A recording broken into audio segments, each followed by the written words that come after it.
Welcome everybody to the Blast Premier Bounty. We return for the second season of 2025 to see if any of the bounty hunters can take down Counter-Strike's most wanted. We got 2 weeks of the brand new bounty format coming your way, 1 week online and 1 week on LAN in this very studio, which we are very excited to be kicking off. By we, I mean myself, Freya, Jacob and Peter. Great to see you back after the break. What did you get up to? Yeah, well, obviously this is my first season where I'm actually an official retired professional, so I've been trying to figure out what to do with my life, you know. Now I'm here with you lovely people. I'm glad to be back. Happy to be back? I'm very happy to be back. You know, look at the studio, look at Malta, look at everything. You know, this is beyond exciting. I obviously saw you just a few days ago, Jacob. Yeah. But, great to be back with you in this beautiful studio. It's super cool, I'm not gonna lie. It's gonna be insanely cool when the players getting in here, obviously, but I guess the surroundings here in Malta, the weather is good, the sun is out, and when we get the players in here, it's gonna be perfect. Yeah, obviously shout out to Gaming Malta, the partnership for Blast moving on forward, which means we can be here in this beautiful new studio and surrounded by these spectacular views as well.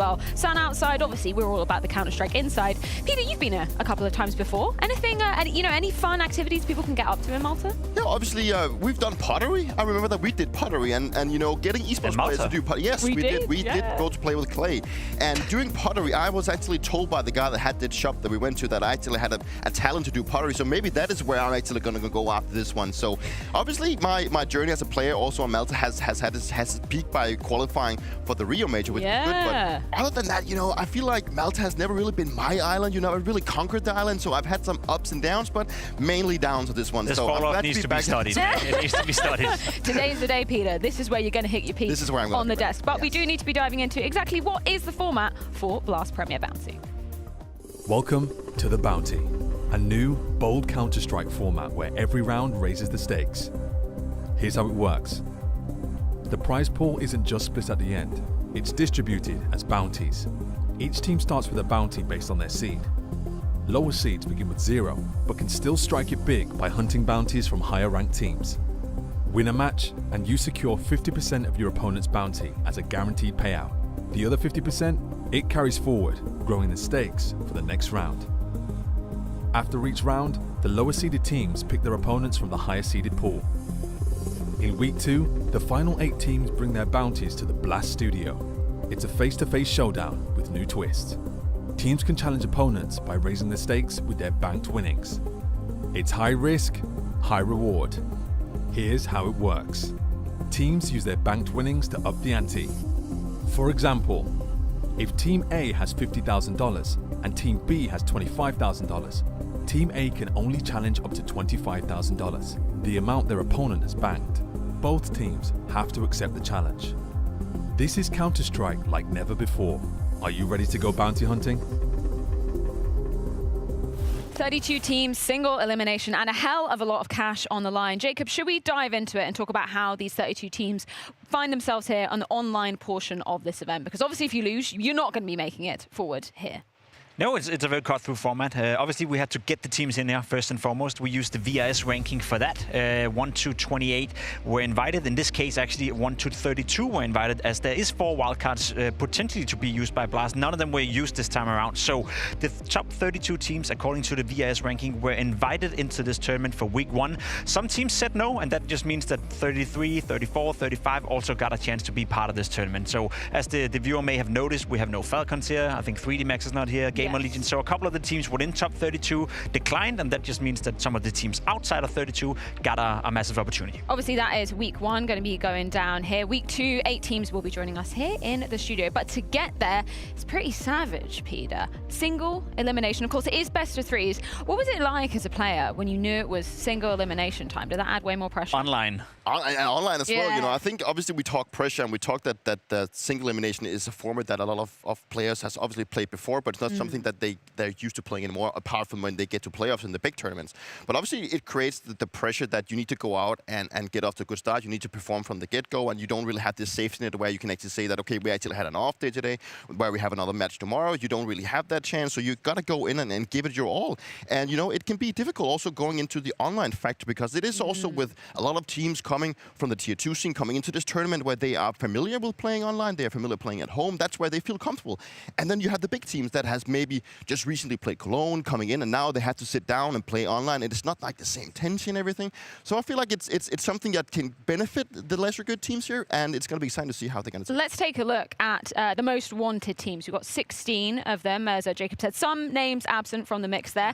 But Peter, if you were one of the bounty hunters, if you were looking out for some of those big dogs, anybody that you'd have your eye on out of this list? I mean, if you got to look at the bottom of the list, then a team like Liquid could be one of the cases that you go for. I think that Liquid has been playing, let's just be nice to them, pretty poor lately. And I think that is a team that you can go in as a team of a list caliber to go in and actually get that win off.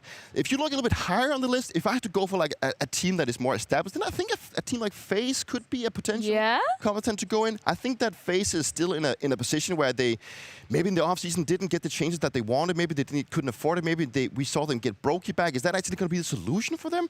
I still think that FaZe is maybe in a position where they are not satisfied with their lineup. Okay, let's hold that for a moment. I want to pick your brain on that later, but let's take a look at some of those bounty hunters as well. We've obviously got 17 through to number 32. That's where kind of the dark underhorses, as you would term it, Jake. Dark underhorse, throwback. Anybody that you're particularly interested in seeing taking to the server today? I mean, there's a couple of names you're familiar with, the likes of NIP, Complexity, teams who've shown before that they can compete at a very high level. We had NIP coming into Cologne for the first time. They returned into this VIS madness of actually getting into the Tier 1 tournament. So for them, it's a mega important tournament to once again gather some of those points and re-establish themselves as a top team. Complexity has been a weird one. You know, the beginning of the season was atrocious. They started off by losing 7 games in a row. Then all of a sudden they had a period where they started to win, Peter, and we thought to ourselves, oh, Complexity, they are a decent team. And now they once again find themselves in a position where winning some of these games here at the Blast Bounty is going to be mega important for the VIS standing. So there's all this, you know, fun and games with the bounty, the most wanted, securing some money into your bank. But in terms of just winning games and getting VIS points,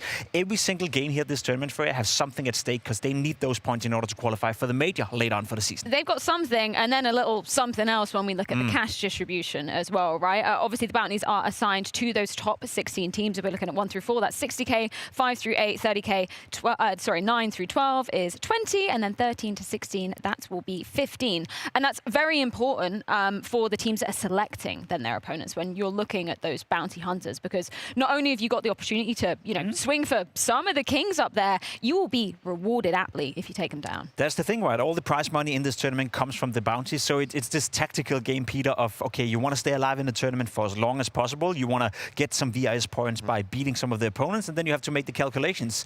If we beat this teams that this high in the VIS ranking, that's going to give us a lot of points, but it may be a big risk to go for one of the top dogs. So we want to stay alive in the tournament. We want to secure some prize money, which also helps for the VIS standing. So I think some of these teams, and especially the managers and the organizations, they're using a lot of time, you know, figuring out how do we nail down this format? How do we give ourselves the best shot at gathering VIS points, money, bounties, and staying alive in the tournament? And let's just use an example. Say BetBoom take down FaZe later. What happens to all I mean, FaZe have attached a bounty to their name. Obviously, if FaZe lose that game, they're out of the tournament, and all the bounty then goes towards BetBoom, who beat them. Half of them will be banked, half of them will become the bounty of BetBoom. So it can be quite complicated for people out there who are new to this format, but that's why we're trying to integrate it. You know, we're trying to make it fresh and trying to make it new. It's something that becomes relevant in the round of 16. For now, though, it's not that important to notice. Now teams have to stay alive and make it into the next round. But once we get into round of 16, everyone will have something to wager. Everyone will have a bounty on their head, and that's when it gets super spicy and super interesting. 100%. There's also the bounty simulator over on Blast TV as well, which we're going to be intermittently checking in with, so it will kind of keep you up to date with all the standings in terms of the money and those valuable VRS points. Let's talk about the wager, the challenging for the teams. Now, Peter, we didn't really get to see it going down last season, but there is the opportunity for you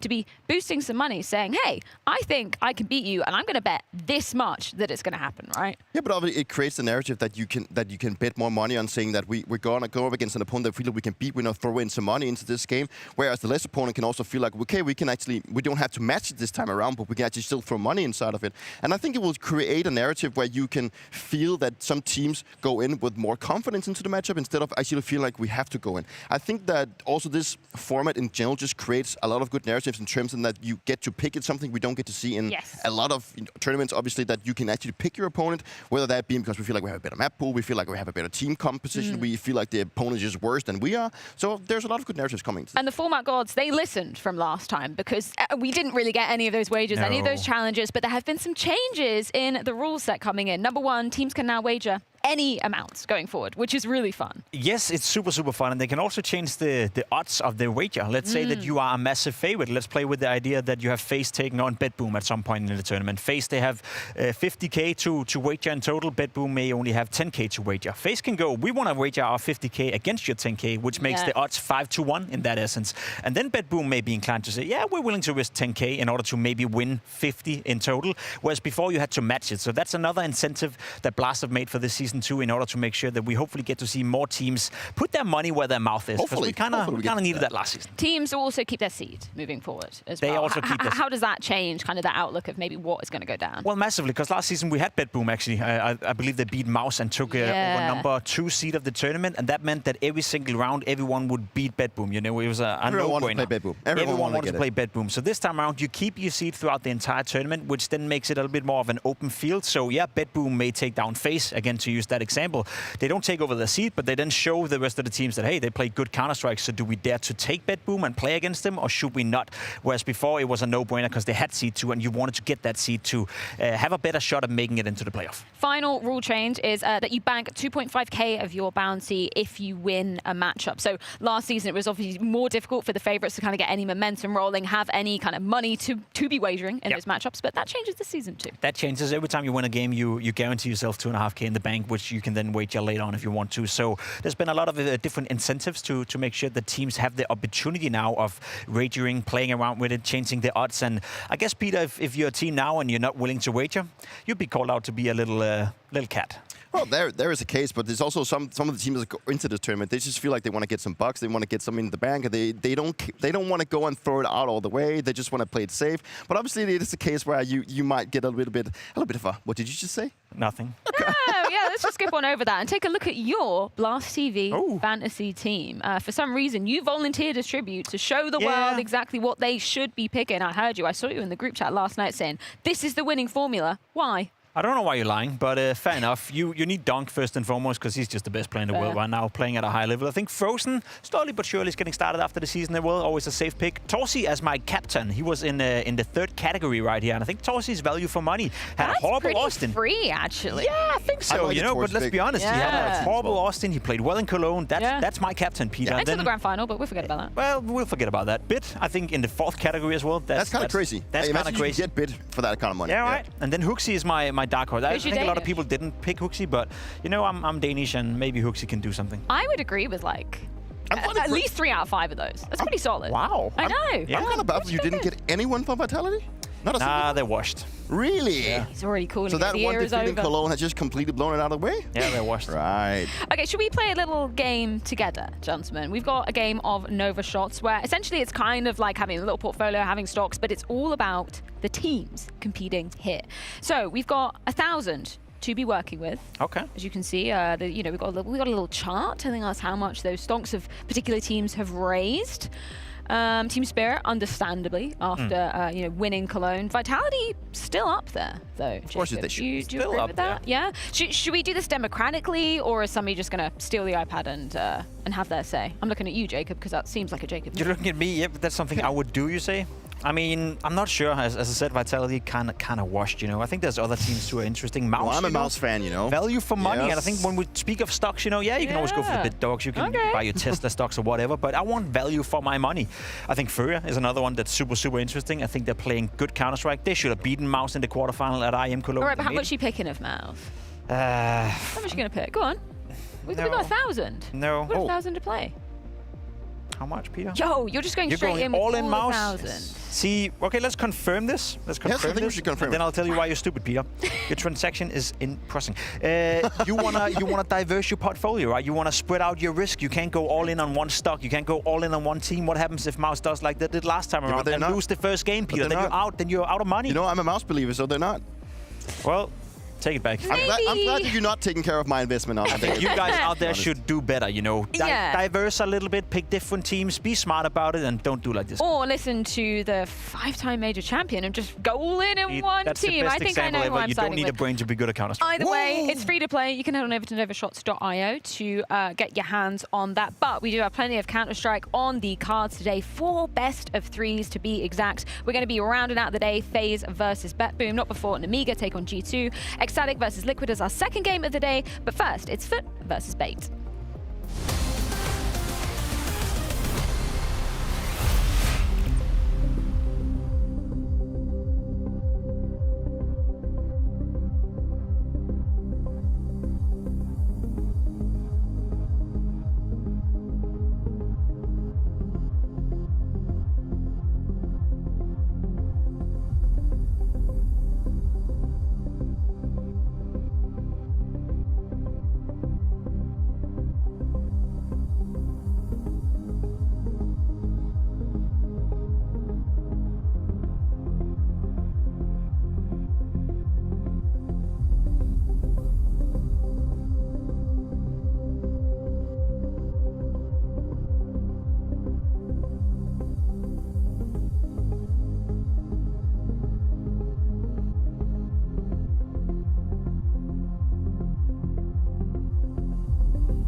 Great to get to catch up with you, as always. Lots of changes been happening to the team recently. Can you tell me, first of all, about picking up the guys from Na'Vi Junior?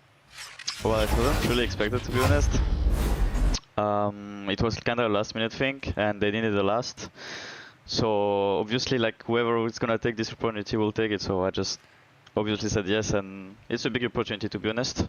And I'm taking up my Kaze role, and it's kind of also new. But at the end, I just have to show up, so yeah. How much time have you had to kind of get used to those new roles? How comfortable are you feeling? I'm feeling good, to be honest. It's not like something that new. I obviously have, I'm someone, when I played for Vitality and other teams, I always like played those kind of roles like more entry way, but it's kind of different because I have also more experience now, and I know what I need to do. So, but I didn't have much time with this team. I mean, with this new roster, obviously. But yeah, I need to get used to everyone as well, and which is like something I need time. 100%, that's totally understandable. How long have you actually had? You said not very much time. How many days? Are we talking days, weeks with the guys? Weeks, yeah, weeks. Like probably 2 weeks, something like that. Okay. And 1 week and a half, yeah. What's the team atmosphere like in comparison to the previous lineup? Oh, they are all 17, 18 years old. Just imagine I'm the oldest guy in the team. It doesn't make any sense for me.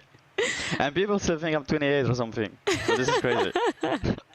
In terms of the goals for this roster, where do you foresee the goals? What's going to be the goal for the end of this year? I mean, they're all very talented and they're all very insanely good. I'm very surprised with everything. The goals, I mean, the major, like, there is nothing more than the major, and obviously win some tournaments. Some big goals for Masuda and the boys moving on forward to the second half of this season. I'm going to be very honest with everybody. I totally fell into the camp of thinking Masuda was older than he was, because you played with him, Dupree, back on that Vitality lineup, right? I thought maybe he had a few more years under his belt. Yeah, he was on the first iteration of the international lineup that we had in Vitality, and he was thrown into the mix of some very talented players, some very experienced players. And I feel like at that time, yeah, he was very young, and obviously he was, but now he's still young. Like, he's still at a stage of his career where he still needs to kind of find his path after his Vitality stint. And I think that he's a guy that has the mechanical skill, but obviously he's still very inexperienced in the sense that he needs to develop his playstyle, he needs to develop his sense of a role. I'm not necessarily thinking that this is the lineup he needs to do it in, but obviously I'm still expecting more from him because he is a player that maybe has more experience than his teammates. What's the head-to-head looking like for, experience on the other side of things then? Is there anybody else that we can kind of pinpoint from the bait side? Yeah, I mean, obviously NPL is a guy that has the same trajectory, dare I say, as a career. He also came into Na'Vi, had half a year, almost a year together with Na'Vi, played on the Blade, played with Simple, and obviously grew a lot in that period, never really had the breakthrough. So I think these two players are kind of similar in that sense, that now they find themselves on a less prolific team and trying to re-engage into their career and try to re-establish themselves as some of those young talents they were just a couple of years ago. NPL has done a great job in bait, and there is more experience within the bait camp. They have established themselves as a team that gets invited to some of the bigger tournaments. Arguably, the results as of lately, Freya, hasn't been that impressive. The major was okay, Cologne not so much. So I think this is a very important game for them and a very important tournament for them to show that they're basically placed where they're supposed to be. It's a cool team, interesting team, some interesting players in Hetrick as well. But overall, we need to see them win some more. What was your kind of initial takeaways from the major? Obviously, we covered them in the first couple of stages there. Was there anything to kind of look at and go, okay, that's what we should be looking at as kind of, I guess, the prospect for the future of this team? Yeah, but I was a bait believer in Austin. I think they did show up and play some good Counter-Strike. I think the issue with bait is that they are still very inconsistent. They do go to tournaments and then they will play well. Then they go to the next one that they will drop out by playing pretty poor. I feel like they're still obviously young, but they need to try and find out how to get more consistent. And obviously, I think that NPL has I think it was recently just announced that he was actually coming out of loan to Na'Vi now be a permanent part of the team, which also shows his, commitment to the team. And I think that he believes that he can actually lead these guys. And we can see that ever since he was brought into the team, they have also excelled and actually played better. So I think they just need more time. They need to stick together and not make too many changes. And I think they can actually be even better. But obviously in Austin, I think what they showed to me at least was that they dare to play count. They dare to take the risk. They dare to play. Even if they go up against some of the better opposition, they dare to play their Counter-Strike and play off their mechanical skills, which is what they're really good at. Well, gentlemen, it is time to get this game on the road. We've got Dust 2, Mirage, Inferno, if we do so require, and we've got Harry and Hugo to kick things off here in Malta. Damn right, Blast Bounty Season 2, and the first picks are in the first stage here as we look at some online CS. It's going to be a bit of a crazy week, Harry. Single elimination, bunch of underdogs, bunch of favorites coming off some arena placements just the other day, now having to transport into online. Safe to say there's going to be some upsets. Yeah, I think that's safe to say. And we're starting with this one. This is the big Baitfoot game. You go up and down the country. There's been sightings of Baitfoot. Yeah. Is he real? Okay. Yeah. Have we gotten to Bigfoot, No, I liked it until you explained it. Yeah. Have we gotten to the bottom of it, Harry? Let's follow down that track. Is there a Baitfoot in sight? Has he been seen by man? Are these photos doctored? I still don't know. It's probably a good jumping off point. And dude, the other thing that blew my mind, Masuda's only 22. That is crazy. That's we were looking insane. that up. Like, how old was he in Vitality? Right. He would have been 17 when he joined. That doesn't feel right, does it? Dude, that's mad. Masuda was right. Everyone thinks he's 28. Me too. Fair enough. And he's joining with a bunch of even younger players. An exciting team on the cusp of something here in FUT. Going into a T side of Dust 2. This ex-Na'Vi Junior roster, now with a new organization, now with new things to prove, losing one of their star pieces, but still trying to make a statement. Oh, that's rough timing for Hetrick. Dukes with the opener, and he's actually just charging it through, fighting for this site control. That's well handled there for FUT. They had 2 players ahead of the pack, the rest trapped behind short. NPL's trying to make life hard. And that's going to force them forward into this cat fight. Doolies for Kenzazor looking to hold the line. Dude, it's Jukes in the pistol. He's on for the ace. This ain't a bad way to open. Dink down range, Demon gone, but it's all about this guy. Jukes on short, 4 kills deep. Surely no hope for MPL. Unbelievable round coming out for Jukes. 4 kills in the pistol. Nice fast pace, taking short back off of their opponents. And Bait never had a foot in the door, Harry, let alone a Bait foot. Hey, not going to happen. We'll build into it. You like Bait it? foot, I like it. Yeah. It's like when is this matchup ever going to happen again? The big Bait foot game. Maybe never. We might have to really drag it out. We've got a classic, you know, young players, all keen, all with great aim, showing off on Dust 2, Mirage, and Inferno. Couldn't get more classic than that. No, it is a good map pool, isn't it?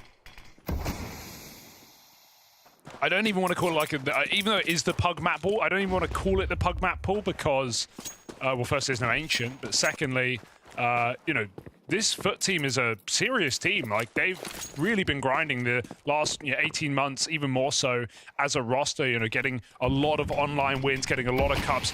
This team hasn't even played a LAN together, other than, I guess, that national LAN they played. Some pieces of this squad. But as a 4-5, a very new experiment, bringing in Masuta. And right now, they're getting mauled. Come on, Jukes, what you got? 2 kills already. Make it another 4K. Dude, he can't get back-to-back 4Ks to start the game. Oh, but surely. he can. Bomb lost. They're playing this crossfire. That's because there's low health on Alex.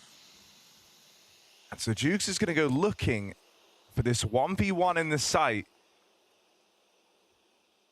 MPL just tucked in. If Jukes is able to peel away contact, he's going to have to instantly ready himself for a fight on this site player.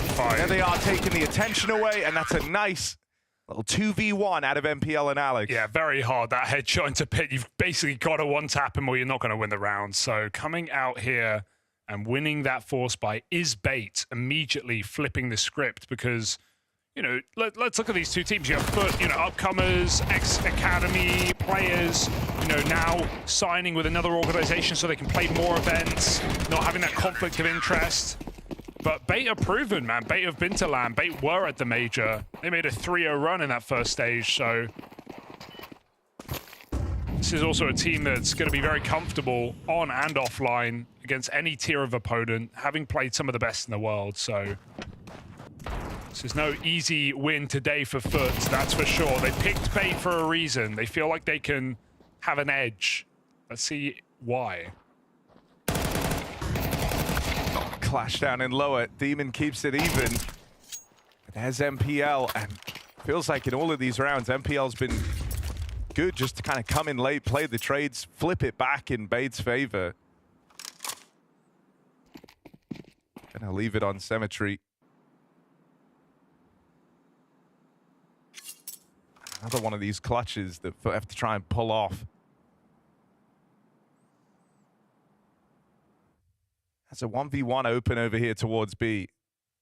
But he has to get out with like no damage taken because that rotate's going to start happening as soon as contact taken. And Essentials on a good line here, just going to swing out, peeks him dry, safe pair of hands. I thought that was a way. That's an off angle. He's hoping his opponent goes wide, but he could have technically walked out tunnels for free.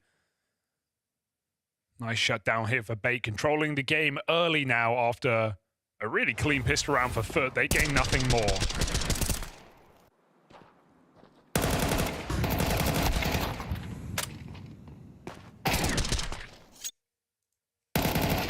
Counter-terrorists win.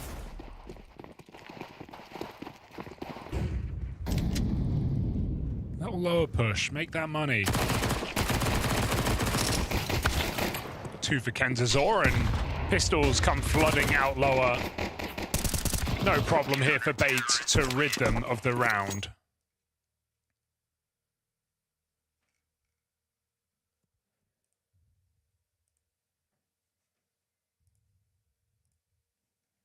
I mean, you kind of imagine here if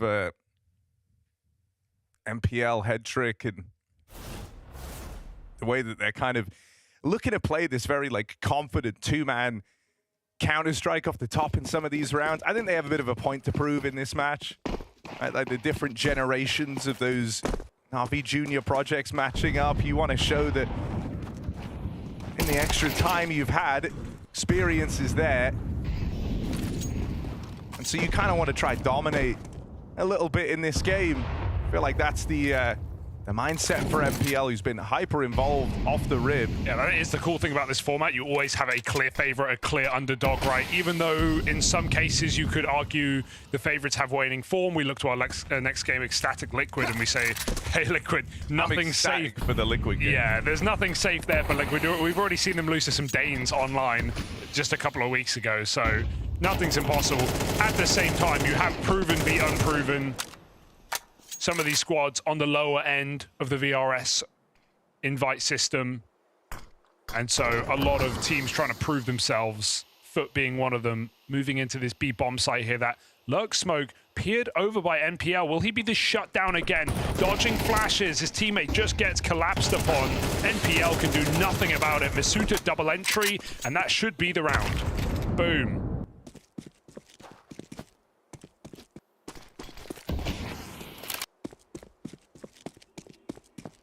And that's Kevin with the bomb plot. Which one's Kevin?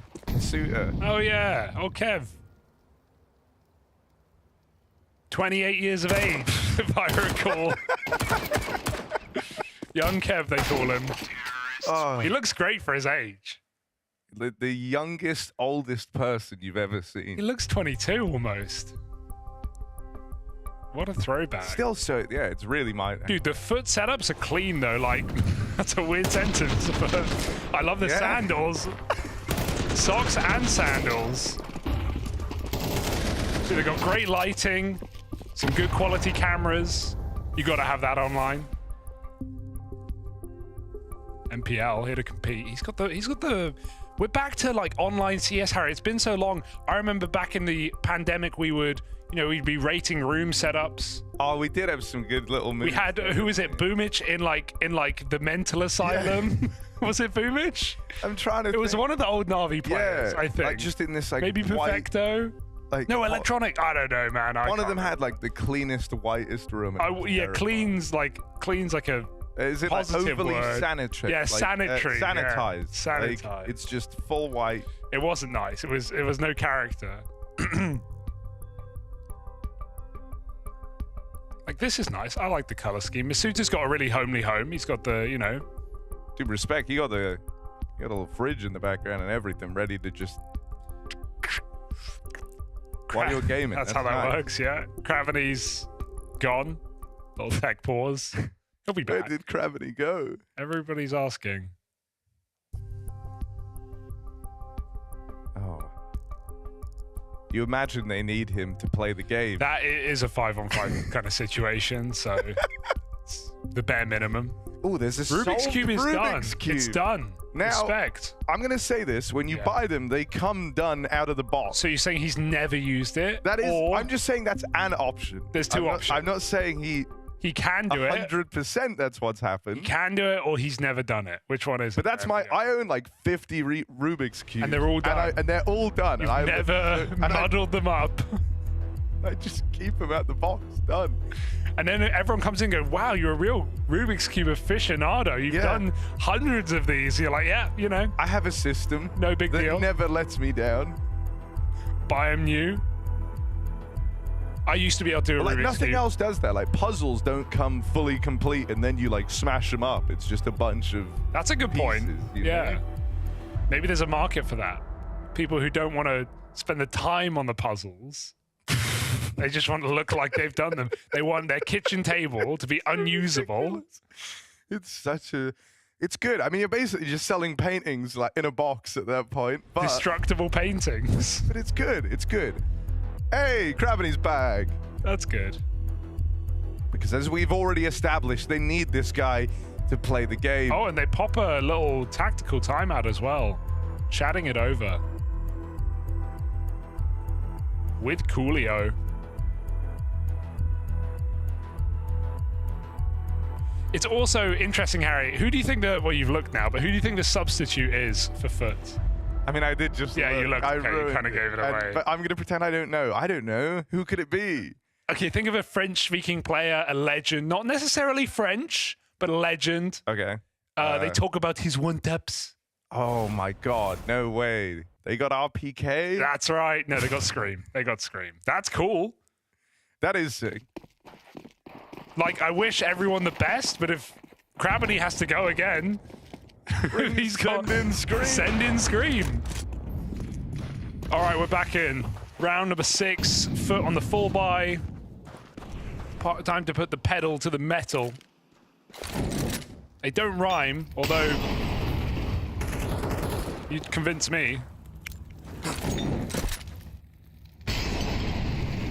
Little sneeze jump up short, and Molly goes out, and FUT have a lot of control here. Bait giving them everything.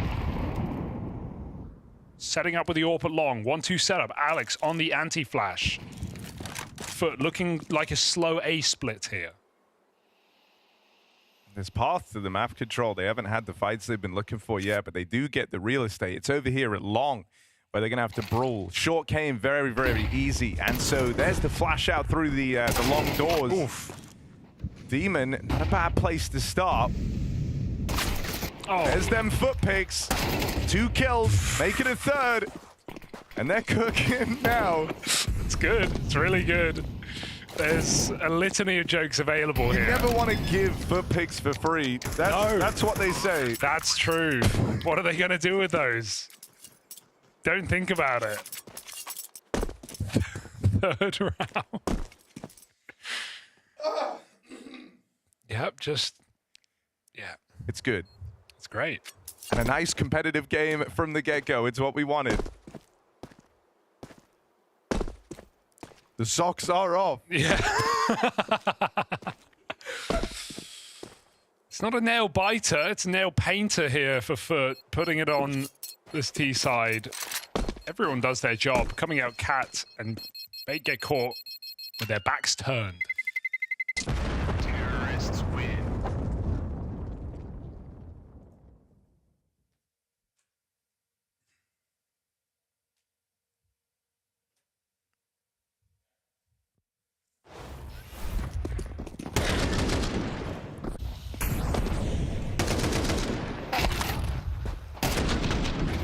First game of Bounty for you here, guys. We have 32 teams. We have a lot of Counter-Strike coming over the next couple of weeks, all ending in a LAN final here on the beautiful sunny island of Malta. You got to get there. You need 2 clean BO3s. 1 loss, you go home.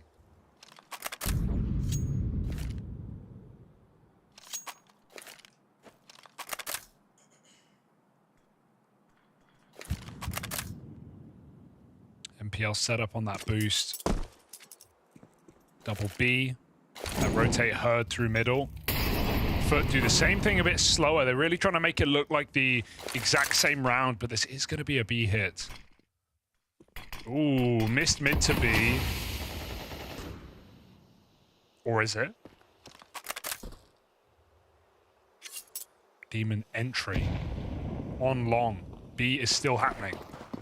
Duke's going to try and come out first, but loses Masuta. Essential and Kenzazor made quick work of this B hit.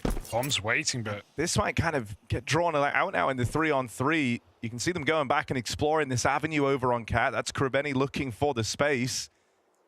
Kenzazor coming back to watch this. And they haven't, like, overcommitted to this B hold here. They've sensed the slowdown a little. They're still playing, you know, active more so over towards this side of the map, but they've got a man at A. Where this matters, Kenzazor and Essential just having it stop the tunnel spillover. And they're going to try and go back. Link up now. With Krabeni over on short. Oh, mid-lurker left, but what a read for Kenzazor. He is so ready for that fight. They get the bomb site, but I don't know about the plant. It's very close. Cemetery putting it down. 1v3 on the AWP. He cancels for the kill.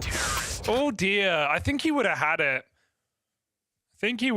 There. That could have set them up in the future. Instead, put down with no kill on the way out. No AWP save. Bait now in position, stopping that panicked rotation out of B. The room was there, Krameny had it, but no one hits a kill in the 3v3.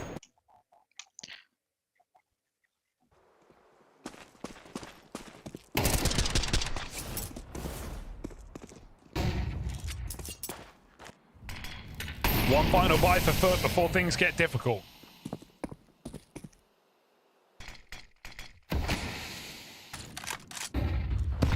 I think it probably feels very frustrating with that last round, man. Like, Bait had a great read on this situation.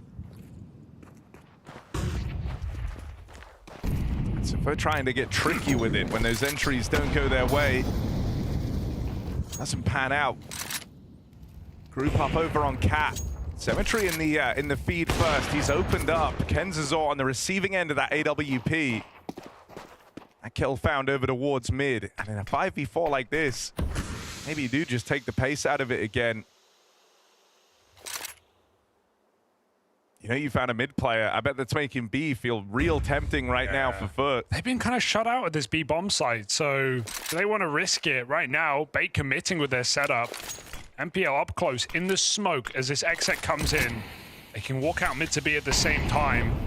Doing it dry. Krameny trying to fake this one out right now. Oh, he's going to drop spawn. This is close. He's running into a player right now. In the lip of the smoke. MPL pushes through. They don't know Krameny's still here. They're running into each other. They're so lost. He falls into spawn. It's absolutely overwhelming for everyone involved. In the B site alone, Essential looking for a double. One might just do to set them up for the retake. I mean, he's certainly kept Fate interested in this round. They're blocked down here in CT. Don't know exact numbers yet, so they're kind of cautious on this rotate. They wait for the smoke fade, nothing offered. And in waiting so long, they decide to not give this round a go. It's reasonable. 3v3 on the B-bomb site. Never a fun position. Don't have a lot of util. And FUT got what they wanted.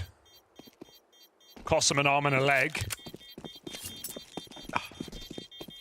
But Bait aren't going out on a limb this one. They're saving their guns. You can tell we haven't cast FUT before because, like... It's just full troll. Well, yeah, there's just so many ideas. There's so many ways you can make this. True.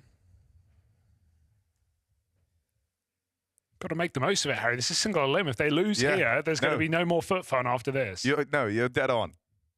And for that reason... All the puns. You want them to show up today. Yeah, I think especially just because they have had a great run online as this core. And yes, they lost Makaze, but at the same time, it's still 4 solid players that were able to win a bunch of online cups, showcase some strong CS. They've got an experienced piece in this team in Masuta, adapting to Makaze's positions. The story is interesting. The question is, can it continue when they've lost one of their key pieces? That long smoke saving Bait's life. Cemetery, if he peeks over this top here, he should be dead. Head trick. Tunneled in. I'm getting scared though. They're both moving out of angles. Can leave the orb here for later. Head trick rotates. I'll be info at least, and there's a spot. Oh, what a shot for Head trick walking in. Head trick wins that. That's impressive. Angle already owned by Symmetry on the AWP, and Head trick makes it look easy. Gonna go back and try and clear out lower. That's a pretty huge pickup. That's essential on aggression in through the upper tunnels. Equally big kill for Kenzazor down here in mid. That's gonna keep Bait in a good spot in this round. They will be on for a retake here. Not much they can do to stop this bomb from crossing. Oh, that goes a long way. What? MPL? Are you sure? Smoke might be down. He shoots right through it. Can't stick this. And Jugs is surely a dead man. It's all MPL. Thing of terror there, man. 2 through the smoke. Just nails them. That was supposed to be a tricky retake to navigate. But MPL never lets it get that far. Beautiful shot through the smoke. This was a very nice kill for Head trick. And this B-bomb site, it gives and it takes, Harry. Seeing some annoying round losses for FUT. in this position, and now their money is on the line. Say on the line, I mean, it's almost already gone. 3 Galils, fast out long, Demon leads the charge. They allowed to back up. Rarely conceding a kill in this position. They have their protocols. Smoke comes down on alongside. Headtrick still with info on that pit cross. They can't creep under that scope. I hope they don't all keep trying it. It really didn't work out for the first guy. Masuta up next. Just shoot. It feels like they're just going to keep feeding this Headtrick AWP.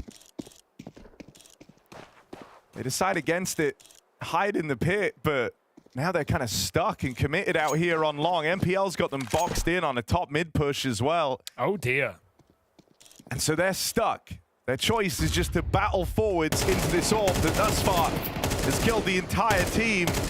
Now they learn about Alex tucked in, the AWP doing even more damage downrange. And this should just be a cleanup round for Bait. Nothing in it from the FUT squad. They get swept aside with ease. Alex 333 just triple kill alongside. Nails every single shot into the pit. And Bait, they're starting to run away with this one now. That's money broken. That's them with full control. B has been a shutdown. Long now locked out.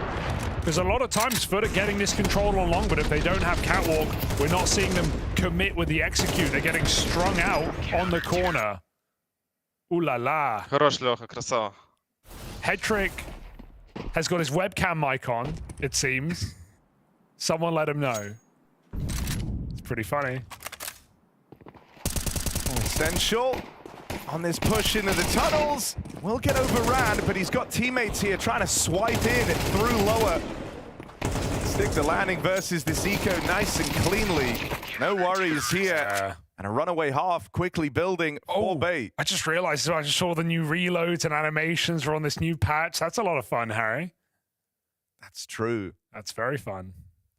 I hope they put the broke B hop in. Well, yeah, max FPS 64, and we just start seeing like Gravity just out mid like a speed demon. Happy FUT. Instead of like Happy Is that Feet. the- is that Film the- Mad Dancing Penguins. The you go. Penguins, yeah. It's one of the best films. I preferred Madagascar Penguins. They It's were up pretty there good. with all the legendary films. Like? Anything, you know, you like Scorsese, is it? Oh, okay, yeah. Happy Feet, Scorsese. Kind of same conversation, really. Flash out lower needed here. It's the last round of the half, and Bait are giving it. They're coming to bring a fight up middle. 3 players fighting forward. Molotov will deny as the spray is beautiful. Masuta converts 2 kills. They get stuck. Kevin versus Alex. It's kind of the title matchup here, and Alex takes them both. Go B, but you can't. Bombs lost over on short. The molly, he's just headed it off, and then now it doesn't blow off. He's allowed to keep fighting. Second molly lands. They have to use 2 of them to displace Alex. He takes a lot of damage in the process. He's going to completely concede the bomb. Dropping down into mid, a quick flank on the cards now. And they're so tunnel vision thinking he's fighting from in front of them. Alex is going to completely try and mega brain this situation all the way around into the B site. Now, if they go back, they'll play right into his hands. What's the call, FUT? What are you going to do? Dude, that's incredible for Alex. He's tucked in. He's so low, but element of surprise could be both kills. They think he's A still. They've smoked off CT. They don't know what they're running into. Bomb might find out. Lets it pass. Trigger discipline as well. He knows he needs them both. That is perfect for Alex. What a sick clutch to finish off this half. Gnarly close. It's Alex 666 up in the kill feed all day long.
It's the battle of FUT, and right now FUT are in pole position. They have a lights-out close.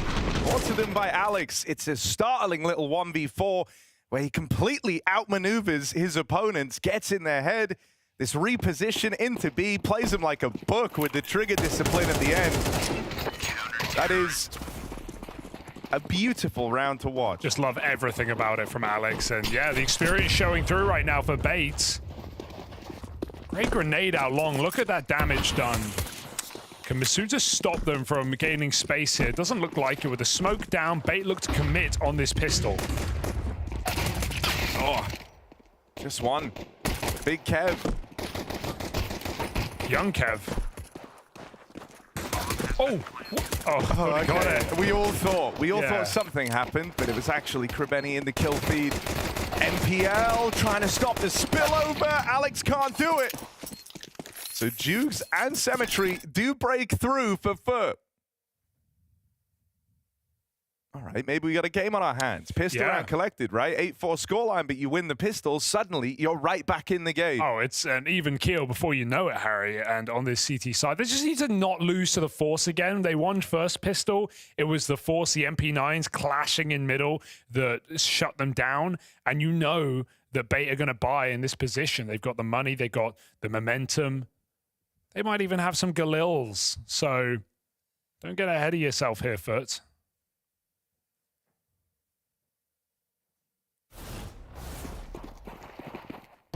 Look at that buy. It's delicious, Harry. Double AK dropped over. Well, one dropped, one bought.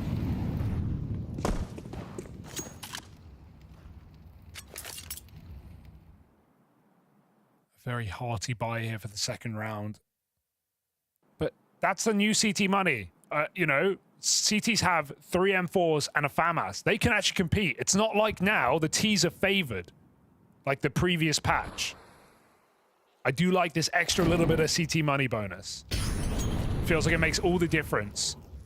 M4 smoke, helmet, that's fine.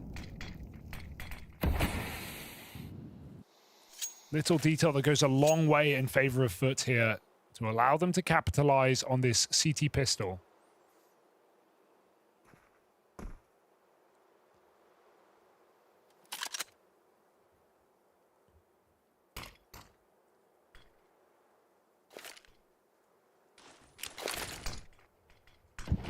The short exec here. NPL lobbing in the util. They still have tunnels, so this might just be the drop down. There's a flash in to facilitate it. And yeah, NPL makes it down into CT, a powerful position to have in helping this mid to be come through. He can watch for the rotates. Oh, that's a crazy shot for Masuta. Who's going to join him? And NPL struggling to stave off these CT players. He's lost his teammates out in middle as well. NPL doing all he can, but he's trapped in this little box of his own making out in CT. He's going to try and leave. Yeah, time decides it here. Could have run for the mid to B, but just knowing there's 2 players in that bomb site is enough of a warning sign to get out while you can. 1 M4 saved. Not a pretty picture. FUT holds strong. The issue with a play like that is the first move is the drop into CT, and the A player hears it. So immediately B players are ready. They're not getting faked out by the util. When we saw FUT do the same thing, they played it really slow, waiting in that cat smoke before they dropped in. They didn't know until it hit him.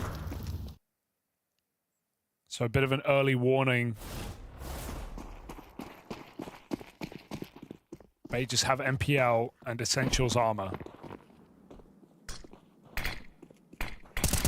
Oh! MPL's giving you a lot of faith, though. Could have gone worse.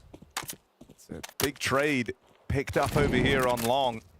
That gun just gets to juggle its way through the ranks of Bait. Keeping it simple, hoping a player is shifted off that B bomb site, but FUT have the long control.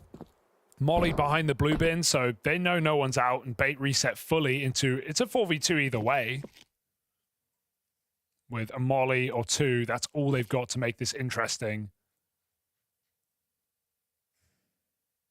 I'm gonna walk down lower instead, not just risking it all through a tunnels crunch.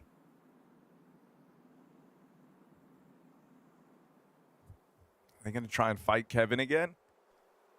Big Kev. Seems like they might. Now, last time he hit that blinder on the FAMAS. This time up close on the AK. He can't stop the spillover. Masuta, it's just one. Back to B. So AK Kev dead over in mid. Jude's now responsible to watch this tunnels creep up, and they come through his smoke. He's expecting respect there. There's a gap in mid. The nerves are creeping in, and he gets caught looking the wrong way. This is a disaster for FUT if they lose this. It was one hero gun saved out of the last round, a Deagle as well. And they're on the back foot. They might just save here. Hedrick's done even more damage. And that is not the type of round you want to give away. It's not even much of a buy, so shocked that FUT don't even poke their head back in to investigate. But Juke, some maybe miscomm. His teammate had his mid to be. They would have at least had info. He goes for a quick spot and window. That's the timing they walk out. Even his smoke in tunnels is so deep, and he expects it to be respected. So that's a really awkward round for Jukes to lose. And Bay come through with winning their eco. And before FUT get the ball rolling on this CT side, they're already put down by pistols.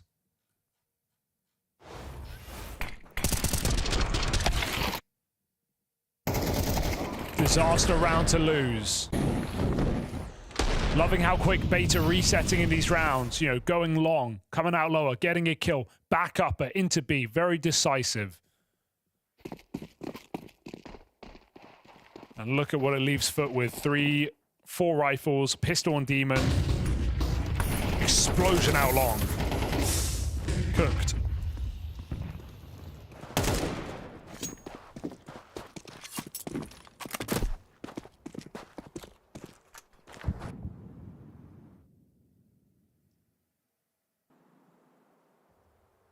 Good timing on this aggression out into upper. And it will link up with these players on Cat. It's just, can Kenzes find a way to get one from this position? He's missed his timing on the short guys.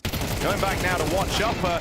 Not the worst possible outcome there, a one and done at least.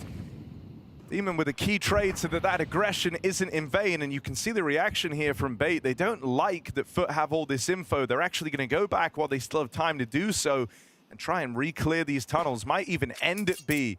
With that kill onto Masuta coming in tunnels. It feels like long. I wonder if they're going to over-rotate, right? Demon can go back to B, but there's still 3 strong on A side. That long smoke fading. If FUT don't get info soon, Bait are going to walk into an easy site. Oh, deleted.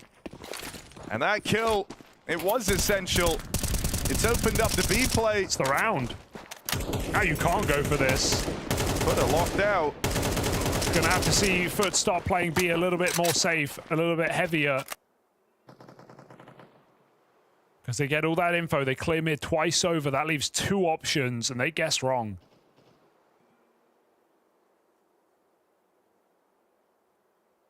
Couple of important entries into this B bomb site have netted FUT 2 rounds. And the buys will keep coming, I guess, here for the CT side, but once more, it's just about saving what they've got.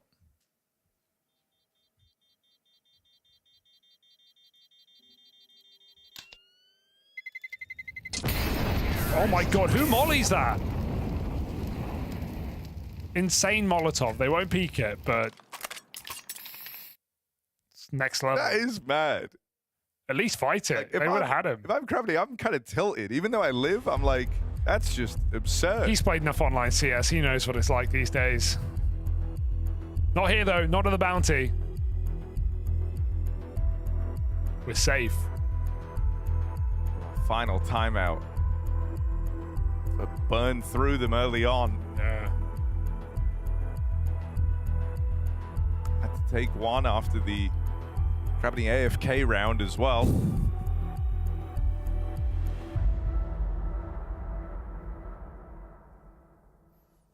So their final timeout, their final chance to talk these rounds through gets burned there. This is where we kind of have to see this B site problem solved, because they've tried a bunch of different things, right? Even there, the tunnels aggression actually felt like it found a good window. They get out with a 4v4 from the push. credit to Bait for using that against FUT going forward in the rest of the round.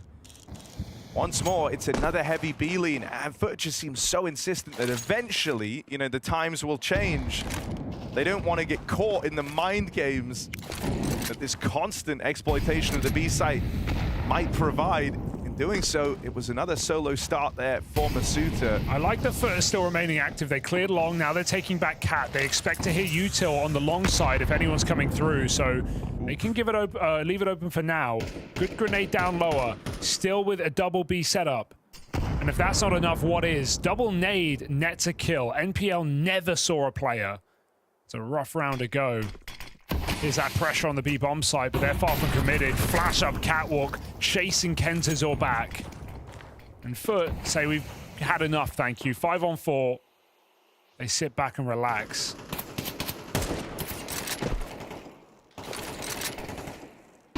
Feels like it just has to end B, but FUT are hot on their heels.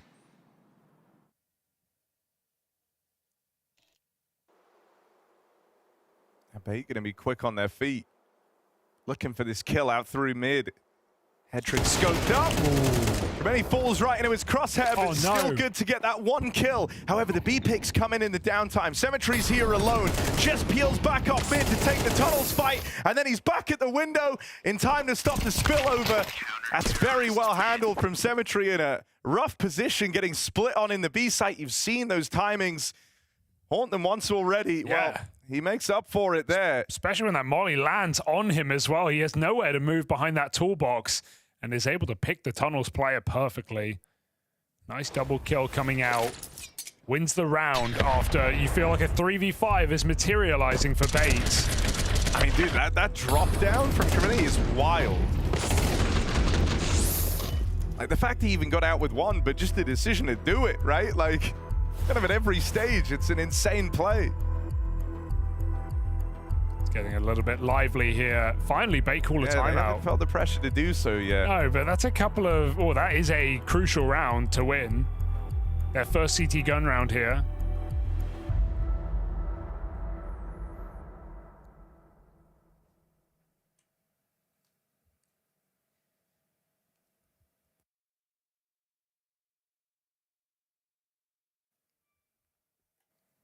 We'll see what more's in store here for FUT.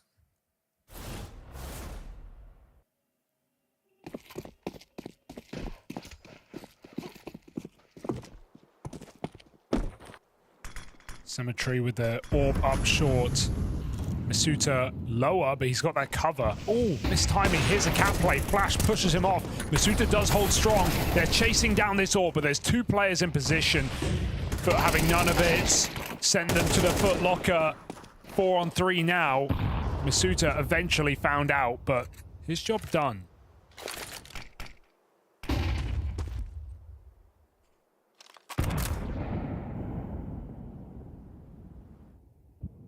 More of this tunnels aggression. Essential waiting for it, but he's one shot away from death, and Hughes waits no time to deliver it. Headtrick gonna try and retake this space, but they've left upper tunnels now. They went fishing for that one extra kill. They're very, very content with a 4v2. For Bait, they're worlds apart. Alex working the long doors. Headtrick back here in the tunnels. I feel like it would take a pretty serious misstep from FUT for this round to get a tool weird. Now they know where the last player is. Alex dealt with on long.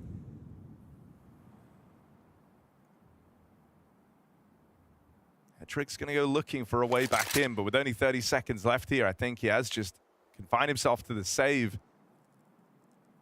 And so FUT making this happen. Chaining some rounds together now. This one kept clean too.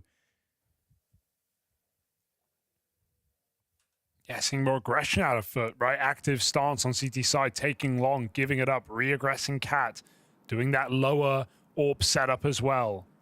FUT not afraid to take matters into their own hands in this CT side. And if the shoe fits, wear it. 2 rounds behind Bait. Maybe this game's got legs on it.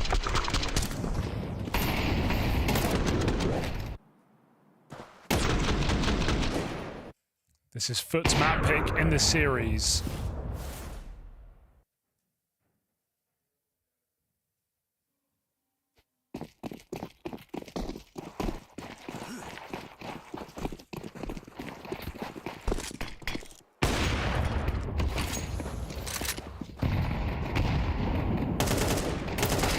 Oh, shot through the smoke. He made a hole. Headtrick fills it with bullets. 4 on 4. They can't retrieve that gun, but they've still got 1.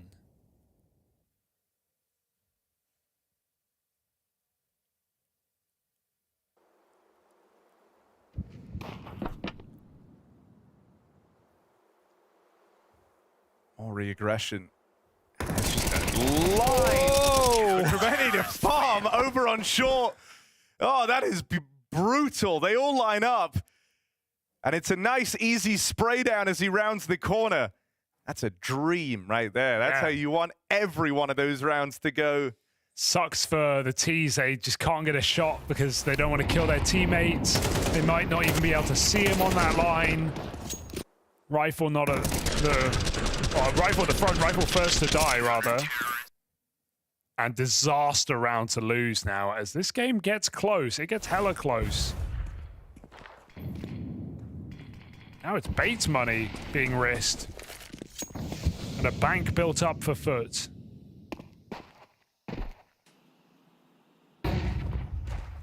Felt like Bait were going to run over this game. No longer.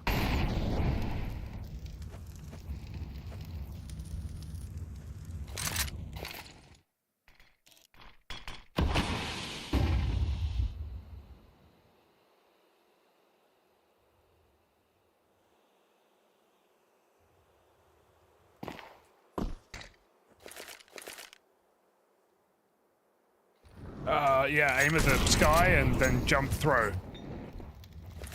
Gets his nades over. It's feeling like another good kind of setup here from FUT. They're very, very ready for a mid to be to come through. They can have a pretty quick reaction to try and collapse on this short play as well. As those corridor smokes lobbed in, hoping to put a bit of pressure on these mid guys. Suit has cleared it. The allure that Bait could be out, but FUT have cleared that. They get past the cemetery orb though, nothing done. You really needed one at least from this AWP. It's given up all the space, it's given up all the ground, and even though FUT have fast rotates up through CT, it's not rotates you can attempt when you've lost the sight that quickly. On the push out through mid, Essential gonna lock it down with 3. And FUT go no further. They were interested in attempting that retake. They wanted to try and come in through Cat. Essentials just ripped that hope from them. Demon left as the last man standing, and even then, not for long. Essential looking to round this out with a 4K. Lovely round. And finally, Bait back on the board. Yeah, it goes from bottom of his team straight up with a 4K. Saves them when this game was getting awfully close. As we said, that was Bait's entire economy on the line. It would have been giving over arguably 11 rounds to FUT, letting them back in the lead for the first time. Bait having none of it. Corridor smokes and then just storming up Catwalk. And even though Masuta knew what was going on, they can't flank. They're not allowed. Bait's final timeout. They want to make use of that important round win and finish the job.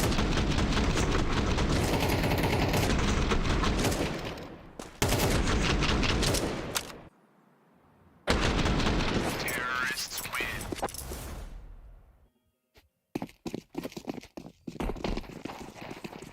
A chance to break the money right here and now. Leave it so that FUT are left with just a couple of rifles. What could be the last round of Dust 2. So a golden opportunity for Bait here on FUT's map pick, no less. Headtrick with the cross down into the pit, and this is a powerful angle for the AWP to find itself in. Just going to get to dominate on some long sight lines here. In that first half, Headtrick felt like he was winning out a lot of these long fights for Bait. You feel like he's just as comfortable in this position with the AWP, and Alex has only made it sweeter. Demon with a swing out of the crossroads. A decision that might come back to haunt them. Essential, full blind, still gets away with that kill. FUT are scrambling bodies into the site. Masuta flung towards the front of the pack. The AWP burned forward by the Molotov. It's all eyes on Masuta. What's happening?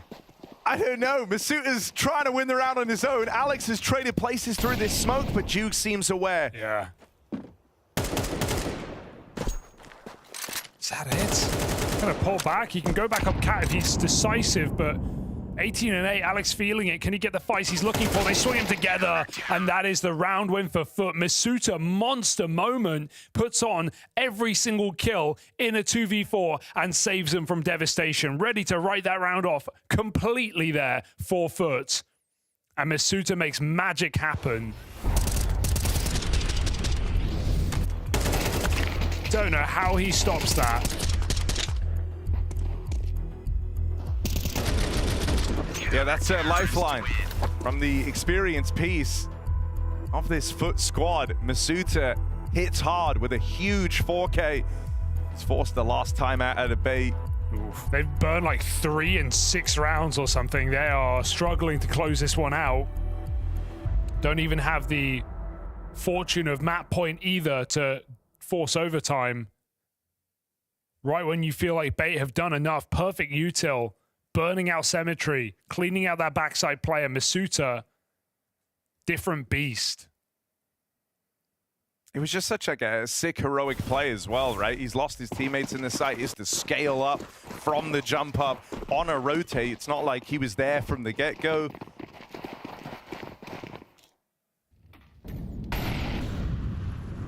And Kevin, always looking for a little bit more. Now starts this round off down in lower. He's had a bit of a hard game, so that's just a huge impact round that could change everything here for FUT, but he goes aggressive again, and he goes after the flash. It expired. Head trick finds that opening kill with the AWP. FUT goes scrambling. They look elsewhere for answers. Gravity at top middle. And he hears those nades as well. It's Alex. Oh, he saw his legs. He saw his legs. Gravity doesn't know. Don't tell me the team called FUT get betrayed by their legs being spotted on the walkout through mid. Oh dear.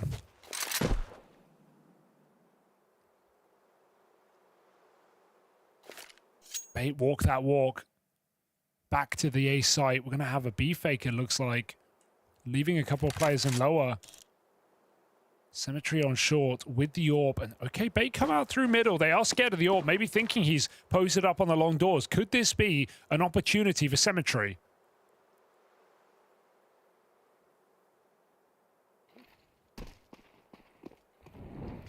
Here's all the util. Oh, they might hear that tag as well. And they get out through mid. Into the double B hole they'll go. Cemetery dead for the backstab. Oh, Dukes no. and Demon. Hold on a second. They've racked up 2 quick kills. The bomb lost out of the doors. Wrap round through the tunnels is heard. It's been communicated by Demon at car. Dukes on the right line. Tucks himself away. They don't want to offer anything up to Head Trick. They know they can win this. They can take this to time. It's going to come down to the final few seconds, and Demon does not depart this B site. Comeback is still on. FUT refused to give up. 2v4, Demon with all 4 kills, and they had the kill on the flank as well. Bait knew both players were probably in that B bomb site, but they didn't have time to run away. 20 seconds. They're just committed. They're in B door already. Demon 4 kills.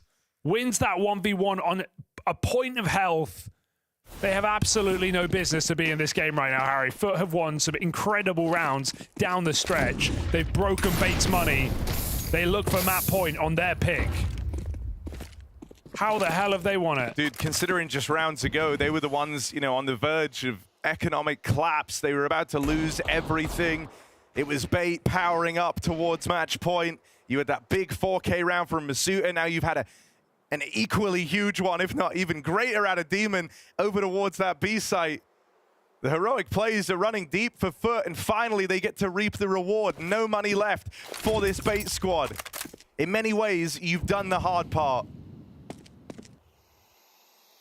Just don't fall down to the pistols and you're golden. You're on your way to the win. Nades do good damage. Easy. Demon with another big impact round, swinging out late. And it's FUT onto map point first, And taking the lead at the 11th hour. And like we were saying about Essential having a hard game, coming back in with a huge 4K impact round on a buy, no less. Demon, who was bottom of the server this entire game, has showed up with that huge round and saved FUT from devastation. At bare minimum, we're looking at overtime. But in all likelihood, FUT in position to finish on their map. A game that felt like they were not in with a chance. Rock solid CT side.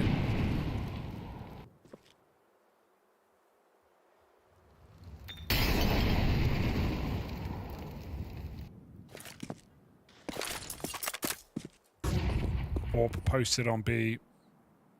Or rather double setup. Open middle. Out lower after the smoke, so Cemetery looks to break it. Ooh, very close. They get up catwalk, though. This is a weakened A site right now. Demon's deep at long. Craveny getting back in position. He's got nades. He needs to use them.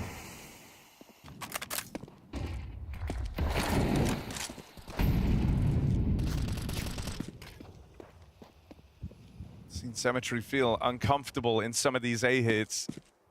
Well, he's here lending support on the AWP, and he can't afford to have another one of these rounds where he kind of goes down with nothing done. This is a powerful position for his AWP to be in. He'll be rotating in on the contact of his teammate in the site.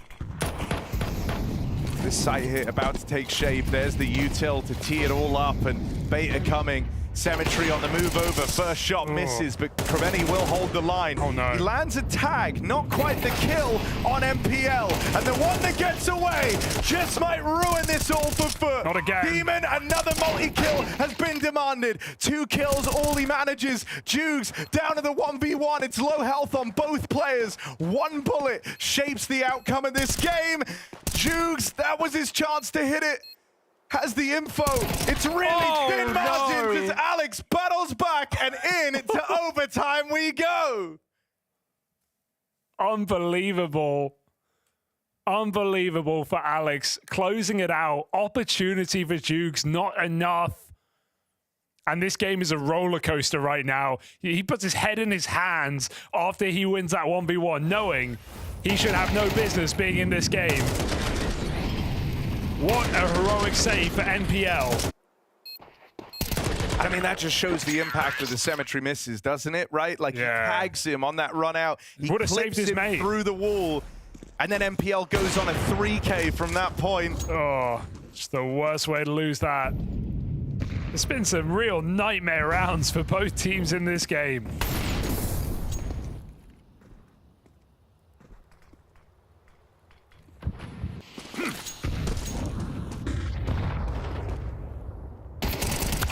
Ugh. Suter, hey, he's never stopped making plays despite the result of them. 5 on 3, but that means nothing at this point in the game. Craveny pushes through a molly, traded. A lot of the time, Bait have tried to avoid this AWP, but honestly, take it head on. Cemetery's been having trouble closing rounds, and inside of the Molotov, Kenzizor runs through. They get the info, that's all they need to speed up.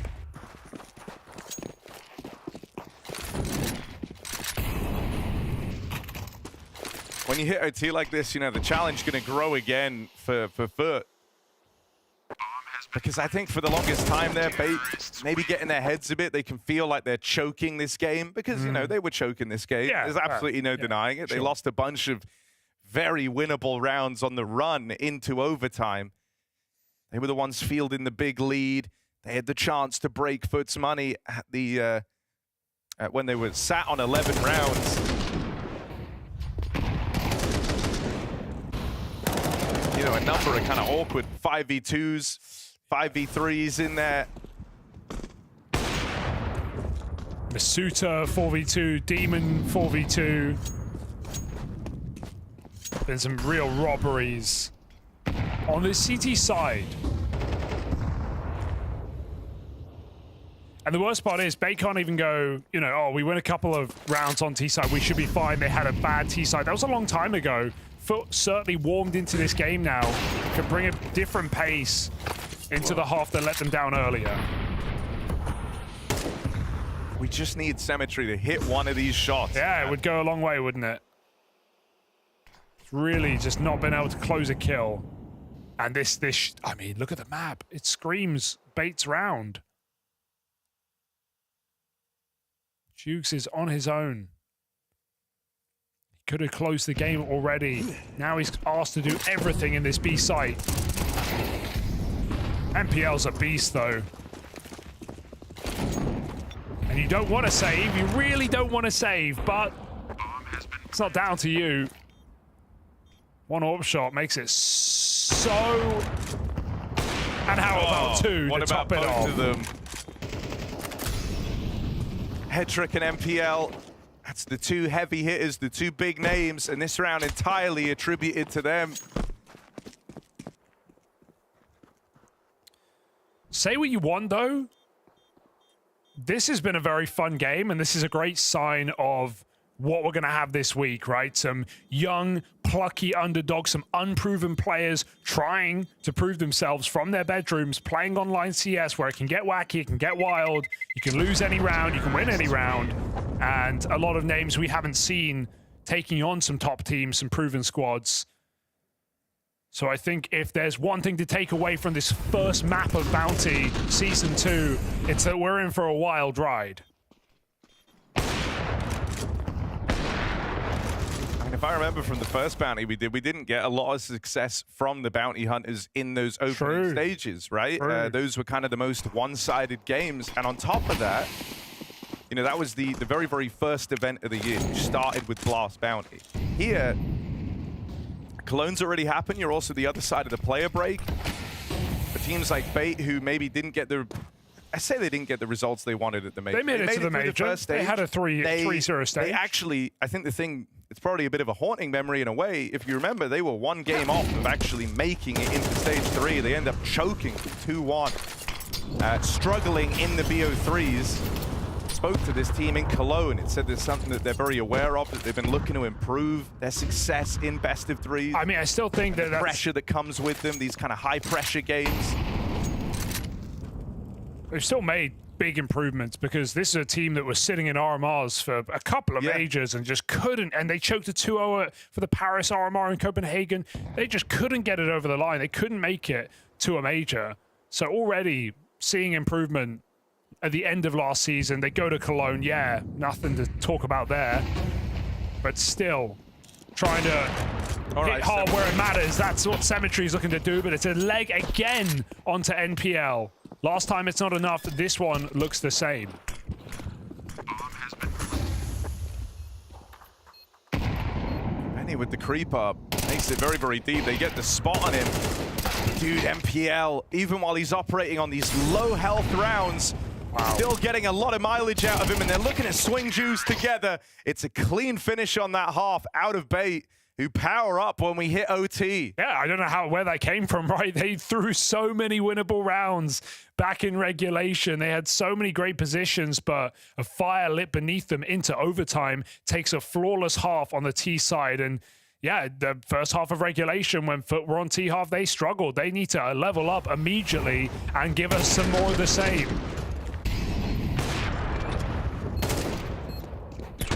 Otherwise, it's going to be a nice try, but not meant to be here for FUT on Dust 2. For the picture, we were just paying for this base squad, a team that definitely aren't immune to choking, which, you know, is emblematic of a kind of young squad. It's nice that as we've hit OT, they do look a lot better. Playmaking. Look at T-Spawn, they're chasing for it right now. They're trying to come in on the big flank. Not today. Kenzo, can you really get out? That smoke might provide some cover, but they're peeking. They just missed it. Flash comes in, not going to do a thing. Crabany holds strong. It's still winnable for FUT. Hedrick needs to go back to that B bomb site, but he is still scoped up middle.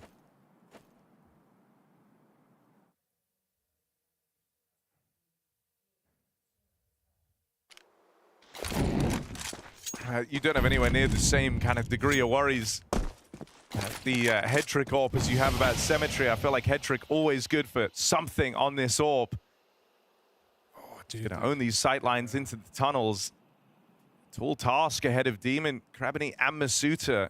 Waiting this smoke is also a sign of its own that tells Bait you're behind it. The whole map is quiet. Bait getting curious, clearing long again. It's a big warning sign. Headtrick should have at least the first shot. It should be easy. The jiggles, the wiggles, the flash coming in, full util. Headtrick just dices them up.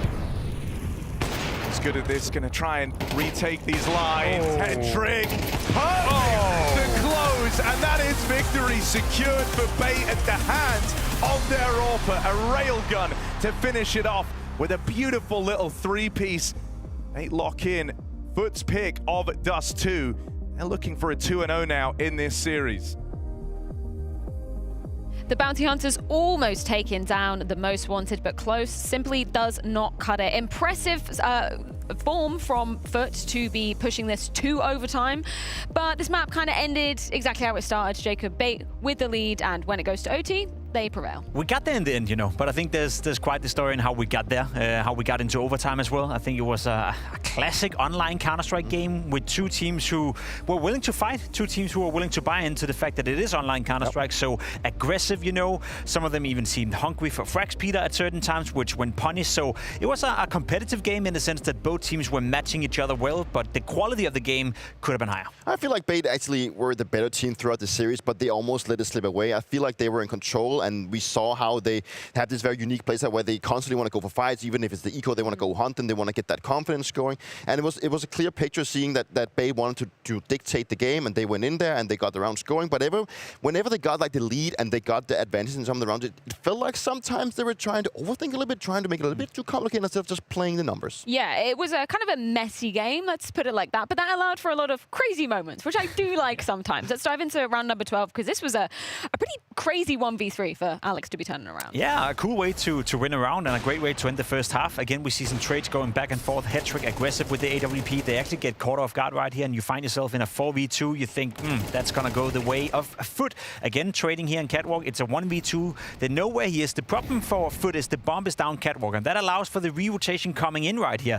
The player, Alex, takes a big gamble, walks over towards the B-bomb side. He goes unnoticed, and they walk into him. And here, we just got to give credit, Peter. To have the trigger discipline, he's playing it picture perfect. Nothing else could be done better for Alex right here. I think the thought process of him is that obviously he's very low, and he knows that they need to get the bomb, and they probably think he's going to be stuck somewhere on the A-bomb side. But he decides to matter into his own hands and just pre-rotates into the B-bomb side, gams it out because he is low, and he knows that if he kills the first guy running inside window, we talked about that in the green room, if he actually kills the first guy going in window, that allows his teammate to refrag, but he actually just waits for him to plant, kills the guy that is looking for the opponent, and then he gets the bomb. So yeah, well played. Wasn't the only Alex highlight from this very map either. Should we dive into round 15? Because he was doing work with the Deagle in this one. He was doing work with the Deagle. Very important round. I thought that was game over here for Bait. Again, we see some trades going back and forth. We see FUT remain very competitive in the round. I think all they had a good game plan in how they wanted to approach the rounds and start out the rounds. Again, they win the trade war, so to speak, a 3v3. Look at the buy right here, though. 3 Deagles left. It's half a force buy.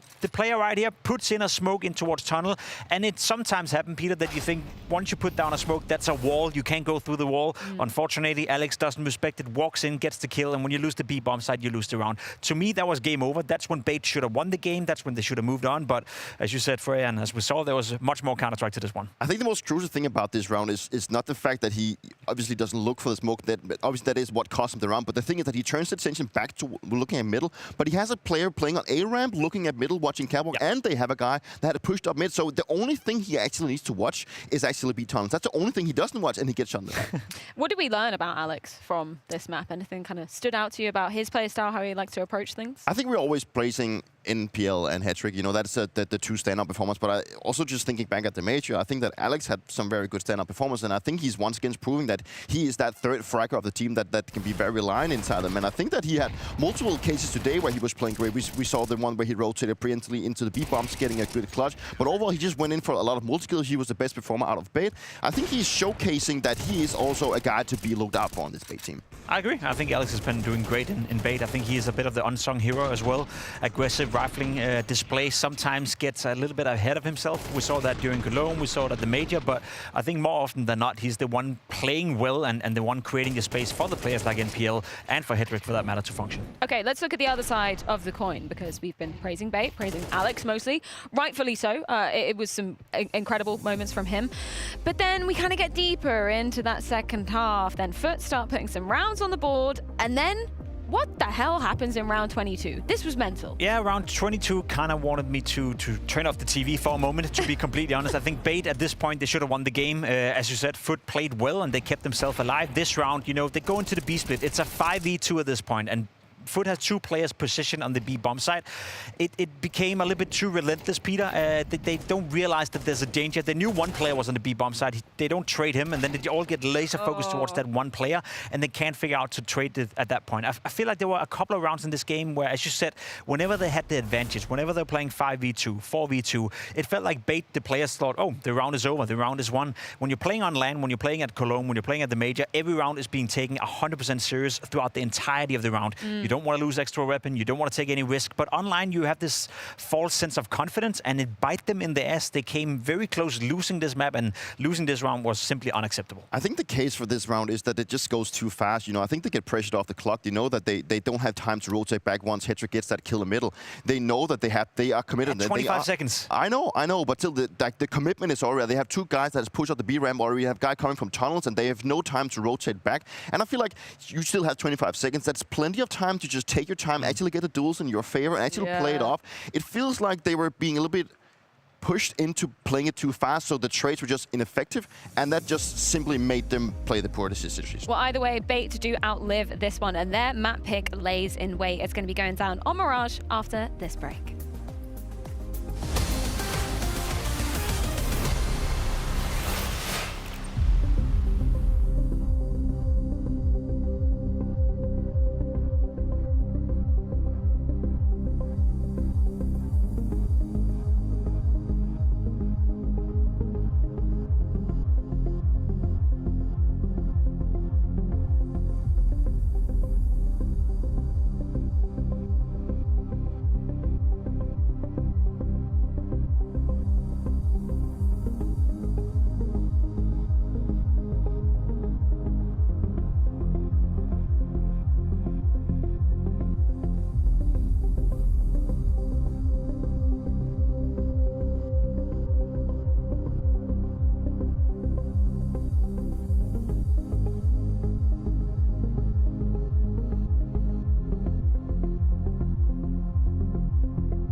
terms of your first opponent here today, going to be FUT. Can you tell me about them and maybe what you know about them as a squad?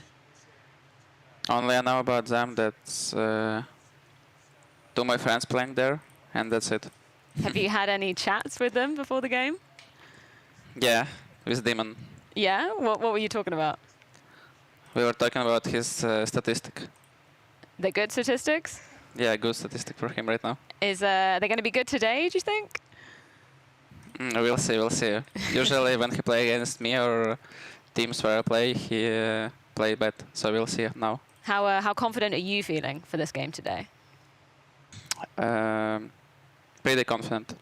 Excellent stuff. Thank you so much for your time. Good luck. Thank you. Well, MPL was certainly right about that. He said anytime he goes up against Demon, he's not in for a good time. That happened on map number 1, Jacob. We can't fault the guy. No, true. It was a competitive game, and let's be honest, you know, they weren't far off from taking down Bait on their own map pick of Dust 2. However, I do feel, Peter, that was the one chance FUT had in this matchup. I know Mirage is coming in as well, but we have seen Bait play that map against some very qualified opponents that is significantly higher ranked than FUT. So I'm not too worried on behalf of Bait, but it was a messy game on Dust 2. It definitely was, you know, and the good thing is that it was not a blowout in that sense. You know, it could have been like if Bait would have closed it out earlier, then they could have gone into this map now thinking that it's going to be difficult to come back. But obviously, the way that it ended and it got into overtime, I still think there's a case that FUT can make it work. It's a map that they have played a lot. It's like both teams are sitting on like a plus 70% win rate, so it's like a map that both teams are comfortable playing. So it's not like Bait goes into this one with a clear favorite. Maybe they do in terms of winning the previous map in terms of the mental part, but overall, I still think that FUT has a chance here. FUT have chosen to start on the CT side of things. What should we be kind of anticipating from how they're going to approach this, considering, you know, we're looking at 4 ex-Na'Vi Junior members, but Masuda, he's obviously got to integrate into the mix. He's been saying he's taken up Makazi's roles. It's a little bit new for him. Like, is there warning signs there for us? I think based on what we saw on Dust 2, it's 2 teams that are willing to fight. And Mirage have sort of the same layout, you know, where you can fight an awful lot in middle. You can push out Catwalk, you can push out Connector, you can retake middle in the middle of the round. So I expect a lot of the action to be happening in middle, and I expect both teams to be willing to say, listen, you want to fight middle? Let's fight each other. And then whoever wins out those duels, Peter, is obviously going to be in a good position. And I think it's a good fit for FUT in that sense that maybe they haven't had much time to integrate Masuda into things, and also why they maybe went on to a map like Dust 2. Dust 2 and Mirage is maps where you can just kind of play a little bit of your feelings and play off what is actually happening inside. It's map that is very commonly played inside of FaZe games, and so it's easier for them to slot them in instead of playing a more title depth map like Nuke. So for me to see FUT going to play Mirage against Bait is obviously going to be a lot of fighting. We're going to see a lot of productivity as we saw on Dust 2, but overall I still think that Bait will be their upper hand here. Can I just pick your brain about Masuda for a moment, because he's talking about, you know, having to integrate into some of these newer roles. I imagine it was somewhat similar when he was on Vitality, right? I can't imagine you were giving kind of the superstar roles to him with the other names on the team. How was he in terms of adaptation? He was back in Vitality, you know, Apex has this soldier kind of theory about his players, and back then that was Masuda. He was being Apex soldier, so he didn't have much saying, to be honest. I don't feel like Masuda had much saying. He was just like doing whatever he was told, because he was also playing alongside people with a lot of experience. So he was more like the slave of the role in some sense. You know, he was put in positions where he felt he was comfortable, but I don't think he had the guts to say that I still don't feel confident in situations. And he was not being very vocal about it. He was still at that point very young. And I hope that the time now that he has been having outside of like the highest quality of teams has maybe put him in a position where maybe he can get more voice inside a team, say I like to do this and do this, because he has the mechanical skill. Like every time I watch him play deathmatch, he was being very on point. Of course, he lacked some kind of decision making inside the server because he was not being very vocal, but obviously he's also grown, so I hope that we will just see more of that. Well, it is time for Mirage Bait's pick with Harry and Hugo. Yeah, thank you very much. This should be looking to go the way of Bait now. Huge. Well, they're favourites. They are favourites. Yeah. They are the supposed heavy hitters here, and they played like it on map 1, nearly choking that lead, sure, but then bringing it back in OT very, very cleanly. The one thing that's given me a bit of faith for this FUT squad is they also feel very at home here. They've got a good win streak ticking over on their Mirage. And we started to get some activations from players on Dust 2, thanks to them dragging it out, right? Demon kind of coming alive. He was quiet throughout the entire first half. Then we saw some fantastic rounds out of him. He had the little interview as well leading into that segment. And MPL saying that he always plays bad whenever he plays versus me and my teams. I like that. Well, he definitely struggled at the start. It was a big 4K and a 2v4 to make things interesting for Demon, but then by the end, Harry, none of that mattered. I want Demon to play well. I want him to play well. Hugo, story time. Here you go. You'll remember this. We played with him once on FaZe years ago. Years ago, Harry. Years ago. I think he was 12 at the time. I think he was 14. He's 17 now. It was about 3 years ago. That sounds right. Pretty sure he was on Na'Vi Youth, though, at the time when we played. Yeah, he was. Yeah, which was nearly 5 years ago, bro. Oh, wow. So, yeah, you know, we know this guy. We've played alongside him, actually. And I was thinking the whole time, maybe we'll be casting him one day. Well, here we are. We are casting him today, in fact. So play good. Lock in. Bait with a map in the pocket. 15,000 big ones on their head. FUT coming for the money. But elimination looms. If they lose 0-2, Zhugs caught out in A. The flashes are overwhelming, and even the Jawlies in Palace shouldn't be enough to save you, but 3v5 flips on its head pretty quickly. Hunting in spawn, MPL, got to worry about 2 players. He gets out, he survives. Can they find the Palace player before he causes more problems? Jawlies tucked in, maybe low, but letting him live could be a regret for Bait. Trying to pick him out of the Palace. Pushing in off a spawn. MPL does finish the kill.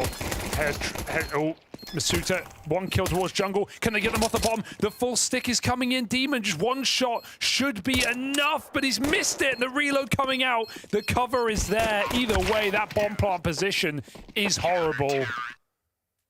What were they thinking? Bait not playing the plant. They had no one there to stop the defuse. It's a rough way to go, but a nice start for FUT. They'll take it in their stride. Is that a miscom on plant? Like, we planted reverse default, but it's actually just for CT? And sure, MPL could have tucked in and played last for that bomb. Definitely could have been the better option with Bait having 2 down on ramp. It's a bit of an awkward round to lose. Well, FUT with a pistol. But we saw those force buys cause a lot of problems. Bait looked to do it once more.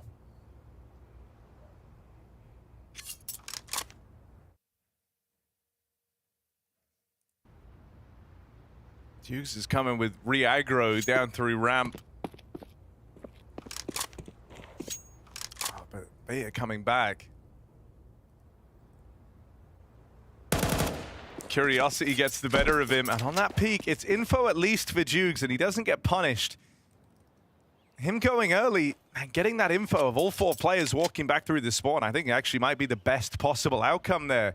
Up close on the MP9, so many players. Feels like he would have really only got out with a 1 and done. He's been able now to reposition, gets himself set up in the Palace. He was last seen on a ramp push, so Kenzazor's not ready for that. And as Bait try and pick up the pace now, FUT start scrambling bodies over. Krabany the first to arrive. The speed up here, and even though smoked out, it doesn't matter. Bait need to take some space. They own the jungle right now. This kill is awkward. Masuta not being aware how close they've gotten.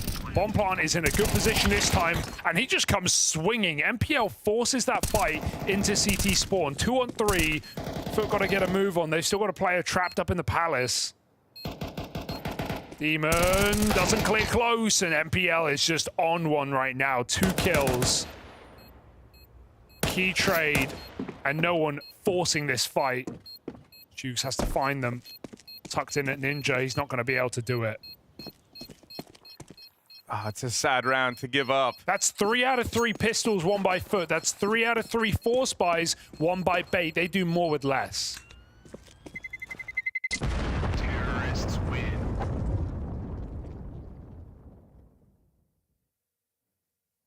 It's one as well when you look back and you see the HPs left on the last 2 guys. Jukes just unable to attempt that round with the smoke in his way.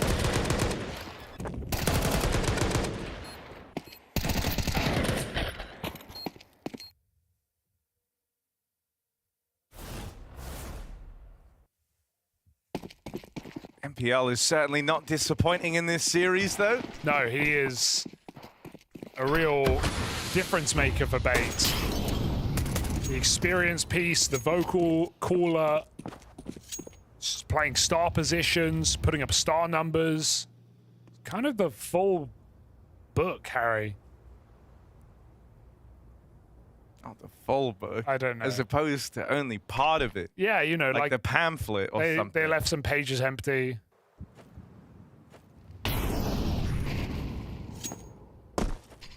Yeah, I read full book.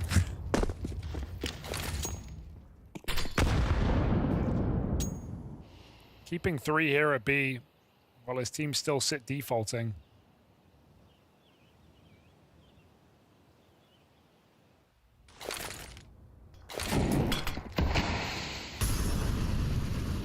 Juice with the smoke block.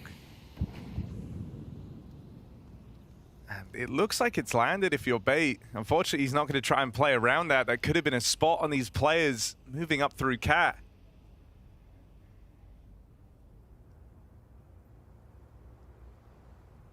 Kevin seems ready.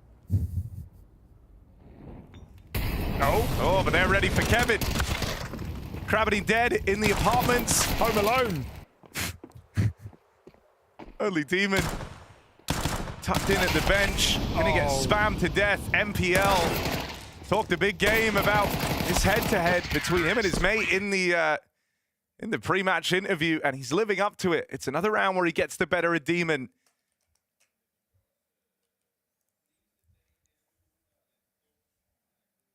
And so Bait looking to get back to their winning ways early on here.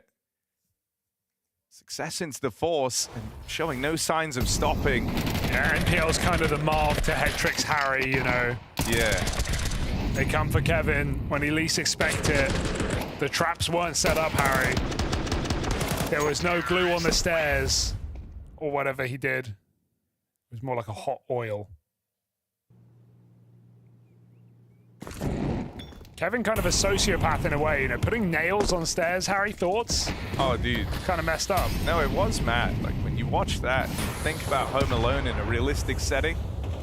He's a twisted, twisted child. Just a gross kid, I mean. But also, like, in self-defense, you know, oh, yeah, I'm not saying legally, you know, it was up for debate. I think legally he's in the clear, but, you know, morally, ethically, that's kind of where I'm going. Should he have heated up the door handle that hot? Oh, here we go, rocking around the Christmas tree, back in spawn. That Molotov heats up another door handle, and they just line up for Harry. Headtrick with a triple.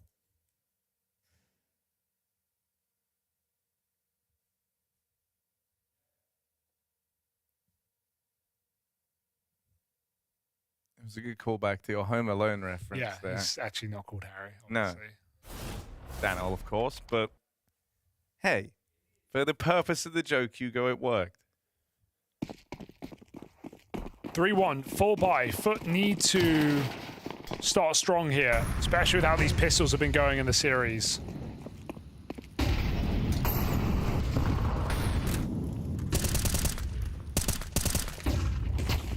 Ooh, trying to fight on Cat. Masuta and Krabetti flashed off the angle. Cemetery's going to try get involved through the bottom of Con, but they're very, very close. And while this is happening, MPL just goes out on a limb on a push through the apartments. Strikes one from the tally for FUT. Nice little easy 5v4 pickup at the hands of MPL. Don't jump the gun into what was a triple B setup, which is good for Bait here. Maybe was tempting, but MPL's regrouping back lower, and they just go up connector together. 5v2 in this bomb site, a boost in a window to make matters better here. MPL, all the best positions, making it work. Trade out, up connector. It's up to the ramp player. From afar, Masuta shots down range. His teammate comes through the smoke. That catches one more off. 2v2. FUT always finding a way to make these impossible rounds seem doable. Dukes and Demon left up in this one. They are split up, but they're putting a lot of pressure on Bait, or at least the presence of Demon on Catwalk is going back and getting this bomb. If you're Alex at 24 health, shot away from death, felt very, very scary, but he will get it. Bait try to remain dynamic in these 2v2s. They're going to reroute. Demon hears this. First man on the scene. They'll line up for him. And it's another big multi-kill round out of Demon, keeping up appearances from how we finished Dust 2. Just FUT throwing themselves at bait there. Masuta committing in the molly on Cat. Demon comes through the Molotov after the fact. And the whole time, if they were able to just get that bomb and commit towards the A site, find that player close on ramp, could have just been a simple round. Overcooked here for bait. They get burned.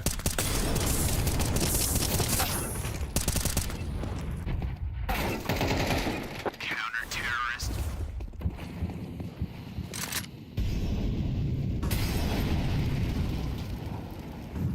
Tomid aggression now. Kenzazor's waiting for it. He at least gets the spot off, and Grabini decides not to stick around. Good cover for Masuta. Didn't let MPL spill out through lower. Essential. That's a lot of damage, and it's made life easy for Alex on the trade. Only one man left at this side of the map. It's Cemetery. And Headtrick staring onto his position. Barrel spotted. He knows a kill might be about to come his way. The Rifles get dispatched to go and deal with Cemetery's push. Demon's been the one causing them problems, and that's looking to keep up. Him and Masuta combine to tie this game up now at 3 apiece. Yeah, we need to see them slow down sometimes. Some really hectic situations where they're not waiting for their utility. They have grenades, they're using them, but they're playing before the smokes bloom, before the mollies take effect. And look at the punish coming out from FUT. Not afraid to re-peek. A very chaotic matchup right now, where you feel like bait, in theory, should be up 5-1. That's 2 sitter rounds they've lost with advantages. FUT making something out of nothing. Bait back to Deagles.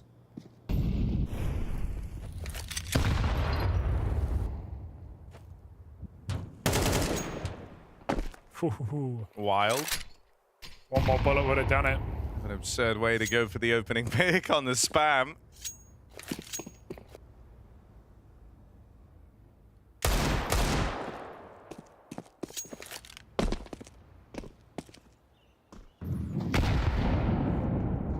Do you like the new Deagle pull-out? The animation? Yeah. Yeah? You're a big Deagle fan. I think so it might be too good, though. it's kind of OP, Like, now I right? quick switch all the time. New problem. It is beautiful. Oh, you're not getting out of here. Jukes needs help. Getting a bit weird, but only Kenzazor left. Come on, Chill. One bullet will end it. He only has a Glock. Oh my God, what's happening? Kenzazor, hold on a second. He's holding the Glock sideways. It's another 80. ding. He's getting a lot of dings downrange. Dude, this is the maddest Kill him. attempted around. There it is, finally. Dude, he did 80 and 1 with the Glock there. How did he make it look so possible? I couldn't tell you, but that was very interesting. If only you could find a gun.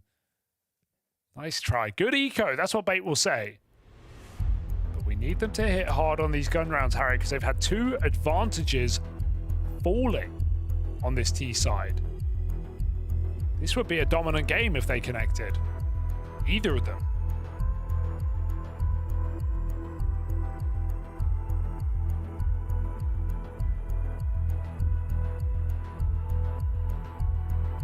I think Kenzazor should play Glock only. Yeah. That was actually really It's like convincing. a kind of a Sanji economy move.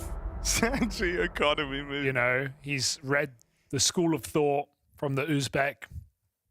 He'll hold on to money, he'll drop AWPs over, and he'll still find value with that Glock. Everyone will be low. Every round is, I dinked 2. Yeah. They hit 40. That's 40 spread between 2. You said it yourself, FUT have a win streak on this map. They are very comfortable. They even have a 30-0 in there recently.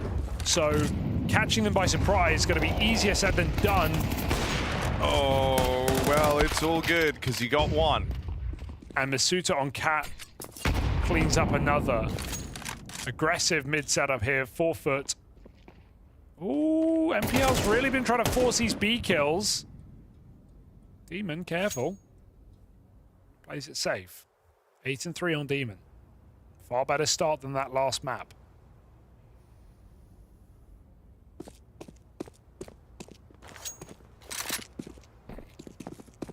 They go back to A, but again, the Palace push.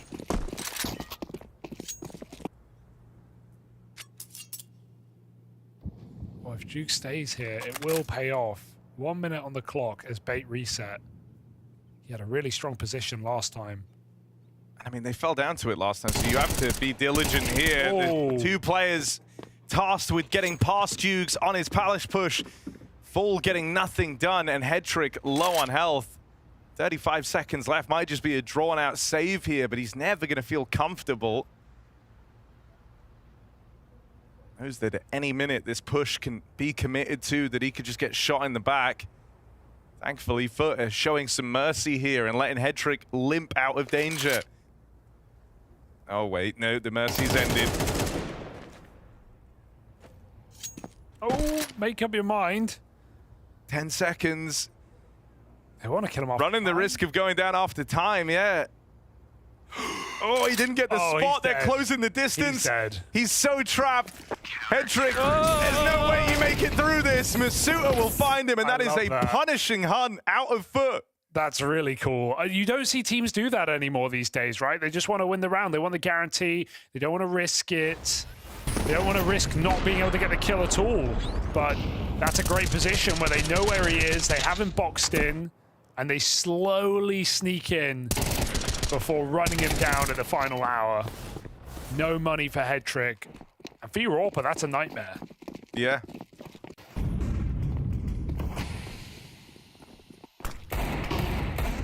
I remember Big used to do that so much, where they would leave it till post-time to get the final kill.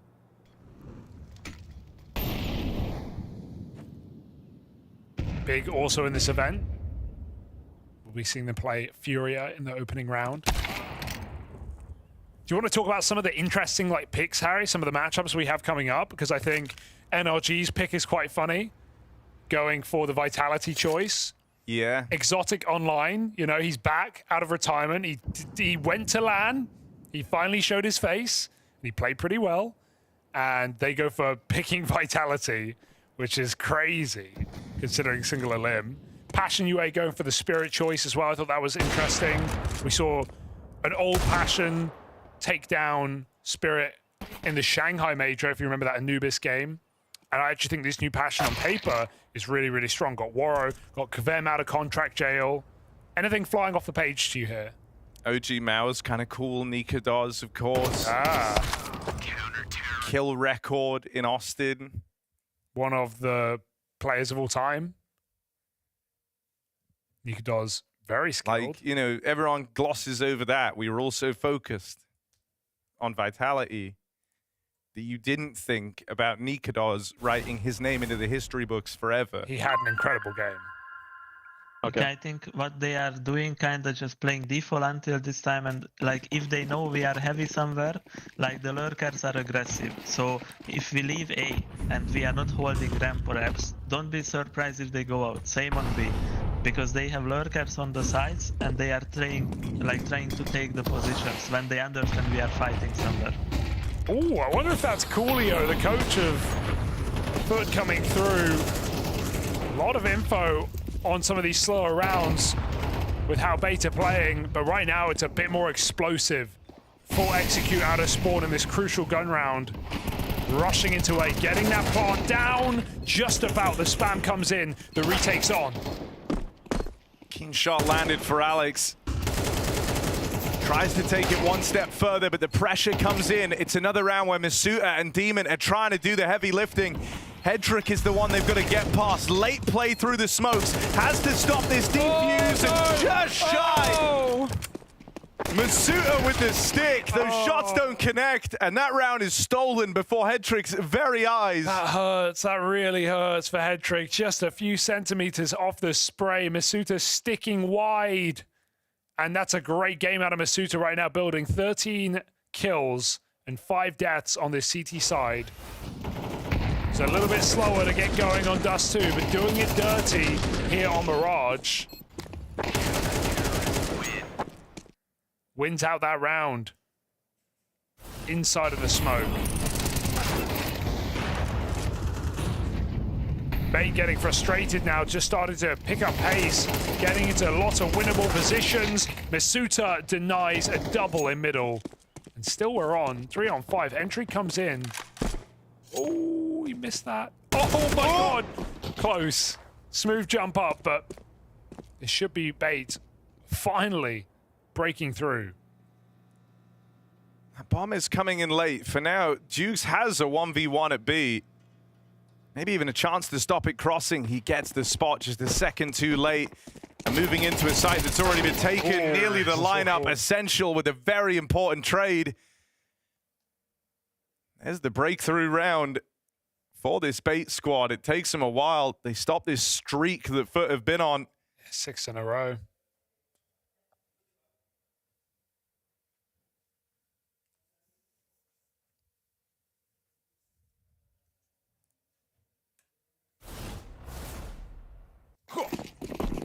I mean, there have been some close rounds in here.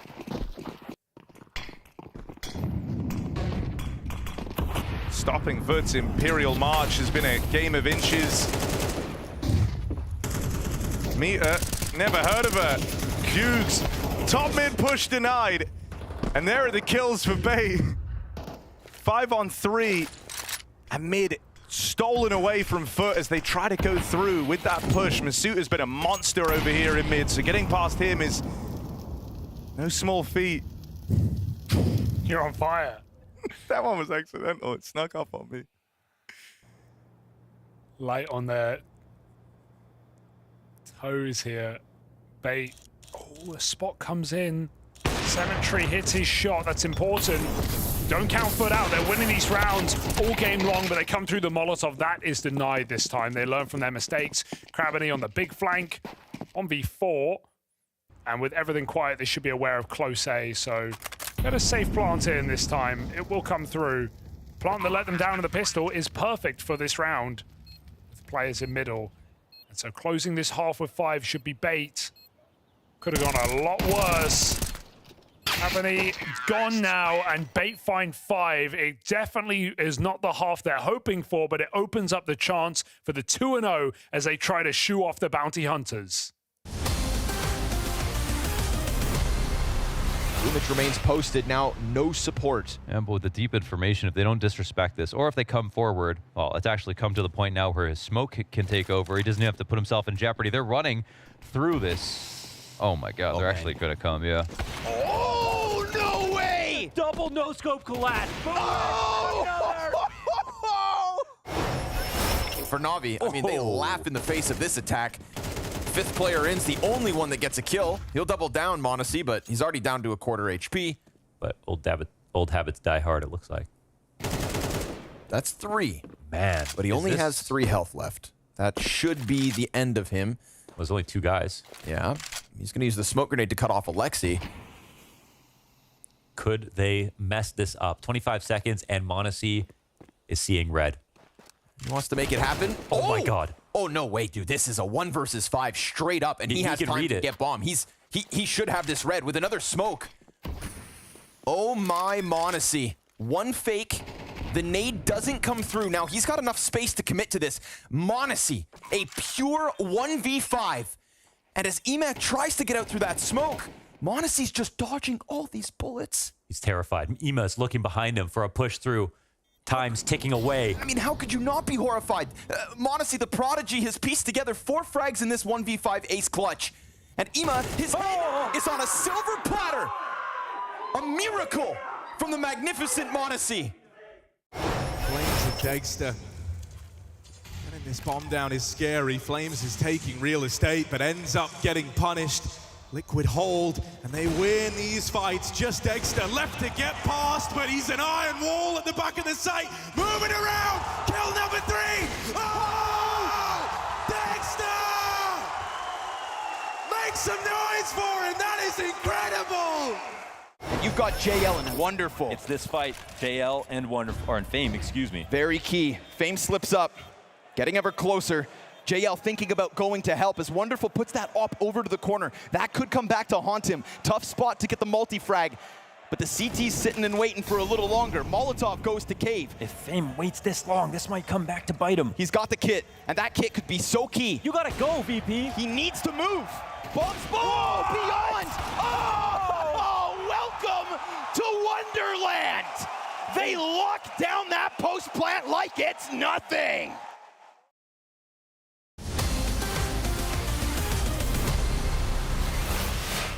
Bait to break through at the end of the T-side of Mirage. Just a map pick that FUT have made their home with a big win streak and a 13-0 to boot just weeks ago. Bait looking to pull this one back in the second half and make this their series after all. Inferno's our decider. If FUT can make it happen, a better showing from Masuta for certain on that CT side. The question is, will it keep up for FUT, or is this gone too far? Yeah, we had some resurgence here from this FUT squad. It's kind of spearheaded right now by Masuta and Demon. Still waiting to see Symmetry's Orb really find its form in this series. And this is all the while MPL's been coming in with a lot of impact, even though he's not sitting top of the board for his team. Flash over and a fast A play in this pistol out of FUT. For Bait, that means they're in for a retake.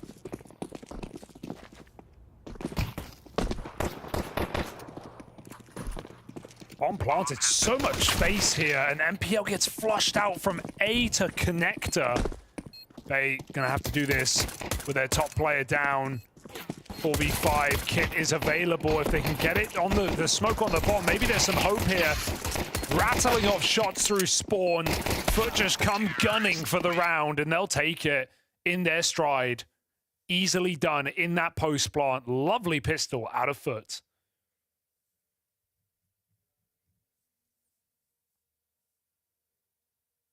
But these good pistol rounds, Hugo. I've seen them many a time. Yeah, it's the conversions that have been the problem. Good point, Harry. 3 out of 3 force buy wins for Bait after losing pistol. Headtrick very emotive today, getting lots of reactions as he gets his head knocked off. And here's that force, because Bait know they can do it. But this is going to be a lot harder. I think probably the hardest one yet. A couple of MP9s and a scout. Got to read it right, but look at how spread FUT are on this T side, giving away no guarantees.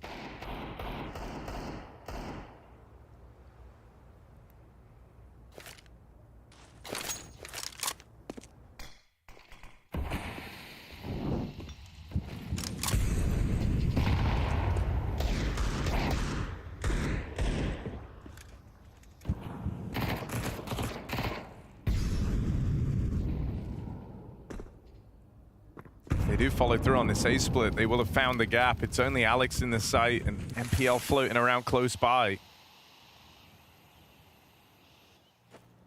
They're actually walking it back out of mid. Will Bait go investigating? Will they clear this out, or are they going to be constantly left watching over their shoulder as the site hit comes in? Bait don't look like they're making many moves right now. Headtrick jumping window, though, that's something. That's a good bit of info. They need to stack a bomb site. Headtrick leans back. He's uncertain. Meanwhile, FUT walk through with 20 seconds to go. Winnable. MPL with some damage. Gonna catch one on the cross in. A double from MPL's Deagle. This round has legs on it. These force buys constantly successful for Bait. Not again. Surely it's not gonna happen once more. It's only Dukes left. And MPL and Headtrick. All the kills belong to them. The Scout and the Deag combo. Unbelievable consistency on force buys for Bait in this series. They lose every pistol. They win every force. Headtrick from short with the Scout. Hits tags. Setting MPL up there. And that's a 20-second walkout ramp for FUT. With no smokes down, Bait take every fight they can.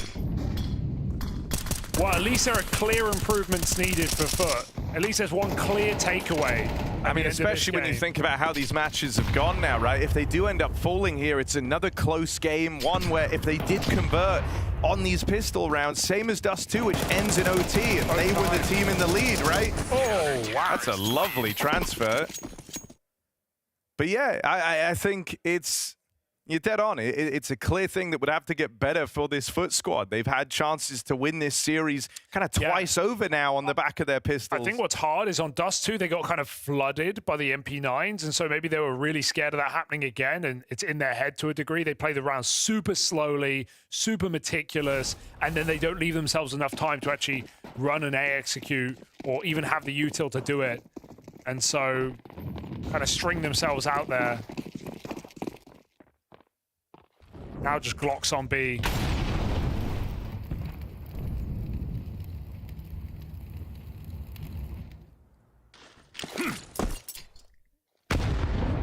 That could have been something. Just gonna dive through the smoke. Only one player here. Central needs a couple. A little ugly on the first. Oh. But my God, will he keep the rest in check? Essential, he's done everything he had to and then some. Oh, whoa, there was one bullet in that perimetry. He had to put a fresh mag in, but the one shot he gets, he delivers on. Do it with an AWP. Dude, that's crazy. One bullet in the gun. Perfect headshot.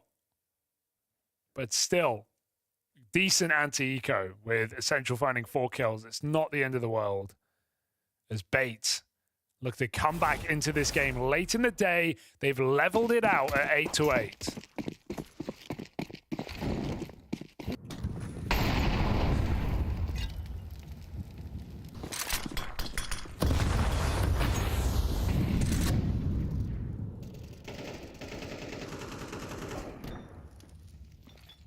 Contact play out ramp. They're ahead of all the util. It's a timing that Alex just simply isn't aware of. And so a lot of ground here for FUT in this first rifle round. There's MPL on a tear up through the connector. And that's going to keep Bait interested, even if he's taken damage. Worth giving this a look in. Cemetery with a late trade on MPL. Locks down the con side. Bait slow it down. See if anything gets presented here. See if FUT give it away. Entazor with the close check, but when he can't get past Cemetery, that will signal the save. Oh, wait, hold on a second. 2 kills gifted over very, very quickly. There are kits in play, but Bait aren't going to attempt this. They're just going to get out with these guns. They're too far gone there. Still don't have any more informed positions, and bomb is open, so Bait going to give it up, get some damage on the way out, get some guns. All is good. They have plenty of buys available after their forced victory and clean enough anti-eco. It's an important round for FUT to net, setting quite a dangerous precedent in the first gun round that they will just walk out ramp off the top of the round. As Bait were fighting middle, had no idea till it was already happening.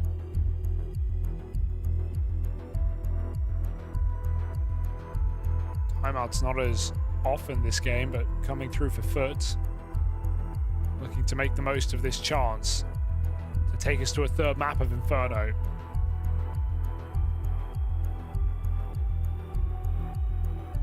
FUT we're going to do it anywhere. I feel like it has to be Mirage, even though it's Bait's pick. It's just the numbers are so good for FUT. So much comfort. Getting a great game out of Masutra as well in the first half. Looking to see if that will continue here on the T side. I mean, for crying out loud, in 2025 alone, they have 33 games logged on this map, winning 2 out of 3 of them.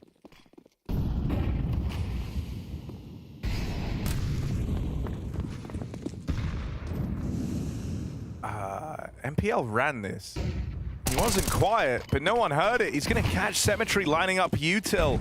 That's also the bomb drop back in apartments. A lot of info for Bait to work with, and MPL, again, trying to find one of these golden timings. I don't know how they haven't located him. He's been loud in this, trading places now, running back through. Finally, MPL's luck runs out. They know where the bomb is. They know where it's going. FUT really just planning on following through with this B hit. After the bomb was spotted earlier on, Headtrick's been tucked in here at the car, waiting for the creep out. Jugs with the drop down. That's okay. It's all still fine. Kenzazor, it's 1 TK. You imagine that doesn't cost them everything, right? Except there is this push through market. The flanks, on flanks, a long way away for bait. And Kenzazor with a smart move to just get out of danger. His team is so far away. Wait for them to close in and we can play this all together. Don't give away the kill. They're slowing it down, FUT. They're waiting for something. Krabany gets in position. Heard in the market. By that CT rotation, Alex moves in. He'll look to play last as his team come up through the apartments, trying to find positions from FUT. It's a cool idea. If you can give them a false sense of security about market and trying to tuck from these other angles, they might just open up to you late. It's a big double though. Demon and Krabany both get their kills. Alex now has no choice but to go. Time ticking off this bomb. And they'll squeak a win past them. Bait knocked out on the retake. The flank joining up on that B hit. Really? Go put a round on the board, and this one remains competitive with FUT refusing to give up an inch of ground. Yeah, nice. And in hindsight, that team kill matters so much, right? Because Hedrick gets his frag, then bottom fragger in the server. Kenzazor kills him, goes on to give up B, which, again, is a smart move to play with your team, but it doesn't work out in the post plant. 2v3 shut down with a window flank. And FUT, they're onto something here. In the right direction, 10-8. Despite the disasters of winning their anti-ecos. Gun on gun, they're holding their own. Nice molly, Hedrick has him covered, but smoke comes in. Double nade, big boom, Demon's gone.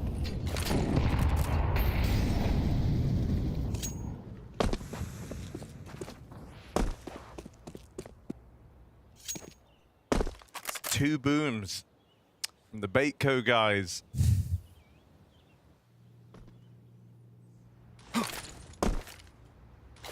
FUT might just follow through with an A play. It's really all the ground they're left with here. The util for the exec as well. They prepared for Essential. He looks to play late. Contact taken out from the bench side. That's a nice opening kill out of Dukes.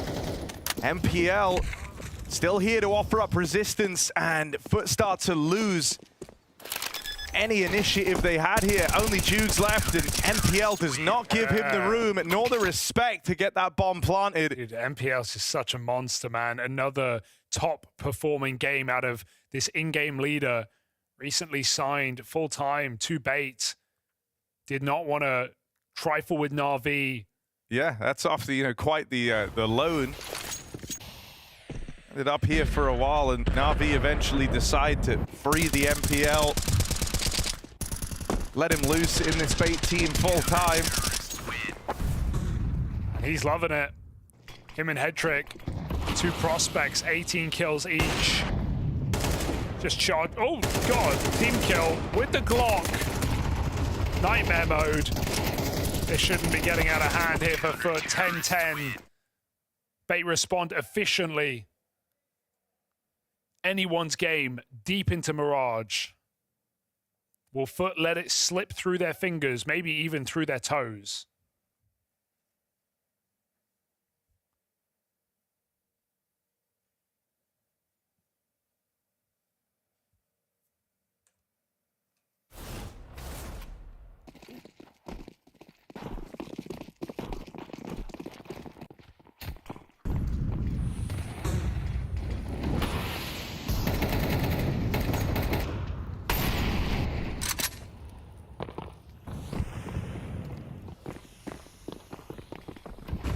Maybe something a little bit faster here as these short smokes are in to try and allow this walk up through Cat. Oh. Kenzazor with a cool head on his shoulders and a triple B lean called from MPL.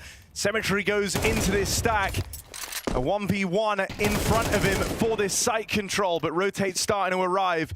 Cemetery looks to pick them off first. Good awareness of this market player. Cemetery gets the ball rolling on this clutch. First kill in, but wasn't ready for Alex. Sneaking his way up through short, making it in deep. Clutch denied. Bait going for the close. Yeah, Kenzazor's had a really tough game here, and when they rush him on B, shows up when they need him most. Swiveling around, double kill. Counter-terrorists win. As Bait draw closer to taking this victory, to remaining the most wanted, to keeping that money on their head. Someone will come running for it in stage 2.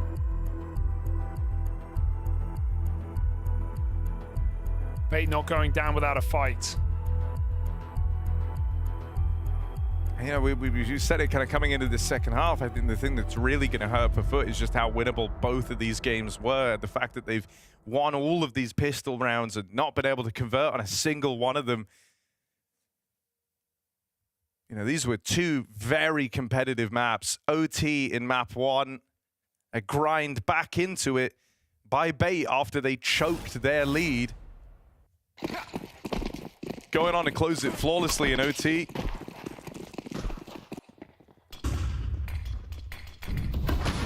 And now here, Mirage also goes the distance, but will be decided in these final few rounds. There's a hero gun for Cemetery.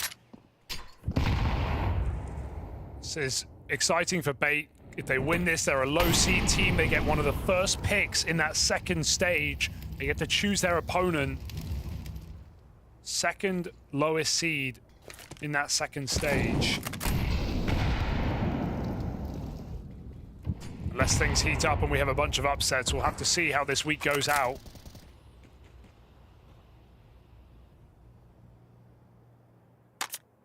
Right now, first upset looking to be avoided. That gun thrown to the wayside. Curb stomped by Alex. Demon picks it up. No health. No armor. No chance. More kills coming in, and that AK is going nowhere fast. That is match point for Bait on this CT side. Met with a bunch of issues in this game, a bunch of clutch rounds for FUT, especially on Mirage, on Dust, 2v4s, 2v5s, 3v5s, the like. But Bait persevere, prolong, and look to win this series in 2. Yeah, you said it already, but that means Bait will keep on fighting. Keep that bounty. And look to end FUT's run very, very quickly into this first stage. Bounty Hunters heading B-ward. FUT burning that molly, softened up by Kenzazor and Essential. The short wrap timing for Cemetery is good. They know, though. And Alex actually tries to play early here. That's in spite of having this flank. Alex just out on an island, out on a limb, goes with aggression. Ooh. Demon and Gravity handed some kills here, and they seem ready for MPL's flank. Both players homed into the apartments. MPL's got to check close first. Gravity tucked in. And just shy of the proper clear. Is it going to be another OT game? FUT trying to force it through. They might just make it happen. Last-ditch attempt, smash on that B-bomb site. It works wonders for FUT. It keeps them in the game. Misuta, who had just a monster first half, has gone really cold here on the T side. Finds out one entry into B, though. Could make all the difference here for FUT late in the game.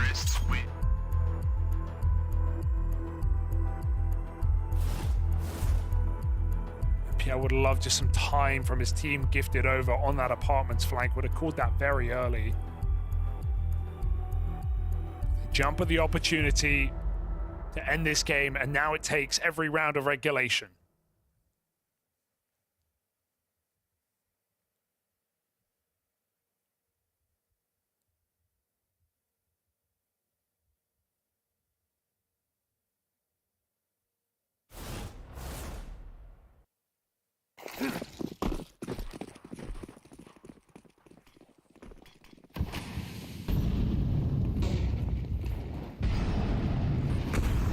Another one of these fast rounds. Masuta leading the charge. Headtrick will get the spot off, but he's trapped in at the ladder room. The pace. A really pacey round. One that Alex is thriving in. 2 kills from him, and now he's got a crossfire to play. Support from jungle. They're trying to fight Demon out of the stairs.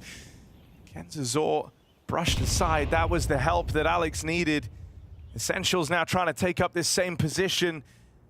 Will he fall in the same manner? Demon on a tear, 2 kills. And it's him and Masuta. It was this duo in the first half making these rounds feel competitive. Can Alex be the one to put a stop to it?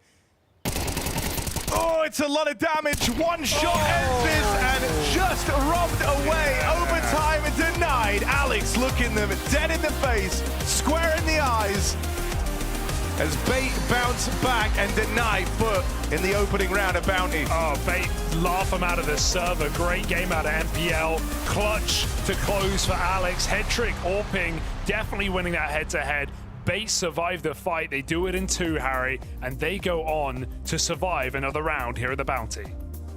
Yeah, FUT making this series competitive, but not enough to take down the most wanted. Bait just about survived by the skin of their teeth, or rather I should say by the skin of an Alex clutch. That was a crazy way to end out the series. Thanks to Alex for that one, saving Bait in this regard. That was a wild last round, Peter, you know, and I guess the entire game was kind of reflecting what we saw in Dust 2 as well. Very much back and forth. Not always as pretty as you would hope for, but very competitive. 2 teams that match each other well, and I think FUT right now must be sitting with a feeling that this one also slipped out of our hands. They were competitive and they could have won Mirage. I think obviously one of the reasons why they didn't convert any of these maps was also the way that they won both pistols, or all 4 pistols, all 4 pistols, but also managed to lose all 4 force buys. Oh. So in that sense, you know, that is a, you know, probably, Jacob, from your career maybe like a decade ago, that winning a pistol round feels good, but losing the second round and not converting, that feels even worse. And you know, that is not the case that you want to see. Like, and if it happens 4 times and you still make it this close, then that would have been a case if you would have converted, you could actually have won this series. I mean, shout out to Masuta in the first half as well. He was looking amazing. It was a shame to see him kind of falling off in that second half. Sure, there were moments where FUT made it close. We thought, okay, is this one going to go to an overtime as well? But yeah, just good stuff from Bait to kind of be resetting to close this one out, right? I think Masuta, he had what I expected of him, you know, in the sense of his raw mechanicals. Like when he came out of Catwalk, he had just one thing to focus on, and that was his aim. And that is what he's really good at. You know, Masuta has always been, to me, whenever I watch him play Deathmatch, I mentioned before, he's like very mechanically skill gifted. He hits a lot of headshots. He makes a lot of good decisions in terms of using his aim. But obviously when he falls off, that is when he gets a little bit uncertain about his positioning. He gets uncertain about his teammates. The communication seems to fall off. And then he starts focusing a little bit more on what is happening around him instead of just focusing on himself, what he's really good at. He had a good first half for sure, and I think overall he had a decent game.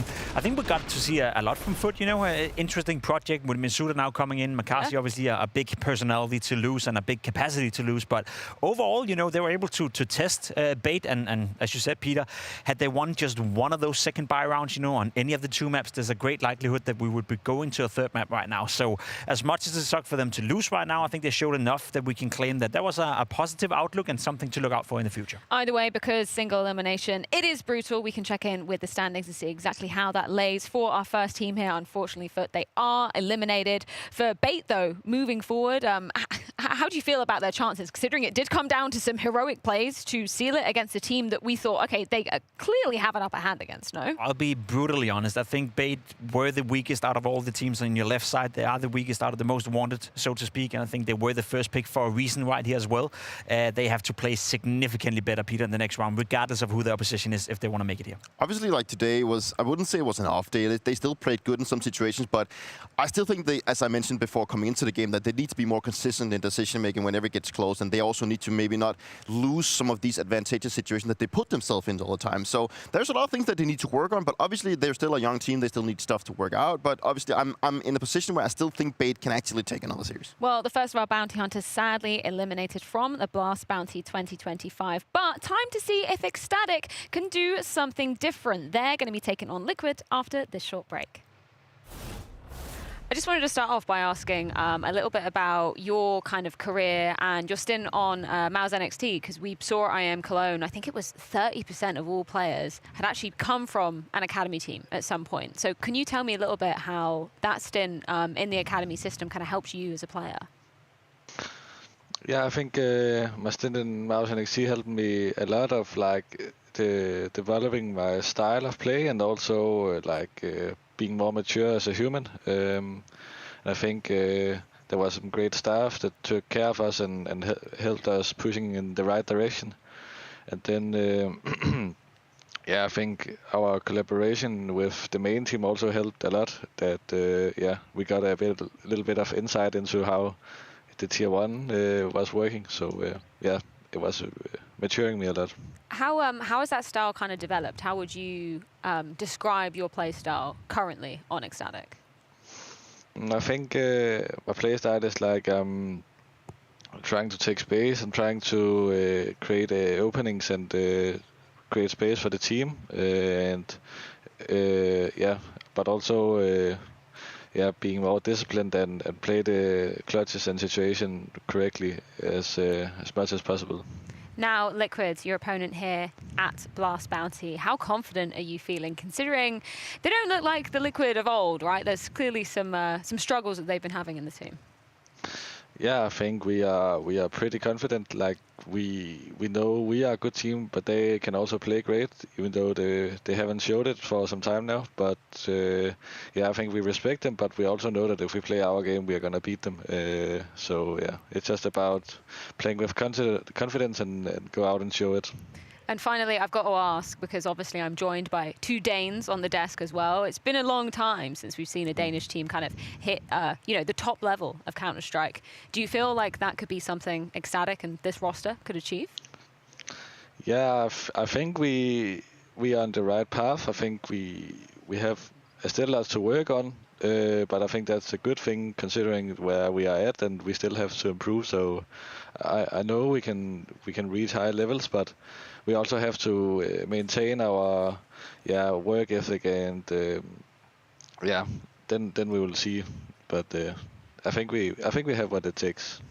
And it's not just the Danish connection between Sira and Dupree. You actually had some time on a team with him and some of the other ECSTATIC players. Can you kind of give us any insight as to what they were like? Yeah, like starting off with Siri, he was one of the guys that was picked up by Heroic when this whole old Heroic line of Wilstown and Yapi like imploded. And then he was picked up alongside myself and Christian. And, I got to play with this guy. And in the beginning, I had no idea who he was. And when I got to play with him, it was very easy to feel that he was a guy that understood the game very well. He was being a little bit quiet, but at the same time, he felt like he had a good understanding. And he was very composed inside of, and his work ethic is really good. And I think that looking at the Danish Counter-Strike scene as a broader picture right now, we've had a rough showing. And I think it's nice to see a Danish team that is somewhat established to actually do good, have some good results, go out there and make some results for us. And I think looking at also TMB, which is another guy I got to play with, is obviously the Ingham leader of this ECSTATIC line. I got to play with him in pre-season when that was like before my small Falcon stint. He's a guy that, let's just be very nice to him. He's not maybe the most talented Counter-Strike player, but he has a very good work ethic, and he has this idea of playing sometimes a little bit crazy Counter-Strike. Okay. And I think that sometimes plays into a favor of when you're not maybe the most established team, or maybe you're like an upcoming team, that you can come out with these plays that are a little bit like, unorthodox in that sense. So I think that ECSTATIC is a very interesting team, and I think they've had some really great results.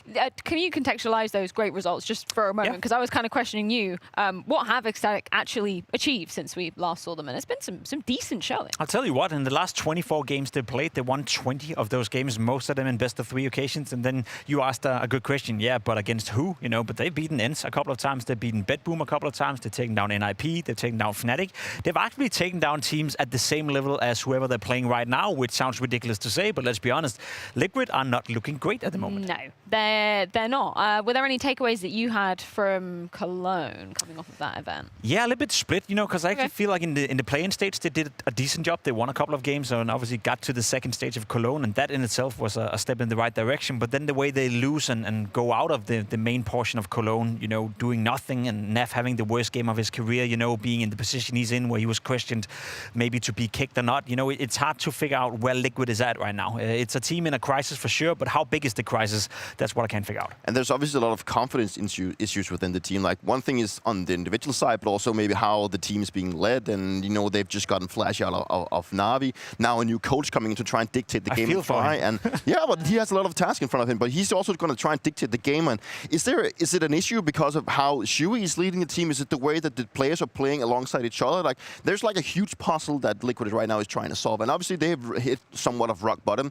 And if they go out and lose today against ECSTATIC, I feel like they're going to go below rock bottom. And then, like, what are they actually going to go on from here? What is below rock bottom? That's the question. Another question is addressing the elephant in the room. I think we all saw the Twist tweet by now. Oh, yeah. Dupree, if you were on Twist team and you saw him tweeting this out, what would you be thinking? Obviously, we all handle frustrations differently, and at this point, I feel like Twist is more likely to go out on Twitter and try and rant a little about how things are getting some of the steam out. But obviously, hearing that they are not playing as a team and they are not functioning as a team, then that is obviously not nice to hear as a teammate. And obviously, he's a big name inside of this lineup. You know, he's probably the one with the most experience and also the one that maybe some of the younger players inside the team are looking up to.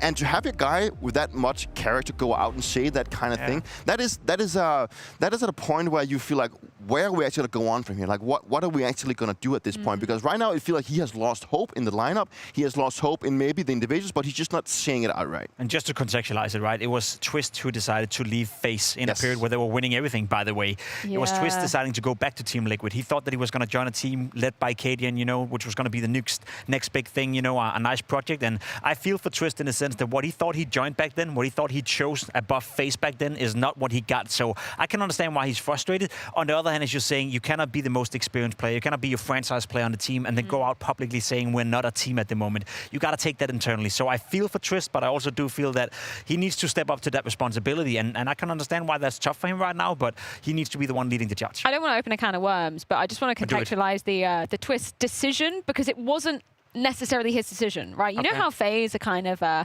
don't want to say fumbling the bag in terms of letting the contracts expire and then maybe not renewing them. Twist, like, let's be honest, he found himself in that situation, right? It wasn't his choice per se to be moving from that. He just needed to find another option, and Liquid turned out was the best. And that's fair enough, and I'm sure Liquid would have offered him a long-term project, a long-term contract, and I don't really blame Twist for doing that. I thought at the moment I praised him. I thought that was a cool thing to do, but there were also rumors of Twist maybe going to Vitality. There were also rumors of Twist going to some other team. So I think if you're Twist right now, for people to understand what kind of difficult position he's in, he was promised a project, he was promised a good team, and now he's left with a team that is dysfunctional. So for him, that is very disappointing. And I guess that's maybe also what buys into him. You know, he is disappointed because he was left up in a situation where he had to make a choice, and now he's ended up in a position where he feels maybe a little bit out of control. Like, where is he going to take his career going forward for this one? Because the more it goes down for him, and the less that he performs inside this team, and the way that maybe he shows right now, that's also going to drop his stock. You know, like, is that going to be a player that someone else wants to pick up? Is that going to even be a case,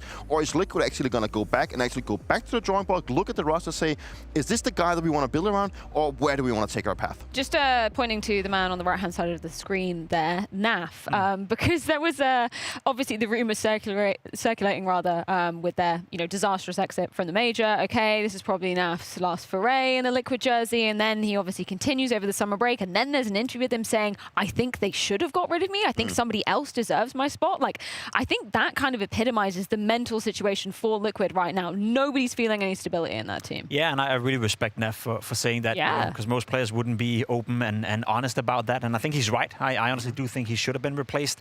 There's also context that goes into the matter of Liquid have invested an awful lot into Twist. They have invested an awful lot into Nerds. They have invested an awful lot into Shuhei as well. So at some point you have a budget, and when that budget runs out, you got to stick with what you got, and I think that's the only reason why Naf is still there. Obviously they're trying and hoping he can come back to his best shape, because you know Peter as well. He's a fantastic player when he's feeling it, but that's been a while, and at Cologne we saw glimpses, but at the end of the day he didn't have a great tournament. So I feel for Liquid right now, it seems like a dysfunctional project, but when you look at the lineup, Nerds, Twist, Ultimate for that matter as well, Shuhei, the most praised in-game leader, like we're talking about a team that should be at the very least top 10 and contending for playoff every single time, but that's just not the reality of the But that's probably why we market him as well, you know, like looking on paper what players they have and how they can fulfill their roles. That's your stock speed. That should be, but that's what I mean, like that is the stock right now, you know, you can see that it's just been like a complete downfall for them, and they're still looking to try and figure out why is it going so bad and what can we do to actually turn the trajectory around. But there's a huge puzzle in front of them, and I'm more concerned in the sense that I love that Naf went out and said that he maybe thought himself he should be replaced. Like, maybe it's also a guy that has also the inside of himself saying that maybe I need to get some kind of a break. But obviously in this kind of situation, he needs to get the best out of it. The team believes in him, and if he can find back to some kind of groove, that maybe can spark something in the rest of the players, that they can actually turn things around. But right now, it's looking pretty dire for them. Pretty sure for most of the viewers out there, they don't know too much about ECSTATIC, you know, but I'll tell you this. Liquid currently is 26 on the VS ranking. ECSTATIC is 28th. This is by, on paper, the most equal game we have of the tournament. It's the two closest teams in terms of ranking. And it sounds ridiculous to say because Liquid shouldn't be 26th in the VS ranking. No. But that's another thing to point attention to right here. Liquid needs this win. Liquid needs to do well at the bounty. They need every single point, every single prize money, every single dollar they can get into the VS ranking. Otherwise, there's a great likelihood we won't see Liquid at the major. That sucks for Astralis when that happens 5 times in a row. It's yet to happen for Team Liquid, but it's getting dangerously close. Well, you make that statement. I did pose that exact question to Ultimate earlier regarding the VRS, so let's see what he had to say. Given the current situation with you guys and like the valuable VRS points, how important is it for you guys to go deep in this tournament? I believe for the team is like for the whole team, like organization, is very important during to qualify. But from individual's perspective, I believe it's just as important as every other game. We just try to play our best. And just for like the, you know, the longevity of Liquid, making sure that you guys still get the invites to these top tier tournaments, right? Do you feel pressure to be achieving these VRS points at this tournament in particular? I don't really feel pressure that much. I believe that I cannot do much more than just do my best. So that's all I'm trying to do. Now, respect to Ultimate for giving me that answer. I know it's a tough question to respond to. I don't know whether I buy into that, Jacob. Surely, you're on Team Liquid. You're on one of the most established esports organizations, period. Not just in Counter-Strike. And you're willing to say you don't feel the pressure to keep up the opportunity to get invites to the best tournaments. Like, I'm not buying it. I'm not buying it. No, I'm calling bullshit as well. You know, and it summarizes the entire situation right now for Team Liquid. You know, Twist walking out publicly saying that we're not a team at the moment. Nev saying, yeah, they probably should have kicked me. Ultimate saying he doesn't feel pressure. Let's be completely honest right now. Let's be bluntly honest. Liquid have one of the biggest budgets in the world of Counter-Strike. It's one of the biggest organizations you can potentially represent. It's a team that has invested an awful lot into their players, in Nerds, in Shuhei, in Twist, and trust me, these guys are getting paid an awful lot of money for playing Counter-Strike. So for them to be 26 right now, for them to be in the conversation of not making the major, and it's not like with Astralis where they're missing it out by 1 spot in the VS ranking or where they're very, very close. As I said, for Christ's sake, they're currently 26th in the VS ranking. It is abysmal, it is disappointing, it is almost disrespectful to the game of Counter-Strike. So yes, this tournament is mega important, and I don't give a whether it's online or offline or whatnot. You need to win every single game you play right now if you want to make sure that you're still relevant in the world of Counter-Strike. Otherwise, you're just a laughingstock. And I don't want Liquid to be a laughingstock. No, but it's like, as you mentioned, like it's about the VRS, but it's also about saving some dignity in terms of where they are right now, you know, because as you mentioned, Freya, like, Liquid is a top-tier organization. It's an organization that's been in the game for a long time that people expect a lot of things. And I remember when they brought in Nerds, I was like, oh, this is actually a project that's going to be very interesting. And in the beginning, it did look promising, but now it's just like gotten to a point where we are feeling like, where is the direction going and where are they actually supposed to be hitting?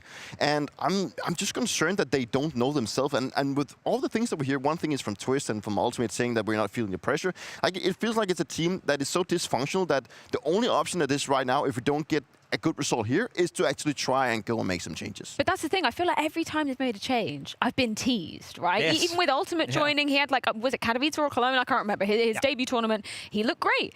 And then the slump. And then adding Nerds. They're looking great.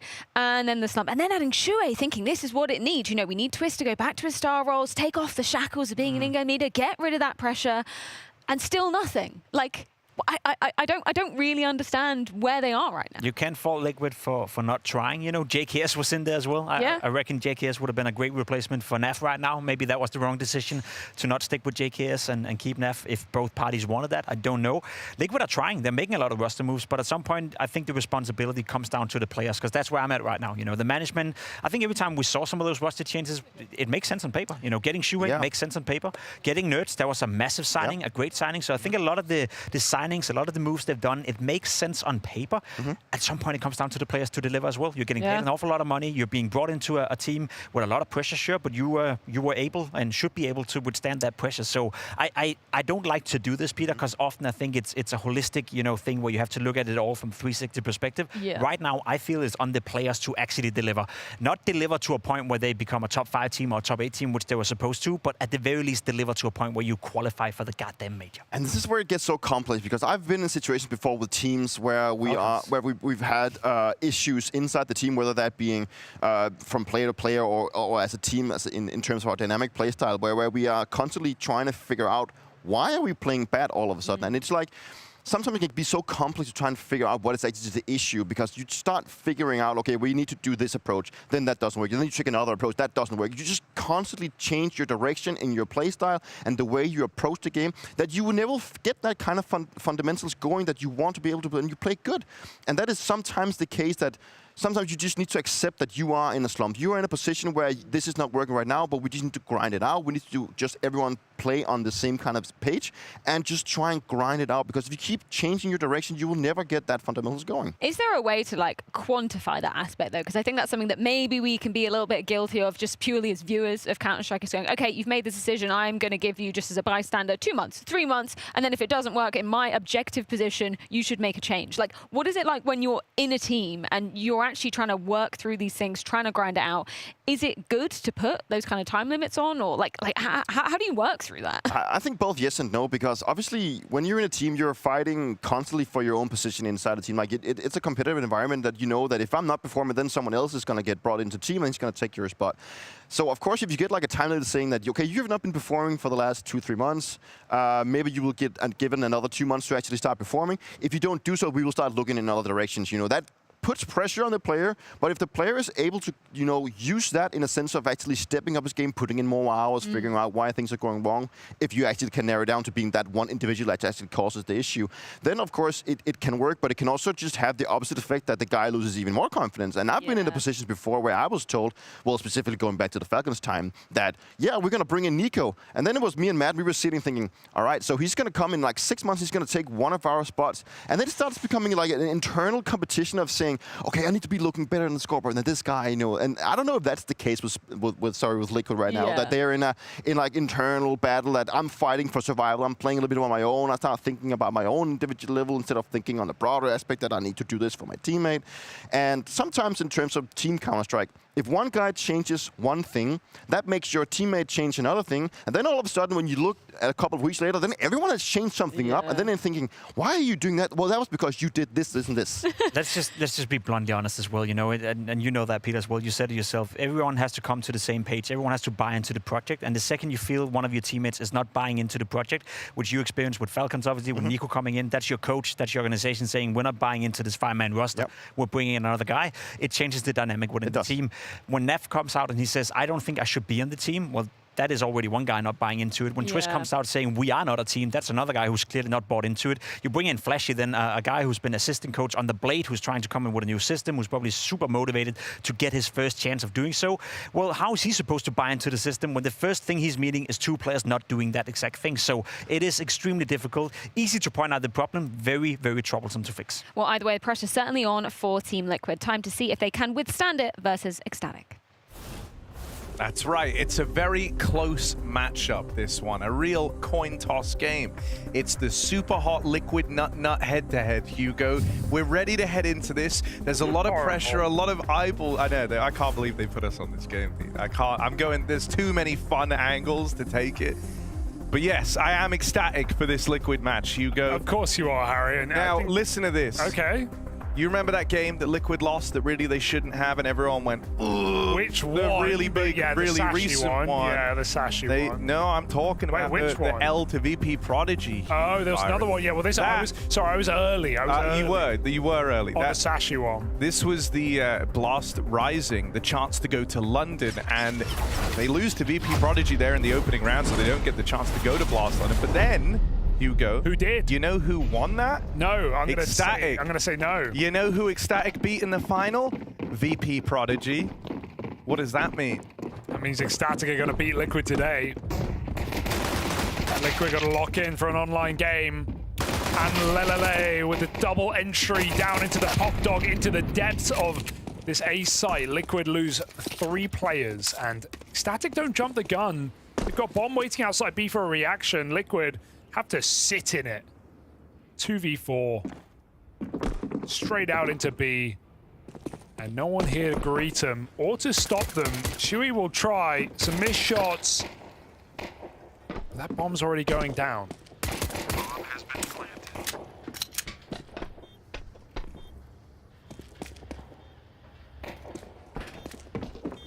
Ultimate trying to close the distance. Okay. Past Sierra, there's still one more in the site, and oh, it's Nut. Of course it is. My Ghost, 2 kills to close. Nut.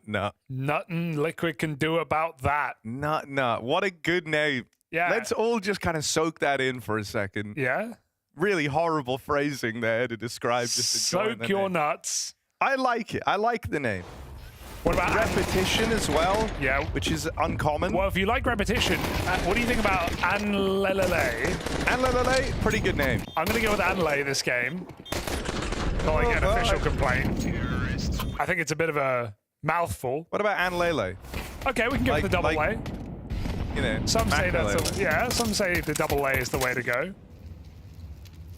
But then I just feel like if you're going to do 2, why not do 3? You know, at least I'm like giving up early. And lay. Nut, my goat in the feed. Not in the feed. It's so good. Oh. Go on. Oh, Go on, Nut. Get it. 3 kills. That's from the best player. That's 2 nuts per kill. That's 6 nuts. Give me 6 nuts. Squirrels love this guy. Yeah, okay.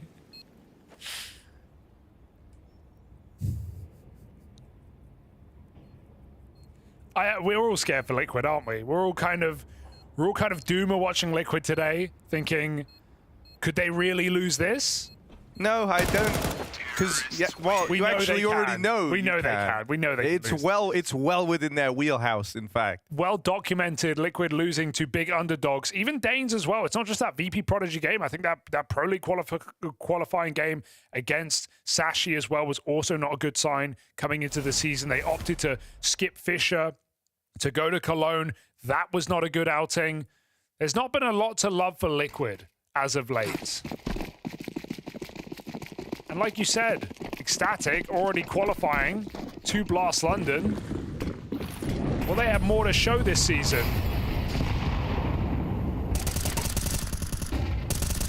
What are we going to call this box? New box. I mean, it is new box a new 2 box. and new box 3 does work. There are many new boxes though, Harry. We've got con box, we've got new box. Because I just say box, like he's box. Now, yeah, and everyone kind of knows where that is. Yeah, because it's the new box. Well, let's call it new box. All right then. And Lelele onto Shui, and that's a flash play. Liquid trying to push into Pop. He gets peeked before. ECSTATIC trapping this A bomb site. Good smoke down, gonna push Nerds back. Naf gets one. ECSTATIC going back to B.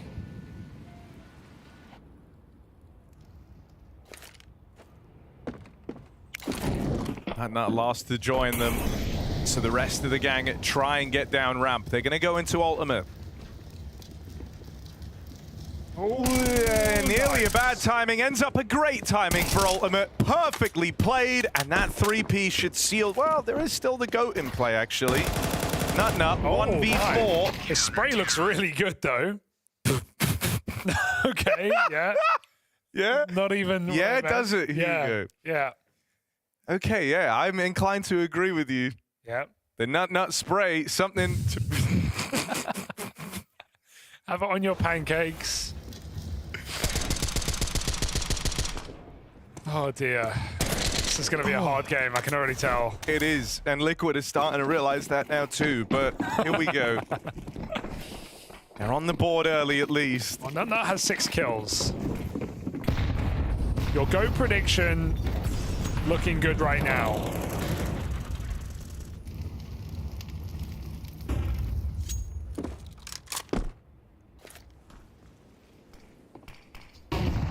I just feel so good knowing that we are going to get to see ECSTATIC again.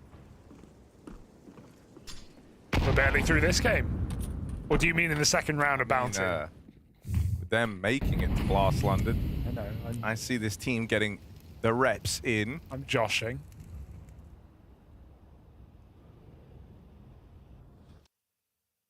This is a good move from Shui. Taking main away. And so a second player joins Twists in this B hold. They're even starting to bring Nerds on round. It's an annoying smoke that anyone could walk through either side, so Twist has to pick a position and commit. Static faking it out as they go back into a yard. Some damage exchanged. TMP gets out with a dink. It's not too bad on low health, but we still need more trades out from ECSTATIC. Do they want to commit with the bomb? They wait for this flank. Ivy out. Sierra moving in. He's got a backstab available. He'll take it. 3 on 2. Molly back bomb. Nowhere to go for Ultimate. As he comes out of connector, he looks for a kill over the top, but steps made, decides to give it up entirely. That was his chance. Without it, notice way too late. ECSTATIC could even re-clear pop. Ultimate hoping for patience to pay off, and it does. But Sierra, keen shot, leaves Nerds in the hot seat.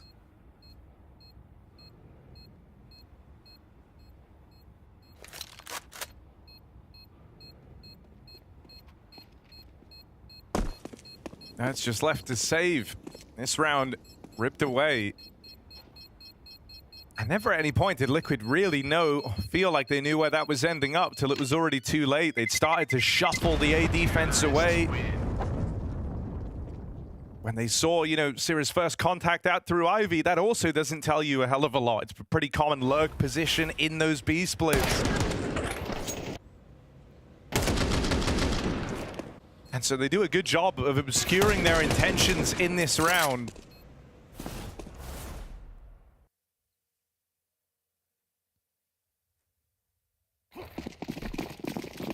This is all the while Nut is top of the board, 7-2. And Lele joining him. It can't last, can it? Dude, I love everyone's name in this team. Ah, Christo.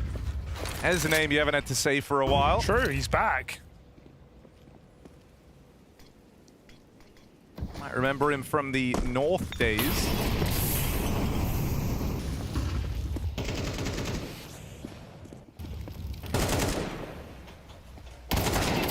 Gets his opener, but pistol back sight, flashed and peeked. Nice combo.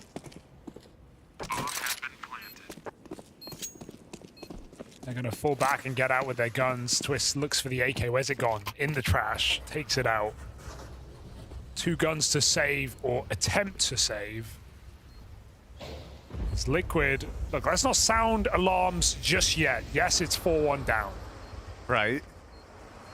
Oh, that was the end of the set. That's the end of the... Yeah, it's 4-1 down. But there's a small fire, but we won't pull the alarm yet. No, because it's not big yet. No. Fires. They never get bigger. They just start, and then it's like the CT Molly. Stays the same size. Okay, they do lose all the guns. So that fire looking hot right now. That's the goat you just saw. Nut on screen. He got one of the guys in the hunt at the end as well. Do you remember Pingu, the classic animation TV show? Yeah. Nude. Oh, okay. You've taken it in a different direction, but Pingu links into the Penguins' Happy Feet discussion from earlier That's as true. well. We've gone full circle. Full circle.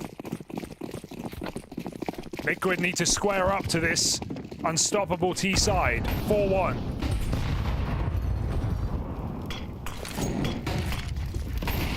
Aggression from Shuey in main.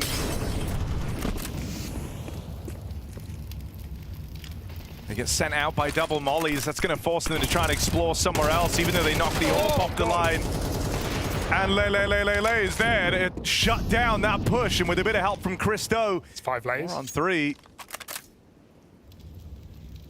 5 lays and the chips are down. ECSTATIC. He's back into a 4 on 3.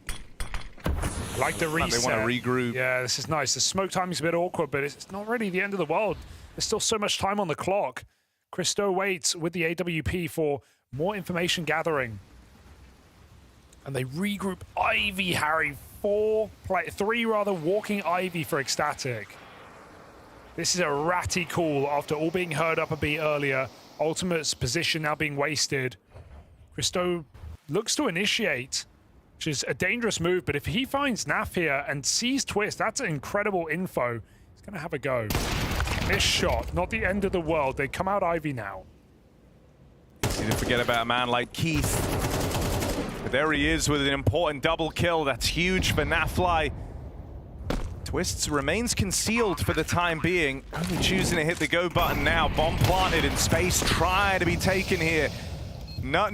Here we go. Time to put up or shut up. 1v2. Creeping forward.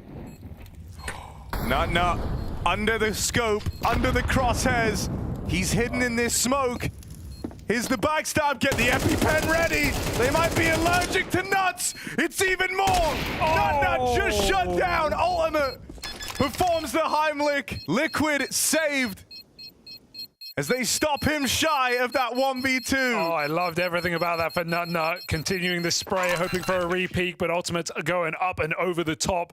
Wins the round for Liquid. A must-win round from a 3v4 deficit. Liquid get that retake on. Very scary round nonetheless.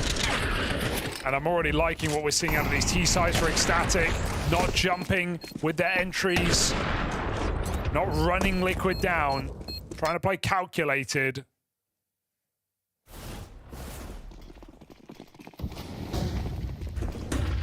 Oh my god, Sira just full sent into the yard, but the rest of his team are heading in her. Bomb is late. Flash has come out from Christo. That new box. Yeah. Pre-fire into the box. Naf just laughs back at them. They made it down through the ramp. Twists up here in heaven, playing very, very late. Hoping that they just go walking out to take the space and he'll get gifted a freebie, but they do clear him. TMB up close, knows he's got one trapped up here on the rafters. That's a hell of a turn. No, and TMB's looking for even more. Oh, he's throwing the gun away. And so that will seal his fate. He ran out of ammo. He was looking to pick it up.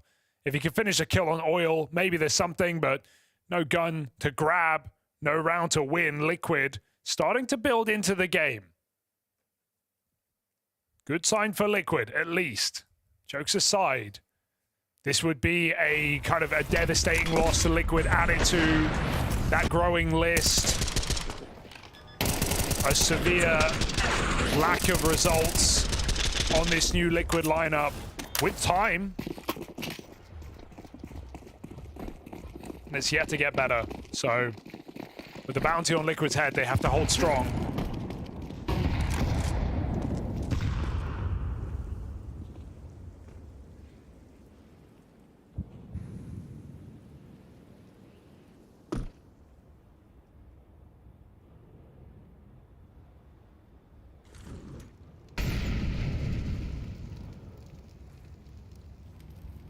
I mean, Ultimate showing up from the get-go in this game does give Liquid a serious backbone, right? Having him looking lights out on the orb. Yeah.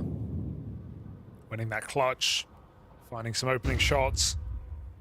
Been pretty static on this CT side, just sat back on that con box. Down the ramp they go. Should be easy pickings. Yeah, into that double hold. It's also, oh my god, Ultimate's even going to strike Christo out from upper. Ooh. Final little tap to close. Rolling from Poland and Twists up close to shut down that ramp play. Yeah.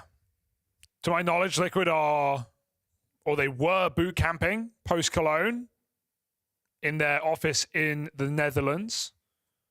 Don't know if they're all still there, judging by these cameras, but definitely a couple of them. Trying to prepare for their season. Yeah, that's after, you know, a string of disappointments, slipping down the rankings. Oof. Yeah, in a very difficult VRS position as well. Like, you know, we've even had Snappy talking about today on Twitter about how him being, you know, sitting around 16, 17 is in the worst possible place because you're just shy of, I think below 16, you're shy of the top 16 invites, but then you're too highly ranked to be in some of the tier 2 tournaments, so it's hard to gain those points. Liquid are even further down right now. Liquid are down bad or maybe just the latter. 4 on 2. Is there a save here? Ultimate's trapped at that B bomb site. Naf behind the smokes.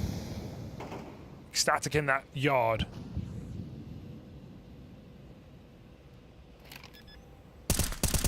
All right.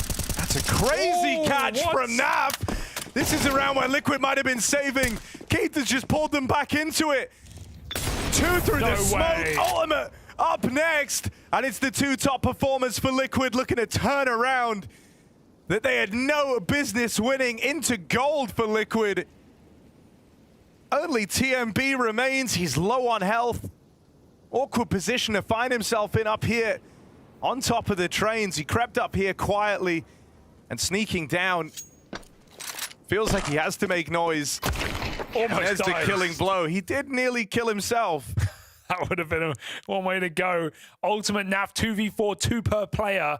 Beautiful shutdown from Naf through the smoke. Don't know how he catches that second guy planting on default. One thing that has felt clear to me from watching Naf at these last few events, and even though, you know, the results for Liquid have still been pretty dire, he's coming in with more tricks up his sleeve. We've seen like some of these kind of smoke spam lineups or wallbang lineups for Naf. Little tricks that he's added into his repertoire to try and be a nuisance.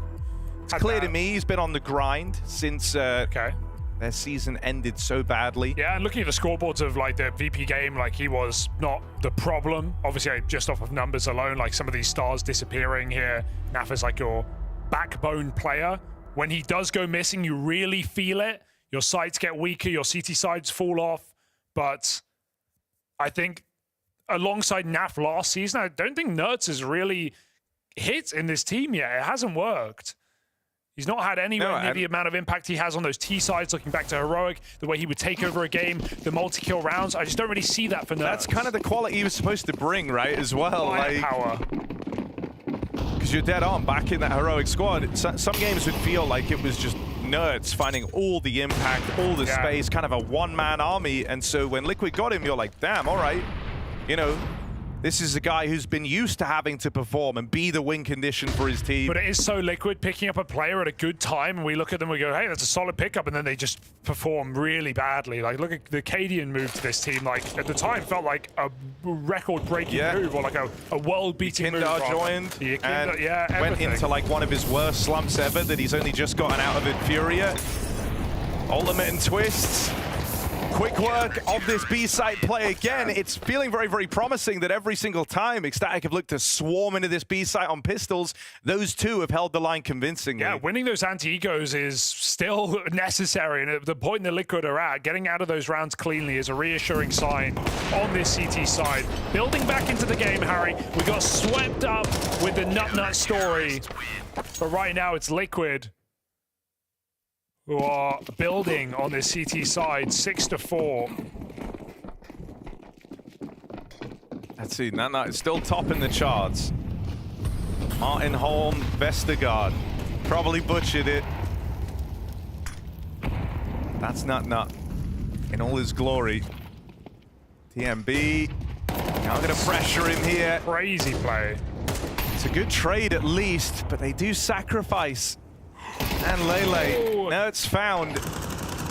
Zero with the openings, and now it's Ultimate's AWP moving in, nearly 20 kills deep. This first half not even done yet. Him and Naf with a 2v4 to their name already. They're the main part of resistance here. Just TMB started his journey off in Pop Dog. And that's where it might just end. Liquid have the info. They know his whereabouts. They know where he can get to. And with the bomb lost out in Olaf, even though Twists will start to consider a fallback, Ultimate. Oh my God. He's just left the angle. And Twist just thought he cleared it. And now there's a gap. And they might lose this. Oh my God. That's so rough. Ultimate, you're going to have to shoot for 19, buddy. TMB's made it out. And now looking for this closing 1v1. Nade's done great damage.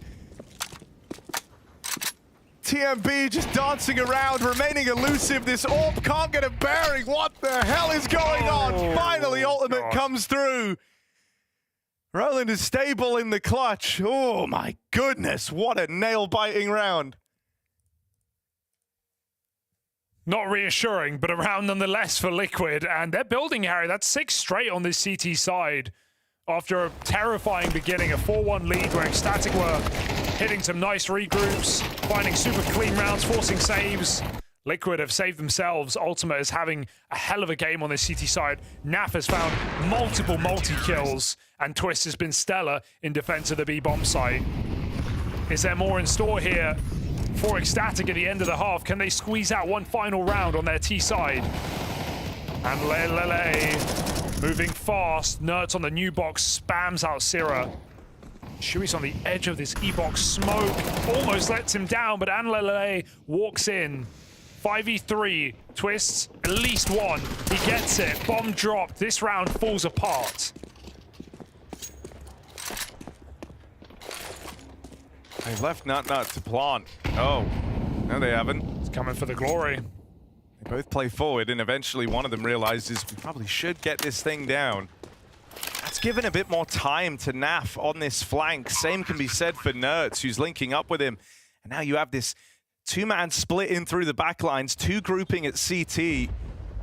What a position. ECSTATIC in this kind of silence as well, it's awkward for them. They want more cues, they want more hints as to where the play's coming from, and you can see that confusion cost them dearly in this post-plant. Team Liquid power ahead with a lot of help from Ultimate to get them there. Was 20 kills deep on the half from their AWP. It's 8-4 in Liquid's favor.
Liquid looking good in this economy? Color me shocked. 8 rounds on the CT side. They managed to put up a stellar defense against ECSTATIC on the Danes map pick. Nut came in. Nut showed up, but Nut was let down by the rest of his team, Harry.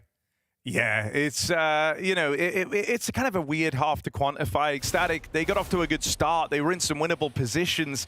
I don't think there was any accounting for Ultimate having a game like this. Yeah. Almost 20 kills deep heading into the second half. Him and Naf proving to be a real nuisance in some of these 2v4s, 2v5s where it felt like ECSTATIC had already done enough to win the round. Cheeky push, but this new box is going to allow Nut to hop off. 2 kills over the top as he takes his headshots. Nut looks for every single one. 3 kills from the Nut, and Liquid have had enough. Yeah, look at him go. That's Nut. The legend himself, 4 in the pistol. It's another strong pistol round. He was great in both of them. He helped close out in that first half. Multi-kill in both pistols for Nut.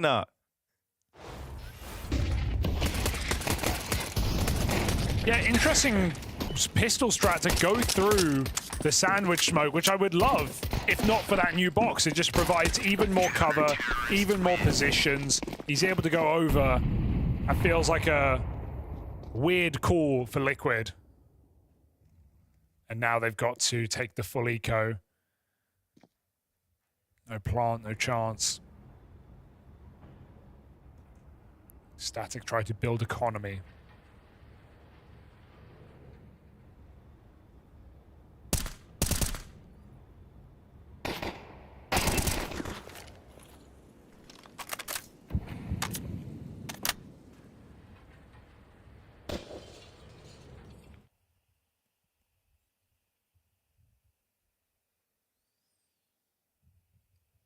Twist looking like he's being taken back from the club, the way he's stumbling around in between Naf and Ultimate.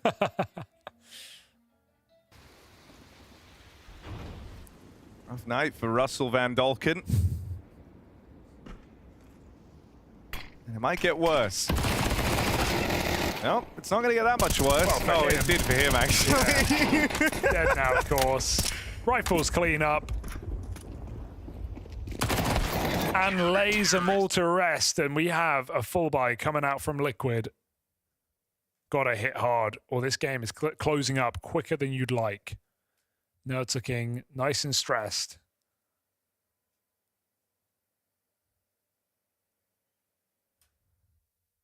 And I want him to look a little stressed, if I'm honest. 3 and 6. It was hardly an explosive half. He's one of the guys that is under the microscope in this Liquid squad. Got to be a T-side comeback. He's 3 and 8. I mean, this is the firepower piece. Even worse.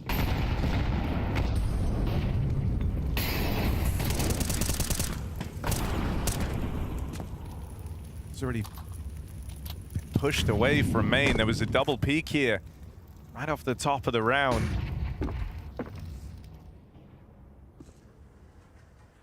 One man Behold to open up for ECSTATIC, but that man's Nut. The game he's having, you feel very, very safe leaving him to watch over this side of the map on his lonesome at the start of play. Reinforce it now with Christo also making his way over into this more standard like 3-2 opening.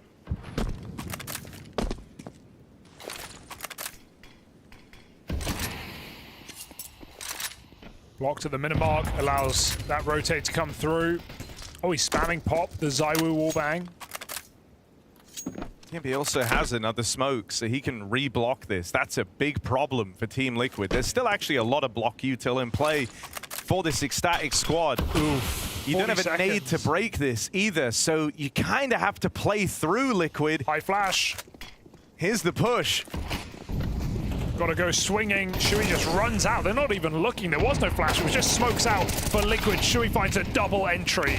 Nerds is there to follow up and stem the bleeding as ECSTATIC are forced out of the bomb site. I think they expected a flash, and I can't blame them. Everybody looking away, refighting main together, leaves Liquid a red carpet on this A site.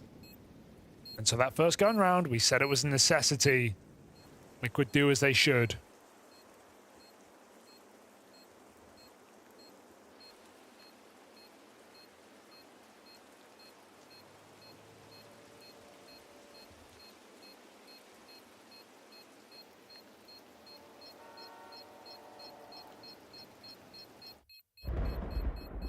It's a cool spot. Yeah, it's grimy, isn't it?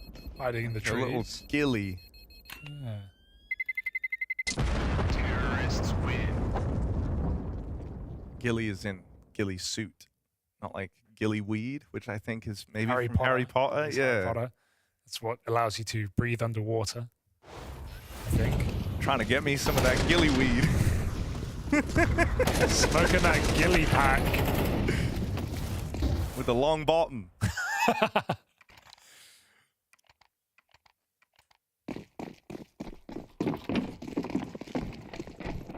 Right, ecstatic. That last round probably gets under your skin a little bit. You feel like you made the right play, had everyone in the right place. They kept all their util till the perfect part of the round too. And if anything, it was how stripped back it was from Liquid that took them by surprise. He's going for the wall bangs. They're connecting. He's hitting Anle in the camera. You notice he's shooting the wall bang, then he's ducking, shooting it again, ducking again. Really just trying to avoid return fire. It's far easier to shoot back through when you see the traces. So Liquid, some early damage is nice, and Pop Dog Control coming in next. But this B gamble is the call for ECSTATIC, believing that Liquid, after showing no A control, are just going to execute. They've read this really well. Not the most util here for ECSTATIC, so just going to hold on, take those fights as a team. Twist holds on himself, stops Christo from getting activated. TMB very low. The Liquid want to change their mind. Desperation. Pop is their exit. Shui goes back to main, and ECSTATIC read it all the same. They just rotate as well. I feel like ECSTATIC have been really good on both halves at being in the right place. It's just, can they hit those shots? Can they trade out onto Liquid? Lele dealt with. Nah, there's the opening. They line up for TMB, but are they ready? Are they ready for the big man? Swing out for the burst, even more. Nut might have done this. 5 seconds left. Twist needs the kill, and he's just not giving it away. The swan song from ECSTATIC, and it's the head cracker, Nut to lock it in. Just unbelievable how many rounds he is showing up as the big piece here for ECSTATIC, winning him out. Big Nut coming through. Had a great game here, no doubt about it. The final piece, Liquid don't clear him.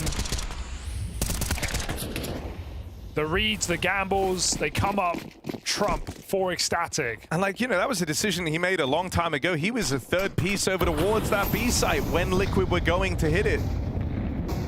So you're dead on. It's the perfect read from him. In Nut we trust. Yeah.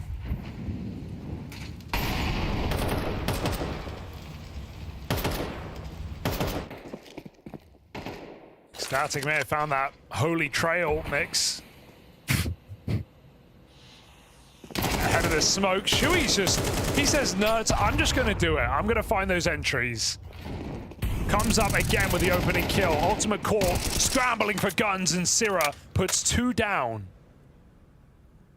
4 on 2 here. ECSTATIC with the bomb. Liquid lost. Good reaction from Syrah out towards Ivy. Twist dead, Nerds.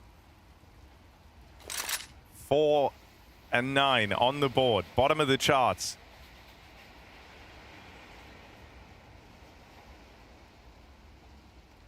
Can he win this? No. 1v4. Nuh-uh. Nut's here. No, oh yeah. In Nut we trust.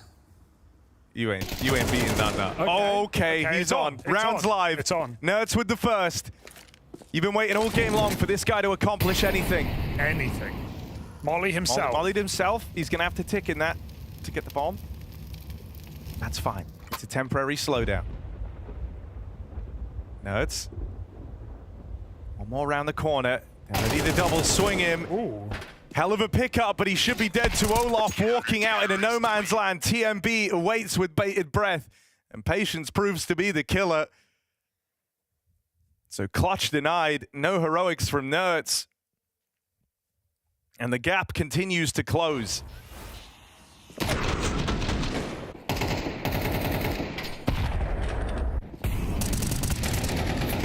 lockdown from Sira. And Nut, a lot of damage. We're seeing ECSTATIC looking very comfortable in their map pick. Happy to make plays. Reading where Liquid are ending with good consistency. And Liquid now broke, which makes matters very complicated. Can feel like a hard T-side to ever feel like you're streaking rounds. Ooh, in the smoke, Sira denies.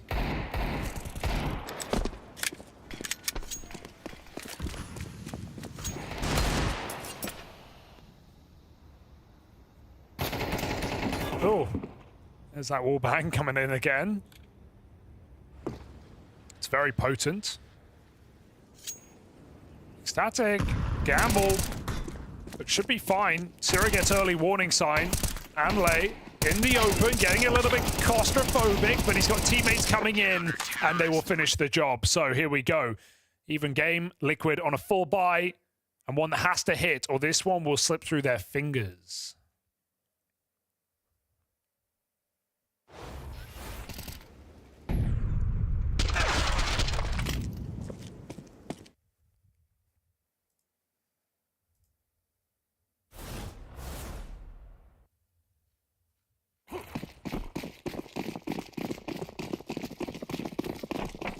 For a team like ECSTATIC, who have been playing so much and to good results as well, you will find it hard to have a map that they're not going to have ideas on, right? Even Liquid's pick next, Ancient, comfortable map for the ECSTATIC squad. It's not like that's going to feel like a super safe bet.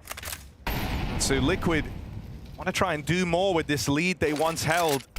As you say, the T-side can feel very restrictive.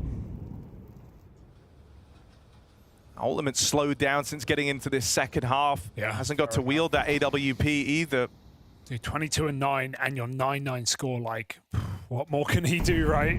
It's also the side of the map where you are going to feel Nertz's absence the most.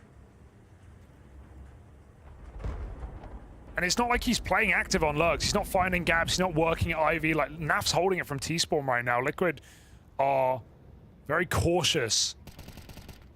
Nertz needs to get something done from this main position, but even then, it's smoked out. His team are close in pop. Nertz makes the cross in. Naf lining up util. Yeah, ECSTATIC once again with a good read, right? They hear that util coming out. They say, Sira, why are you leaning B? He's come back over. TMB with the stop of the pop spill over. And stopping the pops. It's just Naf left now. It should be no contest. Low on health in this 1v3.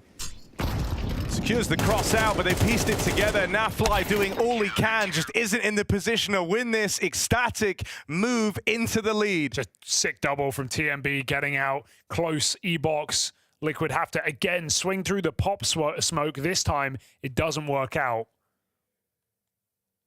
And with no entries landing, Liquid trip and stumble on this T side. Clutch shut down. But they're one nut to rule them all. Trying to rival Ultimate now. He's certainly catching up. Yeah, it was Ultimate.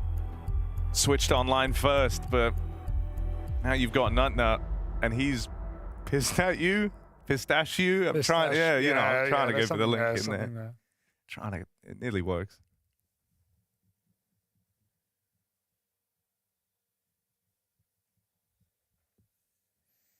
Trying to think of all the other nut types.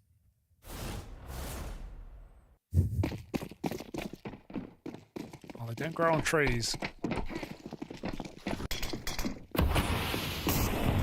So smoke's coming in here for ECSTATIC on A and B, blocking that T-Molotov. Gets Liquid into pop. They do it fearlessly anyway. Shui alone, but double setup are ECSTATIC. Ready to receive. No one can punish that reload either. Anlay is in front of Sandwich Smoke. Good support here. ECSTATIC playing off of each other nicely. Anlay sneaking through, backstab onto two. There is no saving this round for Liquid, it seems. Couple of pistol kills land, but 1 on 3 now for Twists. nowhere fast. 11-9, ECSTATIC. They are right there. This gun round for Liquid is the game.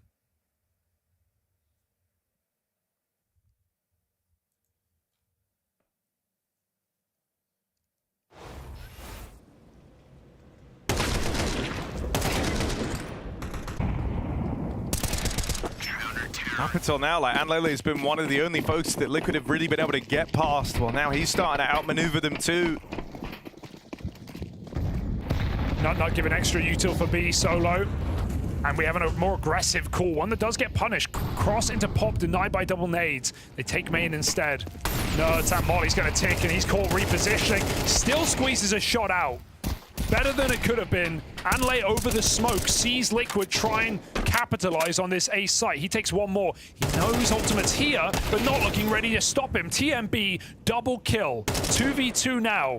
Where's Naf gotten to? That's the question. It's the two top performers left in this for ECSTATIC. Nutnut has had a string of impressive clutches in this game, but that is one too far. The jump. Caught up in the air. Accuracy not there for Nutnut. The spray misses. Keith keeps him in it. Naf with a big step up there to stop the spillover. ECSTATIC ready to cross the finish line. Liquid say more rounds required. It's a sigh of relief, but as we see from those cams, no one's celebrating for Liquid. The job is far from done. Naf comes out with a round saver, stopping Nut from another clutch. But it is only one step in the right direction. ECSTATIC have an orb. And they have one last buy. Aggression towards B. Nut came from ramp. Look at him in pop right now. With TMB throwing nades, Liquid will consider pop regardless. And this position is just locked out. Liquid have to wait that smoke. They don't have a choice. It's too tight here towards B. TMB, big risk on that move. But he's really just baiting for Nut.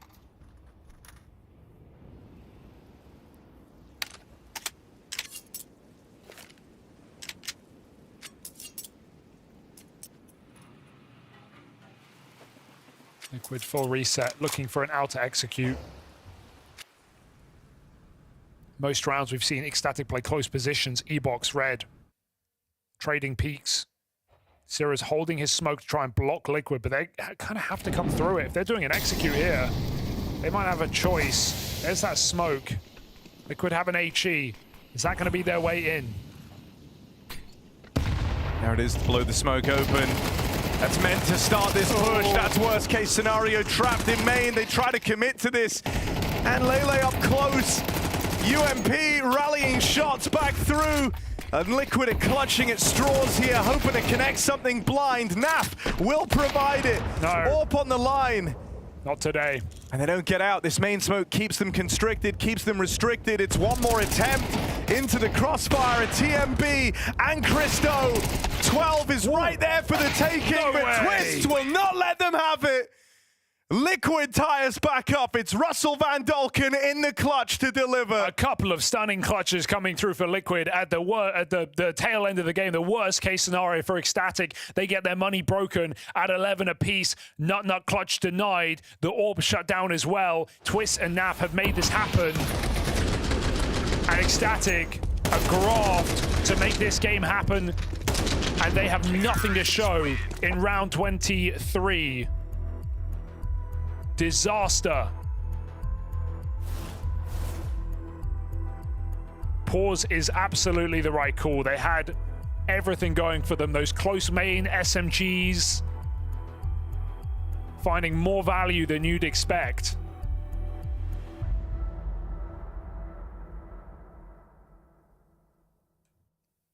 But right now, this is Liquid's game to win. Poised to take ECSTATIC's map pick after a terrible start to the season for Liquid, barely living. ECSTATIC risk it all, they buy. 2 forces in a row. That's what they've left it to try and close this game.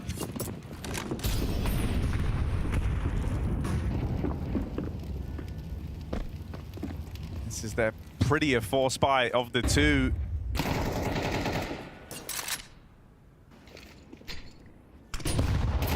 TMB aggression. The first turn, him and Zira get aggressive, and Nerds is able to repel it. At this B site, you've got Christo's scout and Nut tucked in. First found from the 5-7. Going back now into Anley. Oh, it's nearly the lineup. Twists.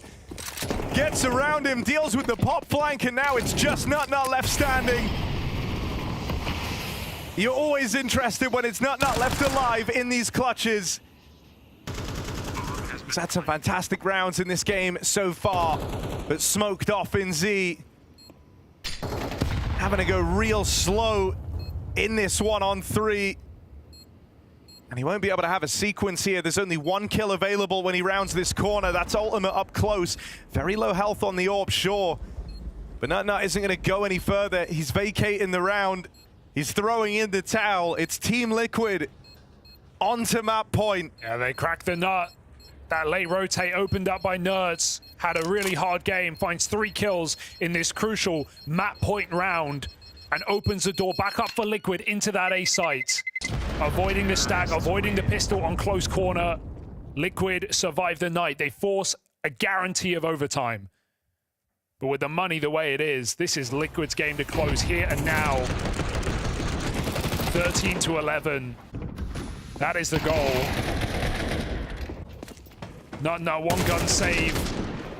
And ECSTATIC forcing with everything they have. FAMAS scout, 2 more 5-7s, 1 more chance.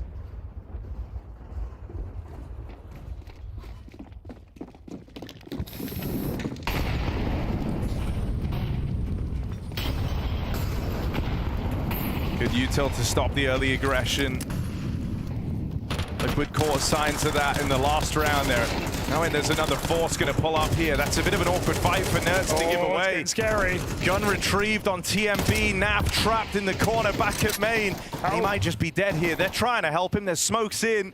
Shui's waiting nearby. Naf just trying to sneak out of there. So we can live to fight another day in this 4v5. Twist with those camera lineups, we're still seeing them. He's got another one for close as well on red. I like the idea. Liquid just doing anything they can to force a kill here in a 4v5. With Anley on a rifle now. Liquid are hanging in the balance, having to give Naf the AWP, capable with it. Ultimate had a great CT side. I'm actually excited to see him on the rifle. Maybe he gets to be part of this entry pack into B. Gonna take pop. Shui's still back in main. Liquid want to split this A side. That smoke might decide. 40 seconds, you get blocked at pop. If TMB gives the kill here, it opens up that B bomb site. Ultimate hits his. It feels predictable, but it might be their only option. The bomb going pop. Twist with a B fake. ECSTATIC have actually read this. They've rotated 3 players into A, and even though that util's come out on B, they're not moving a muscle. They're calling Liquid's bluff. They've got everything in the right place. They've read them like a book. 0 with 2. Can't quite finish off Twist, but his clutches are done. He's at the end of his rope. ECSTATIC drag us into OT. Gotta give it to them for holding on this long, for back-to-back forces. They lose the first, they win the second. And Liquid gonna have to earn this on ECSTATIC's map pick, where they are most comfortable. Disaster class.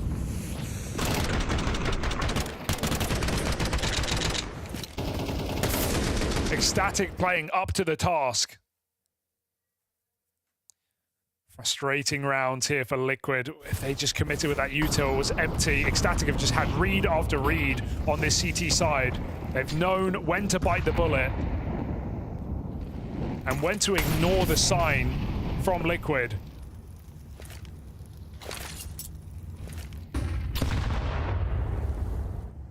Liquid look to pounce, but bomb is very late.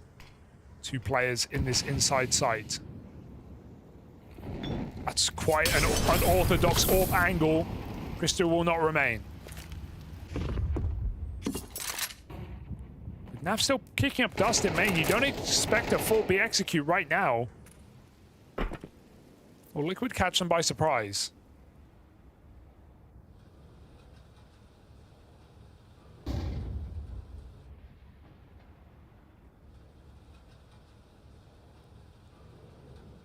starts for TMB. He won't make it out past him. That responsibility now falls onto Nut, and he only gets out with the first. It's ultimate clean rifling, double entry. Far more options for Ultimate on the rifle. Nice to see him have it in a couple of rounds here towards the end. Could make all the difference. Deep util should stop the retake, but Christo peaks before the smokes bloom. 3 go out for Liquid. They should know there's no lurkers now. ECSTATIC giving it a go. First round of overtime. Great flashbang, but Shui can conceal himself in the smoke. They run right by. Nuts covers. Shui behind. Running out of time. He's made a step. They've turned around. There's no time there. They've got to get on that bomb here and now. Even with the kill, the stick is required, and Naf not allowing it. Doesn't fall for the fake. Doesn't fall for the round. It's Liquid to pick up the first of overtime. And there you are. That's a quintessential Nafly round. Playing it safe. The rest of his team all up in the faces of ECSTATIC, fighting them every step of the way, but not Keith. He plays around that bomb. He hit a crazy one-tap onto the AWP at far as well. Yeah. Could hear that. I mean, he is in very good form in this game. Right now, it's him and Ultimate, right? Naf has shot up the scoreboard. Ultimate was leading by a huge margin. I think he had 20 kills. Naf was sat back on 10. And now it's virtually neck and neck between the two of them. Yeah. Ultimate T-side rifle on entry as well, opening up into B. Going to be a lot easier just with the way that ECSTATIC are controlling A main in this game. They're constantly pushing players in. They're re-smoking it. They're throwing the insta. So it's not like Ultimate's got options to use main to pick with the AWP. So the rifle right now doing work instead for Liquid. Drawn out round, but a retake denied.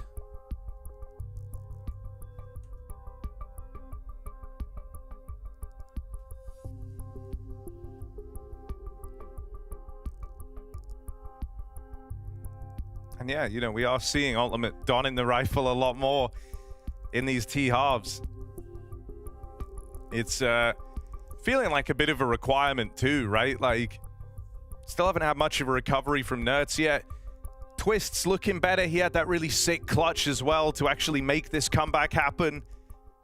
Beautiful little 1v2 with the 180 head swivel spray transfer.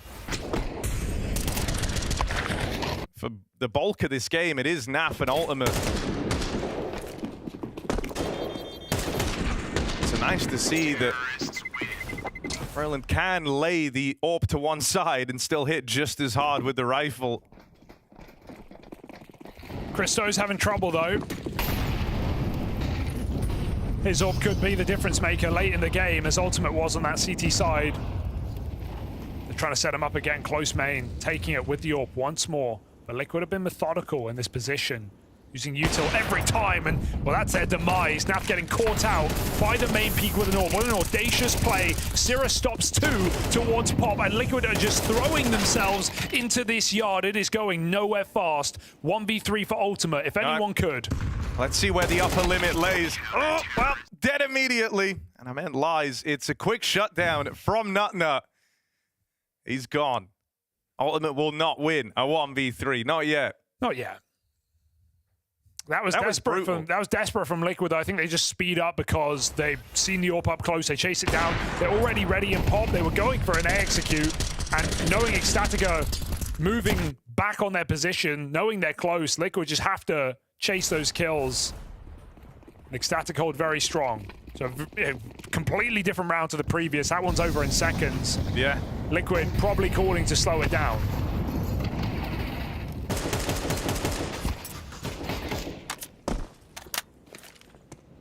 Well, it's been Lele that's been on the receiving end of a bunch of those twist spams, so nice to see him finally get some type of revenge, tagging him back the other way.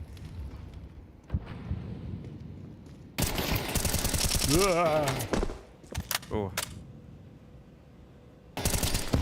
Lele's not very lucky when it comes to the spam. Well, he's also contributing it back, so I think...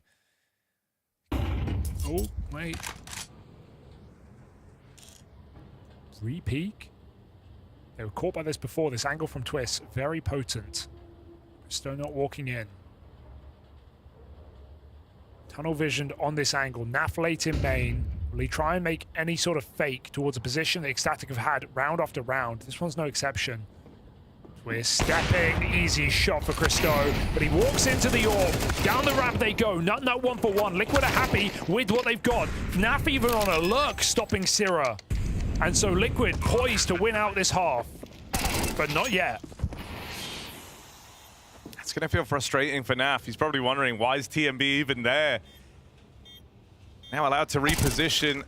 Lele collects Nerds for free, and so now it's on to Ultimate. You saw NAF deliver a 1v2 from up here. Ultimate can't hack it.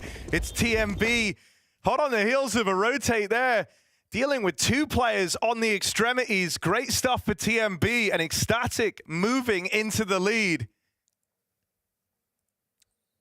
This is in spite of the best efforts of Ultimate and NAF to keep these rounds in check. NAF trying to hurry his rotate is the large part of why he dies there. It doesn't feel like it's going to let them down at the moment.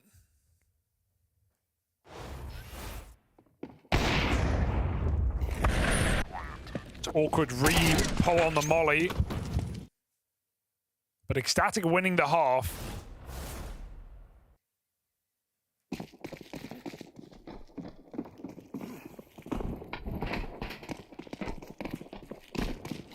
Going back to a T side that started very strong in regulation, but cooled off quickly.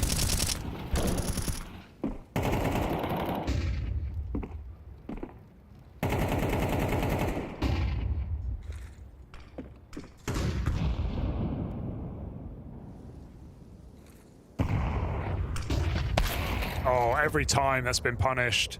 Christo far and layup close. And both find opening kills here. Disaster for Liquid.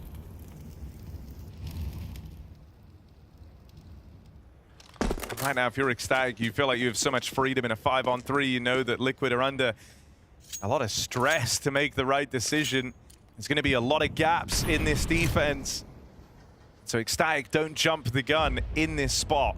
And NAF stays at Ivy, but we're double inner right now, and ECSTATIC, they are retaking this Hall's position. Syrah late lurk, not coming to join them. This is going to be a B hit by the looks of things. With NAF in the right position to stop a lurker, that timing's a different question. It's still going to rely on getting these entries out A. Well, out B, rather. But they regroup Pop. They keep us guessing. Anlay fakes on low health, keeping 2 in position. If he finds this kill, it just feels over, doesn't it? But Twist holds strong, and now they go outer. Trying to play the long game is wrapped by Syrah. Ultimate just arriving. It was in this first half. CT side with the AWP where he did his best work, but no safe place to hide. Syrah hunts for a second. Oh. And now with Twist firing off, they have the info on where this last player is. Util to try and punish him.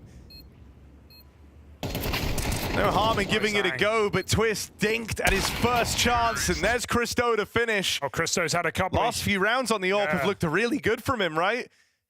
After a kind of string of missed opportunities, Christo coming alive in extra time. Showing up right at the tail end on the T side, on the difficult half, on the half they only netted those 4 out of 5 opening rounds. Liquid went on a huge streak. Looks like ECSTATIC are prepared to finish this game a little bit later. Remember those back-to-back force buys to force overtime. They're making it worthwhile. Liquid can't take Pop. These nades have been consistently connecting. They smoke the molly, but Liquid are full blind. Even in the fire, Syrah can smoke himself out.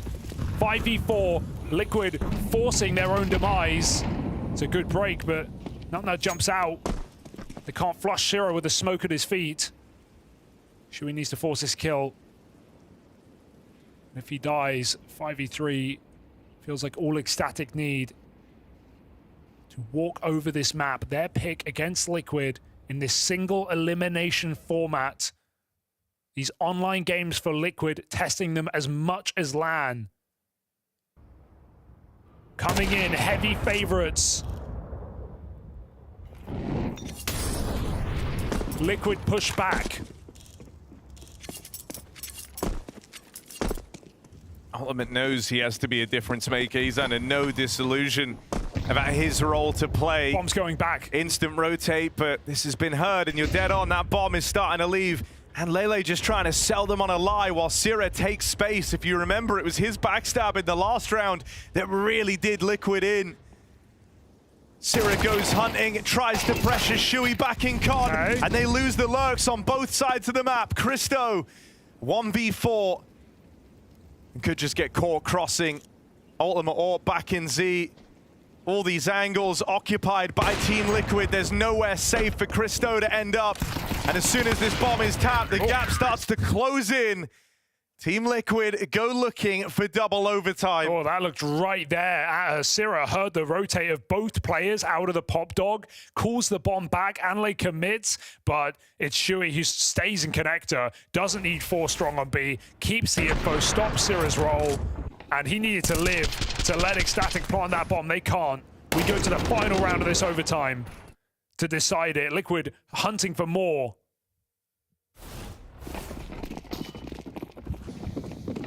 I'd be surprised to see these pop nades come in at the start. Didn't get them last time, they lose pop. They have that double flank to worry about. This time they put TMB on the angle straight away. They don't want to fall down to more pop aggro out of Team Liquid. Ultima gets legged on that close peek on B. Ugly spray for Nerds, cannot connect anything. And Sira finds the 5v4, but Liquid won from this same position last round.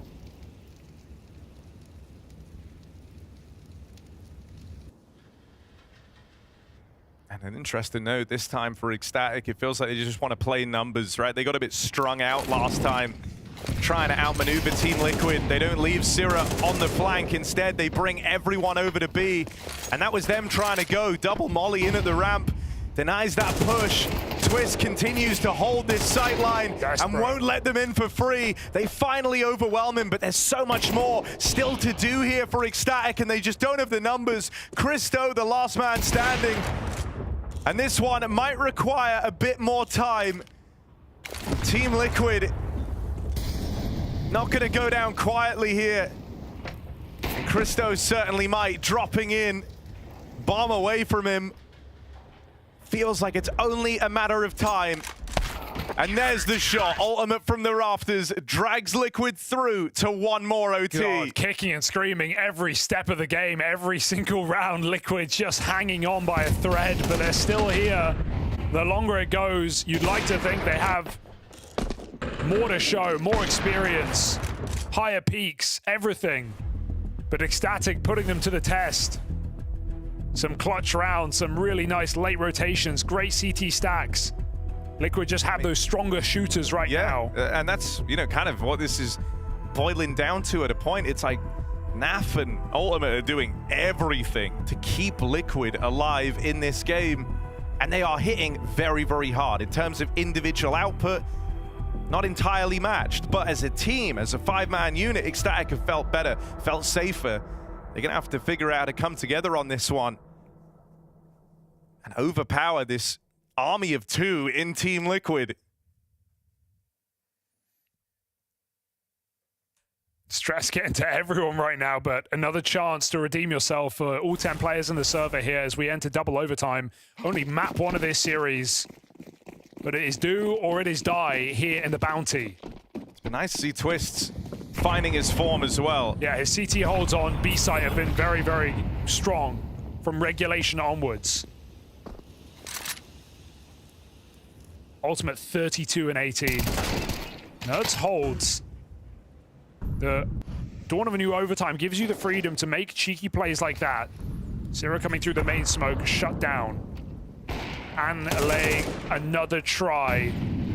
But with the orb striking, odds decreasing, 3v5 turns around. They know where both players are. They know they're both out Ivy side, so it at least gives you an option to try and get these crossfires set up. It's a potent position for Nerds up here on top of the train. Christo thought he found a gap. Yeah.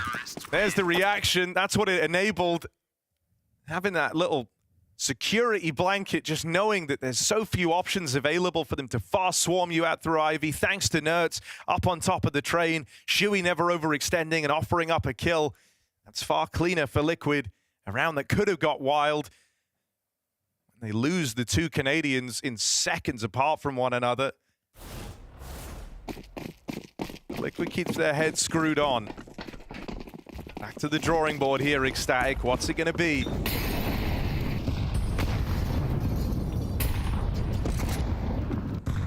Pop control has been the game plan on this T side. Look how quick Anle gets in position. Close orb drop shot for Christo, and he saw ultimate range as well. 5v4, so many advantages. Not all of them finished off here by ECSTATIC. But they have a lot of plays to find that first pick. Inside of the smoke, Shui sits, walking through to his death.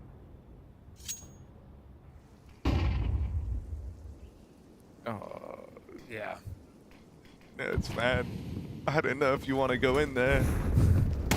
Oh. They love the pop dog. Still a guy in the site, guys. Careful. It's ultimate. They've run right past him. They're around him. What? Ultimate, hold on. 5-7 pulled. He can't land the pistol whip as he left Twist in a winnable spot. No, Sira in with the clothesline brings the fight to both of them. 2v5 to 2v2 in seconds. At least ECSTATIC stem it.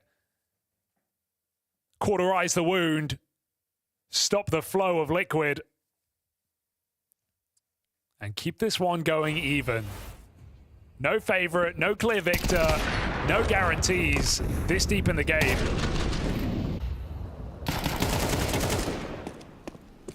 Explosive rounds.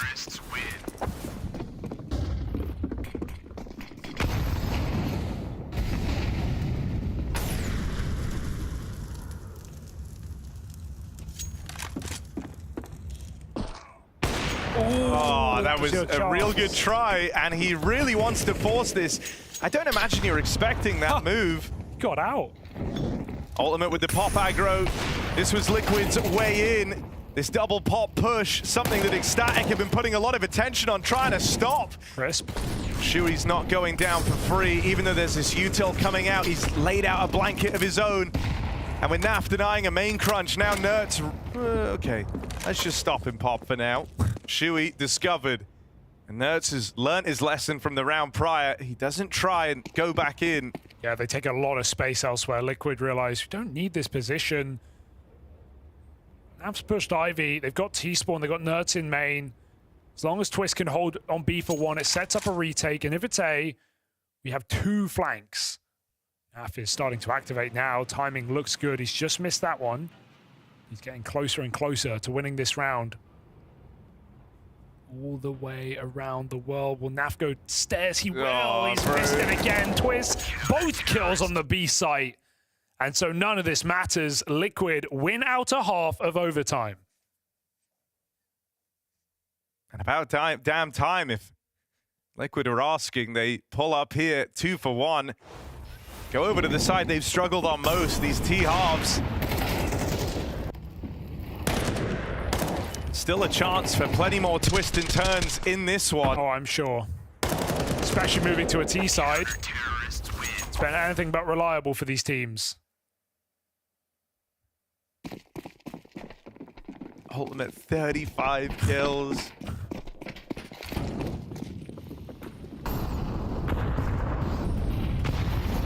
Beasting. Look at the main control again, going back to what worked in Reg. Constantly forcing Liquid back to their spawn. Liquid playing a lot of Ivy in this T side, more so than ECSTATIC. Naf again, active lurk. Main taken.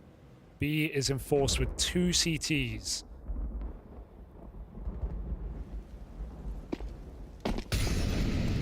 Ooh, careful. Both players let their eyes off of Pop.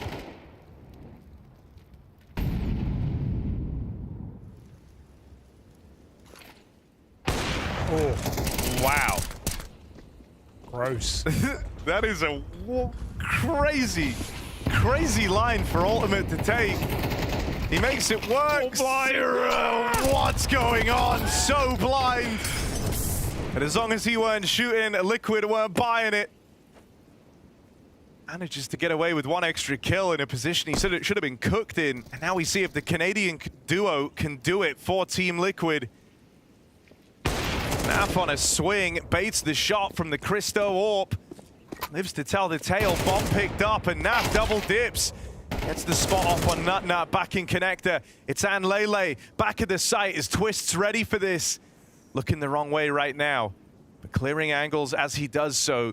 10 seconds left in this for Twist, and he's still hunting this last player. Gonna leave him in a position where he has to plant this bomb. Oh, well, that's all well and good. That's the easiest clutch for Anlele. Twist in his head a little in the 1v1 when hunting. Like, he got a kill, so they knew he was in A. Twitch just couldn't find him, but he doesn't want to risk sticking it initially. Looks for the kill. Loses the round to time. Oh, that's a really... Don't really know. Like, this was the kill that opened it, by the way. Really nice. It's not a wallbang. You can get an AK one-shot through that. It's very tight line, but Ultimate makes it look easy. That is an ugly lost round for Liquid, though. And so the score level's out, of course. ECSTATIC. With an aggressive AWP, Christo hits the shot. Or where that came from. Oh, the timing on the util pull. I don't know how. Or got the wrong one. Shui double kill laid out in his lap.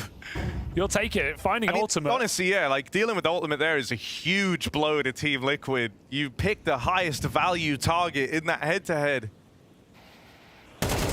Oh, Nav catches Anlay walking the smoke. These are some very aggressive moves out of ECSTATIC where they already held advantages, and on trying to really press that, on trying to drive it home, they've dug themselves a grave here. They thought Naf was resetting after his Ivy lurk, but he is still here, puffing up his chest. 3 on 2. Can they find the right positions? They're gambling B, they're gambling wrong. And so Liquid, somehow, some way, find that empty space. Boots on the ground. TMB spotted. Molly forces him back. Liquid have back sight.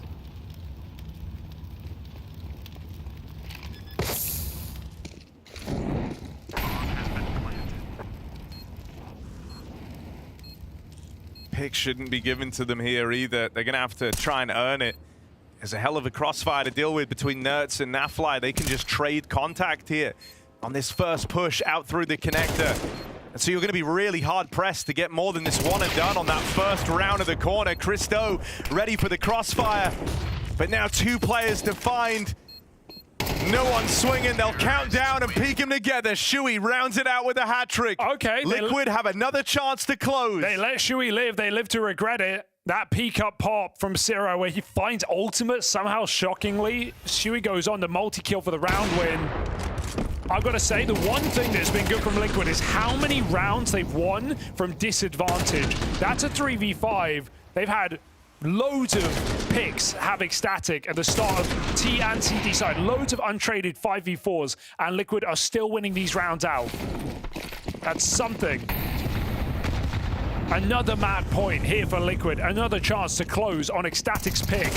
Tease them up for the series, but there is that untraded 5v4. Nerds falls again, having a horrific game. 16 and 27. His impact nowhere in the map. Every other player in the server, 20 kills plus. Liquid once again have to do it by committee.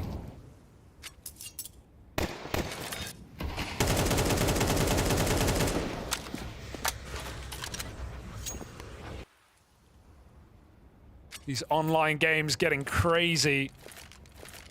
It's only day 1 of Bounty. Dude, Ultimate wants to be on the next map already. He's nearly 40 kills deep in the game. He's delivered them openers. Been denied some of his closes as it's trickled on, while Liquid are once more asking for even more from their AWPer. He's got Naf and Twists flanking him at least in this round. 2 other heavy hitters for the Liquid squad. Shuey. What? Line up in Pop Dog. Zero wasn't ready for one more. Ultimate. And so Naf and Ultimate trying to close this here and now. Nafly dead. More gameplay required. Into another OT we go. We are not done. We will never be done. The game keeps on going. The game keeps on giving. A 5v4 finish off by ECSTATIC for once. And we go into a third overtime bonanza on map 1 of this series. And here's the thing, I think for ECSTATIC, they're getting into some very good positions in some of the rounds that they end up giving away. You said how Liquid do keep winning from these man disadvantaged spots. For ECSTATIC, I'm thinking, you know, if they can kind of piece this one together, stop really trying to drive home the aggression when they're sat in like a 4v3, 5v3, whatever it may be, they could be on the money, and they now have a chance to do that, getting to start on the CT side again.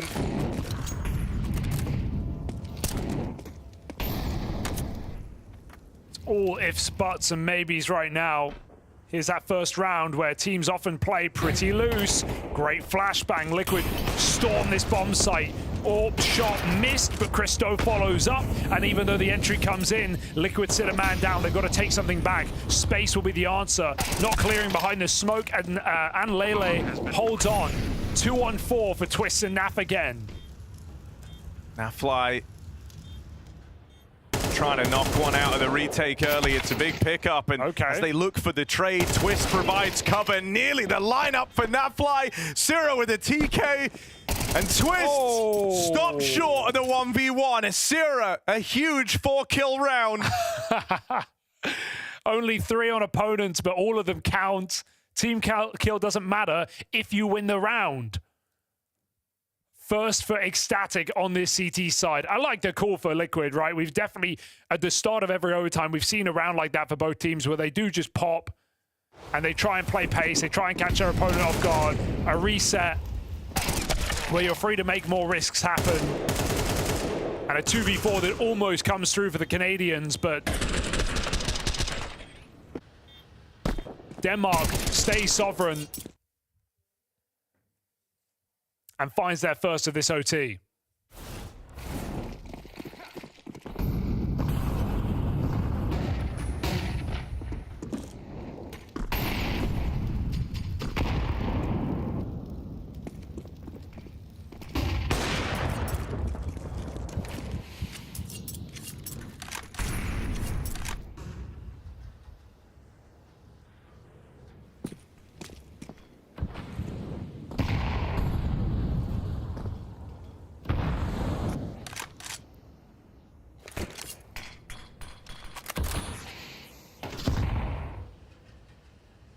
A lot more staging in this round for Liquid.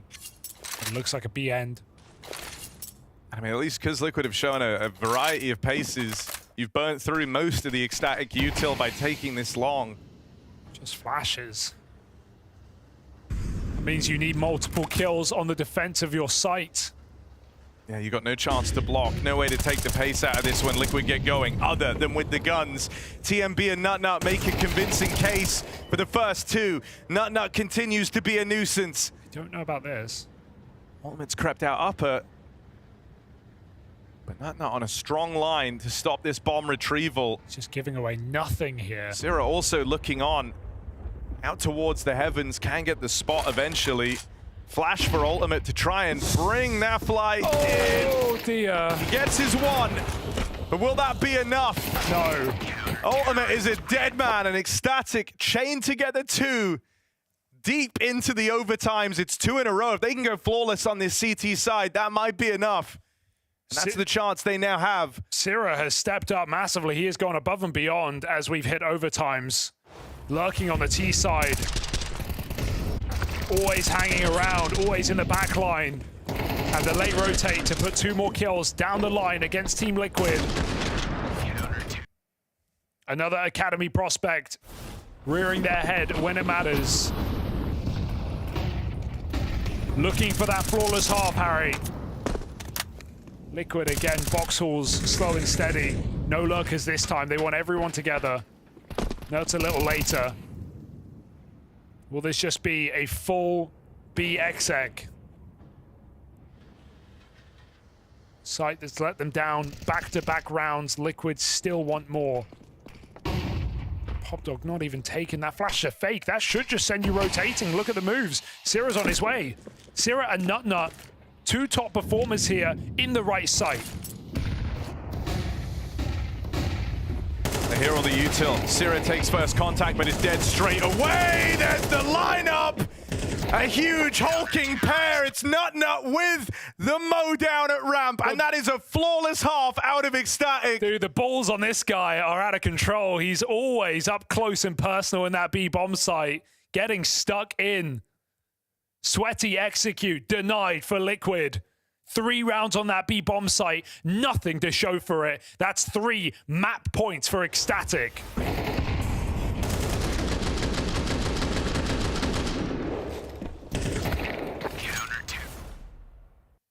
All the chances in the world to close this one out now. Liquid at the end of their rope. Gonna need to try and drag us into another OT. They both have map points, they both had chances to close, but this is the best one yet. And that is even better. Bristowe's not been able to find T-picks with the AWP on this game. Oh, knocking out Naf as well, who's can feel like a turret in this game. He's just been patrolling his portion of the map, never giving the space away for free. It's a big opener to find, but quick as you like. Nerds and Ultimate try and flip it back the other way. Here's the pace being picked up on a B hit now. Bomb already moving in. Twist with the spot, just plays to delay. He doesn't want to die here. Wants to play the 4-on-3 with his team, and Ultimate's just sweeten the deal. Liquid in 4v5s, man. They just keep doing it from the disadvantage. Twist, hop, skip, and a jump to look for a 4th overtime. This is the first step in that direction. Christo unscopes, they come for him. Liquid looking for 21 themselves. This is an unbelievable game right now, and it's going to keep going. Do not adjust your screens. What if it never ends? That's always possible, technically, with overtime. What if this is our life now? It could go on forever.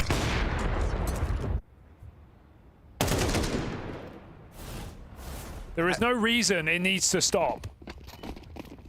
I think this is it. This just is Counter-Strike now. Liquid and ECSTATIC, the game will never end. Hours upon hours, turning into days. At what point do we let them sleep, if ever? Well, Nerds has been getting a kip in throughout the entirety of this game, so let's see. This is a great position. Step out of his slumber. He's got shadow advantage. He's got nades.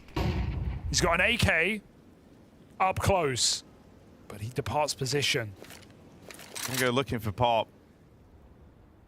No, just gonna drop the nades off to Shuey. It's good, it's good. Honestly, I'm glad that we haven't had too much aggression in either of these places yet, because that's exactly what ECSTATIC are looking for. Only blocking now at the 50-second mark, and they still have more stop util on the side of Liquid. This is going to be powerful. ECSTATIC are left in an awkward spot where they might have to play through these smokes. His position, potent as ever. Naf finds his first pick on that B site, and Ultimate, the double AWP, denies. Nuts converts a kill. Bomb loose, 5v2, no saving this. Christo forces the frag, but 20 seconds to get back in this round. He is saving his AWP. Anlay giving it a go. Tooth and nail as Liquid look for a flawless half of their own. 2 will do, 1 more decides.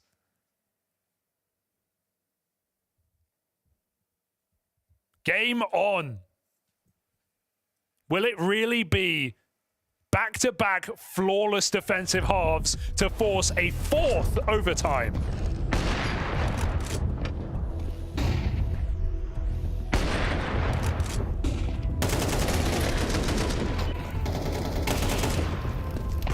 Counter-terrorist.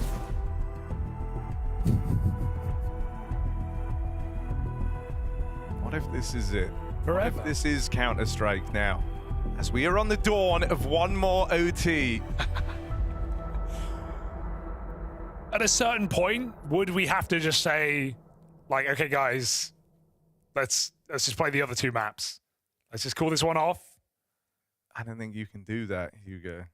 Do you play till exhaustion? You just play till someone wins. Is it like a chess game? You're like, do we pick this up tomorrow? Go to bed. That might go be. To, that actually could be an offer on the table. We'll pick I it don't up know the tomorrow. ins and outs, but hey, maybe if everyone agreed. We'll rendezvous in an hour and a half. Let's have a nap. Here's Liquid looking for one more overtime. Could have landed. Gave up early on that spray. Liquid walking into pop. Liquid getting very aggressive, and there's only one T here. That T.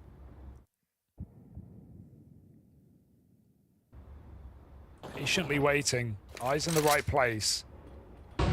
Liquid look to crunch together. This leaves Alta very open, very susceptible. Ultimate on the line with the AWP. This is super slow for ECSTATIC. What are they waiting for? Some nades to come in eventually. Flushed out deep in main with a Molotov. Liquid, lots of util, but guns up for now. The one thing Liquid have in spades is over ECSTATIC is experience. They haven't burnt their util out of a kind of blind panic at the start of this round. They're holding on to a lot of it, so this slower play from ECSTATIC once more runs the risk of running into this late util usage from Team Liquid. Here we go. Another overtime rather has been demanded. The Ovaltine still getting made. The slumber's a long way off. Christo finished, and Team Liquid drag us through a flawless CT side of their own to match ECSTATIC 1-for-1. Yeah, nobody gets T rounds, not in this round. Looking for 4 overtimes in map 1 of this series. It's a single elimination, but these teams are going to get their money's worth. They're going to get their gameplay. Both will have played multiple BO3s before all is over. We go again.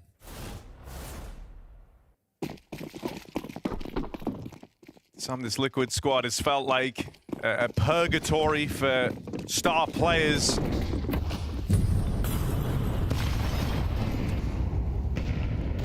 Now a purgatory on train. As we wait for the eventual end. Team Liquid, 2 kills right off the rip. Looking good for this first on their CT side. It's not heavenly, it's not hellish, it's something awful in the middle. A long wait. Nobody on the road wins. to nowhere. There are no brakes on this train. We're not even on the rails. Not really a train then, is it? More like a car. Never said we have wheels. Where we're going, we don't need wheels. No, they fell off a long time ago, actually. Analay, Nut, and Christo. Sometimes looks like Misto. When this game hits 88 rounds an hour, you're going to see some serious shit. Oh, that's a hell of a pickup. And Lele in the kill feed. Christo. 3v5. This 3v5 looking to come through. ECSTATIC get the kills to bring themselves in. Plant found.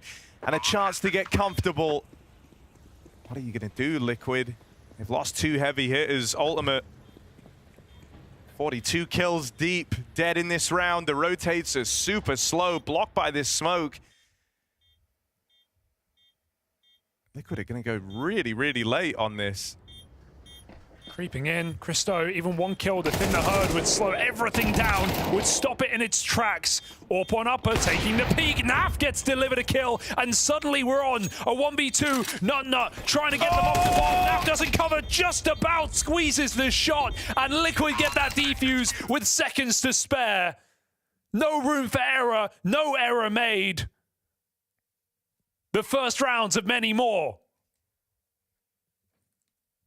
critically, another nut clutch denied early on in this game. Way back in regulation, he was the one that we were looking to deliver in these clutch moments. But as the games dragged on, they started going against him. Nothing on Keith and Shuey in that crossfire. So with the cover there, a 22nd round for Team Liquid, their first in this overtime. It feels like Flawless is the way to go. It feels like that's how it has to go with how much these teams have struggled on the T-halves. Flawless isn't enough, apparently. We've already had it, but yes. It's got to be. There's just nowhere better to go. You can't win 4 rounds on the CT side. You've got to try, for God's sake, you've got to try. How does he hit that? Up close, Ultima looking for the deep shot. Led Christo finishes off Anlelele, and that's a setup they've run round after round here in the Pop Dog. Ultima not caught by surprise. That smoke doesn't give Shuey the safety he thinks. Sierra is up ahead of it. He could peek in. Shuey gets tucked in, covering this flank up Ivy side, and look how paranoid Liquid are clearing the back line. Smoke comes out, Sierra given space. Ultimate, 43 kills, waits backside. Oh, there you go. There you go. Quick robbery through the smoke. Shuey blindsided. Ultimate displaced by the util. Hold on, it's just enough to get past. He's burning, he's blind, and he's a dead man walking. Nut gets rid of him. Flawless Twist no more. In for the backstab. For a much-needed Flawless CT side, they're now relying on a Twist clutch. And he's not even going to give it a try. ECSTATIC complicate matters with a T-side round win after back-to-back Flawless CT halves from these squads. I mean, that one round is huge. That one round is everything here for ECSTATIC, given the tendency for CT streaks. Given the flawless halves we've just had, provided by both teams on CT. But Liquid are just banging their head against the wall again and again. What breaks first? Concrete or bone?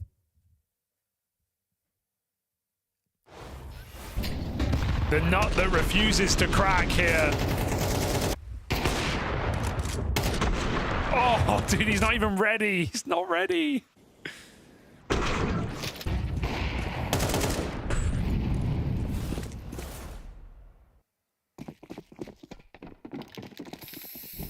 $45 rounds. Okay. If ECSTATIC win 2 T rounds, surely that's good enough. They did it earlier. It wasn't.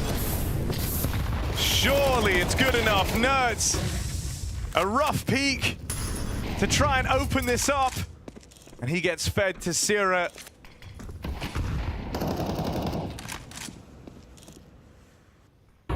Sierra, why are you feeding me? It's a 5v4. And Team Liquid split the defense. It's 3 over towards his A site. Twists alone at the B bomb site. I said it earlier, I'll say it again. Sierra's lurks on these T sides have been so impactful, finding the gaps, coming through smokes, playing really late timings to stop Liquid retakes on the B bomb site. Been very exciting to watch.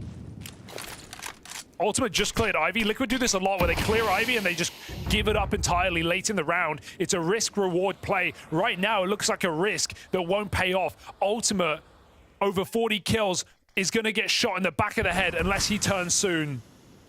That camera smoke buys him room. Facing forward, out main they go. Okay, there's the spot. Now Here's he's got Sierra. teammates moving back over, but Sierra can just stop the threat of Ultimate's AWP right now. Oh. Naf with the cover. No way. Ultimate full blind. No way. Takes one more. ECSTATIC and all the building blocks to win this. TMB in to put them back in order. Twists back at the site. Third man in wait. Third man here to play. And Russell dealing with them. It's only Adlele. He will find him. This round is insane. And there's the clutch. ECSTATIC, there's the 2 T rounds they were looking for. Lurks on lurks, smoke push on smoke push. Nothing is safe, nothing is certain. Only thing is guaranteed is more rounds of Counter-Strike.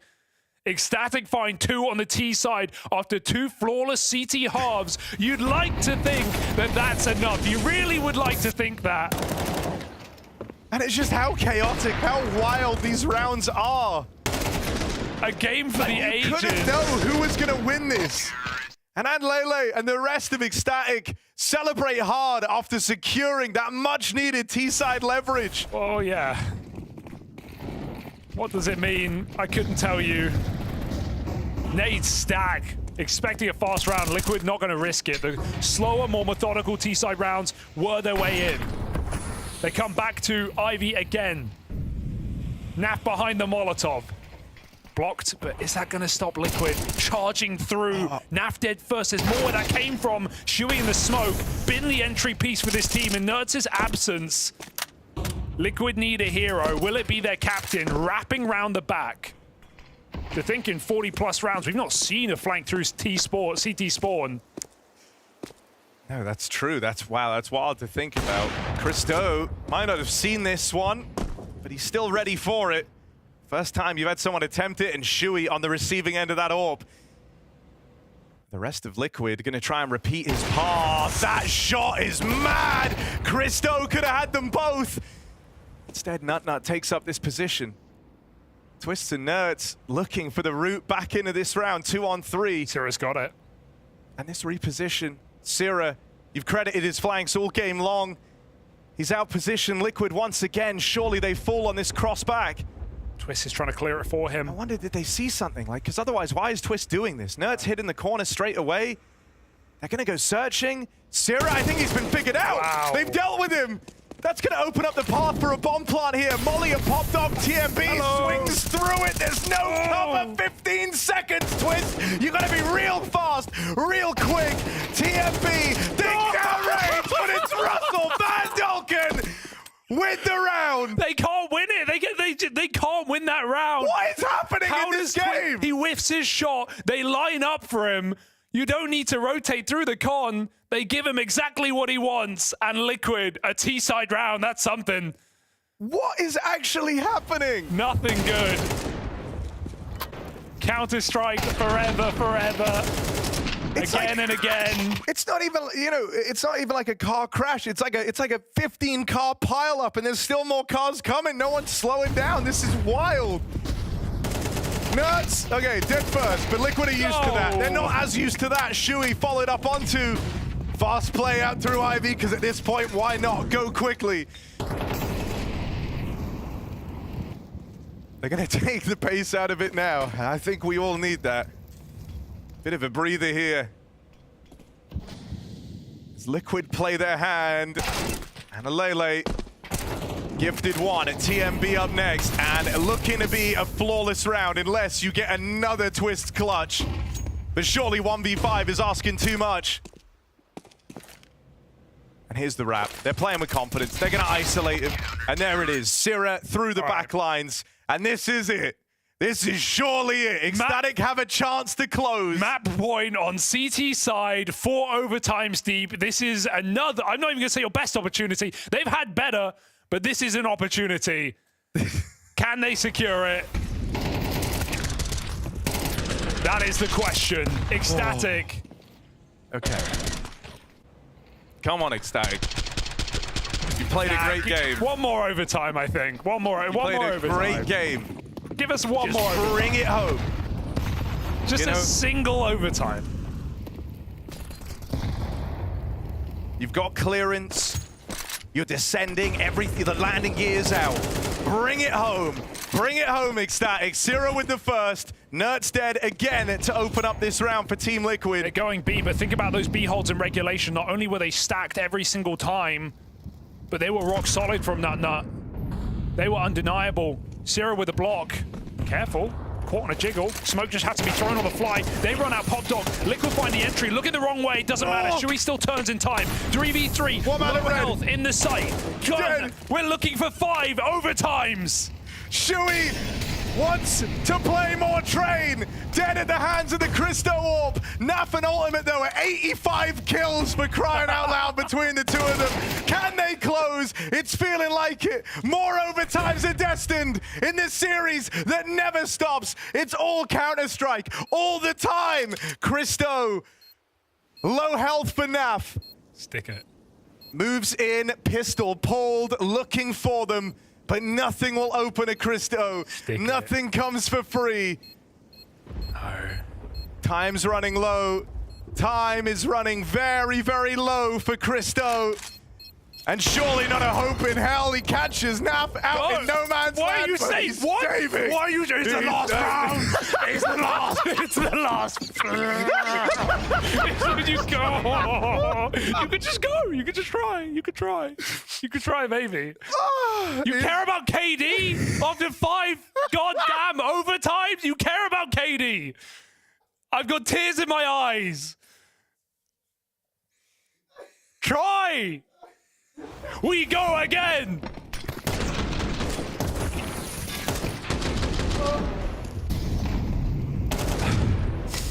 Can someone bring me a water? Hang on, man, I got you. Thanks, bro. Wait there.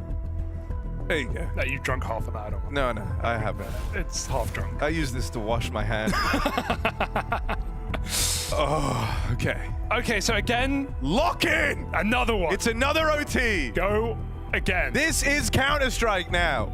You thought I was joking? No. It's this one game forever. And that's fine.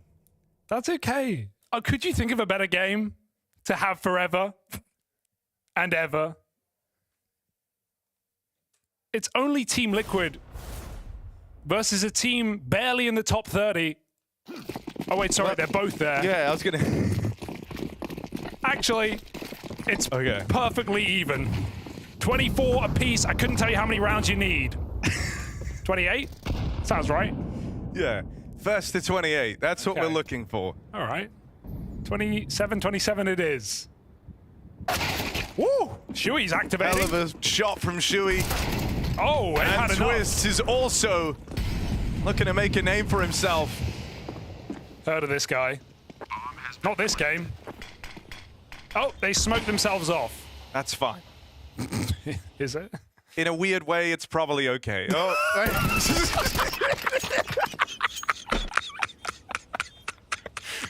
You okay?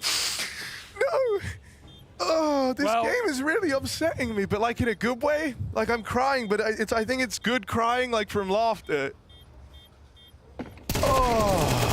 Okay. Is this the and modern... they're gonna win, aren't they? What's happening? They're gonna win. Tears in my eyes. They're gonna win. They're gonna win. They're on the deep. They're doing it. Snap! Stop them! You're the only one who can! Oh my god! There is no depth on this game! How do they win There's that? no brakes on this train! It's over! How do they win that? How they're not supposed to win Head that? in his hands, Ultimate can't believe it either. He's in the Elo hell right now. Playing with these guys. Dude, they won that? 3v4 saving. They were saving, they were. And they smoked themselves off at the start of the retake and everything. Oh, that might be the best round yet, I think. There's been a couple of rounds.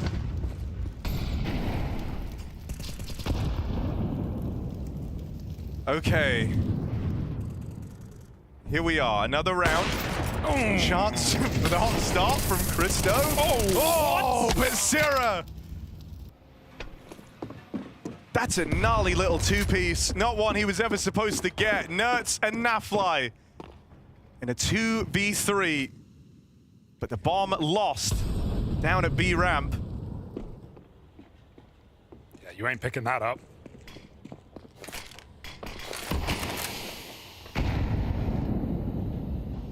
Watching Nerds has at least been quite funny. So let's see what he can do. Can he make life easier for him and Naf in this 2-on-3?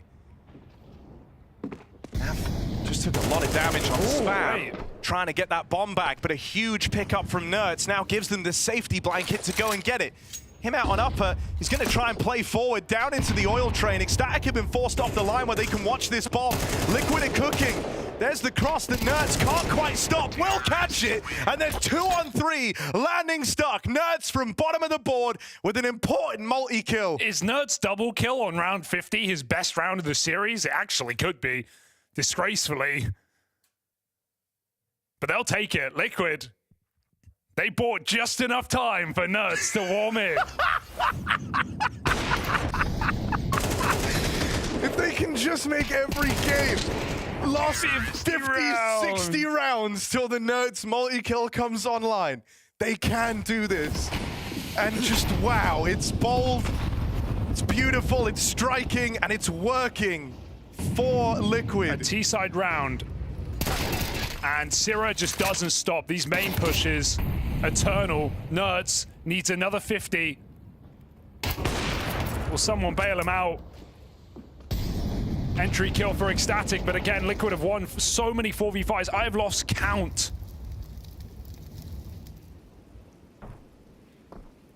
They pull it back, 4-on-4. TMB, well-timed aggression. Ooh.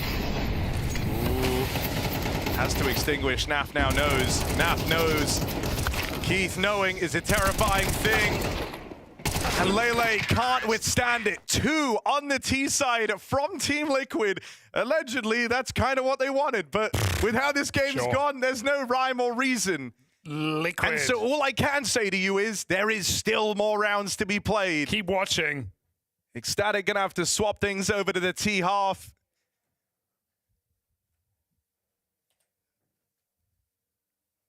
And that's really all there is to say. Yeah, if you want to actually analyze this game, you've come to the wrong place.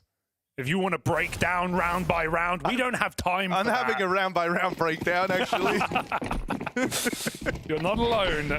Liquid with the lead heading into OT number 5. Come on then. All right, Liquid. There's a bounty. The landing lights are on. There's a bounty on their head, and ECSTATIC are asking, God, is this even worth the 15 grand? Like, do I even want that money that bad? The landing lights on, the landing gear's down. You're on autopilot here. Just bring it home, Liquid. Just bring it home. Land the plane. You were cheering for ECSTATIC earlier. Do you just want this game to end? No. You want it to go on forever? It's just when I hyped up ECSTATIC, Liquid won. Okay, I see. Here we are, Nerds. Oh, convincing double kill. Massive double kill. They bought as just we've enough gone time. past round 50, he really has come alive. That's where he does his best work. Explains their recent form. 3-on-5.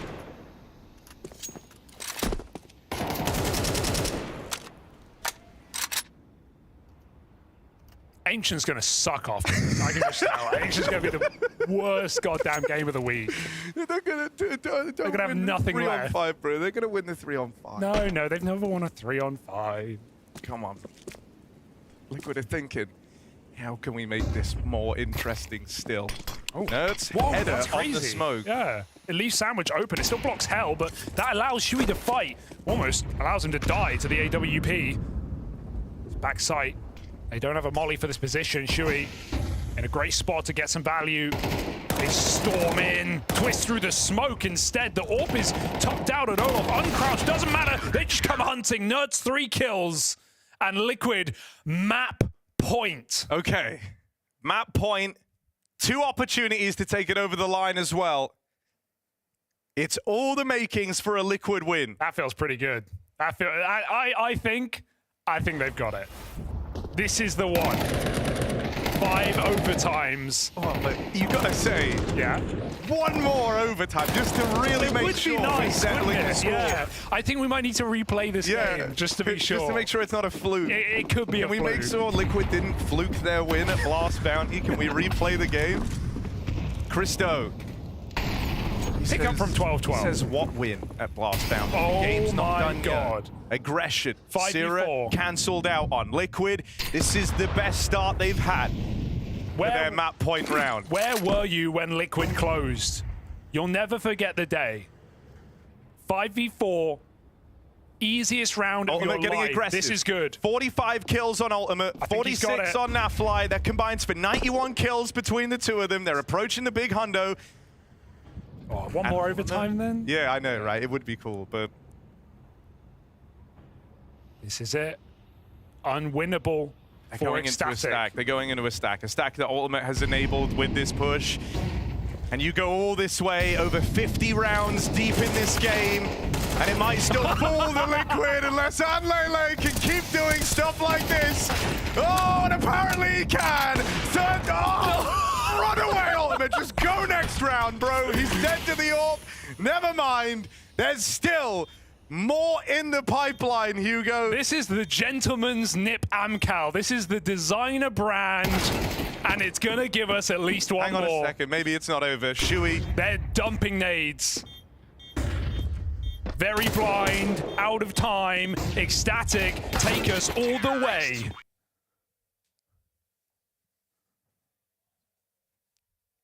They know that if they can just survive into one more OT, that's their chance. Well, they can't win in this one, Harry. Exactly. So it's a battle for survival, Hugo. Also, Ultimate, I haven't actually seen him miss a shot in this entire game, and of course he misses that one. Like, this guy has nearly 50 kills. He's been doing it all game long. And that's the shot he misses. 91 between him and Naf. Flick up. Gonna have to Flash. Yeah, miss Christo. on Christo. We're looking for 6 overtimes. They want another chance. 5v4. We need a post-game interview. Oh God, but there's no time soon. A 6th overtime has just hit the bounty. 4v3, Ultimate gets his pick, and Ecstatic run back to B. Yeah, now Nerds, I'm imagining he can hear this. He's calmed that across to the rest of his team. And they will look to stack up on this B side. Twist. He's had some big moments in this game, but then again, 50 rounds deep, who hasn't? Nuts. Here's Nerds with a chance for one. Up through Pop. This could be his limelight moment. Instead, he's handed the spotlight over to Ecstatic, opening up a backdoor into an A play. They're sneaking the entire way back. 40 seconds here. I'm still scared. You don't want the time to come back to haunt you. I'm a little bit scared. Because Ultimate and Twists have looked good. Ultimate's AWP still in the picture. That's roaming around over at A. Gamble. He's just decided against it at the worst possible moment. The gamble. They are coming out right now. He was here. He could have stopped this. Instead, he'll hear the pitter-patter of footsteps. He'll hear the util coming out. Ultimate arriving a few seconds later. Hopes to be the difference maker in this 2-on-4. Deagle, first shot. Oh, Ultimate with 2. Leaves this in a doable position. The bomb's going to be stuck. It's Russell versus Nut Nut in a clash of the ages. And finally, it's all over. Team Liquid get the win on map 1. Nut. A nice try, but not meant to be. Liquid, not even close. 5 overtimes of play. 50+ rounds. And Team Liquid barely beat Ecstatic. The Eternal map finally comes to a close. It was by no means pretty, gentlemen, but the fact that it ended like that, I think perfectly epitomizes just the chaos that we saw on that map of Train. That was crazy. I don't know what I just witnessed, Peter. It felt like we started the game 2 hours ago, which may actually be correct. You know, 28 to 26, 2 teams who constantly fought it back and forth. I don't even know what to say. That was not pretty, as Freya said. It was a game of Counter-Strike. It was very much, you know, an open game of Counter-Strike. It was one of the games of all time. I feel like Nip Amcal had a strong contender now to be up there, you know, with some of the most memorable rounds ever played in Counter-Strike. It was like we almost got a full Counter-Strike tournament just stuffed into one game, and we just saw everything from crazy plays to clutches to individual performance to fails to bad decision-making, and we just had it all. Just everything. 53 rounds, if my math is correct. Something 53 like rounds. Listen, credit to Ultimate for that last round. That was absolutely insane. Yeah. It had me screaming because I was like, that was bonkers. That's a good way of ending it. Yeah, great showing throughout the entire. I think he got to a point where he's like, you know, fuck this. You know, I'm gonna go on. I'm gonna end this game right here, right now. Please, let's get it on with. And what a game by Ultimate overall. Okay, let's reset, gentlemen. We had the emotional outpour. We've got some rounds to be diving into. I think we should go back to round 22 because once again, just an absolutely mental round that we saw going down in regulation, surprisingly. In regulation, again, we're about to witness a round I felt we saw a lot of times, back and forth right here, trading coming out of it, and Lele in a great position. Again, the force buy coming in here for ECSTATIC. They don't have any money whatsoever. He picks up an AK, picks up a new smoke, and at this point, let's be completely honest, look at the time. You put down a new smoke, you have 2 players trapped inside T-main, Peter. You cannot lose this. There's no way they lose it, but he decides to start spamming through the smoke, then dies, and then Liquid falls out, comes out, and can now win the round. This was the round where I felt like, all right, ECSTATIC, you had a chance, you fought well, you did well, but if you can't win, if you can't capitalize, if you can't turn this one around, there's no way you're winning. Twist gets both kills right here, and you think to yourself, 11-11, that's Liquid winning. And that was not pretty. And it's just like, it just comes down to those small details. The fact that not a small detail, it's a massive, huge. Of course, it's a massive detail. Huge detail, but and later, just the fact that obviously he could have not sprayed through and given us the position. That would have been a case for him to have a better position. Then afterwards, when Crystal actually sits with the op, he spots both players, at least the first one jumping out connector, and then with the time limit, if the guy in pop, I believe it's Team B, if he just would have not have peeked, he could have just waited for Crystal to get the kill, and then he could have re-peeked. But instead, he decides to peek first, and then they just keep whiffing, and then obviously Twist turns it around with some great shots, but overall, not a beautiful Kind of just symptomatic of the entire map, which ended up being as long as a best of 3, right? Yeah, I feel like it summarizes everything we saw right here. You know, it's probably some of the most entertaining Counter-Strike you ever had to witness, especially at a bounty format like this where the teams are playing online. But the quality of the Counter-Strike was just, at times, abysmal. But at times, you know, there's a reason why it got into all these overtimes, also decent. Well, amongst all the madness, I'm curious what the comms were like in that round. So let's check in with this mic'd up moment. I'm jumping up right side. 3, 2, 1, go. Up. I'm holding. And graffiti still. Nice! Let's go, baby. Let's fucking go. That's fucking important. All I can think in that moment is little did they know what was to come. Little did they know. Sure, they convert that round, but then we go into OT, Peter, and it is just like, the craziness just takes it up another level that I didn't think was possible. I don't think we expected the game to go this far. It was back and forth constantly. Obviously, for round 45, where obviously ECSTATIC find themselves that they need to bounce back. You know, 45. It's like round 45. It is basically, we've gotten that far into overtime now that both teams have just gone through their playbook. They've gone through everything. And in this specifically round, you know, it's still the whole battle outside. It's just back and forth. We have a lot of fight going outside.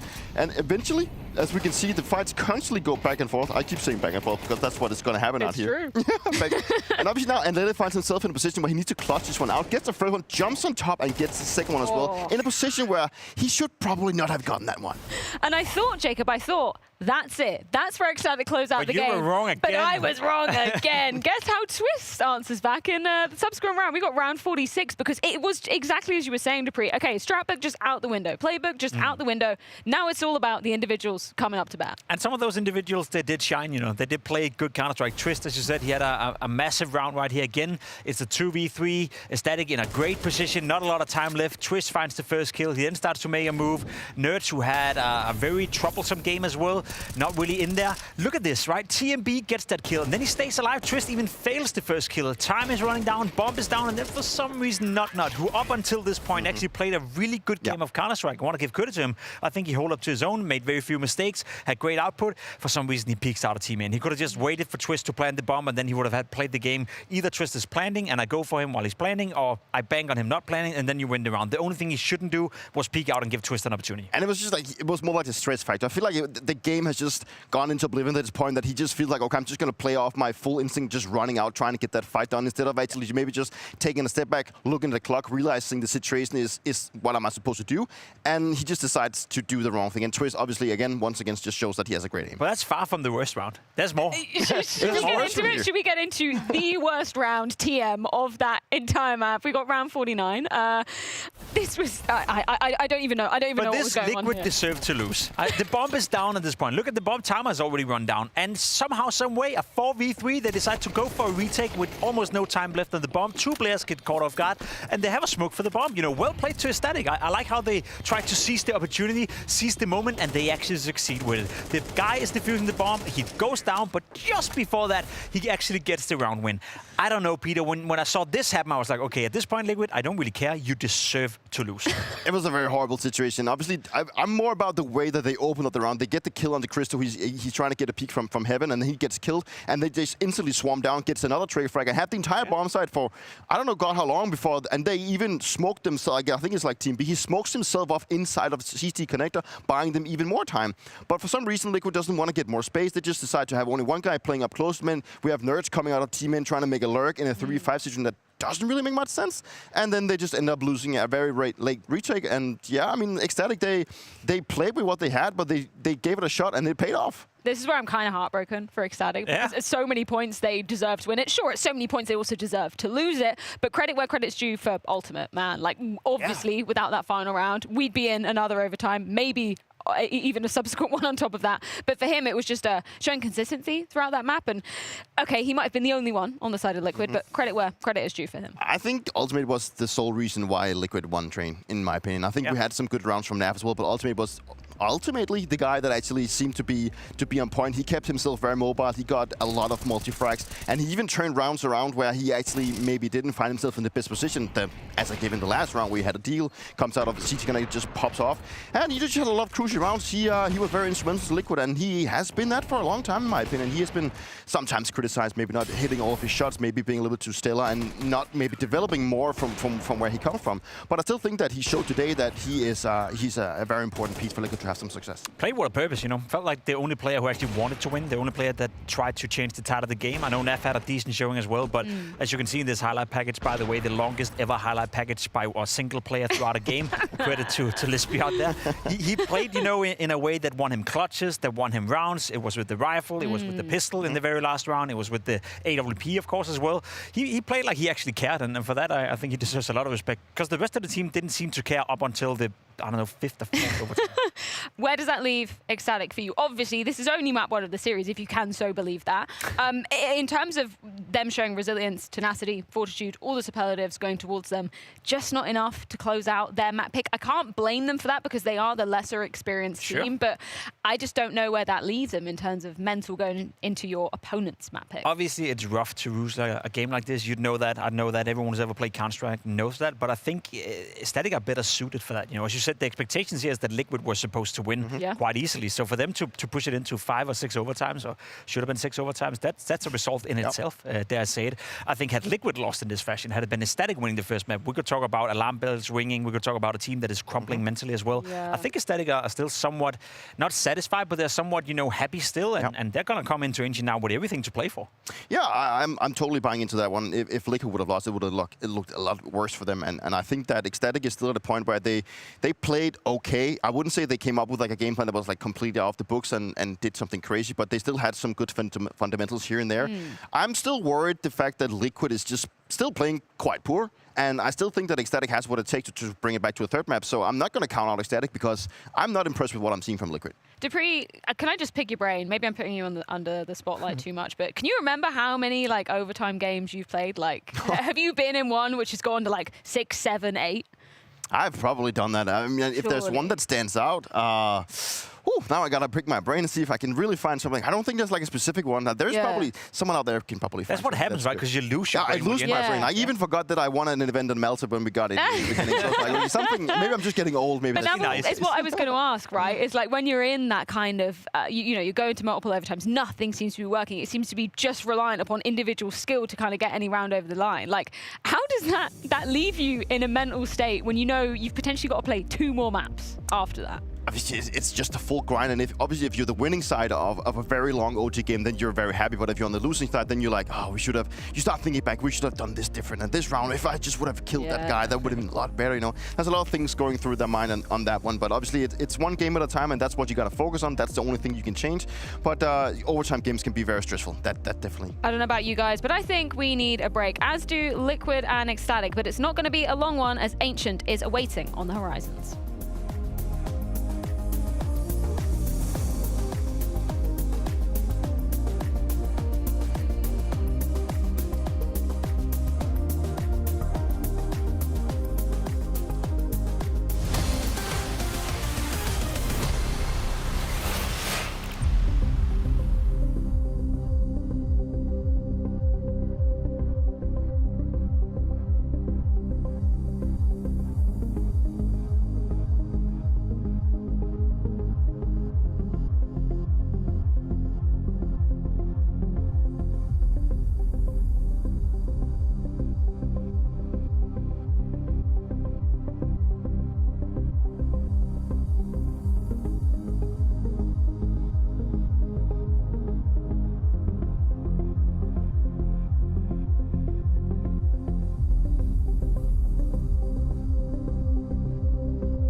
hope the teams have managed to have a little bit of a breather because we've got one more map guaranteed on the cards.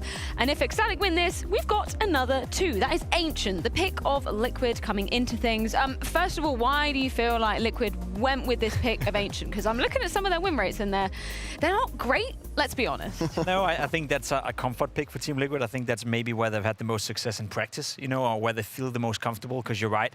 Right now, when you look at their percentages, they're not looking great, which is a direct result of losing a lot of games. They also did play it in Cologne a couple of times, and they had some decent showings in Cologne on this specific map. So I think it's a comfort pick for Liquid, or maybe in lack of a better choice. I think, as you just mentioned, like Liquid hasn't been looking good, but then if you just look at their entire map pool and how they've been playing the last couple of months, then they have not been looking good anywhere. So it's kind of, they got to find like the light inside of the darkness somewhere. Maybe that is the one of Ancient right here. Well, potentially is a chance for Ecstatic to push this to 3, but I'm more curious. Hugo, Harry, how are you feeling after those OTs?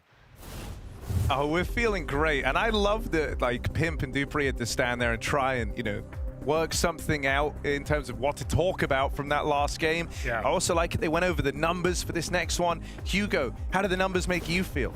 Do you think that this will be another barn burner, 50 whatever rounds? There were too many numbers last game, Harry. There were a lot of numbers. Far too many numbers. Liquid get it over the line. No one's going to remember. How is Ancient supposed to match up to Train? No one's going to remember map 2 or map 3 of the series. We can just get through it now. It's okay. Liquid did it. That's what matters. It took nearly 100 kills from Ultimate and Naf. And hey, it was certainly entertaining. I think Ecstatic, multiple times along the way, are going to be kicking themselves for not closing. But they also brought in some really cool ideas, some crazy round wins out of nowhere, those sneaky ninjas, and yeah, more. And we're going to get more here at map 2 of the series. It's going on to Liquid's pick, so you'd like to think it would take like maybe 2 to 3 less overtimes than the previous game. I don't know. I don't think this is going to be plain sailing. Ecstatic played a pretty mean game back on Train. They were willing to meet Liquid every step of the way, and we said all the way back in regulation, which don't remember that. Yeah, you won't remember.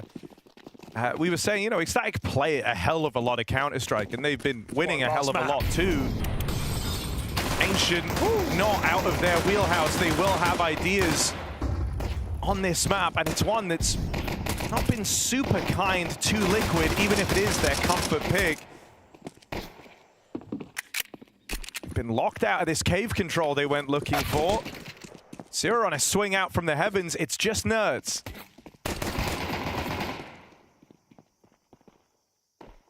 Creepy Crawley up the ramp, catches them by surprise. Nerds 1v1, and he wins it out. That's a good sign. That's a Nerds we know and love.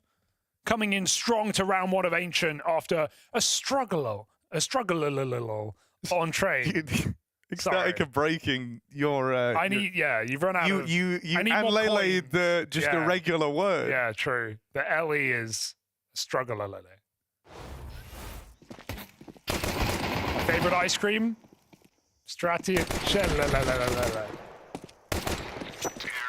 You clearly are like fancy little gelato places. I don't even know what that flavor is. Oh, come on.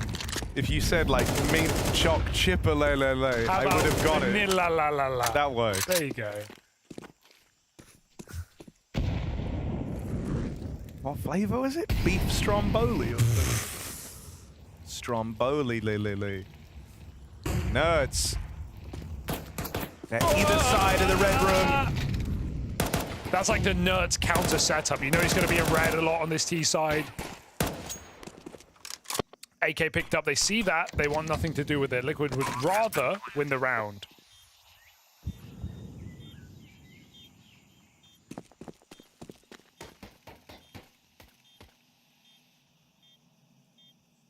The question is, after a game like that, how do you have it in you to reverse sweep?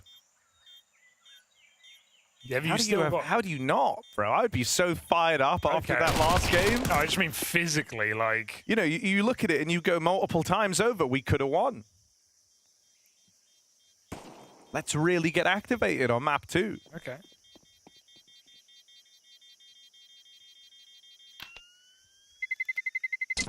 Terrorists win.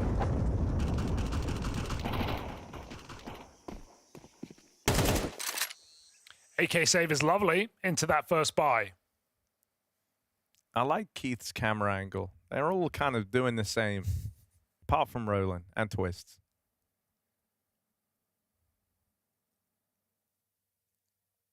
Also, I was going to say this last map, but then it got really wild. Do you think Sierra kind of looks like you when you were younger, Hugo? I see what you're going. Yeah, right? There's like one very specific photo of you I'm thinking of. Yeah, we'll bring it up on stream. Yeah. Jamie? Cross out through mid. Could get this control. Christo moving in on the orb and deleted by Nafly. Oh, Liquid. Coming in locked in right now. Don't need any more DM for the week. Well, ultimate. DM an apology to Naf because you just shot him in the back of the head, but it should be fine. Push through the cave denied. Shui follows up. Everyone dies in middle except Nut, who won't get his chance. They're in the B site already.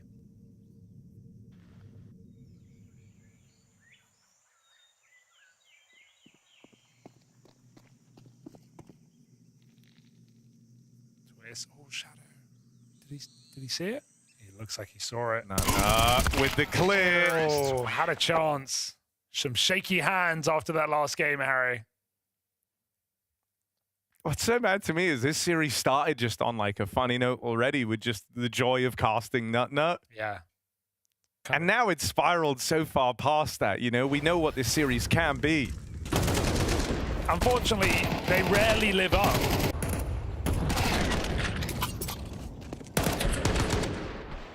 Is there more to that sentence? No, it was meant to kind of end. You know, after that overtime, can we expect more of that? Or will Liquid just start to stomp this second game?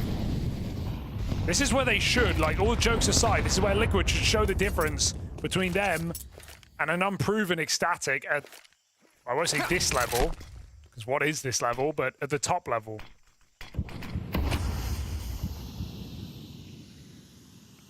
Some quick rounds coming out here for Liquid, walking up A.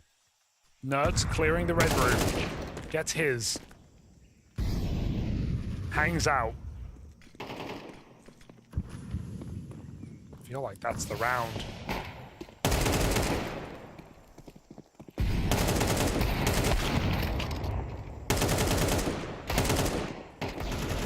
Oh, wait, what? And Lele? Okay, yeah. Phew. Okay. Normality's been restored. Team Liquid sticking the landing on the early game. They're in control of Ancient. You said you want to see them kind of set themselves apart from ECSTATIC here. And that is what we're getting to open up. Certainly some chances in these rounds, but yet to capitalize. We're going to have that AWP maker return for Christo. Rifles out for everyone else. And last time, this was a round that was just fought and lost on mid control. ECSTATIC don't seem keen to repeat that. This time they give up mid, they play for the lanes that lead off of it.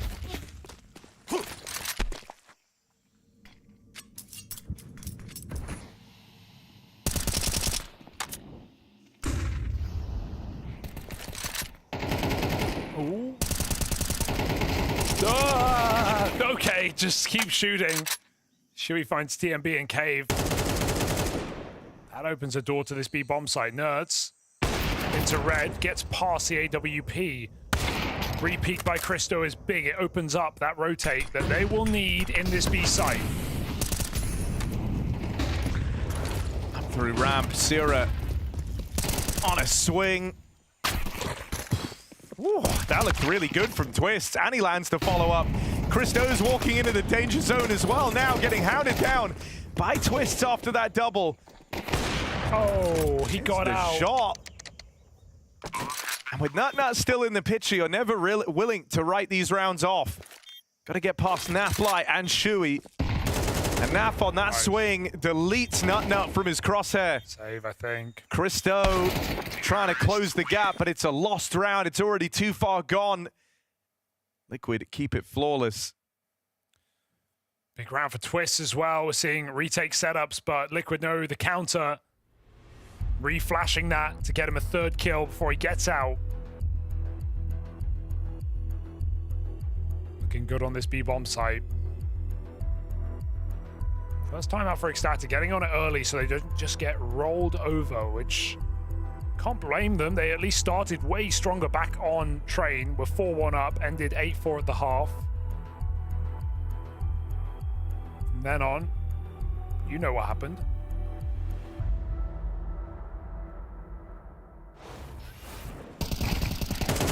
I hope.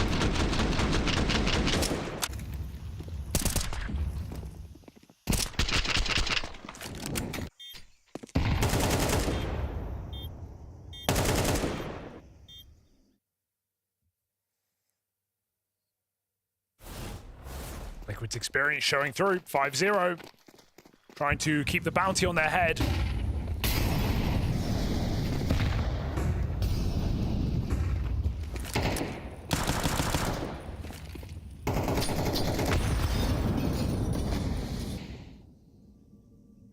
Oh, they're lucky to be alive. Would have deployed the smoke at least.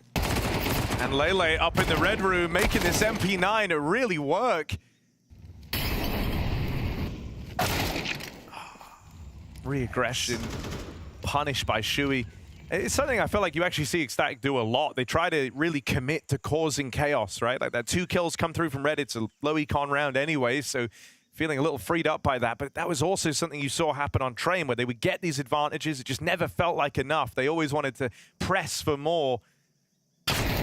And here they get punished as they do so. Yeah, Liquid just knowing when to freeze with a lot of map control, and the kills are just being fed to them right now. This is on rails for Liquid. Get out middle, sit back, relax, and wait for ECSTATIC to get nervous. They are allowing Liquid into this game, 6-0. Liquid looking solid, capitalizing on every opportunity.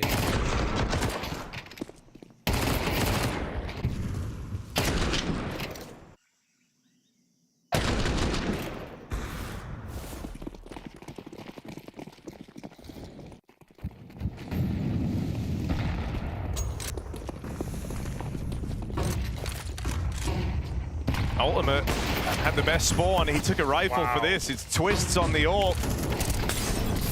And you know that Ultimate's not afraid to let his hair down and run in with the rifles at the front of the pack. I love the mindset that Liquid are coming to this game with. It's clearly like, okay, we just beat them. Yeah, that was insane, but whatever. Let's just prove we're the better team now. Let's flex on them. Let's play confident. Let's play fast. Storming A site in another crucial gun round, something they haven't done yet, and it's a round where 1 kill sets you up for success. On train, ECSTATIC would have won here this round in a 4v5, but Liquid aren't going to let them back in. Re-molly, re-smoke, everything comes down. ECSTATIC, they're going to try, but they should save. No, AWP grab and out they go. Liquid here to deny everything. Nerds almost out-fragging his train. It's a joke, by the way. But this is a far better sign for Liquid. If this ends in a 30-0, I think that's still also kind of funny. That is kind of funny, but you've said it. I know, and you can't actually talk about 30-0s or else they never come true. They're like fairies or... goblins. No, they die if you mention them, right? Like, talk about fairies, they die? No, it's when you stop believing in fairies that they die. So if you haven't been speaking about them, you've killed thousands, potentially. But that's fine. Here you are. Ultimate. His walkout through mid with the AWP. He looks for the opening. And he's got Nerds in alongside him.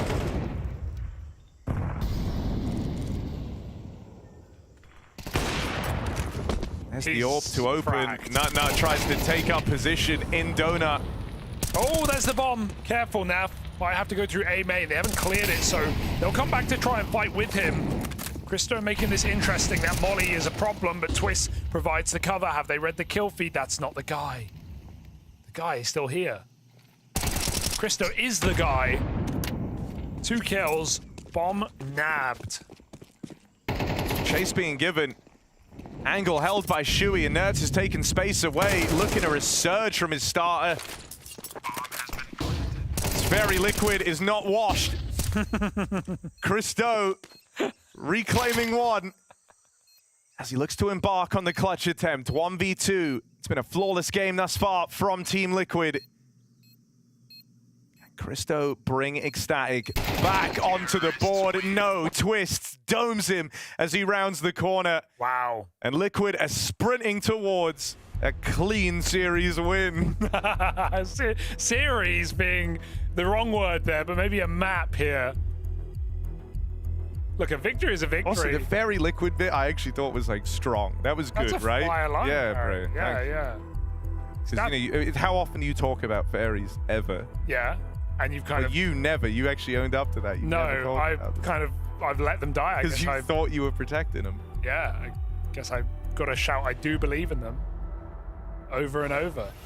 Well, I believe in Nerds right now. He has given us a game, all the trolling aside, having a lot of impact, crucial trades, taking back space in middle. Far more comfortable map for him, clearly.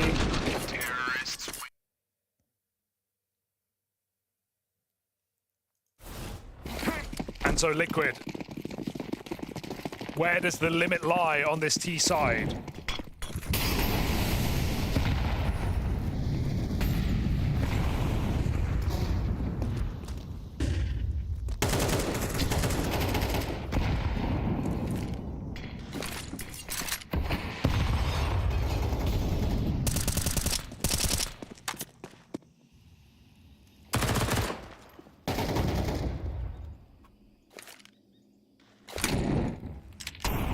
TMB's been wanting to pressure and fight for this cave control, but it's just so rarely worked out for him.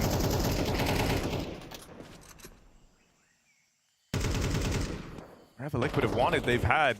This time, Nerds just left to his own devices to go and roam mid. He will walk into a double setup here back in Donut if he commits to this. Is Nerds ready? First shot connects. There's the trade from Syrah, but this is still nice info for Liquid to react to. Double Donut might galvanize their belief of crunching down on B. Cave smoke. Oh yeah, now that it's slowed down, I wonder if Shui's going to change his mind. They still have good positioning on Ultimate here, walking up through ramp. And he's brought the bomb back around to join him. Ultimate saying, guys, I'm all the way up. Backstab for TMB. Ultimate gets the ball rolling. Suddenly the last man standing. And ECSTATIC, round 9 is where they get on the board. That's a low econ round, but those SMGs do work up close. It's TMB who gets back in the bomb site that makes all the difference. Without that, they have no one really patrolling. They have a player tucked along. They have a player back behind the short smoke. Liquid can walk in. It's TMB, shoots ultimate at the back, turns around on that fade, gets a multi-kill. Nice stuff. But it's only one round. Down in the hole on this half. Even 4 doesn't feel like a good CT side.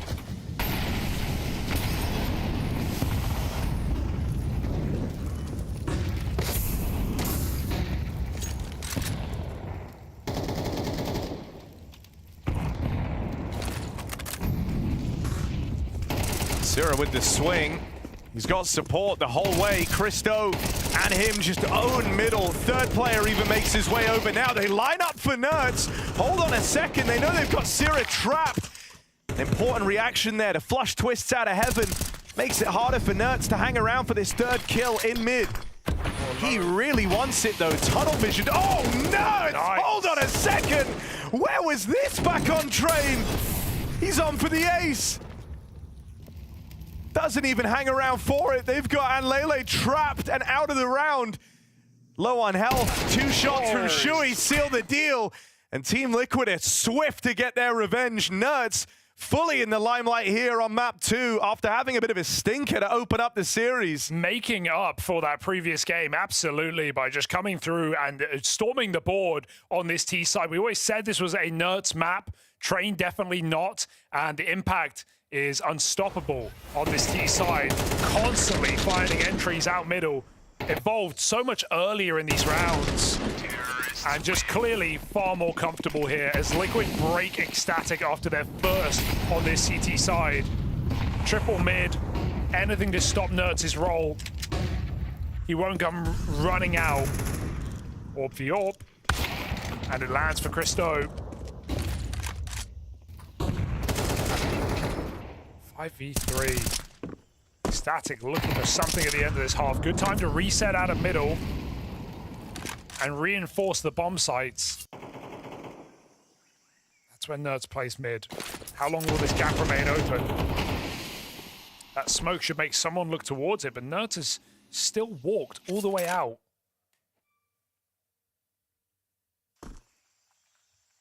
Saw that boost getting assembled, but as Lele moves back into the donut, has to catch not just one timing, but two of them, and makes it look easy. Nafly and Nerds reduced to dust. TMB holds the shot.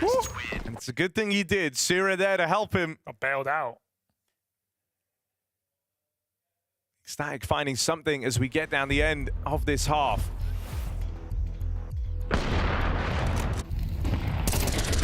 Okay, 3 at best case scenario. Doesn't fill you with hope though on this comeback.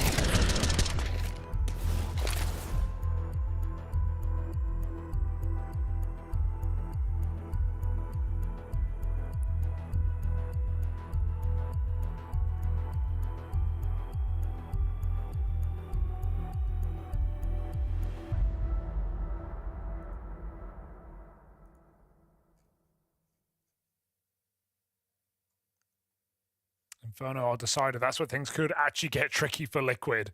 It's been a map they've struggled on a lot, so very important they close here on Ancient to avoid the upset. ECSTATIC scrambling, double AWP in this last round.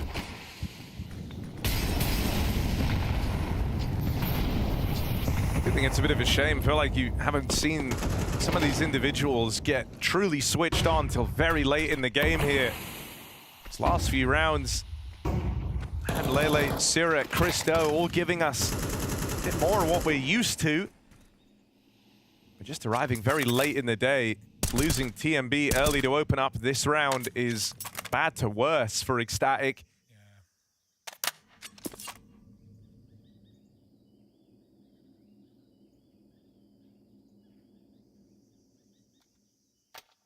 Liquid patient, but they will execute this B bomb site. One in the cave, committed. Can't duck that shot. Stone holds strong. They find the cave. Oh dear! Orb is making a statement. Christo's double, and now the net starting to tighten around Team Liquid.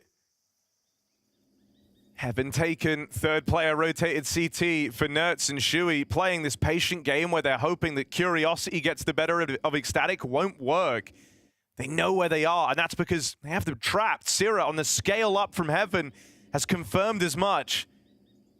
Can Shui piece this one together? Going back to check, sees nothing. That's where Sira is playing this smart. Staying far enough forward to keep them stuck in this position, but never offer up a kill. And so a very late play into the site in this 2-on-3. Shui can't take the space on short, just left committing to a bomb plant. And here's Sira's backstab, arriving at the perfect time. 3 was the best they can manage, and it's what they've been able to grab right at the end of play here. ECSTATIC and their lifeline at the Blast Bounty hinges on one hell of a comeback.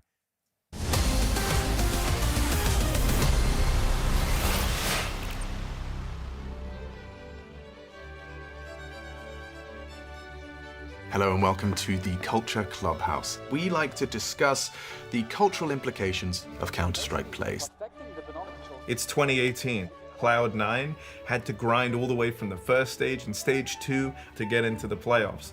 They managed to battle all the way into the final, and then at 15-14, Stewie 2K pulls off the clip of Counter-Strike. 28 seconds now, and Olaf Meister might try to full rotation. So much pressure on A. Looking towards the Apps position, the Molotov comes in, but so does the rotation. Olaf Meister has been taken out towards the B bomb site. It's the Olaf death, man, and they feel cooked now. The Olaf kill is huge, and then he does this. But look at the time! Look at the time, there's 7 seconds to blow the bomb! Thank you very much. The bomb tumbles away, so much chaos. They're trying to build pyramids! Insane shot on Nico, and then the follow-up rain trying to plant. Dude, it's the perfect clip. I mean, they're out of their chairs. America is losing their minds in this moment. Yeah. There are no pyramids. There is no clay.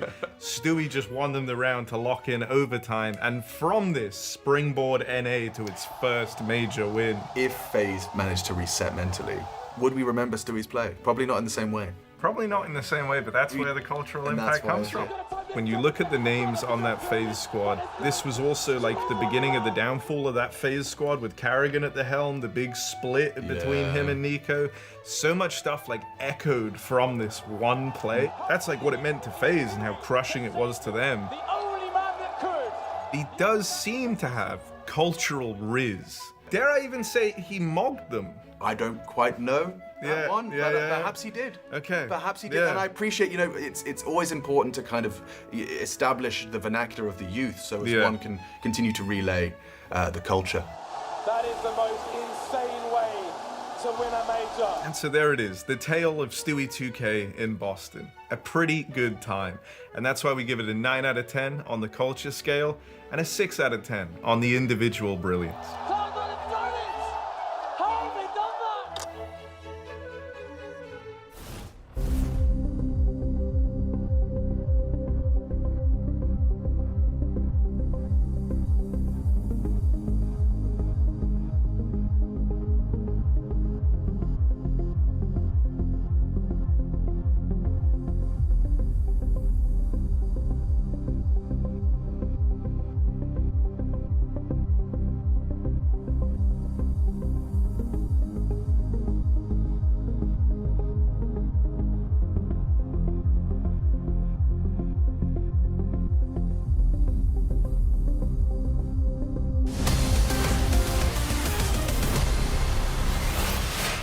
Liquid breathe easy with a clean first half, 9-3 up on Ancient. It feels like they're ready to end this series. It took some time to finish off on Train, but here on map 2, it's a very different game.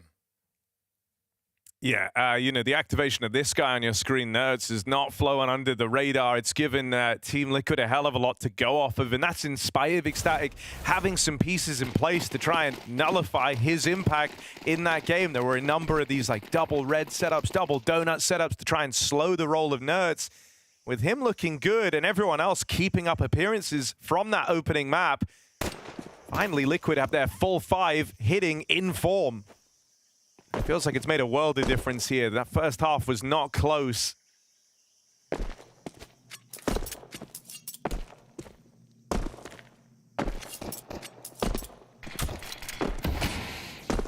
Ultimate trying to be safe in the pistol. Smoked out the red room, but he will com this across. And Naf now aware.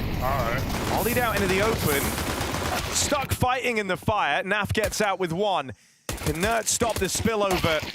Dinked immediately. He's got to give up this ground now, especially with Ultimate's flank looking to get activated. This is going to come down to a retake, and they lose Ultimate on that wraparound. Oh, cooking in the molly, still gets the plant though, and no reason for ECSTATIC to move. They have great positions.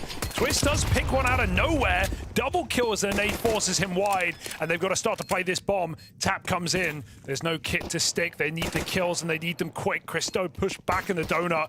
1v2 in this position. He's got them both, and that should be the pistol with Nerds already dinked.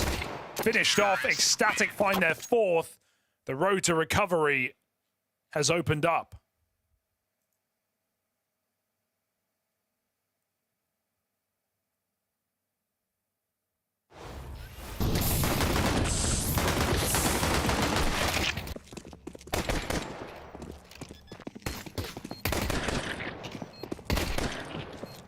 This was really well handled by Christo.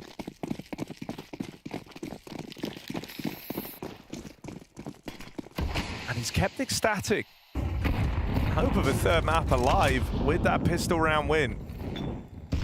Let's see if they can find their way up against this force buy. It's pretty reserved from Liquid right now. A bit of a heavy B-lean. 3 players here. They might look to react in the mid-round if they're not given anything early, but they've already lost Shui over in Cave. And that's worst case for Team Liquid. You hate going a man down like this. Starts to force concessions to be made. They've lent away from A. Naf dies in rotation. Holes start to be found here for ECSTATIC. As Nerds hears them pulling back, he knows he's the only man who can stop this A play. I think they saw his shadow. Oh, no. There's the spot. Can't land anything.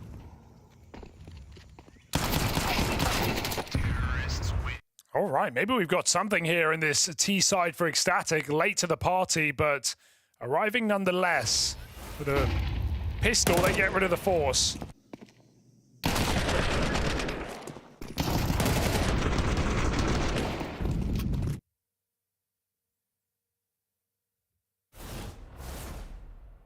Full nades here for Liquid. Potentially down mid on B.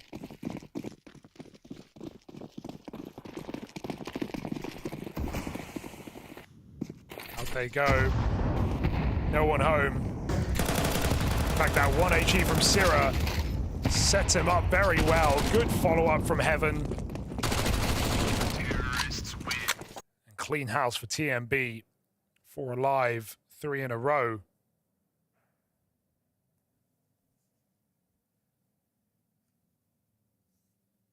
More hope here for ECSTATIC.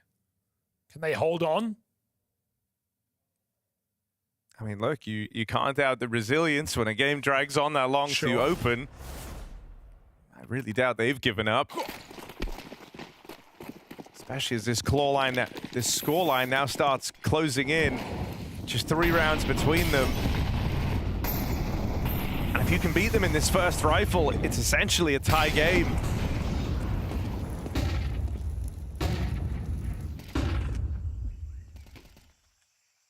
ECSTATIC don't go quick to open.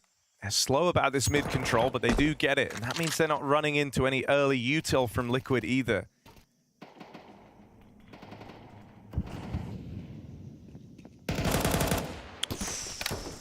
Nightmare for Twist, getting wall banged out while he was trying to reposition.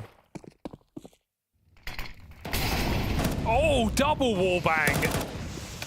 What more can you ask for here? From Anlele. Lay. 5v3, that should be a save for Liquid. That's their first gun round just gone.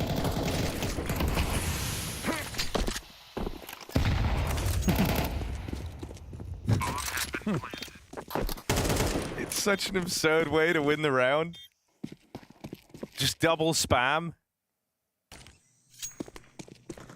It was weird too, like Liquid did have 3 players on short. All kind of stuck on each other. And Lele with a double spam kill, and now the hunt to try and close and wreck Liquid's money and longevity in this game. 1 health for Ultimate. I don't think he's going to survive the night. Not even on his screen, yeah. Oh, all the guns gone. Oh, disaster. Dude, Syrah has been really impressive in both maps now. It's very strong shooting, knowing when to push, when to take risks. His team giving him room as well. On Train, we saw a lot of rounds with him lurking out smokes or coming through Ivy late, going through Sandwich. And hey, nothing's off the cards in this game. ECSTATIC believing again, breaking Liquid's money. Removing all the guns. It's Liquid hemorrhaging timeout. ECSTATIC haven't even popped one yet.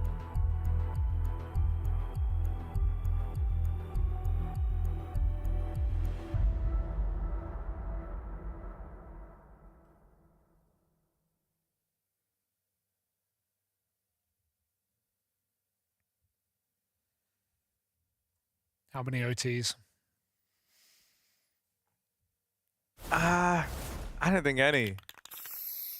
I just think it's a comeback. Okay. ECSTATIC are going to bring us onto a third. 2-1. Money running out for Liquid. It's certainly not out of the realms of possibility. Just a fast B hit here. A call from Spawn for ECSTATIC. They throw in the top ramp molly. Christo scales behind it. Plays through. It's a nice confident move. And a good way to go and hunt this opener. Twist never feels the freedom to peek, never gets the info that they're close. And now Christo has a lot of room to work with. On for the ace right now. Christo puts that rifle to work. And we've seen good stuff from the AWPers on these rifles in the series. From Ultimate on Train, now Christo on Ancient.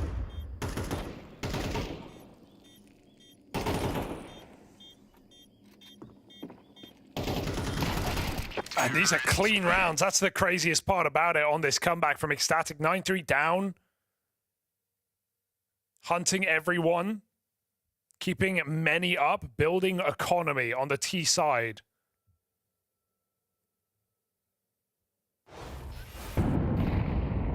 Just some contact plays that are catching Liquid off guard.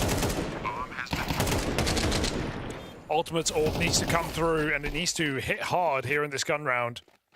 Almost 50 kills last map, 8 and 13 here. Nerds got them into this game with a great T side. Currently stuck behind the red smoke, just spamming inside of cave. Shui fights forward, he wins his. And Liquid are retaking B, playing together, but they've lost Shui. 4v4, Nerds. Always near red. Christo knows, he comes to clear. Trade available, not needed. Nerds gets his. Nade is gonna land though. Are they ready for more? Did he see them? Oh, they saw him. That's for sure. They're ready for NAF though. That's the second piece of the puzzle for Liquid. They know B is weak. At most, it's just ultimate here. That's what they're telling themselves. He's got himself the orb and a strong line for it. And Lele dead, moving up through the ramp. It's got to be Sierra, 1v3, ace clutch. Might have been playing a great game, but getting past that ultimate AWP won't happen. And so Liquid break the streak. They lock in double digits here and now, and they keep themselves in the lead.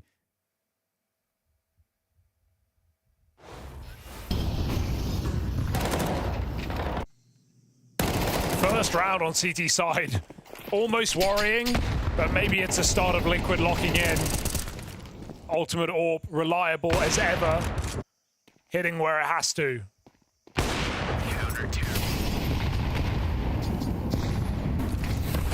Oh, Nerds getting cooked in middle. A grenade would end it.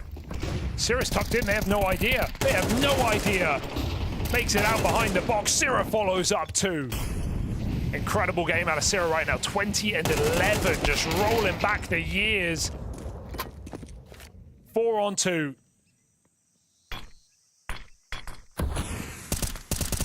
Oh, the cover is so good. Ultimate 1v4.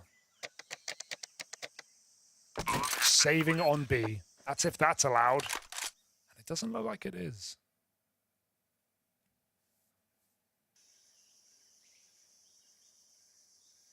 No. Yeah, okay. He turned.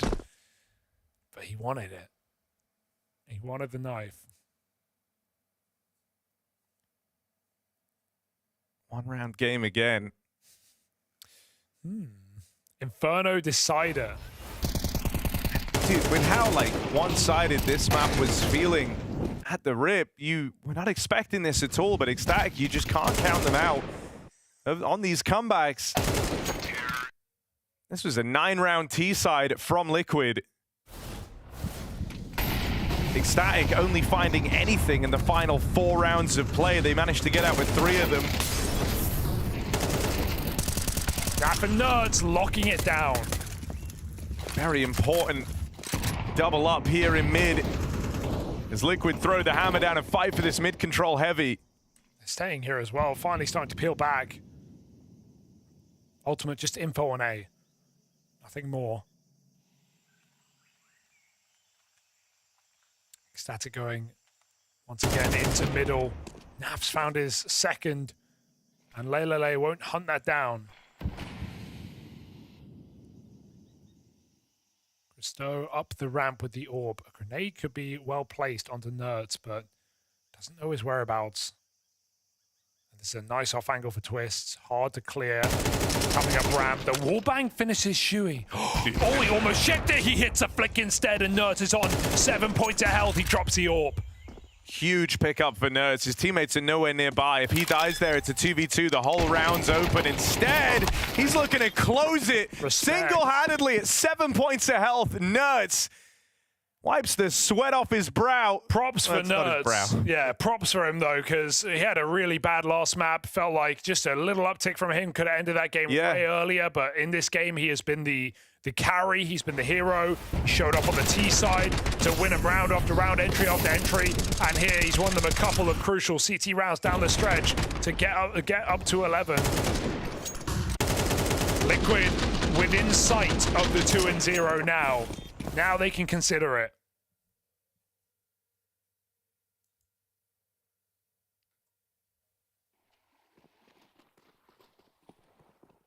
I mean, for how clean this streak of rounds was for ECSTATIC, they're not going to be broken at least. They're always going to be competitive in these rounds.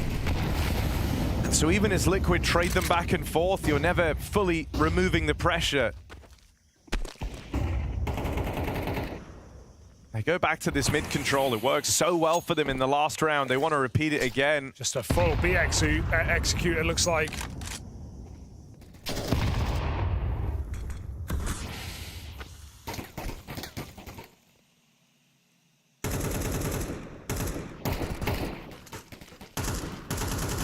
Yeah, and lately wallbangs have been crazy this game.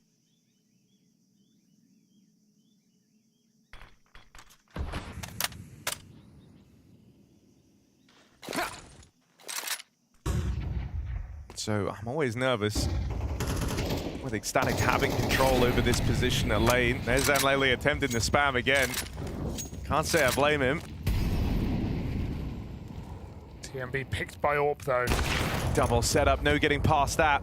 Just a one and done. Christo hits his, but Twist is there to stop the spillover. Lele dead straight away. That's Naf's revenge. Got spammed out in the last round. Well, this time in a fair fight, Naf will answer. Won't get past Nut though. A name you were close to forgetting. Finally in with a big two-piece. Two Nuts better than one. Swing on round. Nuts deals with the front man. It's Syrah left in the picture. 20 kills deep. Been a phenomenal series for Syrah. This is a tall task. It's the top performer of Train. And now the front man from Ancient, Nerds, with another clutch to his name for Team Liquid. Nerds is doing it all right now. Nerds is going to end this game for Liquid. He's going to make up for those 5 overtimes on Train, round after round. Nerds putting on the board. Liquid looking to eliminate ECSTATIC. They have 3 chances to do it. And it's not Train anymore. I'd say they're good for it. Yeah, and dude, look, if it took everything from all 4 of the others to get you through Train, I'm very, very glad that Nerds used what he still has left in the tank, what he banked up in that previous OT affair. There's the one guy really coming through in spades for Liquid here on Ancient. Restored a bit of optimism towards him in this series. This was always a map that Nerds has played well on, looked to excel on.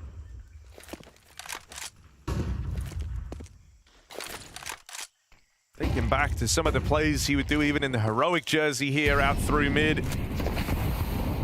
It's just always been a comfortable space for Nerds. So great to see some shades of that here. Oof. And Lele always going to attempt a wallbang. Finally gets off on the worst end of the stick, though. Well, now, hang on, you say that. What if now you keep trying? Eventually. Oh, it's getting scary, isn't it? But Liquid reswing cave, and Chewy owns that position. Now it's on a push down all the way from A. Flanks middle, removes the top performer. Liquid teed up to knock it out of the park.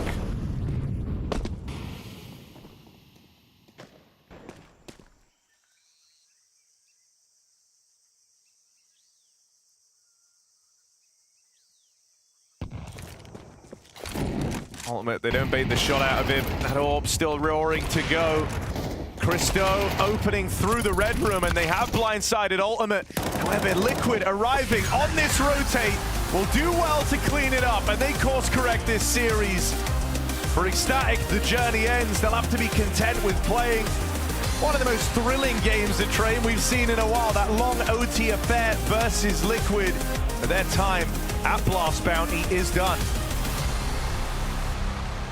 Yeah, Liquid just about surviving this series. Peter, even with a 9-round T-side on the map of Ancient, things still cutting close. Credit where credit is due for ECSTATIC, but sadly just not enough to tame Liquid today. No, obviously, I still think ECSTATIC, they can be proud of what they've done. You know, they are a team that are coming, usually playing against lesser opposition, and now they found themselves, sure, Liquid has not been looking good, but I mean, they come into the game and they still show they can play good Counter-Strike. We saw some of the individuals stepping up from time to time. I definitely saw, I mean, Nut was definitely playing well on Train. Now we saw that Zero at actually step, he was also good on Train. So overall, I think they can be proud of what they've achieved here, but obviously they couldn't really make it count. Not really, to be completely honest. I think it was a competitive game, once again. I think it was a competitive showing for ECSTATIC overall when you consider what happened on Train and what probably should have happened, them winning, pushing it into a third. Overall, they should be happy. They should be excited about the performance itself. Obviously, the result is going to suck, but I wouldn't be too hard on myself if I were ECSTATIC here. No, 100%. Like, you pushed Liquid to a limit that, I'm just going to be honest, I didn't think was possible on Train. That was insane. But just for Liquid in terms of bouncing back after those multiple overtimes, it was kind of what I was asking you about, Dupree. When you're in that situation, you've put so much into a particular map, and you still lose after it. I think we saw the toll that it took on ECSTATIC on that first half of Ancient, right? They couldn't really find their foothold on Ancient. I think they had a hard time figuring out how to approach that side, and also it just felt like Liquid were more comfortable, maybe looking at on the broader picture, like Train maybe isn't the map they have put too much effort into, but it could definitely be talked about. It's more like a comfort zone for Liquid, and I could feel that, you know, and it's also a map there. I feel like Nerds gets activated a lot more, and I think that Nerds is going to be the key for the future as well for Liquid. You know, he is a guy that was brought into the team to actually go out and take a lot of space and take a lot of initiative, and I think that Ancient has always been a map that he's been thriving a lot on. So I think it was great to see that he also bounced back from a pretty lackluster performance on Train, and to see Liquid, I'm in a position where I feel like whatever win Liquid can get at this point is going to be a step forward in the right direction for them. So clinching, even though it was against ECSTATIC, I think it's good. Oh, and that's like, but I hate to hear that. Sorry, Jacob. I hate to hear that, like, any win is a win for Liquid. Are we really in that reality right now? No, because that was the question I wanted to pose here as well. I think there's two things that you have to take into consideration. There's ramifications to playing like Liquid did right here. One is that confidence booster, winning against ECSTATIC in the fashion they did. I don't think so. I think most of the players are happy they won. They got over with it. I think they're relieved they won. Sign of relief in a sense. You know, look at everyone else. We have this very cool format where the opponents are picking each other. If you're watching Team Liquid play right now, if you're getting into the next round, which is, by the way, still online before they potentially secure a spot in here, you want to pound on Liquid right now. You want to face Team Liquid. They're one of the ones that has a bounty on them. They're a most wanted team, and they play atrocious Counter-Strike. So the ramifications of playing like this versus ECSTATIC is not gaining any sort of confidence, you know, thinking online still not cool. Second of all, they're going to get a tough opponent because they want to pick them as soon as they can. I don't necessarily agree. I mean, like, coming from a player, but the thing is, but from a player perspective, if you're finding yourself on rock bottom, any win will give you anything, and they know that ECSTATIC had played well coming into this one. Maybe they came into this matchup thinking, well, we're the favorite, we should be winning, but they got pushed to the limit, and they actually ended up in some situations where they had to play way better than they've done in the past. Maybe they would have been punished by a better opponent, that's for sure. But for me, it's more about Liquid finding a little bit of success, finding a little bit of joy, finding something that works for them. And yeah, maybe it didn't work out the way they specifically wanted, but at least they won the series and didn't get knocked out, because, as I mentioned, if they would have lost this one against ECSTATIC, which they could have, they would have found themselves in the abyssal of below rock bottom. I love how you're always able to find the positives. Yeah. Just for a moment. Like, you're saying they're feeling joy after this, and it's like, do you think they're feeling any type of happiness? It's just the context of these online things that Liquid have done in the past as well. Losing Susachi at the Pro League qualifier, you know, that's a horrendous result.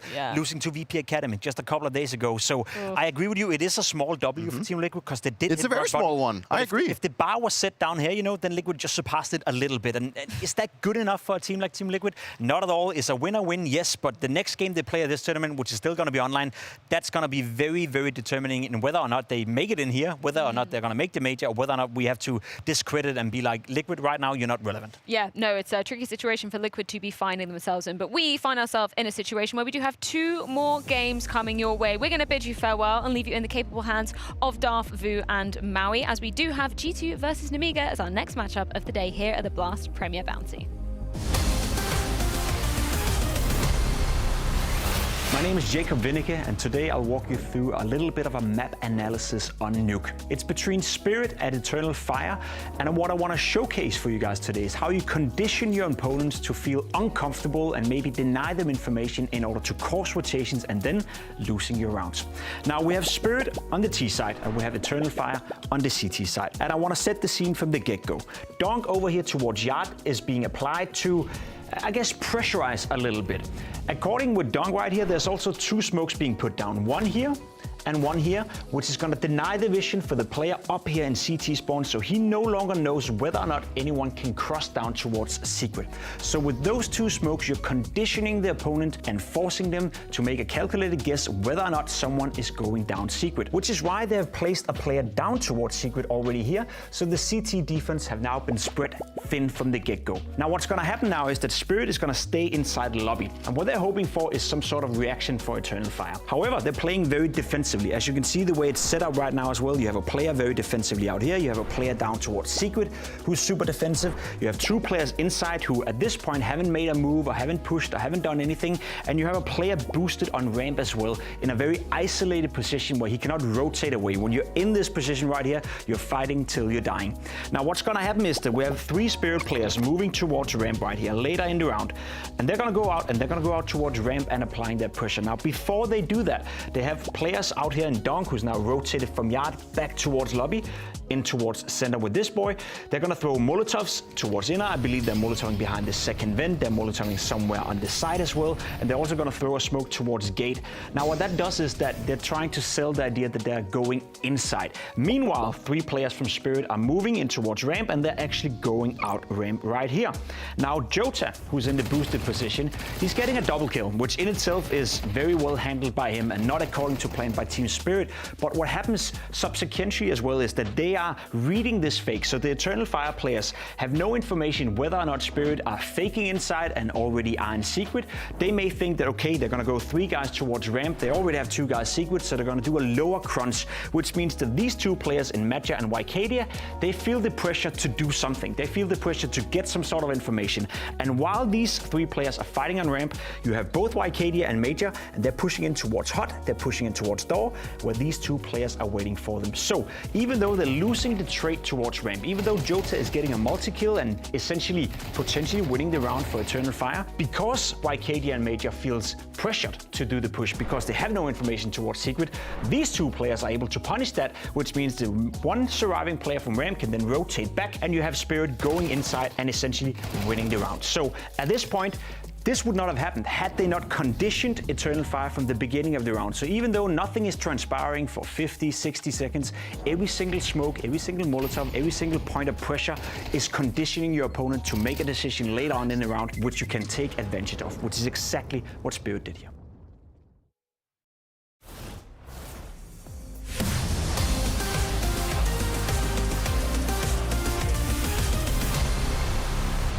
Welcome back to the Blast Bounty here in Malta. We got a desk so nice that we had to see it twice. We had to bring it back. We got me, we got Vu, we got Mr. Maui Snake over at the end. How you doing today, Maui? Maui Malta? Malta Snake. Malta Snake. Let's just change it. Let's just change it for this one. Yeah, we're on another island here, and honestly, the weather's great. I can't complain about that. And the Counter-Strike, well, I don't know if I'm going to say it's heating up based off of what just happened between Liquid and ECSTATIC, but we're getting something. The Counter-Strike was hype, okay? 50 rounds of hype gameplay. Exactly what I want to see. Everyone knows how the highest quality Counter-Strike available here, but that's enough of hearing from you guys. We just got started. I'm already tired of it. It's time to hear from someone else. Time to hear from Hunter. Hunter, stepping into that IGL role now with a couple series under your belt, what's it feeling like? What is it feeling like taking up that mantle? Yeah, I mean, it's not easy, but I'm trying my best to be in the present always, don't think too much about future or past rounds, you know, because it's really important for an IGL comparing to before when I was just a player, and a bit more responsibilities, a lot more. And yeah, I'm happy with how it went first event and overall with practices since the beginning of the season. And yeah, just need more officials to get some more experience with boys and being an IGL overall, but I'm happy with the progress so far. Now, it's not just about you adjusting to that new role, right? Because there's kind of that triple whammy of adjustment coming in where you've got new players, you're taking up the full-time mantle of IGLing, and you've got a new coach. So you're working on that vision between IGL and coach that's so important. What has that experience been like? You gave an interview previously where you said a lot of it's about trying to implement what Saw's vision is. Is there a middle ground that you're finding with him? Yeah, I mean, I'm not trying to find the middle ground because we kind of have the similar understanding, almost the same, of the game. And I'm just trying to focus more on myself, to be sharp individually, and of course to share his vision and his ideas on the server. But he's always open-minded about new things, if I want to add something, if I even need to call something in the middle of the game that we didn't do so far. And he's really open-minded overall, but I'm kind of giving him all responsibilities for our strat book and all the strats. I'm just trying to share his vision on the server together with my aim, let's say it that way. Okay. And your opponent here, Nemiga, they chose you specifically. They think they've got a good matchup against you in map pool and in general vibe. How do you feel about that? Do you think they're going to be a tough one for you? I think it will be a tough game. First of all, I think they are a good team, decent team, and they can surprise anyone, especially because this is online thing. I didn't play an online game for 2 years, and yeah, it will be like very different for me. We played at the beginning in January Buzz Bounty, but we were on bootcamp, so on bootcamp it's a bit different because you still have your guys around, your teammates. But yeah, here, like from home after 2 years first game, so it will not be easy. But yeah, I respect Nemiga, and we all respect Nemiga. We will not disrespect them, that's 100%, and not underestimate them. So yeah, they chose us for the reason. We are a new team. We didn't even play all the maps in Cologne, so they cannot have all info on some maps. But yeah, I think we need to be in the zone and focused all the time because they are really sharp individually.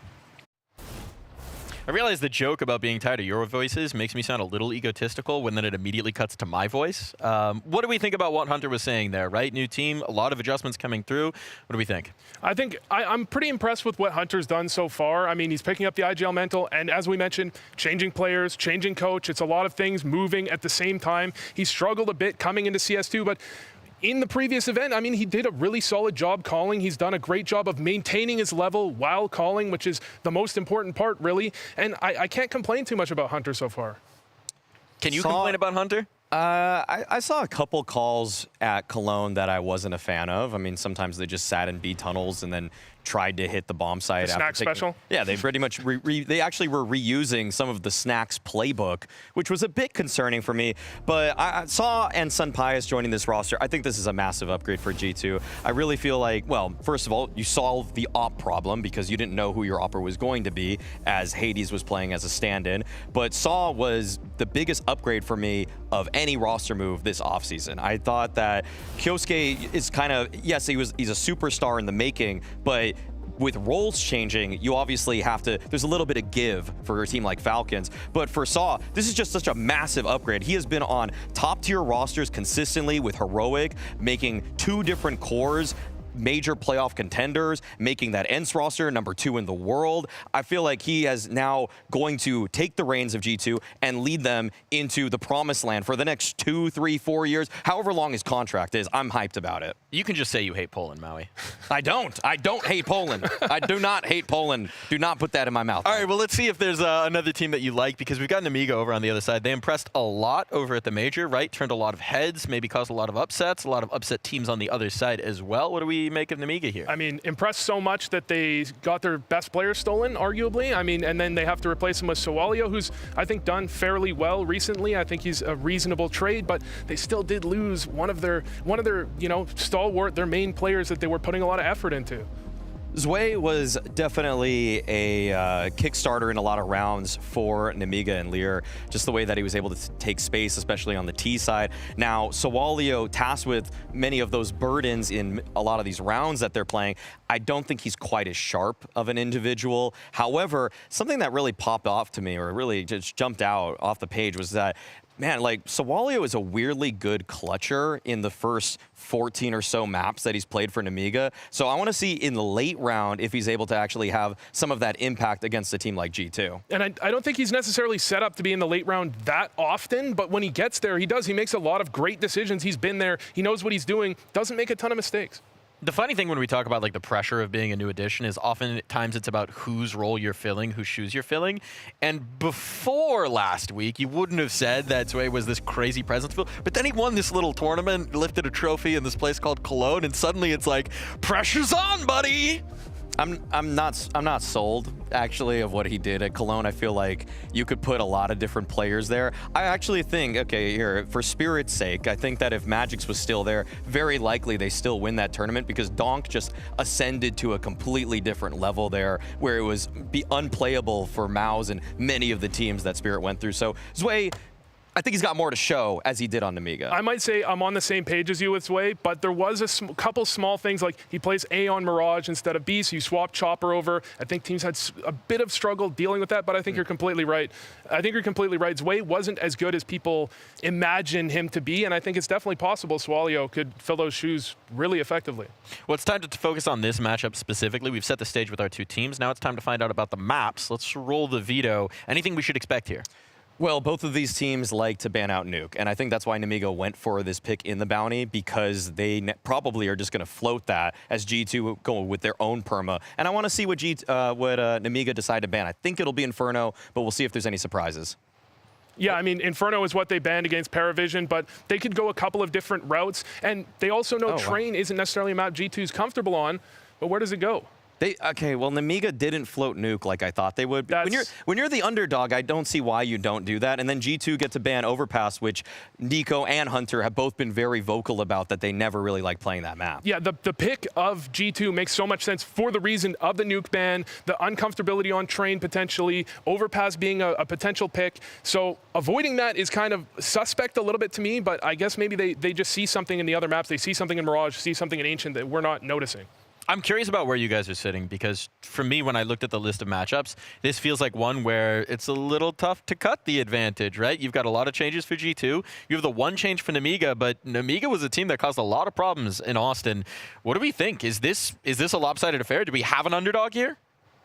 I think you could say that Nemiga is an underdog, but I could see them not seeing themselves as an underdog. I think that's completely fair, especially because Lear in the past, he's done fine with roster moves. They removed Flammus, they put in Zwei, did just fine. They didn't skip a beat. So if he thinks he's the favorite in this matchup, I totally understand that.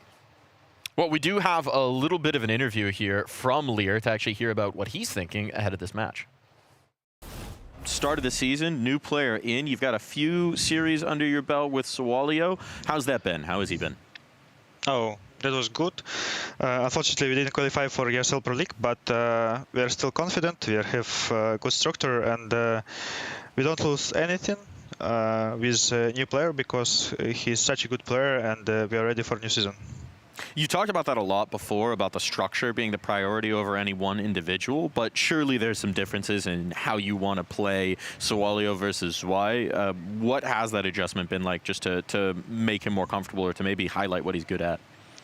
Yeah, of course, Sawalio and Vanya Zwei is different players because his mechanical skills of Zwei is on highest level, but Maxim Sawalio is such a good player as mechanical player as well, and he's talking a lot inside the game, so I'm feeling more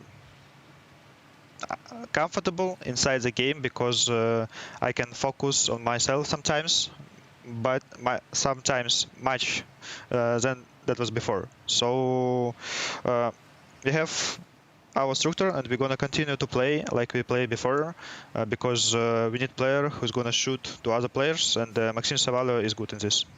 Okay, interesting to hear that he's contributing more vocally.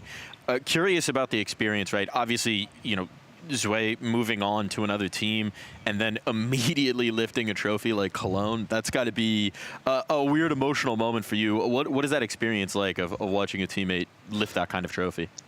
I'm happy for Vanya because he's a good player. I was happy when he joined to Team Spirit because his potential is very high, and his work, what he did when we played together, is a lot, because there's two different personalities, two different players when he joined at the start of his career and when he's leaving us to Team Spirit. I'm just celebrating with him. I wrote him that he's cool guy, and good luck for him in the future. Cool guy with a new cool trophy. I think it's interesting. Lear's a guy who's always emphasized the structure, refused to highlight individuals, but seems pretty pleased with what Swalio is bringing, including in the comms.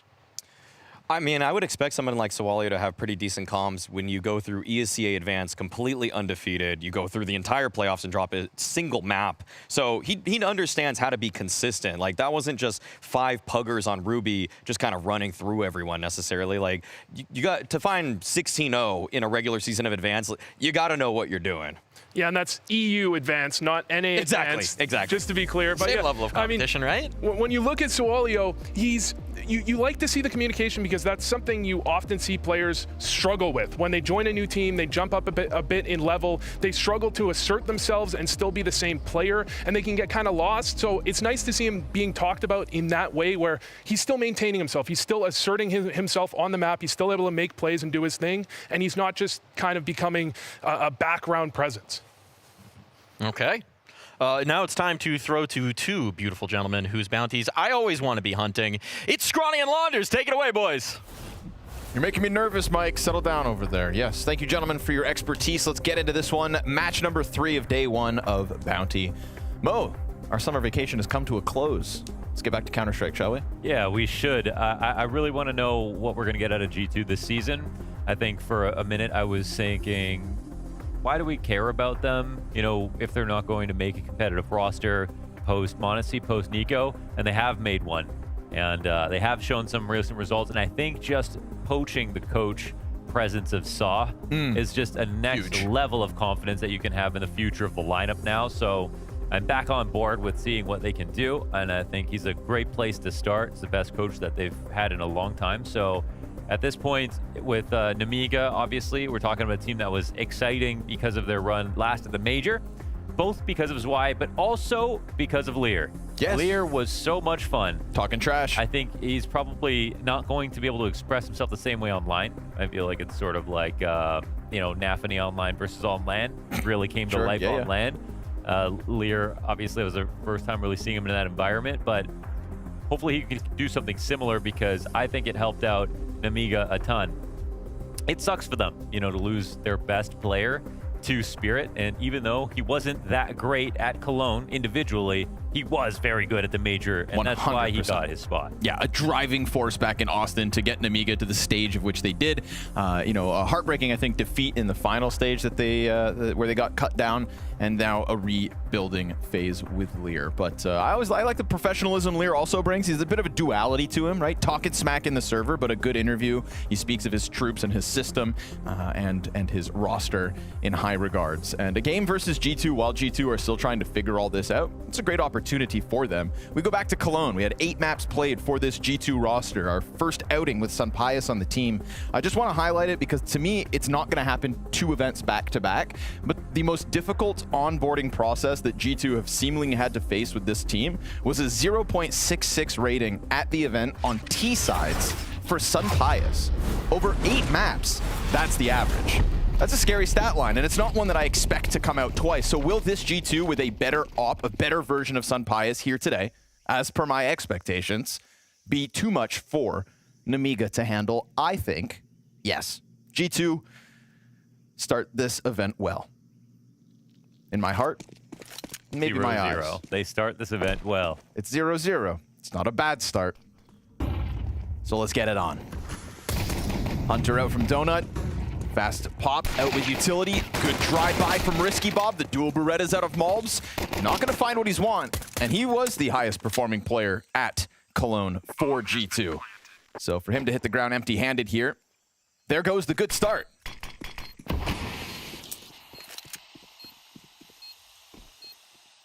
Heavy God looking to take a peek into Donut. The setup is super strong, but it's also active, so there will be some early fights. looking to go into favor of the T's at the moment. Heavy God puts pressure on site. Lear with the longer angle. Sunpius clutch queued up. 3 targets in front of him, only pops the 1, and it's a Nemiga pistol with an A main pop out onto site. No real resistance offered by G2. Risky Bob, man, that was somebody who we also talked about when he got his 1 kill. That's when you knew Nemiga were in business.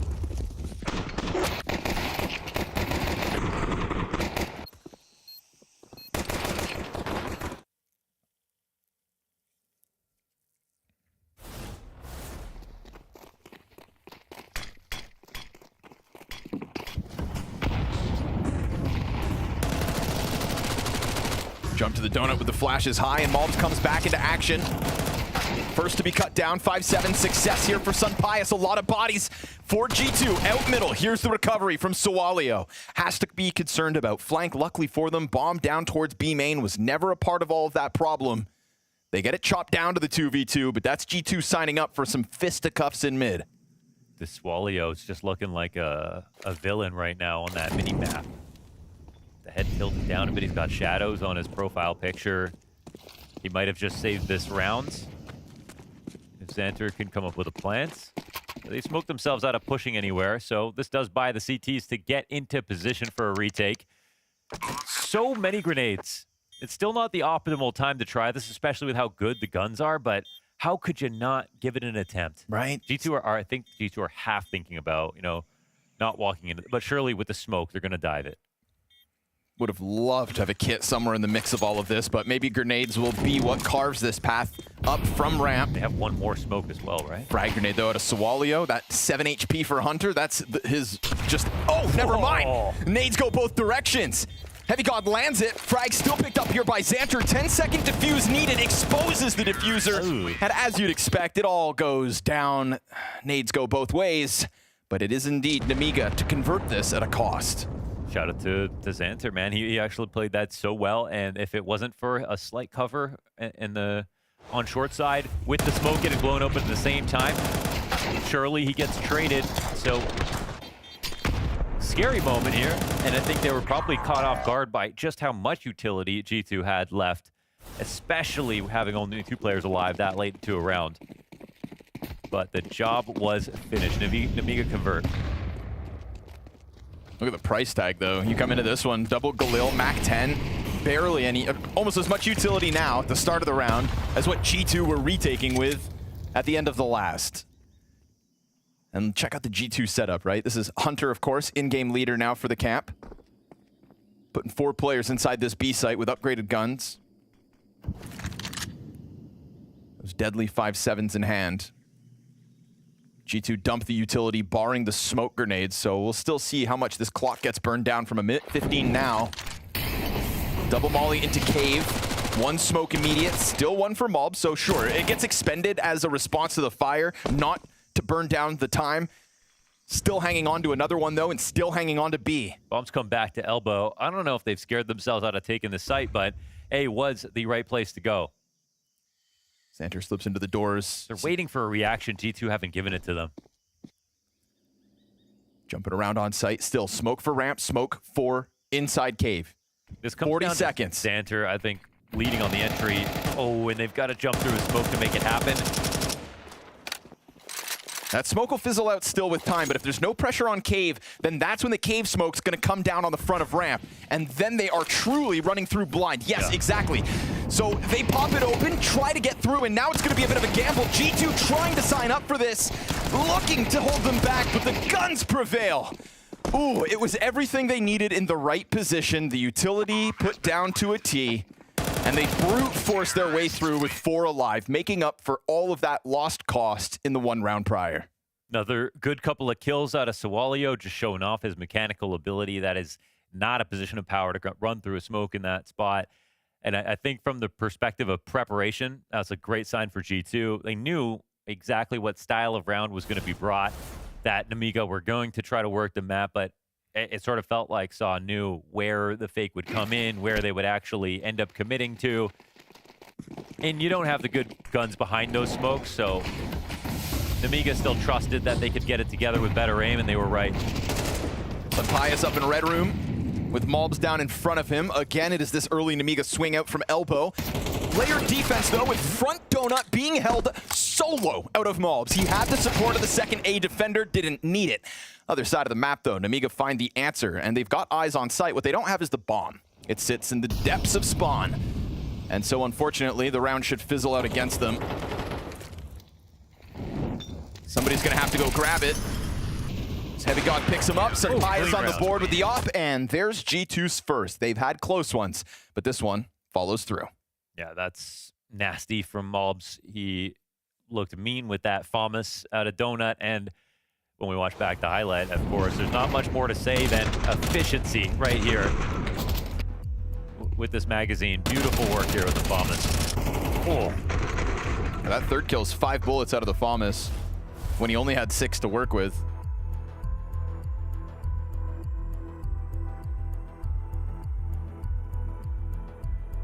That's the kind of round that you can take on the chin, I think, because you were looking for that trade. You just couldn't win the duel. They knew where he was, but that's the power of Malbs.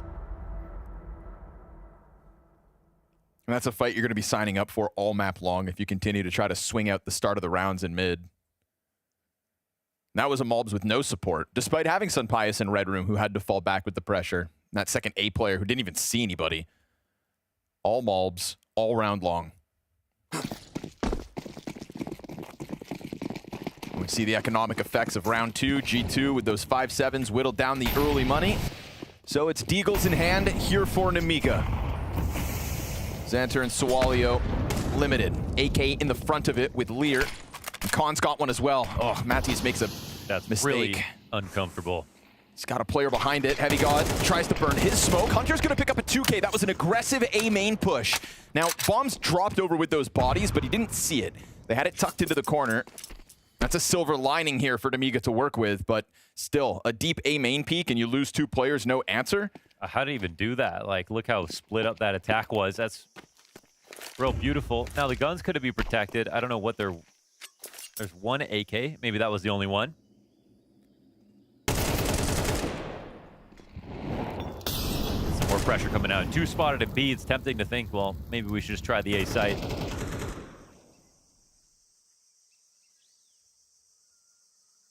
How many more is Hunter good for? Cost him 74 points of health on that first 2K. Yeah, it's a low econ round here for Nemiga, so playing the tall box is really good because if it doesn't get mollied in a spot where the other team just can't afford one, it takes forever to clear it properly. Or it might be something that you skip because you've just got to take the site. So they're walking away from this. I don't even think there's going to be an entry in. Xanter, though, there's no upgrade for him on the map, it looks like. So I'm not sure exactly what the game plan is going to be for him. Save the 1900 that he does have and call it a day. G2 closing the gap and exactly what they need here early. 5 players still up. Cost effective. A single peek from Hunter out A main is a round-winning move. I think it was 1 AK, 1 Deagle down by Hunter out there. Yes, sir. Both those players hit him, but he was just too quick in the duel. Oh, he was even floating back. Oh, second one. Instant headshot.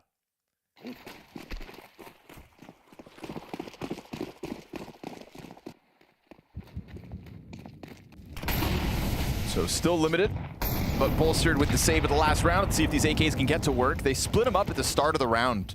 1 round to go. As we saw, Lear into cave. Khan over towards A.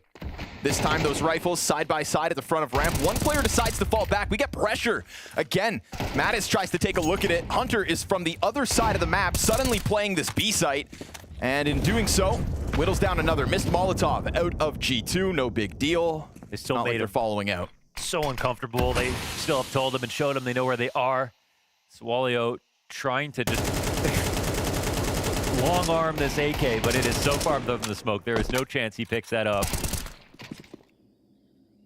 And Matty's gonna hold it back. Couple pistols swing in, a little team kill out of Sawalio. And we are tied, folks. 6 rounds into the game. G2's answer flawless so far. Lear talked about structure, but so far we've seen that G2 have been quietly prepared, it feels like, for all of the different kinds of T-side rounds that are coming. It's been mainly the entry power that has stood to the test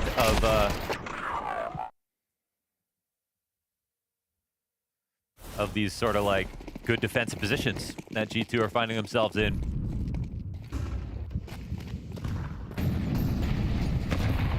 Triple nades here for Nemiga. We'll see what they've got lined up. And that's more of what we saw in Austin too. They were happy to do that. Trying to hang on to it. There's that bombardment of utility, just trying to keep the long player not on the peak. Heavy God's gonna swing out, supported from the pillar. Oh God, it is laying down law and lead. G2 swoop Nemiga under the rug. That was pretty awesome. The triple nade. The short was a little bit wonky. It looked like there was no one there to attack, but just the fact that they're coming out at different times as they're running in. All the counter utility, however, that could not have been more perfect. The flash is beautiful. The swings off the Hunter's flash is excellent. He has an assist for 4 of those players with that one flashbang. Keep the money low. Keeping the momentum high. 4 straight.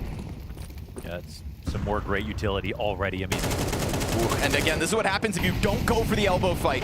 Malbs was given so many duels at the start of this half, freed up to just climb up into lane instead. Finds 2 kills. He loses Mattis out from the cave peak. Risky Bombs bringing this one back into control. Still Hunter continues to take these peeks at it, but he'll drop utility in front of them, keep Nemiga corralled behind both smokes, and just lines that one up to perfection. Sunpai is queued up for his, and no 1v3 forward out of Khan. So G2, 5 straight.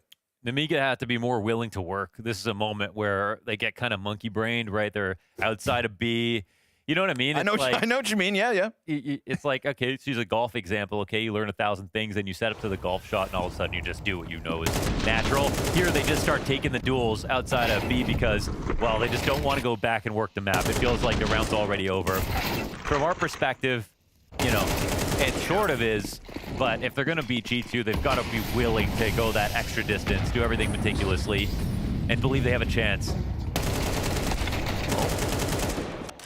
Or start swinging through Donut with a sudden burst. This time, Malbs isn't able to hold it back. Sunpius out through the temple, finds the one as A main is burning. And that preventative measure kept the majority of Nemiga at base. Shadow spotted and Hunter off the site, lines it up with the spray down. Him and Heavy God go to town on the body of Nemiga. They'll cut off the head to end it. Still 4 up, and G2 just racking up rounds. Majority of live each and every time. That challenge Nemiga had out of the gate has fizzled out. Yeah, I mean, I guess with these 2 teams watching the NIP Amcal remake, they had lots of time to DM. Aim is looking excellent here for G2.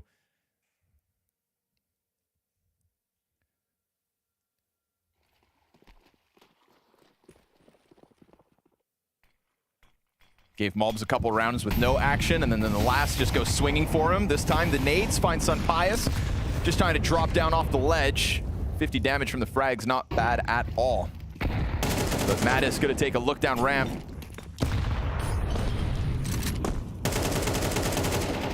At least he wanted to. Before that utility kind of pressured him back. Hunter's flashbangs, like you mentioned, have been excellent. 4 flash assists in 1 round. Gonna be hard to beat that. Malbs, it's a 1 and done inside of the cave. That swing was so annoying. I love that from Malbs.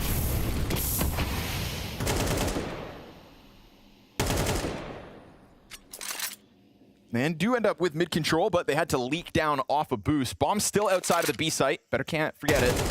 Ooh, Lear finds a superb timing on the smoke spam.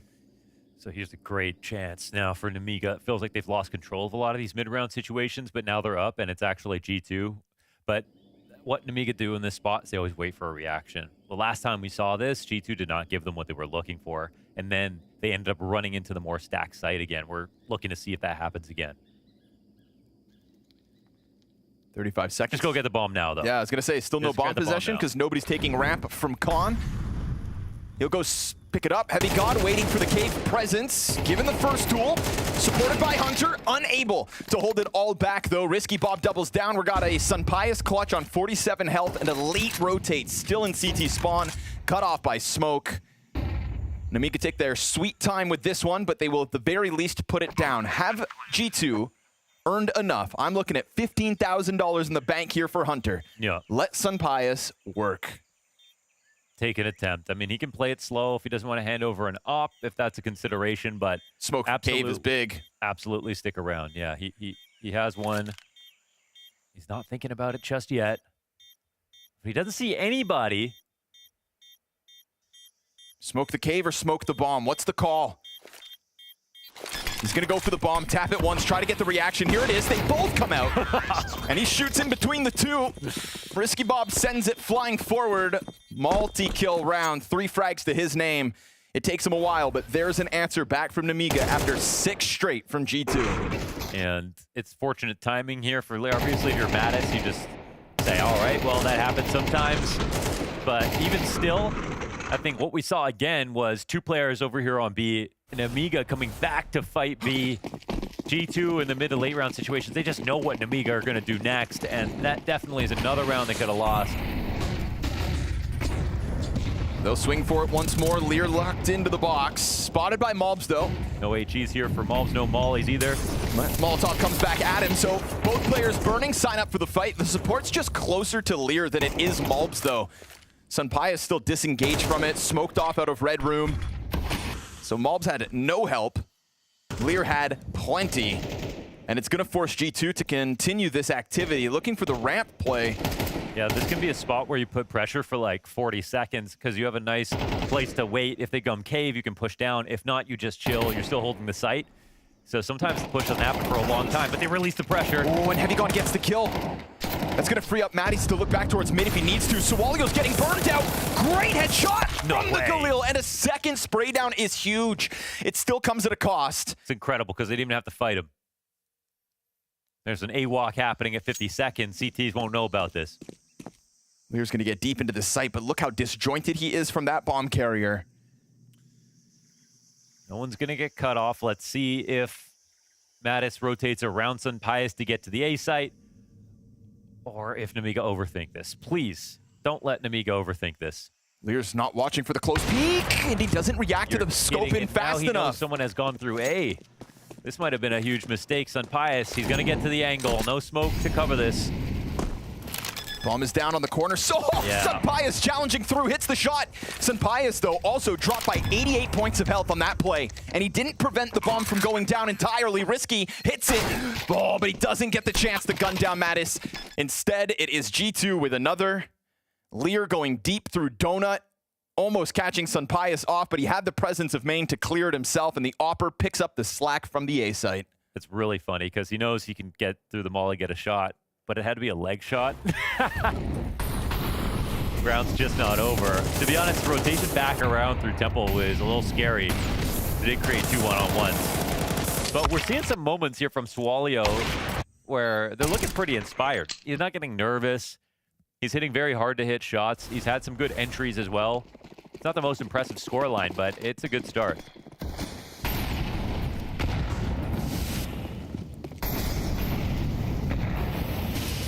One final attempt to try to crank the dial. Malbs floating around bottom, middle player right above him. 2 in front, though, and he's going to connect both headshots. Supported by Hunter out from Donut. Man advantage maintained. A 2v4 to close out the half. Malbs, an electric, aggressive move to the bottom of middle. Cuts that pack in half. Forces Lear over towards Cave. The bomb nowhere near him on the back of Khan. They will join forces in middle in a moment. But it looks like G2 are trying to sign up for exactly that. Continuing to maintain mid. A Galil versus 4 is where the T side of Nemiga will end.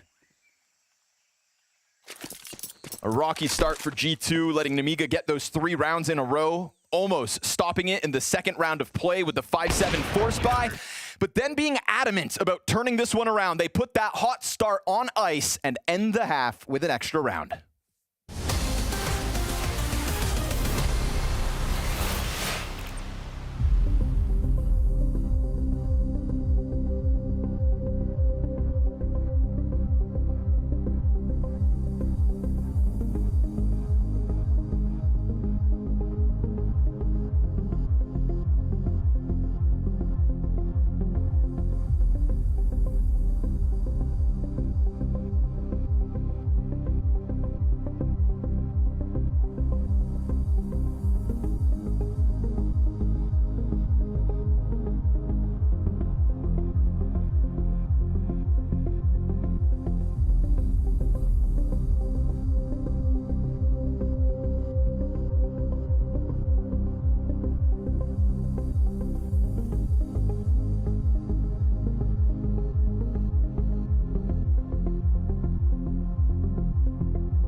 I'm going to sing the praise of Hunter throughout that half. Felt like he was mobile, both in body and utility, supporting a lot of the plays across the map, getting mobs busy down towards middle, and adding himself to that B defense just when needed.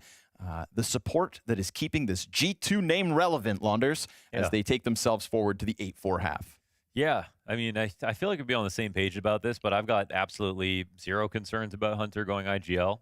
Just feels like it was always going to happen eventually. Sure, yeah. He's been getting the perfect sort of primer on G2 through all these different iterations of the lineup. We know he's been calling the pistol since the dawn of time, so I like what he's doing. I think he's already good at it, and I think it makes perfect sense at this point in his career. Right at a time when they needed somebody like him. Add to that, a great coach. And the potential across the board. We'll see what G2 turn into. That's something that could like level it up to some. Sir. Who knows? You know, Hunter could be the next Apex if he plays his cards right. Now, you could say something like that. You could say something like that, but what Apex has done over the last few years in terms of how much he's won, that's just a ton to match up to.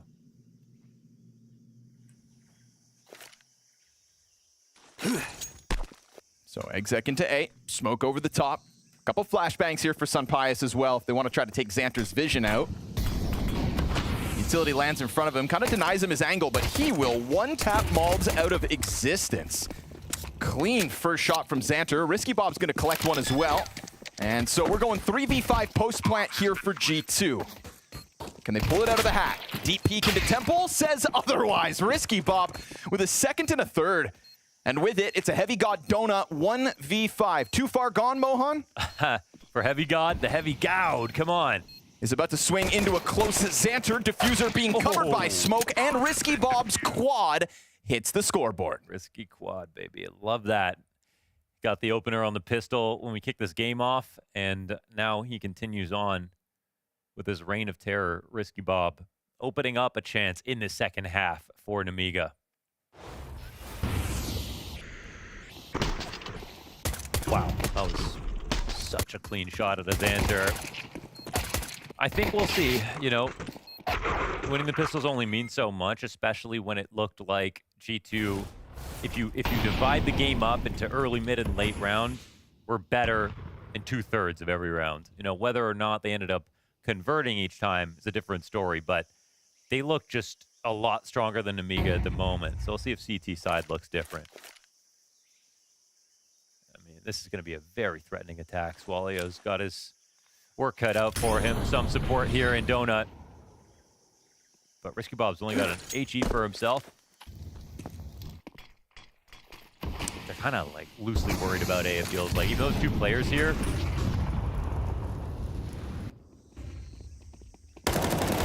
Swalio Joe just cuts off the side of the box to perfection. Nice. And back into the action off Risky Bob's donut peek to make sure A site holds. Bomb down in front of him. Feeling ideal. Hunter does here 2 pairs of feet stomping their way through CT. One stops though, so he's going to know that Khan is still somewhere floating around this area. He's hoping that maybe somebody comes back to clear out red, which could be the case from CT, but now you've also got Xanter moving back from this B site to pick up exactly this corner. A little bit labored from the Tech-9 as well, so unfortunately for Hunter, no frag there. You could tell he was just looking at his mini-map. See what was going to happen next. Caught with an awkward timing. That attack actually, I mean, it had the makings of a strong attack, but I think, you know, maybe they didn't get what they wanted out of the fake, but they still could have done parts of the utility. Oof. Oh, Mattis, nice shot. 2 left here in this moment. It's not enough time, you'd think, to make this happen, surely. Nice try. Very threatening presence with that deagle, but in the end, it's one and done here for, one and done. I was thinking the WON. It's done for Nemiga. Okay, finished, over. Wrapped. So right here, they could have mollied back defaults, and they kind of ran out like their fake did a whole lot. But in reality, they didn't kill anybody. They made a lot of pressure happen, but no good team is going to like totally leave a site or vacate entirely just from some noise, essentially.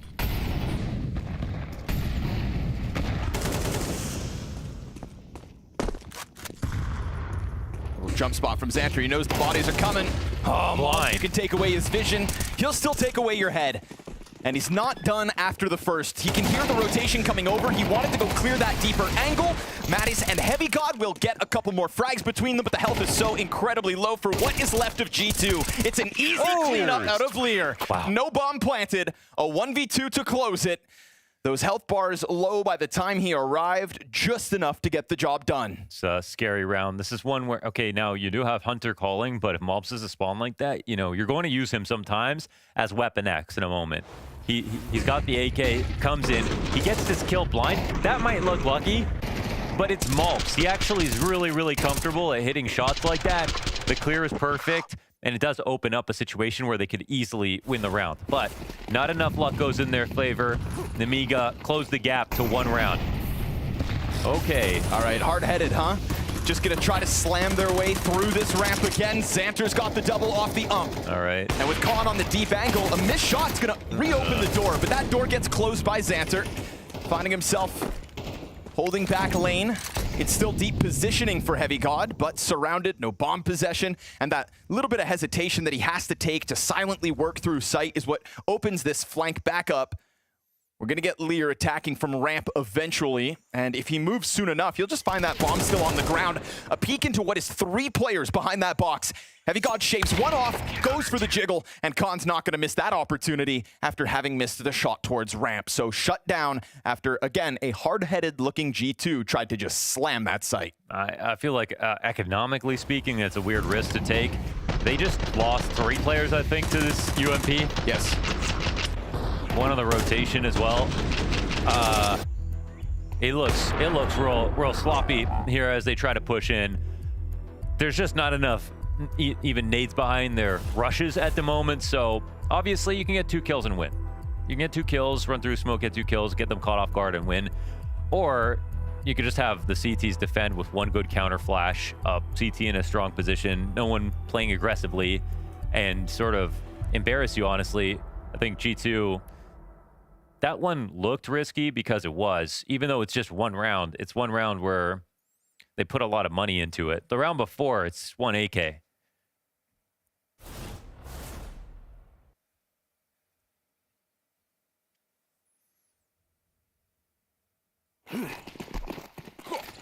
That was like a sort of like, let's see if we can disrespect these guys type of round. And I don't think G2 have earned that yet. No, I'd agree. They're still so new. Put themselves in a tough spot too, because it's not like, hey, let's try to disrespect them with a 3-round lead. We're talking about a tied game, a CT side ahead here for Nemiga, some free AK-47s in the hands of Nemiga to boot, and yet again, a single gun for G2 here in the 17th round of play. And that Galil for Heavy God is somehow going to have to crack open this bomb site, but if you catch them in a weird timing, this could be it. 2 players looking to go for this cave boost. Now one's just got to hide behind the box. Lear's going to beckon them in as Khan goes, shaving players off. Mobs and Mattis, it is a pistol kill apiece. And with that, more guns grabbed. An op for Mobs. Deep peek is going to cost him 80 points of health. The re-aggression behind the flames, though, is where he finds his double. So this time, that B hit does work. Yes, it does. It does. And if there's one thing that's a quality of being G2 throughout every iteration, it's rounds like that. This one, they kind of have like less investment, so it's less risky from the perspective of their economy. They're going to buy next round anyway. Getting the entries like they do, obviously it's going to put a smile on their face. It's such a simple call. It's been 3 rounds going to be. For Nemiga, it's more of a tilter.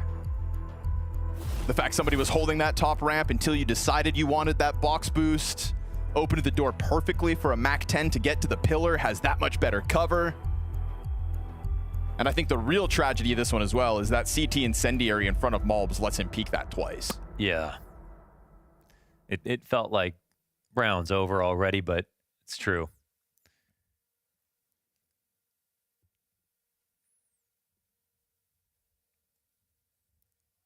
So G2 sort of having their cake in this game, winning exactly as they want to.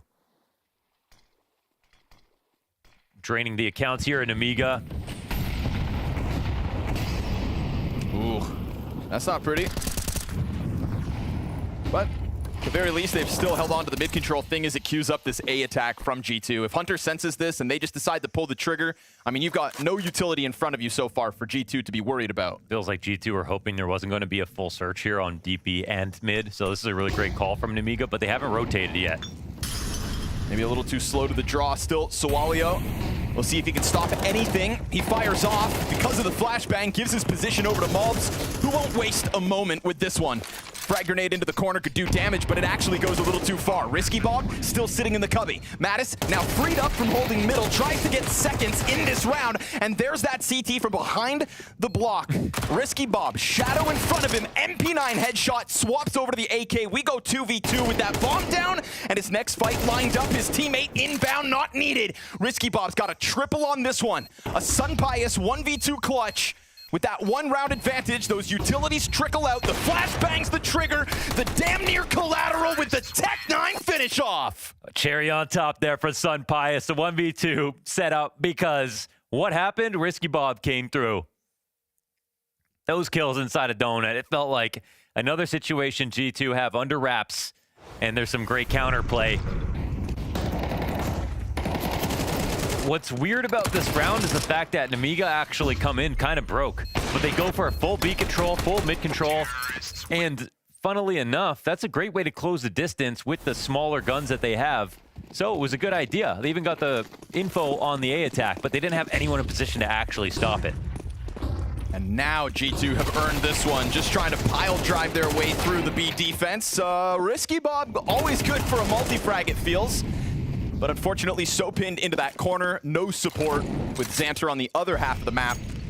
This is going to be G2 taking it to an 11-8 scoreline. They remain adamant that eventually they will bust down this B site with no contest. This is the perfect round to do it. So clearly, it's a G2 with their finger on the pulse of the economy. This round, Nemiga's like, yeah, come on in. We know what you're going to do. And there's nothing we can do to stop it. Nothing we can do to stop it. Risky gets his double.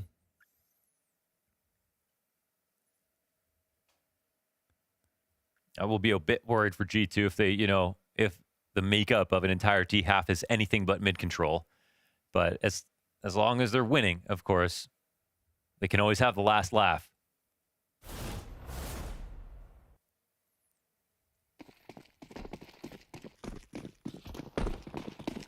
The kind of round you know exactly how much money Nemiga has.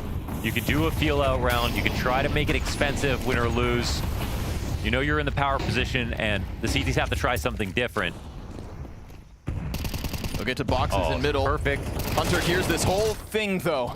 Risky Bob seemingly doesn't give a damn. Man advantage at 75 points of health. The cost. Heavy got out onto the A site to just try to get this donut control wrapped back over towards site. And they give up so much space, and Malbs is just going to suck it up. Walks through it, finishes off Risky Bob, but now this is Malbs low. This is Mattis on half health. And Khan with a clean one from the red room is going to force G2 to reset this round entirely at a minute 10.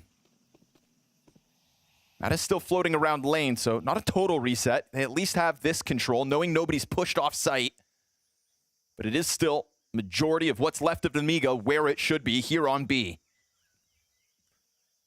Now, there's a pretty big gap here, actually. Like, you can see this smoke that Malbs threw earlier. It created a huge blind spot, so they can use this to make it seem like a lurk is happening.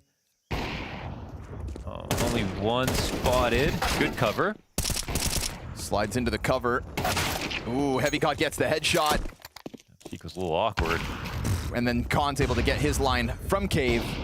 And Sun Pius to another clutch. We saw him piece together the 1v2. He's got 20 seconds to figure out this one. There's a second defender now inside of that cave to try to trade Khan when needed. Xanter's going to take this fight, and he does so well. Crouching down beneath the op shell, and 3 players survive here for Nemiga. So if there's anything of a CT side left to play, this is when that starts. It sort of felt like they were chasing clues a little bit once they had Hunter come in. Hunter came in from above. I think it's a really earned position. This is a spot where they're trying to counter mid-control, which was really cool to see for once for G2. But he gets caught off guard. Then Malb says, I can compensate for this. Let's just make it a lurk early before their smoke timing's up. Chases a guy down through Donut. But at that point, it did feel already a little individualistic. Like, let's just see what happens next if I get this kill.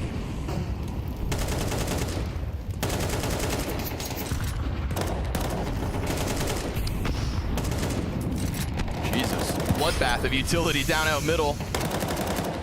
Lear always sees smokes as invitations, and his lineups never too far off. Doesn't actually get anything to show for it this time. Perfect timing from Xanter as that second T tucks into the pocket. Swear it looked like Hunter saw him too. Didn't expect that swing. Hunter's down to 9 HP. Hoping that it comes back at him, but...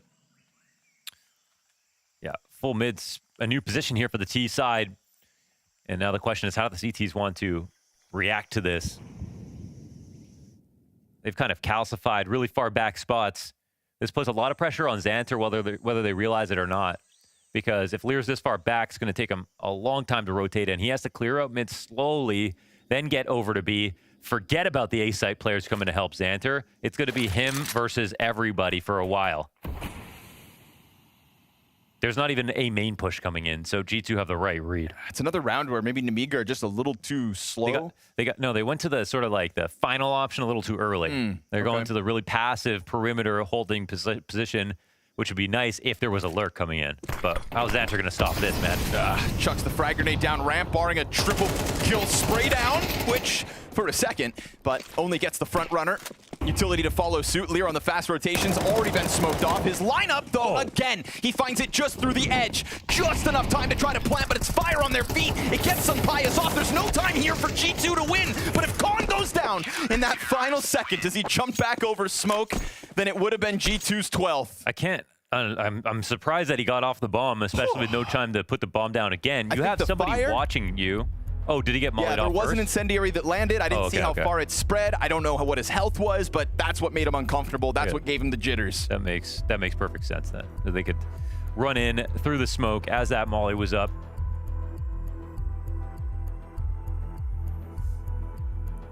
It was like right after Lear got his headshot kill, chucked through the smoke onto backside. That's just the one that wins the round, isn't it? Because G2 isolated Xanter. They had mid control early. They put themselves in a really good spot once again.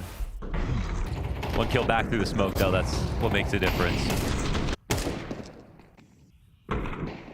And this peak, I was with you. I thought Hunter would have maybe seen it over top of the box, but maybe we see the top of his head and not his eye line.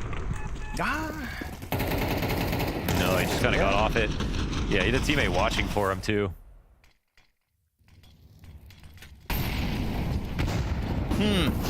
Interesting turn of events because suddenly Nemiga still nipping at the heels of G2 and no safety net of a 12th round yet. But these guys are a match made in heaven, honestly, with the B attacks. It's fire and gasoline. Lear, though, back turns to Mattis, who maybe has had enough. 3 kills on this round, just when Nemiga had a shred of hope. It gets absolutely taken away from them. A smothering attack into that B bomb site around the smoke grenades, just way too much for Nemiga players to handle. There wasn't anything really gentlemanly about this round, was there? Get the job done. G2, 12-10. Again, the style of play is consistent. Malbs, he is at the very heart of what made G2 before he even joined the team. So makes sense that, you know, he's also having so much success here in mid, entrying. He's taking the gas pedal off of B. That's now someone else's job, but regardless, it's the same exact energy. It's one guy coming out, supported with the flashes, looking to get the entries on the 50-50 duel. The 50-50s are going the T side's way each and every time. And this game remains close, but it's kind of impossible to know what's going to happen next. No, there aren't some massive, long drawn-out outplays that are happening.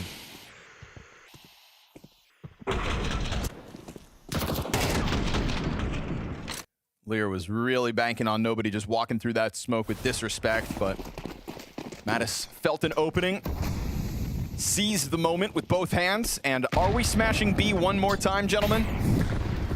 Round 23 could be the end as it is pistols in hand for Nemiga. A lot of bodies off site, unfortunately for them. It's this P250 and a bit of cave control. Xanter's gonna get found out, decides not to really make a move. And then Mattis gives cover over towards Malbs. This Mattis-Malbs entry combo is enough to scare a man. And so 5 players standing strong in this post plant. Really felt like it had to be that one site hold a single round ago. But just so little to work with here in the 23rd. And G2 remain adamant throughout this entire T side that B site will be the bane of Nemiga. And in a couple of critical moments, they do indeed just knock the door off the frame. They will end it here and now.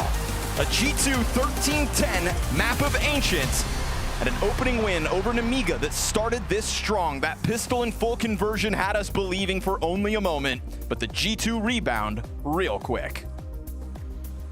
Guatemala on top. The story of the day here. No, G2 looking good in this opening matchup of the series, looking very strong, looking confident as well, right? Some wobbles, some tests, but nothing sustained coming out from Nemiga. Nemiga had some good rounds for themselves. I want to give them a little bit of credit here, and it's kind of why we thought that this was possible for them. And they pushed G2 to get to double-digit rounds themselves. I feel like Nemiga, the structure that Lear was talking about, I saw some of that actually appear on the CT side, so I'm happy for them. But man, the G2 individuals, the multi-fragging potential from pretty much all the usual suspects, like everybody really had a moment on G2. I mean, Malbs went 9-5 in opening kills in that map. You have someone going for more than 50% of the rounds going for an opening, and he can go that positive. You're going to struggle no matter what if you're Nemiga. You certainly are, and there was one guy as well who's locking down a lot of the map. I'm talking about your favorite. I'm talking about the Heavy God. Heavy God. Yes.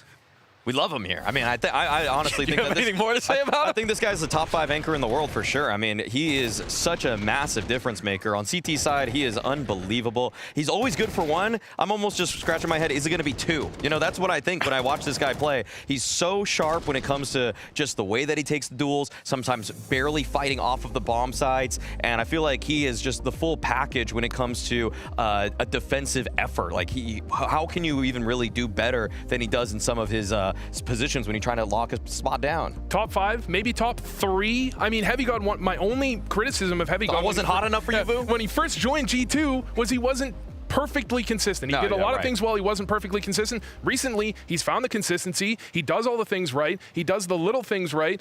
Top 3? He could be top 3. Top 3? He made it hotter. Could be he top put some 3. gas on the fire. The classic Andy-Vu make is do your list right now. Who's Rops? Who is Rops? No, Heavy God is better. No, I think Rops, right, definitely better. I think Mezzi's year has been unbelievable. But beyond that, I think Heavy God's probably in that next tier. Okay, we'll do the tier list later. There is somebody else that we have to talk about. He was giving the interview. He was saying that, you know, there's a lot of building the strat book that he's leaving to the coach, that he's still focusing on his individual despite the transition IGL. And the individual's looking good here. I'm talking about Hunter. Yes, I mean, and Hunter himself had a couple good moments. I love the way that he was pressuring towards A main in this one, winning a round simply by himself to get the 2K right there. And all in all, I mean, Hunter is showing that he still has an excellent read for the mid rounds if there's some space taken. And when you're Hunter, you love when a guy like Malbs is starting off these rounds because it allows you to just kind of get that mental picture for what's occurring on the map and to do it with an advantage on top of it. I mean, he was just in his bag in this one. Yeah, I think Hunter, when you look at him, you want him to be IGLing well, you want him to be fragging well. He did both, and they had a lot of mid-round adjustments that made a lot of sense. They love to hit the B bomb side. I think they hit it almost every gun round on their T side, but it was working. Why stop? Why are you stopping if it's working? Malbs is going in, getting an entry, just keep doing it. And now one of the big questions with the new IGL is the command, is the control, and what better way to find out than to listen to the comms? We've got round 17 with G2's comms on it. Let's take something, no? Flash Cave, one dead. One more cave. Come cave. Come take cave. Right side in the box, he's gonna pick. Oh, long picking, guys. Nice. 3v2. Go long. I'm blind. Two city. Two city, yes. I'm searching. They're gonna pick. Come close, Alvaro. Come double pick. Two, both. Come close, Alvaro. Yeah. Nice, one more. Look at city. Nice, Mario. M4 here, guys. M4 here.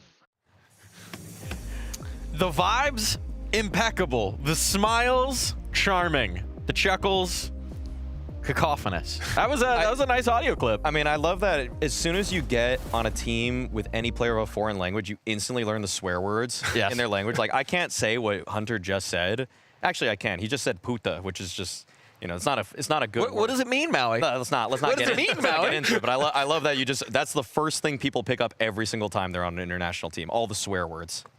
It's what you got to know. I mean, look, honestly, if you play Face It often enough, you're going to learn the words anyway in languages you didn't even know existed. This is true. They're going to be yelling it at you, and you're going to remember it in your nightmares no matter what. So you may as well learn it and throw it back for some little fun. Now, it wasn't all roses, right? Let's be honest, with any team where you're adapting to new systems, where you're adapting new players, where you're adapting to new IGL, there's going to be fits and starts. There's one round you wanted to highlight here, Maui? Round 21 is one where SAW needed to call a timeout right after this happened. This was a great start for G2. They took a lot of space early on. They got an opening pick. Well, it was traded out. And I'm going to give a little bit of credit to Nemiga, though, because they, instead of reacting by just pushing for information like a lot of underdog teams do, they had the utility. They were able to block off the ramp side of things. They were able to get the kills that they were supposed to. And this was a bit lucky, I won't lie. Like, Lear getting that one was a bit lucky. But then they just sent everything into chaos. What was such a disciplined round for the side of Nemiga started just unfolding in a way that it got a little bit awkward. And you could say this is a G2 mistake, but I'm also going to say it's a Nemiga pro. Like, this was a good round for them because they made things tough on G2 when they realized G2 are calling for a hold right now, so save utility until the bomb site hit comes. Yeah, and I think the key is there at the end, they had that little bit of extra utility, and they noticed the clock. There was 8 seconds left. They push through the smoke. They prevent the bomb plant, and then it's a 1v2, but there's no time for G2 to plant. Round over. Now, another thing that was a pro, Sawalio. All of our eyes are on him, right? New guy in, hasn't really played at this level of competition on a regular basis. How did he do here on Ancient? Definitely tapered off towards the tail end of this one, but the beginning was electric. Some great entry work from him. The trading off of teammates was really nice. Despite the fact that he's basically a 1-for-1 for Zwei and everything that I found, I think there's maybe like one map where he might have changed positions. All in all, this was a good showing for him in the first half. The second half, maybe not as much success as you would have wanted. Like, Malb started just really heating up there, and there was only so much you can do if you're going to fight Malbs in middle. So you would want Sawalio to maybe rethink what he did on the defensive side, but I liked what I got. I saw some flashes. And I mean, that is kind of the story of Nemiga. They're a team, they talk about the system because their T sides are really, really strong, but their CT sides, we saw breakdowns even in the round where we had the voiceover. You had 2 players cave, nobody looking at the B ramp. Player runs up, gets a kill on the side. There were collapses, not just from Sawalio having kind of a weaker CT side, but from the team. They were collapsing a little bit on CT side throughout the half, and they just got to be better going into map 2. Well, they will need to be better indeed. It can't just be one player. The team must ascend if they're going to survive here at the Blast Bounty. We'll be right back.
I have good news for Nemiga, which is that there's another map at least to play. But I have bad news for Nemiga, which is that it's their opponent's pick, and here at the Bounty, elimination is always on the line. It's do or die here for Nemiga if they want to hunt that Bounty, if they want to take some of G2's cash, and if they want to live to see another day here at Bounty. It's Mirage. How do we rate their chances, fellas? Well, I've liked the integration of Sawalio. Again, it was a natural fit, the way that he's coming in for Zwei. Both of them played as the A anchor for, well, Sawalio for Ruby and Zwei when he was on this roster. And I feel like that's going to make this transition a little bit easier. However, I'm not really too sure. I really think Nemiga needed Ancient in this series. But, I mean, I'm not ever really counting out Nemiga either. I just feel like they get onto the T side. I mean, some of their fraggers get rolling. They can really show some mettle, but if I had to come up with a number, I'm going like 13-8 here for G2. Yeah, I think their Mirage has looked a little suspect at times on the CT side specifically. I think their T side, they enter with good game plans. They have a good idea what they're looking at, and they can absolutely get rolling and then kind of put G2 on the back foot, and then they struggle maybe a little bit going on that T side. But the reality is this is definitely a G2 favored map. It's their pick. There's a reason for that pick. 13-8 seemed like a reasonable scoreline. And it felt like when we saw G2 in that first map, there weren't any obvious defects. There weren't any obvious weaknesses. Players looked pretty comfortable. They looked like themselves. They looked like the better versions of themselves that we expect. I mean, you said the 13-8 line. I think that does kind of define it. What could Nemiga do early on to change your opinion of that?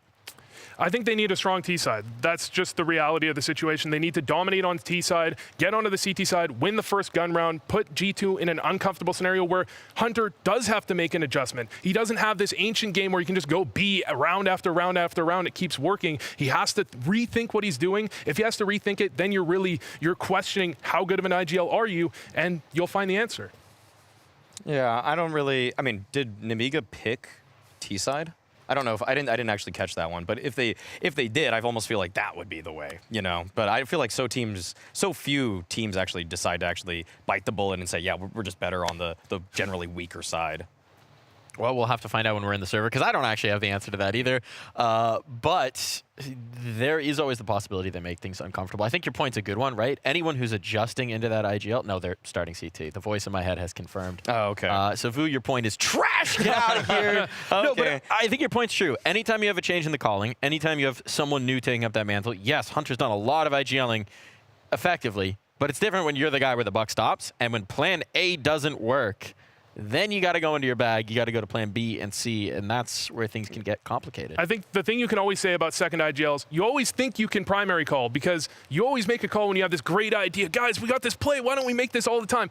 The problem is when you have no plan, when you have no option, when there's no clear read, you have to make the safe call. That's where it really becomes problematic, and that's why you need to get Hunter into his bag. He needs to pull out a second, third, fourth string of strat. Yeah, I feel like if Nemiga want to continue to upset Hunter, make him consider all of his options in our mid-late round situation, I'd like to see a little bit more from Khan. He's a guy that's been sort of hot and cold for me when I'm watching Nemiga. Maybe 9 months ago, I felt like he was a better rifler than Opper. Then we got a little bit of a resurgence from him at Austin, where I was like, okay, he can actually pick up the sniper rifle and do some damage. But against G2, I haven't felt his presence as much as I need to for me to believe in Nemiga to have a chance to take this map. Well, Nemiga's going to try and get Hunter into his bag. I know two guys who've been reaching into a lot of golf bags. Mostly it's Scrawny and Lauders. Take it away. Still making me nervous, Mike. Wasn't sure where you were going. But yeah, Mohan's been out there on the greens. This morning, in fact. I see you haven't changed, actually, since being on the Best part about golf clothes, also broadcast clothes. Sold. So I like the shout out to Khan, though, for this match as well. We didn't feel his presence. I didn't feel the need to bring him up because it was so systematic the way they got dismantled in that in some of those situations, and like with the way that it was just rushes, it was kind of like ops and defaults were not really part of the equation here, even though Senpai's hit a couple of good shots. So Nemiga, the scoreline was close. That's the weird part. The scoreline was actually close on Ancient, but it just looked like to G2 it didn't feel close at all. They were happy to give away a few rounds is what it sort of felt like. So now they get their best pick here on Mirage versus Nemiga's most strugglesome map at the moment. Nemiga should have seen this coming, but can they stop it? That I wonder. Smolbs at the tip of the spear. Nobody actually inside of window, so fully taken over. Sunpius makes contact on catwalk. Sawalio's been waiting with the Berettas. And we've got 3 frags across the board for Nemiga. Blinking, you would have missed all of them. Bomb dropped in the open now. The back of Mattis compromised. The Berettas player still tucked in. You've got 2 inside of connector soon. Xanter actually still floating up towards Cat. This round slows down for a second, but each of the remaining G2 players with their own duo of players to kill. That default peek out of Con catches off Heavy God, and the Cat player is going to end this. So Nemiga pick up pistol the same way they did over on Ancient. These guys rock at pistols. Yes, sir. Can they convert for 3 like they did on map 1, though? That yet to be seen. Yeah, not too sure. There will be a response here from G2. Again, the same confidence that we saw that caused them to go for those B rushes on Ancient. It's going to follow through to here onto Mirage, and I'm sure it's going to be even more tilt rushes. When I see them shaking their heads, I just think, man, they're going to go fast next round. It's going to be a quick cat split, it looks like. Oh no, just the nades into windows, they fall back. And still quite a bit of utility left here for the T side, even though they don't have great guns. What's really important here is Risky Bob doesn't get caught on the other side of these cat bricks, unable to help Xanter, especially versus a rush. Pop it open, take a look, try to close that distance, but they kind of lose vision before they get through that archway, and Xanter just the perfect timing on the first 2 kills. Smoke down in front of the other duo, trying to join up with Malbs. Risky Bob pinned into this corner, has got support out from Market already. These Desert Eagles trying to get him out of here, but he's hanging on for dear life. Finally dropped by Sunpius to try to close this 1v3. Still 2 kills to do it, 50 seconds to work, and unfortunately for him, no bomb. Going for a double swing. Yeah, tries to float around, and the wide swing out from Market gets ahead of the potential clutch. It's handled in the end. It's a little bit scary, I'd say, from the perspective of the setup. Just with B, you just want to keep those 2 B guys like as connected as possible for rush situations, you know. But Xanter did well, Risky Bob did well, just played their spots excellently. Didn't let Sunpius get away in the spot. Didn't even have the bomb, though, to make it over towards A. So the conversion's good. Malb's on that AK. We need a name for this. I mean, lots of teams do this and have been doing it a long time, but I think with G2 and Malbs, it's its own thing. It's the Guatemalan guillotine. Okay. Maybe a few less syllables we could do. I'm thinking. While he's working. Okay.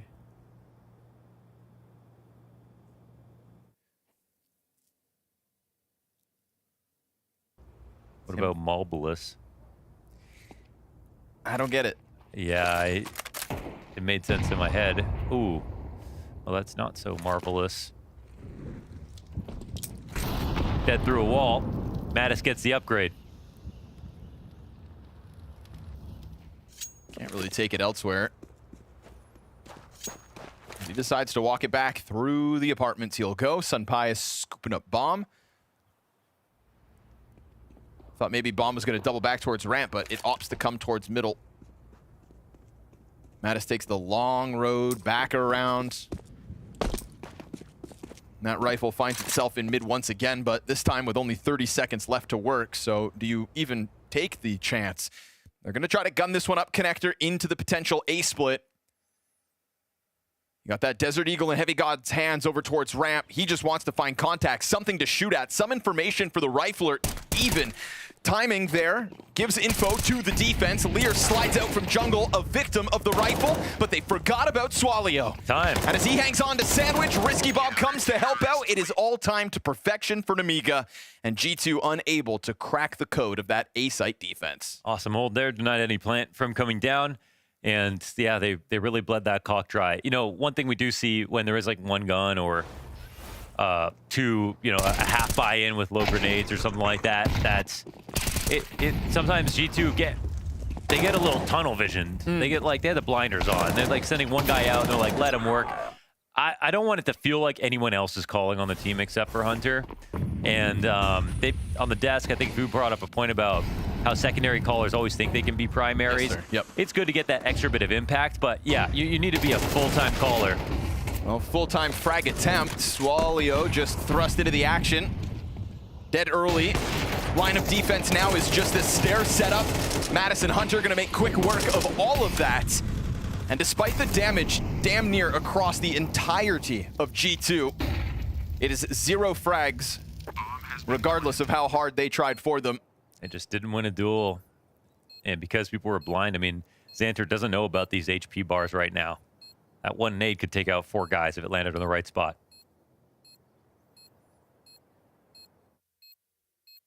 Looks like G2 on the hunt over towards the apartments. But bomb safely tucked on the side of connector, so it will have 3 sets of eyes on it until the very end of the round. Xanter is eventually going to have to leave. But it doesn't look like anybody actually ends up coming his way. Yeah, 5 up. G2 always get what they want, man.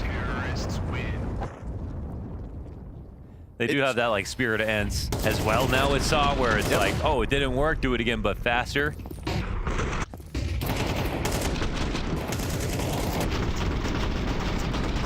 It's tough because what it does to your CT size, it forces you to use nades early. That already sucks. And then you can't do anything interesting that forfeits a part of the map. If there's always going to be a rush on extremity, you don't know which one. At all times, it forces you to have really plain Jane defaults where you're covering every single choke point using your standard Molotovs and waiting out the first 20 seconds. Frag right ahead of Khan. Oh, he's going to come swinging in though, still successful. Mattis gets the trade with a teammate behind him. Risky Bob still floating around for the response, but again, trade train back and forth leads it to the G2 3v3. Well, fair enough. They found an interesting option right there. It's worked out okay. 3-on-3 for the CT side. You can see that Lear wants to transpose into A ramp, just take some kind of risk to make this gun feel more powerful. Heavy God decided to leave that bomb behind him so that he could go make sure this wasn't fully pushed, but the CTs just rounded that corner. Like ships in the night. Oh, this is weird timing. Okay, so, I mean, Malbs could just walk face first into this, but he doesn't know about the A ramp push. So he might... Scared by it. Oh, Heavy Still, God. though, Palace, can Heavy God come back without making sound? He's trying to walk this with his knife out, and Lear aware of it. Oh, he baited him into it. That's amazing. How did he even know he was there? Great presence of mind out of Lear to think about that potential threat with no real confirmation. And that was Heavy God, who was over on B, dealing with underpass. Awesome moment here for Lear, and again, it's the most flimsy gun on the map. In a 3-on-3, that was the only weakness when you compared both teams. Well, he turned it into a boon.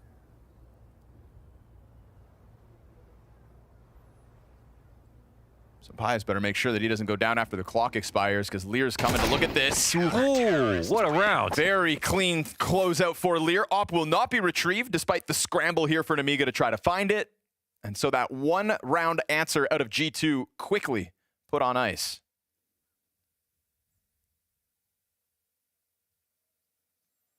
It's a sneaky move out of Lear for 3. Look at the timing here. Woof.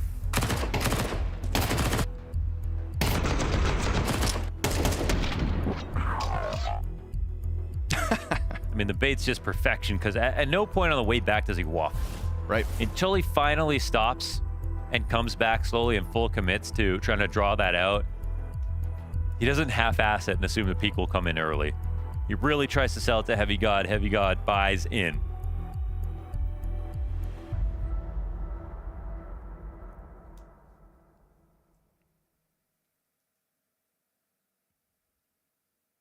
What do you think of Mattis so far? To be honest with you, hasn't blown me away. Mm. You know, I'm excited for... There was like a few rounds where I saw like the rifle ability over in Cologne, but then overall, you know, I think G2 just kind of disappointed me. They set they set my expectations too high when they beat Furia the first time. Oh, okay. Right? Okay. And then I just felt like I had a much more critical eye after that game. Okay. But I'll keep watching. Yeah, still real early. It's like when I think of the rifle abilities of Heavy God and Malbs in comparison, I do think he is the third, you know, he's the weakest of the three.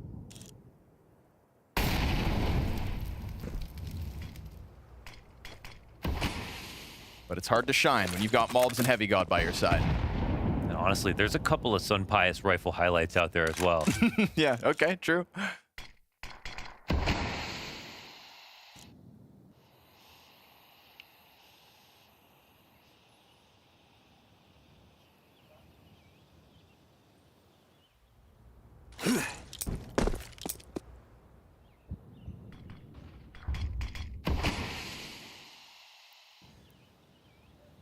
Now, these aren't the rounds that G2 are necessarily weak in or anything, but they just don't like playing them. These are the drawn-out defaults. So we come in 5v5 to the 30-second mark. CTs aren't in great spots, though, holding on to Connector. And I mean, an op on default like this, gonna draw him out, but susceptible to the Palace push now that his teammate's gone down. Lear's gonna try to save it again. Khan still looking for another target. Luckily for Nemiga, the rotators do the work. Sunpius to the rifle. Top stairs peak right there could be his third. And with the next player layered right behind it, it's only 8 health left out of this clutch. We've seen Sunpius queue up 1v2s. And with 6 seconds, he opts to go for the peak. He's gotta shoot the wall bang. That's the only option. And Sunpius drops the ball for Nemiga's 5th round. Ooh, couldn't draw out that last peak. That was very close. Risky Bob doesn't go all the way into the corner. Wow. Frantic. That's a close call. This is a spot where they went forward with the A attack, but this is supposed to be more of a Connector lurk. It was hard to get a full perspective on exactly what happened this round. But with no Molly on default, they were trying to hunt down this rifle, but it felt like they were dying because they were also just trying to fight Connector or fight into mid from A. But I think they just walked out. They had no right side smokes. They had no. They just tried to fight everything. You said it right before the exec. These aren't the kinds of rounds G2 like to play. Yeah. You're going in scrambled with 30 seconds. Khan a real nuisance on default. Gave them something to worry about. And I think he did a great job of just keeping his head tucked and allowing, almost forcing G2 to have to deal with more of that mid fight. Yeah, like Palace guy could have killed him instantly if he didn't have to fight jungle, right? Now Khan posted up. Roosting on ticket, missed opportunity at the first one. Sawalio's gonna get burned into the action. Not ideal for him. And so we're talking about a G2 working with Sunpius' solo AK. It's enough. A double kill from him alone. Heavy God into the picked up M4. And unfortunately for Nemiga, a lesser buy out of G2 cracks through that defense. And this to me is shades of what was going back on Ancient. Yeah. Just hit the bomb site. Just hit the bomb site. Follow through, and they do as a unit. Yes. They keep it clean, 4 standing, free rifles. Why does this round look so much easier? Yeah, this is unfortunately it's their comfort zone. But if they keep doing this, they'll never get better at anything else. And it's like if you compare like Spirit doing the same rush, it's going to be more detailed than this. And then they can also go default whenever they want. But right now, G2 are just one note. It's just that Nemiga can't always highlight that flaw. They can still fail to these site execs. And to be fair to every iteration of G2, they'll do this with anybody versus anybody. Sure. Yeah, it may be one note, but it's a really nice note. Yeah. And you may not get better over time, but you'll win today. I'll doubt Saw if that's something that doesn't change. Sure. If we don't get a more full range T offense from the perspective of using nades when you need to, slowing down when you need to, lurking, and complementing all those rush rounds, those can be, your ace in the hole. That can be the thing you go to, will work. Double rushes, triple rushes, whatever. But I think you have to show that you've got a whole array of attacks that you can use. And here's going to be a nice anti-eco. Split into B, no resistance whatsoever. First CT spotted at a minute here in window and dealt with swiftly by Hunter.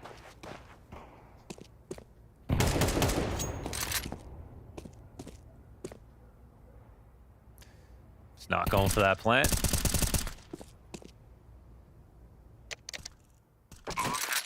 I've already forgotten what all of the old animations look like. Yeah. Yeah. That's actually crazy that you mentioned that.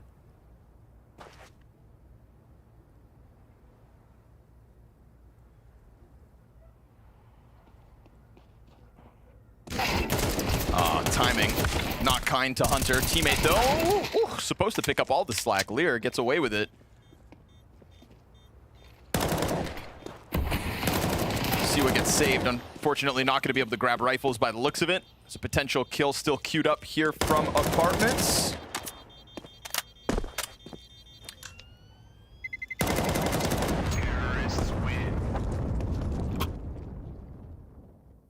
Speaking of animations, though, quickly, one time. I've got a gripe. I got to get it out there. Yeah. Every time you pull out a pistol that already has a bullet in the chamber, the animation is to still cock or rack the gun. But that would eject the bullet in the chamber because there's already one in there. Right, okay. Should do that.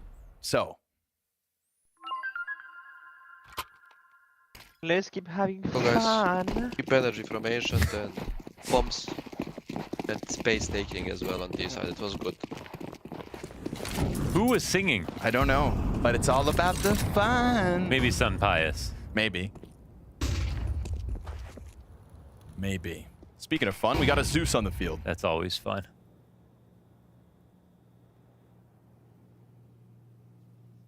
It was Malb singing. Whoa, confirmed. Could really do it all. That's great that he's having fun while he's 3 and 6. Yeah.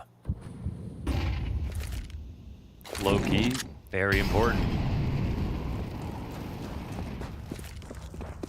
Because it's all fun and games when you're just bombarding a bomb site.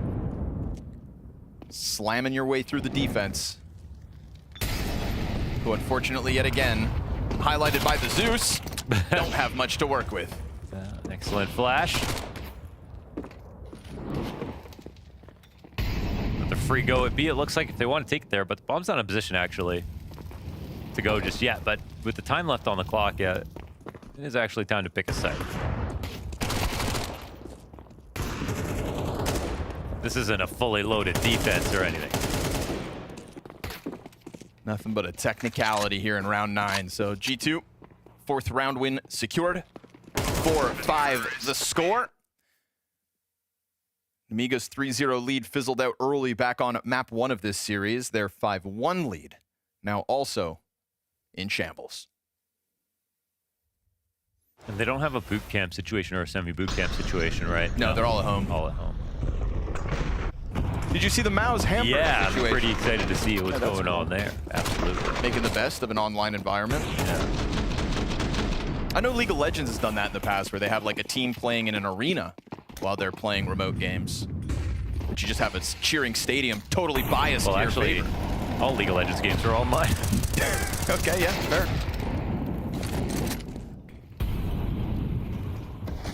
Trade out top mid and a fast disengage back through connector. They will escape. But the climb's coming to them.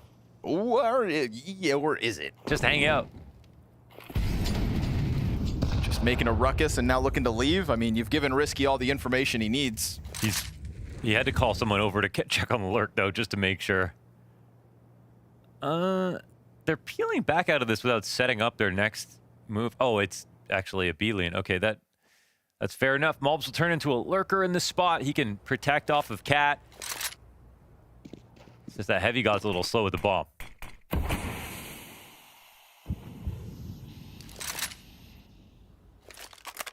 Got a second guy over. There's no 8 pushes or anything, so, you know, Nemiga can lean, but I think they still know they're taking a small risk. I love the double up in the back of the site, though. Oh, they're smoked down at 35 seconds. Yeah. We'll see how good this exec is. They're not pressing Malb, so he can actually walk up and start to attack B as well. See if he gets an angle onto Xanter. Playing on the top of the van. Players about to trickle out through those flames. It's a one and done from Xanter. 2 bodies to line up on these pillars, but Malbs writes off the threat of the next. And it's Heavy God to get Lear off the site instead. So they make their way through eventually. Solid trades coming out of G2 to put the new gun of Nemiga to the test in a clutch. How's he find a way out now? As he tries to just squeeze out through the unbroken window, caught by the bench player to survive. And G2 tie this game at 5 rounds each. Yeah, unfortunately for Nemiga, it was just a little bit inadequate when it came to, you know, what G2 had offered at mid versus what they went to try to find. I mean, they because Hunter missed this boost in a window, he just went around to B and kept it simple. But they left Cat wide open for this entire time. I mean, they actually had no vision inside of middle this entire time. But it's Risky Bob and Lear, that one window. You know, they didn't actually use this to their advantage, however, create information from it. So good on Malps, though, to find that opening and be a part of the attack instead of just lurking. Flashes just pelting Con and Lear this time, so trying to get back into that action down and underpass. Feels like there has been a lot of presence from G2 down there, whether they're just looking for the fights or going for those window boosts.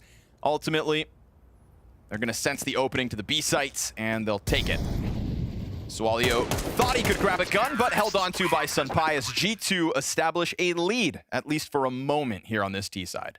And the vibes do look great. They are indeed having fun. Yeah, they in are. the words of Malps. Words. Yeah, I mean, no matter how close Ancient got, it just felt like they just felt like they were going to win. And now here they are. Bad start again, but they get back in the lead. They're losing every pistol, but it's no problem. And then Nemiga. They're the ones who are struggling mentally after this heavy god performance.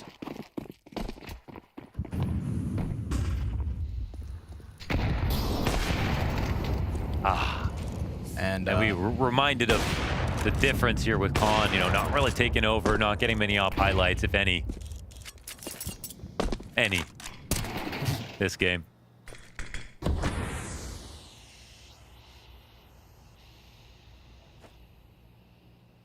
Trying to climb again. This time Hunter doesn't make a ruckus. Instead, silently slipping through. It's too perfect. The timing is so early, they don't search. Oh my goodness. Comes back. Oh, what a move. Actually, Sunpius from top middle to help out, but still Mattis in the heat of battle. He's got two players to still drop out of this one. Man, this play is crazy because Hunter's back in CT spawn, but now there's no CTs to find. They're not even going to know about this or worry about it. They're now just on full alert of everything. There is a chance that Swalio searches this out. Bomb goes Palace. Heavy God's sticking around in sandwich. Hunter's going to come clear this. And Heavy God's ready to swing if Hunter sees anything. Oh, okay. That was the clean. Element of surprise. And a quick tap to the head of the stairs player. Wild spray here for Risky Bob as desperation starts to sink in to try to tie this game at 6 rounds each. And Heavy God will not waste a moment. Gets ahead of the play and again ending the first half on a strong note. That is 6 consecutive rounds out of G2's attack.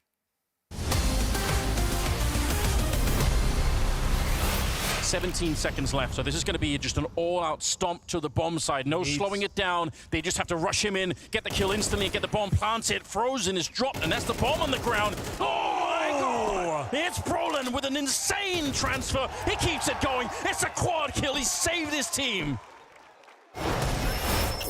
Vice. I don't know, the bell is ringing, might be the train bell, but certainly ringing for Astralis right here. 1 versus 4, and he's gonna get a headshot follow. Oh, what? No way! He actually makes it work.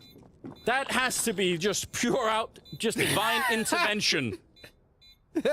Shut up. I can't.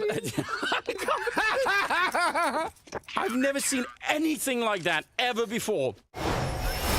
If they're going to get a 5th in this first 15, this could be the round he offers it. At the helm of that monster hit, Apex comes around the corner, back of Electronic turned. A double man advantage that feels like surely Vitality have already got enough. But what about that flash from SDY? How about this hold from Perfecto? Incendiary to the right. Sumdai Young turns his attention. Oh! All 3! Sumdai Young and Sumdai again and again and again. 11-4, 11 rounds straight, and a dominant overpass CT side. Definitely a big gap providing itself. They're going to come through this. They're on their way. Setups here. Good flashes. Rops. He is supposed to be the way in, but he's escorted out off the premises. Shush! This is his site, and he continues to lay down more and more from Shush. Oh, 5 from the Dane. Sometimes these work. See if they eat the flashes or not. They do. Oh no. Oh, that's Zylo's blind as well. Oh, Rain the double deagle. You're not gonna. Oh! When it rains, it pours. And then Rain adds in that extra secret spice. Gives you a round like this. A fourth. Everybody falls at the hands of Rain.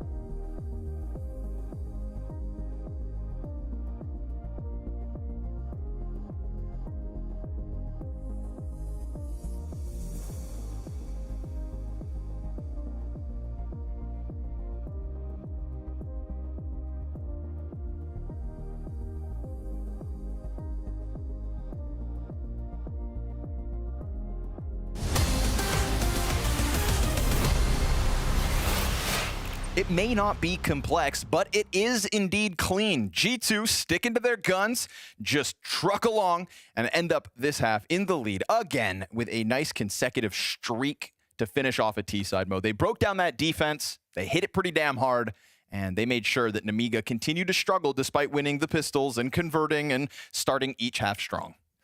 Yep, exactly. Again, it's really just about, like, you can see the confidence from G2's side. You can see the struggle for Nemiga. They feel like they should be able to win these rounds. This is what G2 do to you. And we'll just have to see about this second half. It's the strong T side that Vu was calling for on the desk to allow Nemiga a chance to get back into this game. And I mean, now that they survive CT side, they normally, that's their much weaker half. So maybe there's a chance for them. Statistically, one of the better T-sides that Sunpius has had in a G2 jersey as well. So he quietly got himself to a 10-5 score. But the Pistols have had Nemiga's name stamped across them. Heavy God offers up 63 points of damage to make sure one player drops on the approach, but a bomb planted nonetheless. Yeah, that's just wonderful, isn't it? Try to dodge the flash while decoy. stuck in the murder hole. Sunpius can't stand up, can't look the right direction. Really had nothing to work with there. That window peek now catching Sawalio off. They're trying to get more bodies out through jungle, but it just ends up being a graveyard for the G2 squad. Heavy God on the other side of the wall wishes he had teammates to work with, but again and again and again, it'll be a Nemiga pistol round win. There's something nice about knowing you don't have to work on your pistols. Maybe the funny part about Hunter going full-time calling is that now the pistols won't be extra special. Yeah, he needs a pistol specialist. Yeah.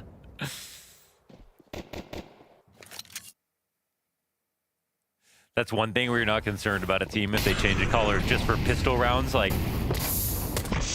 you know, when you change a color for like certain maps, you're like, all right, there's something wrong. But when Hunter was calling pistols, like, oh yeah, that makes sense. That's pretty cool.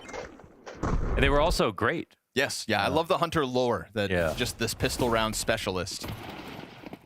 He definitely had a nice touch to it with the pistols. But no success today over 2 maps. I'll have to do this the hard way.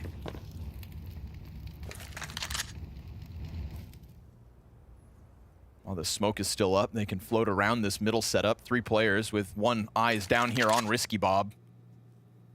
Thing is, though, there's no actual support for Risky Bob in bottom middle or Lear towards the top of it. It's 2 individual Nemiga players until Khan eventually comes to join them after throwing that smoke from spawn. But Lear decides to go first. Risky Bob able to come out. I guess bulbs are disassembled, I guess. And then they're going to find that open B site. A little vacancy bodes well for Nemiga. At the very least, you'd think bomb plant guaranteed, but how much of a retake did G2 want to throw at this? Yeah, that was Malbs giving up that position when they could have had 2 players pushing to the top of mid. But they just wanted to guarantee it. Maybe they just didn't assume anyone was there after all this time, but a retake, I'm not sure. Maybe there's a chance to punish a lot of exits, however, for the CT side. But with Lear this far pushed forward, it's going to be hard to even punish up in B apps.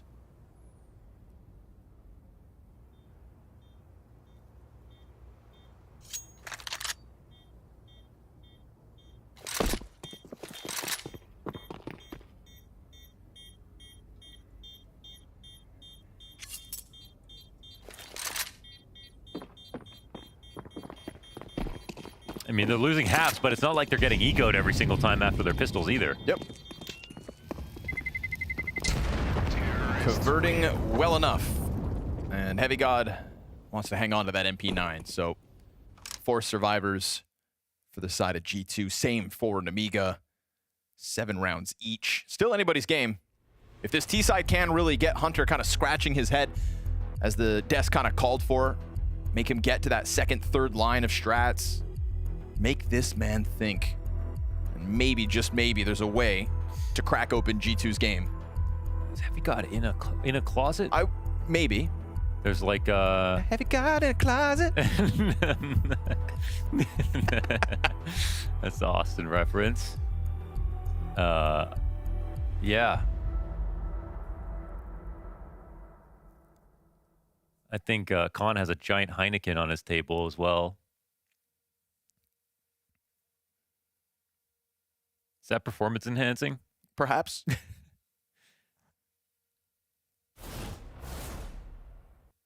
Nothing like caffeine and Counter-Strike. Yeah, caffeine. Smoked out window, Sunpius loses his angle, tries to get a glimmer of what's going on top mid, but still no cross from Nemiga, just setting themselves up. An eventual underpass play yet again from the risky Bob himself.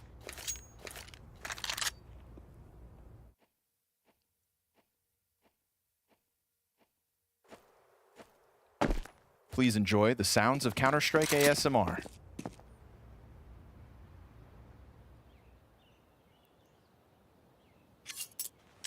Jump spotting B is a trigger, actually.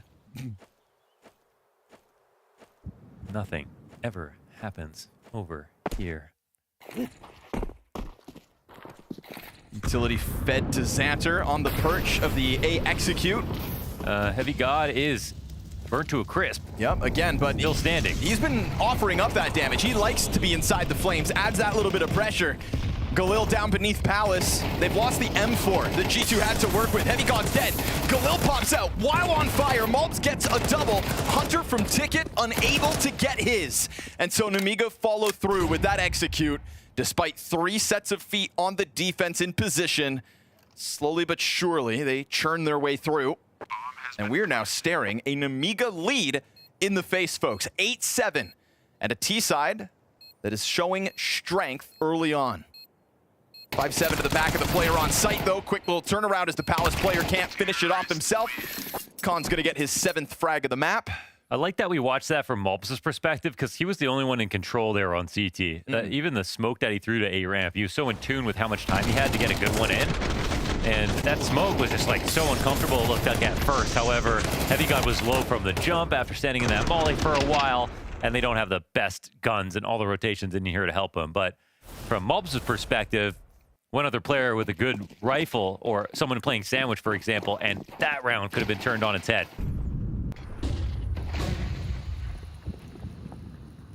Straight in for another 8-player Nemiga. Oh, convinced by the success of that last round that things will remain easy. Difference being Sunpius up over towards Ticket.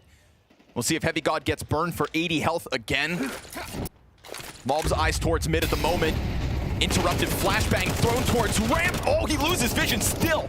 Heavy God's able to come up with a kill, but a player over towards Tetris. Each of the 3 defenders able to get one on their own, and a risky Bob single frag is all Nemiga find. Pressure in a sudden burst, but responded to by G2 across the board from their defenders. And poor Sawalio, pelted by utility here, has a hell of a task ahead. Deep control of ramp from Heavy God, already moving forward to try to ensure that this round is theirs. Rock solid defense here in round 16. That was a thorough paddling here from the Heavy God, and even blind. He adjusted his crosshair, spammed it down as they were trying to get down the ladder. Didn't see him on their way across.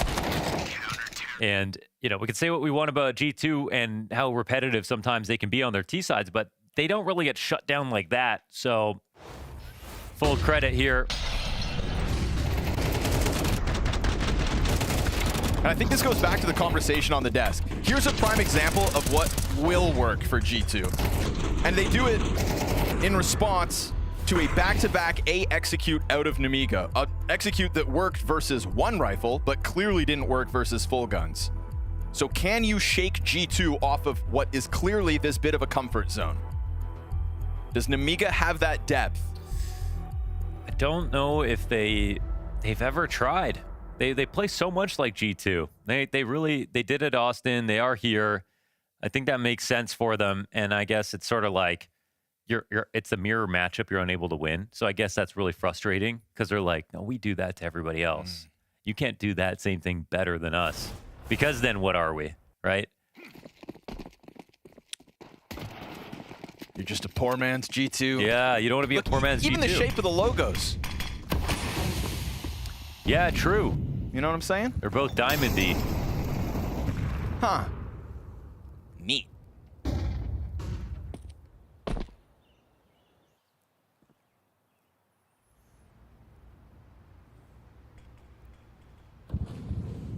Heavy God feeling like he can get off site. So now a proactive G2.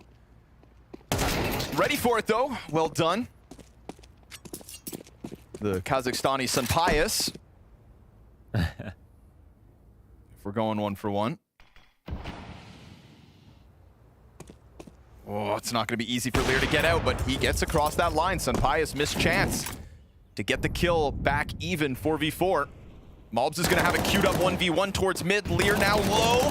And sure enough, down at the hands of Mobs. So we've got Hunter inside sight, hoping Sunpayas can arrive from Catwalk. Mattis given a chance. Oh, but that deep peek from Sawalio is excellent. Rips the head clean off Mobs, gets Mattis back into the cat corner. Now Sunpayas over from Market instead, searching for his impact. Nice snapshot up to Sawalio. He's got a frag grenade with Khan's name on it. He chucks it out to try to soften up the planter, down to only 2 points of health, and a deep op wall bang that's off the mark. Even the warning shot looked good. Mattis tries to close that gap. Xanter instant headshot. Sunpayas throws caution to the wind with the climb up through the Market. Down to 81, trying to work with the USP, just wants to finish off Khan. But as he goes back to the op, that is when Khan will strike and Nemiga find their opening on the T side. Mohan, they change things up. They shift the attack to the B site. They find that appropriate timing while G2 are in the middle of a scramble. And so success is found on the attack. Yeah, they had to. And I think when Lear died, he felt very uncomfortable that now G2 know exactly what we're going to try to do. But with Mobs at the top of mid, there's a moment where Hunter's alone. Sunpayas was there also off of Cat, very far pushed up and out of the fight for a second. And with this, Nemiga ended up finding success. Those were some very strong trades and everything, but G2, I gotta say, they did get it together. 2 HP is the difference on that round. True.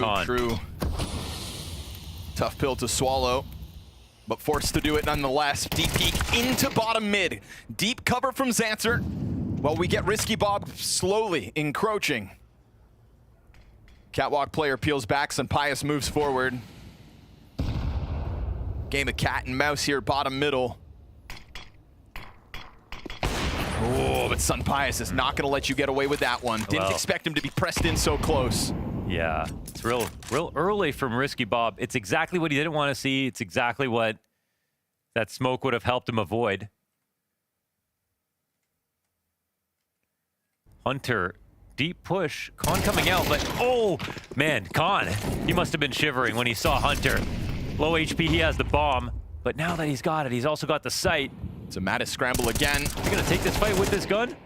Lear able to get one from bottom middle. Oh, Mattis on the chase, connects to the headshot. Sunpayas even killing Sawalio. They've opened up the possibility of the retake, Mo. Yeah, they can actually make this happen. Xanter, rare sight, we're gonna get him on an op. He's gonna have to do it with 20 health. If they jump across and this allows Sunpayas to get the shot, it's gonna be Xanter.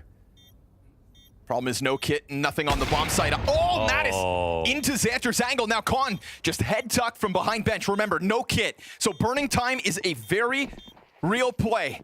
And Khan will allow them to close that gap. Shaves one off.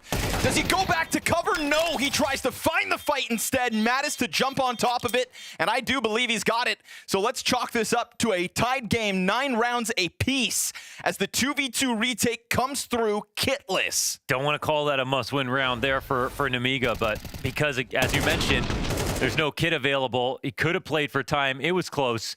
But look at how many junctures of this round they could have ended up losing in the first place. Coming at Hunter when he's in that spot with the bomb up front could have been the round done. They maybe were lucky to even get it down in the first place, but once it was, it felt like it was Nemiga's round to lose.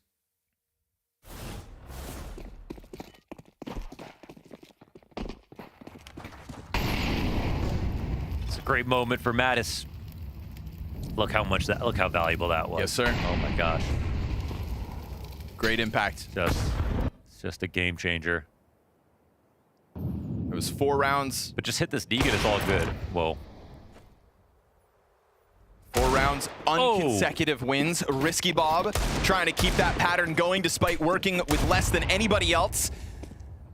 This is interesting. The biggest eco of the last 5 rounds. Still a bit of footing on B, unfortunately for them, right? It's still Khan with the bomb all the way back through apartments. Obviously, that one headshot on B sends a shiver down G2's spine, and Xanter to the MP9 just presses it into Malbs. Sunpius wallbang towards the doorway. Mattis doesn't let his guard down, but Risky Bob hits the headshot. That D keeps going. 2 Desert Eagle kills from Risky Bob into the M4. Sunpius gets the bomb planter off of the attempt. And so now suddenly, it's not even a retake just yet. You're slowly going to get Heavy God back into the action. He's looking to clear out this arch play, and Risky Bob locked in towards that bomb site with the bomb on the ground. This one falls through their fingertips. Yeah, coordination's a little lacking, and don't want to call it done, but Swalio just with this Glock. Oh, gonna get spotted. Man, if he was just there sooner, if they just had a couple things coming in sooner. You know, they were so spread out for what they had to work with, and they didn't know they were going to hit that shot, and they weren't planning on winning this round. So, you know, credit to Risky Bob. This is a great one. Second one's also nice. It definitely puts G2 on notice, but they hold strong. I mean, they approached everything carefully once again. There wasn't even a plant to worry about in the end. Just the right amount of aggression as well from Sunpius to get out from market, to get Khan off that bomb plant. True. And then you just saw Risky Bob knowing, I've hit 2 great headshots, but I'm stuck here over on Arch.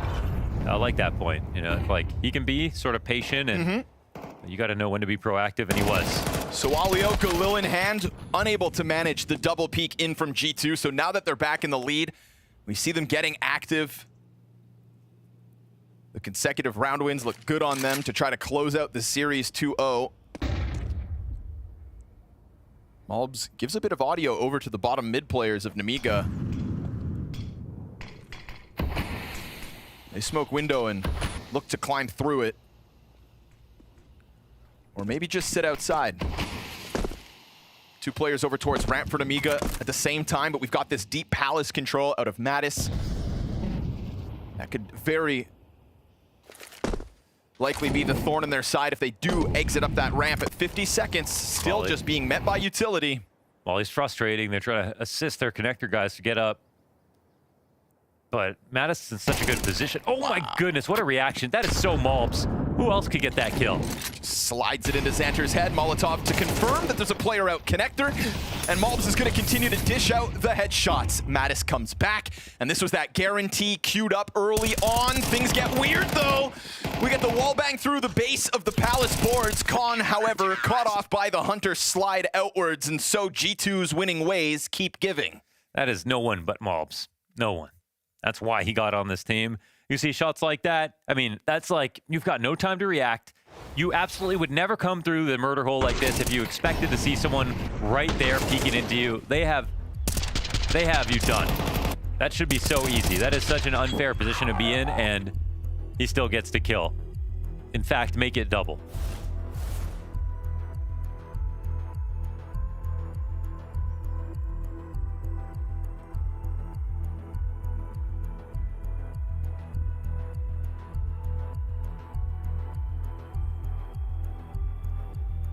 Two timeouts to use here for Nemiga. And the last time they won, they pulled out a changeup. They made it a B play. They do more than, you know, trying to go for the ace site. They don't even rush that often or anything like that. But still, not sure what the golden goose here is in terms of an idea that's going to really bear a lot of fruit. Nemiga got a small comeback to make. They're coming into this with almost nothing. It's looking bleak. saving for a guaranteed gun round, which, you know, I would almost want to see Nemiga go back into the A execute. They got stuffed so hard the first time it came through, but that was early days, and they've done so much more that I wonder if G2 will be ahead of it. Because the last time they stuffed them on the attack, it was following a previous A commitment, but missing window smokes, so jail time. Especially when you have so little to work with here, Nemiga. That was your one and only smoke. Khan will find a headshot in the middle of it all with the bottom mid player hoping to control window, but Sunpaya starts to collect kills as well, up to 18 here on Mirage. And we will find G2 leading 12-9 with that one. Yeah, they're looking smooth, they're looking fluid, they're kind of looking through their opponent right now. It feels like they're just thinking about what the next match is, how far they can go in this event, which is great confidence. Just looking through them. But keeping the money high in the last round leads us to this, a Nemiga full buy. What's the plan, Lear? Yeah, you said they felt confident about their structure. That's going to really shine through on T's side.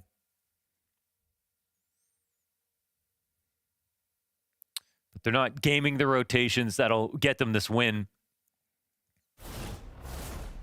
And they're falling a little bit behind on the individual duels too.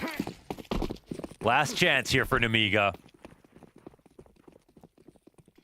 Hey, execute. Yeah, look at this. It's not a defense made to hold it back. If Nemiga play with... Oh, but Mobs, that is gross. Wow. Finds the smallest pocket on the ledge of window. That top mid swing was so confident there wouldn't be a player with that angle. Little did he know, Mobs finds a way. And as he re-peeks out from jungle, it's no multi-frag this time. A triple setup for G2 towards Ticket to try to interrupt what is boots on this bomb site for Nemiga. Sunpius looking with that op from Catwalk, smoked off inside connector. They try to scramble as that bomb is planted. 2 kills do come through for Nemiga, and we go 2 versus 2. Sunpius trying to regain control of connector. He's gonna take his time, and as that smoke fades, but he misses! And so it's a fast scramble out. That is no longer a safe position. Can't escape Sunpius. Xanter's gun is empty, and he opts to hang on to Palace, thinking maybe Sunpius suspects a reposition. Now smoked off, but he finds it. Just comes out to the duel, and they will fight tooth and nail to keep Mirage going. Just fantastic from Xanter's. Another guy who turned heads back at Austin. A lot of great moments out of him. This is one more of them. 4K here to make sure that Nemiga have a chance to bring this to a third map. I mean, to OT is what's nearest. It was a little scary for Sunpius, but still got the kill in the end.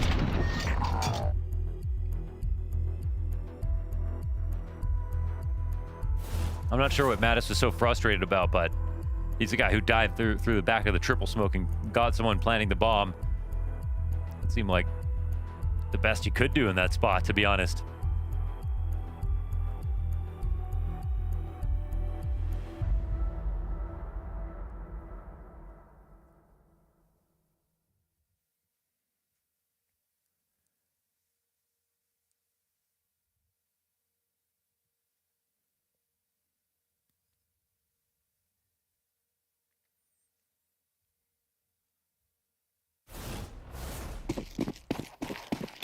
Five v4 to kick off that last round. Wow. This round has just all sorts of compromises on both teams.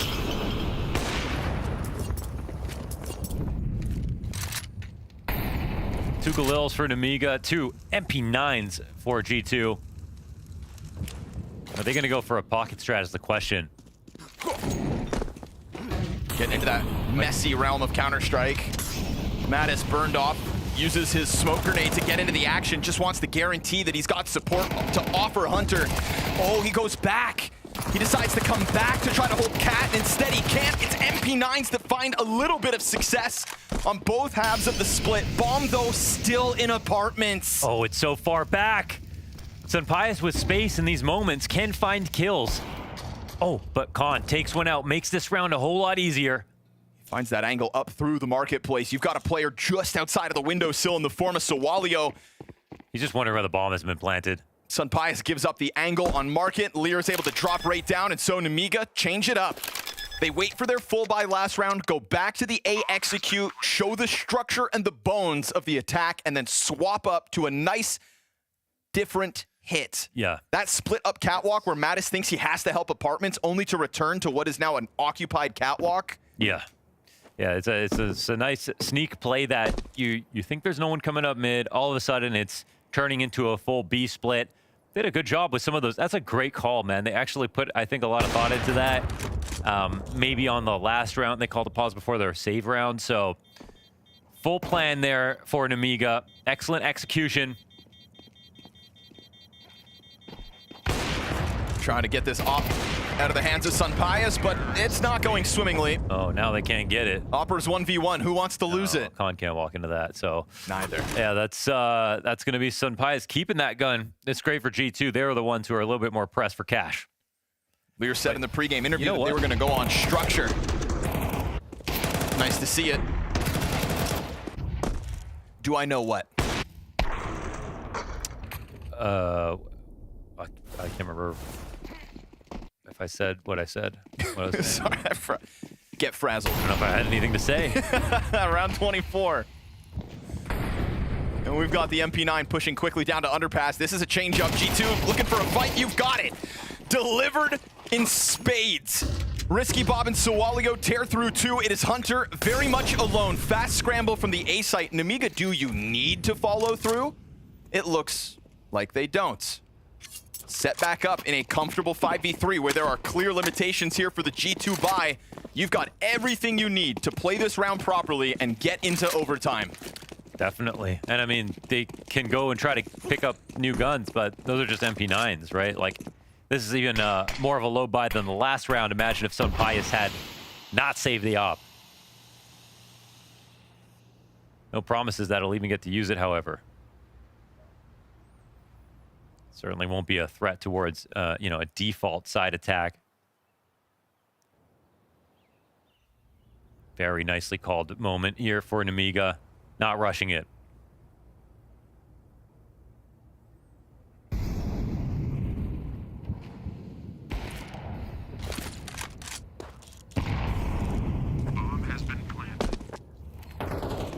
Force G2's hands. Gotta give it a go. Ooh, but Sunpias starts it off nicely. Clean kill to Xanter means no jungle control for this post plant. Yeah, and they're not pushing up. They're playing back, man. Bomb is planted on the opposite side of triple, so everybody's got vision of it. But it is going to take a deep swing out from Lear if he has to come back from Palace. If they call on him, things could get scrambled. But it looks like Sawalio and Risky Bob have got it in the bag. Nemiga take their sweet time. 3 different plays when facing that 12-9 deficit to get us to overtime. Great calling, straight up. There were some very cool tactics in there. Set plays. They used every grenade properly. The follow-through was in. They made this 12-9 comeback, and they decided to save to play for overtime. That takes discipline. They got what they were looking for. I'm not going to say it gets sketchy for G2 now, but they're definitely not going to be quite so happy about that.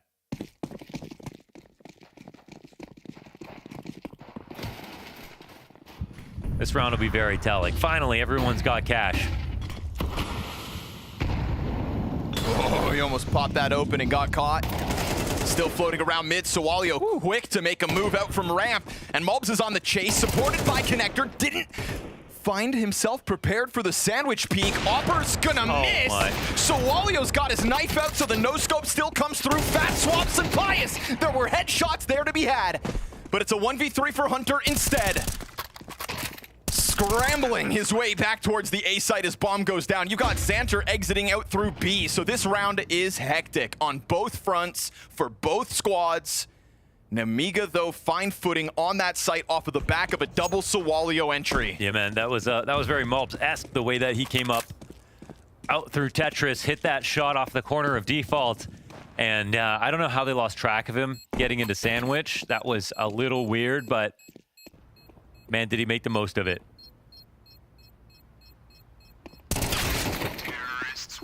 Clear the board here, the G2 players, 3 up for Nemiga. Cleanest round so far, even on the comeback. Nemiga are in the lead. Let's call it a 4th consecutive round with something different, because this one was so frantic. Yeah, this is the loosest round that they came forward with, and it also worked. There's a moment here where Sunpius could have gone God mode. But 1 kill too many to ask of him.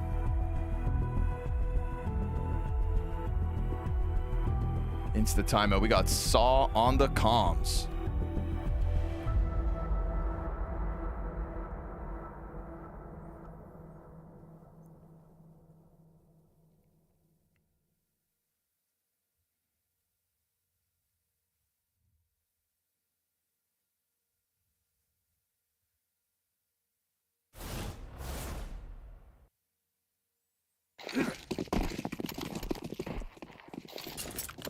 This is Nemiga pushing G2, not off the back of some star-studded individual performance. Everybody carrying their own weight for Nemiga. But a big moment in that last one from Sawalio. We'll put that on his highlight reel. Deep peek here from Malbs into bottom mid, and you've got 2 players back there, but he gets out after finishing off Risky Bob. Unfortunate here for Nemiga that Xanter can't get that trade. Yeah, he's in and out. He couldn't get that duel last time, but he's not one to give up. We've seen rounds where Mattis is kind of stuck over on Catwalk, leaving Hunter alone on site. Right now, instead, the 2 of them playing side by side in sight, while Nemiga take over control of Catwalk. Bogdan's Law comes into effect. Malbs on the up, goes down, can't see anything. Yeah, smoke fades with him exposed. All right, that's another kill. Pius off of the ticket peak, trying to get eyes back towards middle. Tough spot for Heavy God. They're coming for him. No support. He tries to get out of this under Palace commitment. Now stuck on default instead. Ooh, he's keeping his head down perfectly. Sawalio tries to go clear it, but that player who's able to just creep up on site and Xanter is going to get the better of it. And that's enough of an angle into CT, you'd think, but he's just playing around with guns. He opens up the door for the wide swing. Mattis goes down with nothing. That could have been a fumble and a half. And instead, it is a huge task for Hunter. 1v3 clutch with the Nemiga players spread. A Bermuda triangle of control inside this A site. Hunter tries to creep inwards, gets past the ramp players. The shot is missed, but Xanter's there to close it. And that is 2 of 2 on this T side in overtime. Yeah, that's it was 12-9. I don't know if it was worse than that in terms of the lead that was in place, but it has been Nemiga coming up aces ever since. This is great. It gets a little loose for G2, I think, in a bad way towards the end of this round. I mean, even Malbs, even though he's got low HP, the fact that he's so exposed from basically every angle inside a window makes you wonder what the risk was in his head.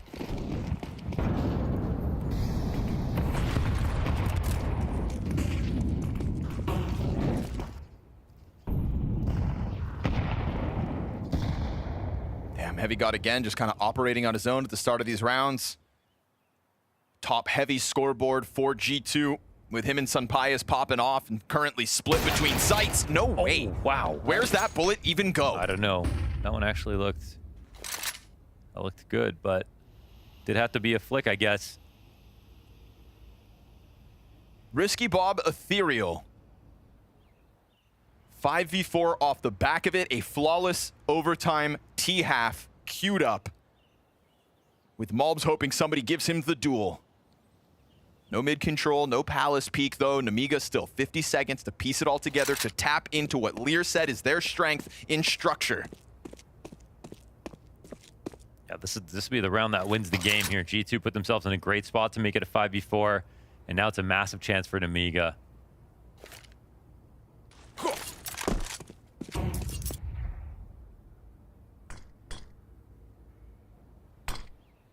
Overtime was not easy for G2. Malbs again on the front side of a smoke. Mattis going to be exposed on the perch, but he'll get the Risky Bob kill. Ah, Heavy God though with nothing.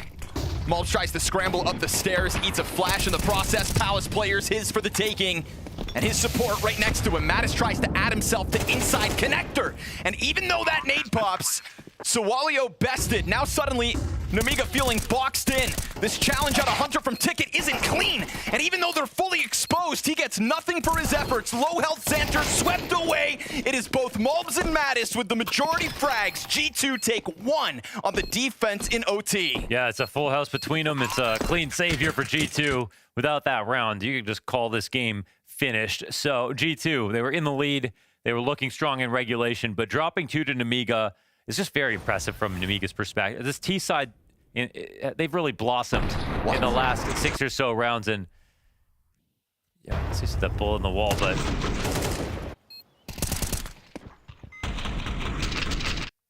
I mean, if I had to choose which shots hit, I would choose that one.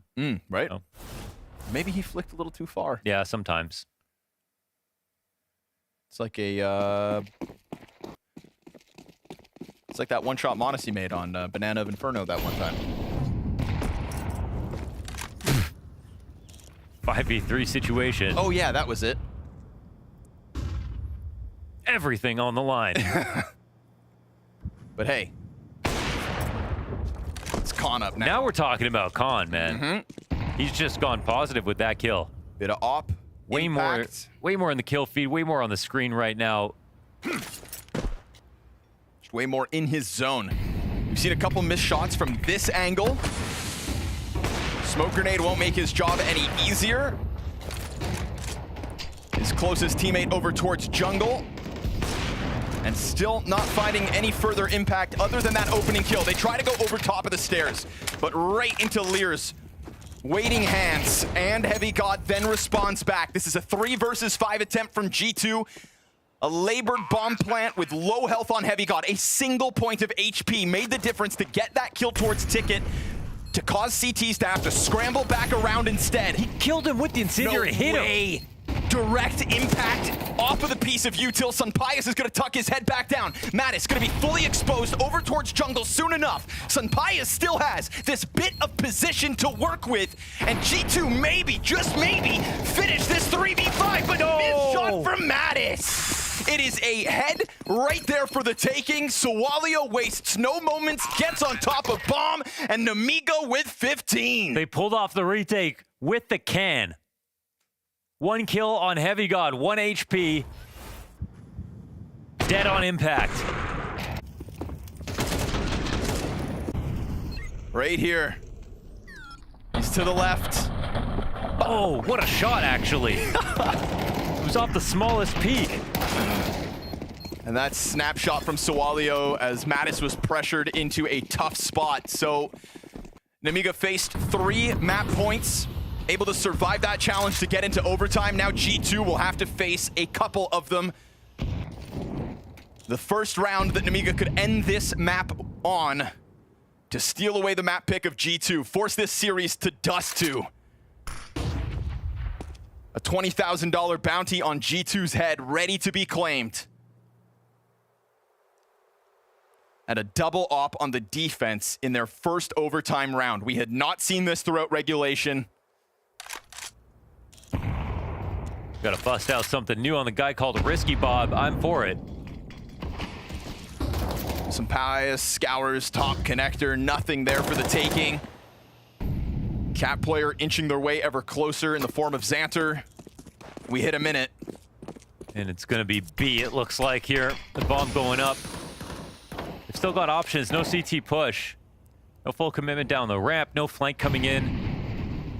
They got lots of good vision, but what happens here is you cover everything, but you're not particularly prepared for anything, and that could be the problem if Nemiga aren't careful. Rotations might be a little laggy.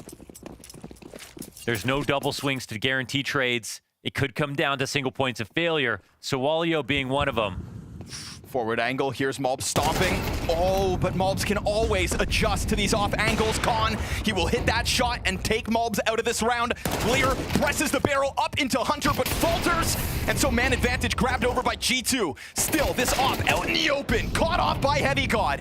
Throws himself into the action from Palace. And a great reaction here from Hunter. A triple kill from G2's new in-game leader. Man, couple of smoke pushes, unprepared here. Half ready, I guess you could say, looking in the right direction, but the aim wasn't there to meet him. G2 take advantage in every single step of the way. So Walio is going to be upset about that because it could have slowed down the attack tremendously. He would have got the info really early on the A ramp. He picked whatever angle he wanted to and sat there for many, many seconds. So I think he's just learned that that's not a good fight. He's not going to try that again. Maybe his crosshair placement was just a little off. Either way, it was costly. Very different angle from Khan's gonna catch Malbs entirely off. Malbs may have been his victim last round, but that was after Malbs got the ball rolling out through ramp into A. This time, no impact for the Guatemalan. Nemiga with a golden chance here and now. A 5v4, and they look to remain active, but met by flames inside of the windowsill. They will still find an angle down into underpass. Hunter is not working alone. Utility comes in from the top of mid, and Xanter taking a look over towards that bench. The rumblings of G2 out middle.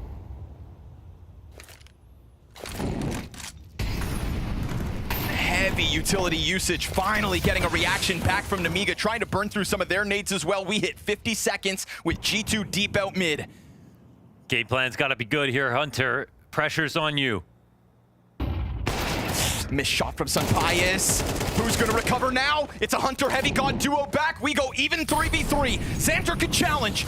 He could press out through this smoke, but he decides instead to play over onto the ladder. And they're gonna plant with just Hunter trying to take that contact out towards Cat. No deep peek from Xanter. There was no cover for that plant. No smoke, no nothing.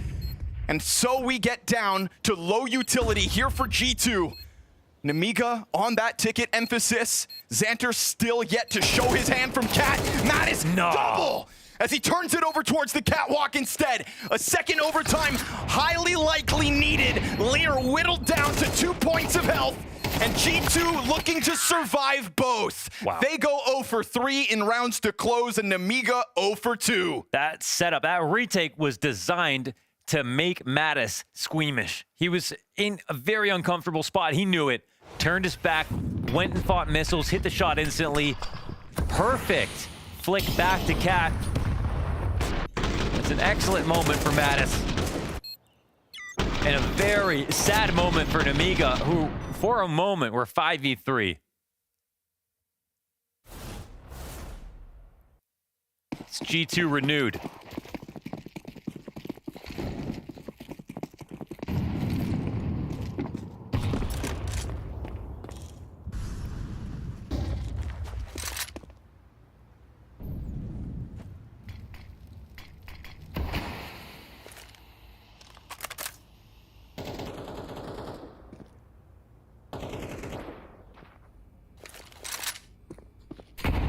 Would have been Nemiga's best result on this map in their recent games. One they've been struggling on, clearly. One that they've been working on.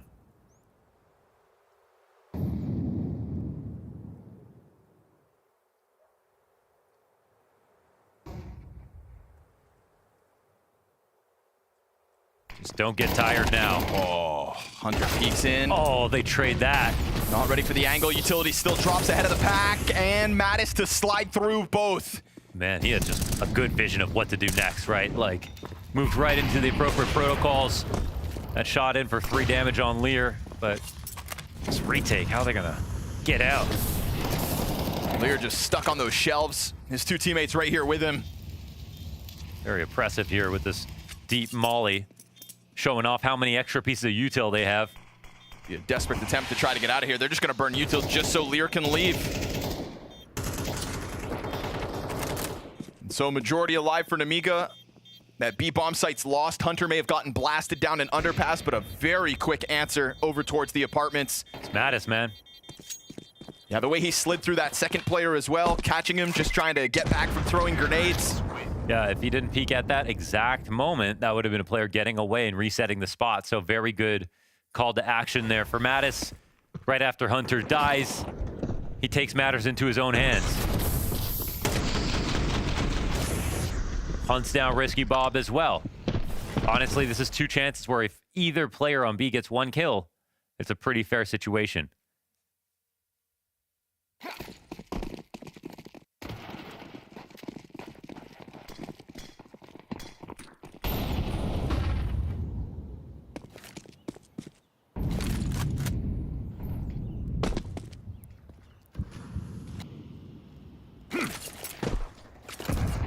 They've really earned a go at A site, haven't they?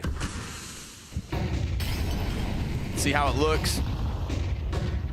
Swalio tucked into Sandwich, gets blasted away by Mobs, who's able to just jump down into the cover of it all. Lear's double off of the frag grenade to finish off Mobs while he goes for the headshot. And then perfectly exposed. There's still a bit of a rebuttal. Mattis gets whittled down to 6 points of health in the process, but still alive and kicking. We've got a minute on that clock as Sunpius tries to scour the field, looking for any point of contact, and Nemiga are just allowing for Xanter's flank to come through.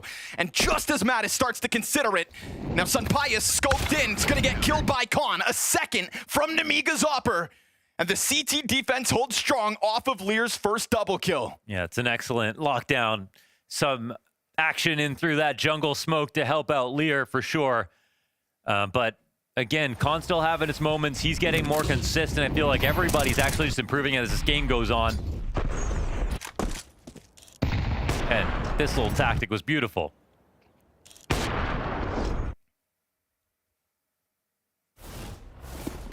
Probably felt like it was finished after Mobs got his first kill.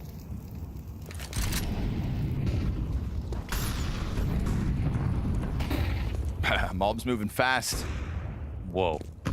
They have no idea he's got here. It's 3 players over on the B site trying to organize.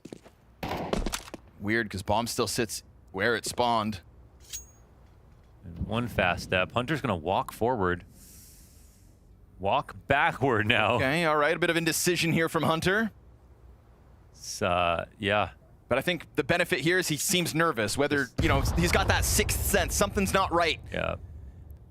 Forethought is kicking in, but I mean, we've got 2 players pressed up against the glass on A. We have Mobs in a perfect spot to do. He could help either site from here. Doesn't have to be a B attack. He could get up and catch someone in window, trying to rotate. Risky Bob could get shot in the back if he's not careful, and Hunter's selling a fake. Khan's been an essential part of that A defense. Mobs takes a look at him. Okay, now they're gonna go, right? He'll be the victim. Swalio locked into the ramp fight, predicts the palace swing. A second player soon to come, jumps down into default. That's the bomb carrier in Sunpius. Still, you confirm that the Opera is on the other side of the map, but Swalio's gonna keep the action going. Mattis, whoa, he's able to finish him and then Lear. Bomb is down. Hunter nowhere to be found. Mattis right back into the action. That's a quad. He's got every kill on that bomb site and queues up a Hunter close. He will do it himself. He looks like a young Hunter himself. My goodness, that's his spot off the side of triple. Beautiful sequence out of Mattis.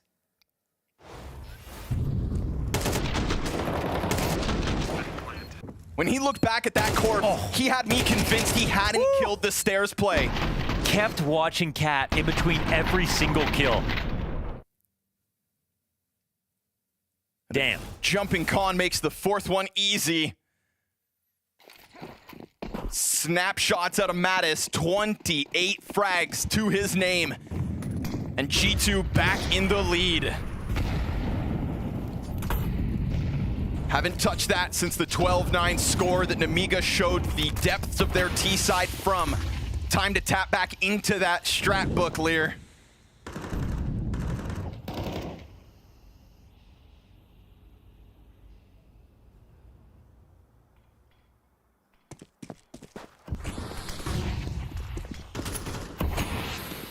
What did I see with this underpass crawl again? I'm just gonna get comfortable inside of B.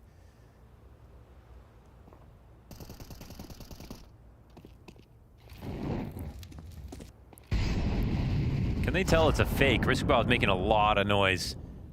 Sunpius is going to start to wander over towards the B site. And when he puts us up on this window cross, oh, well, this changes things, doesn't it? Suddenly, Sunpius turns back around.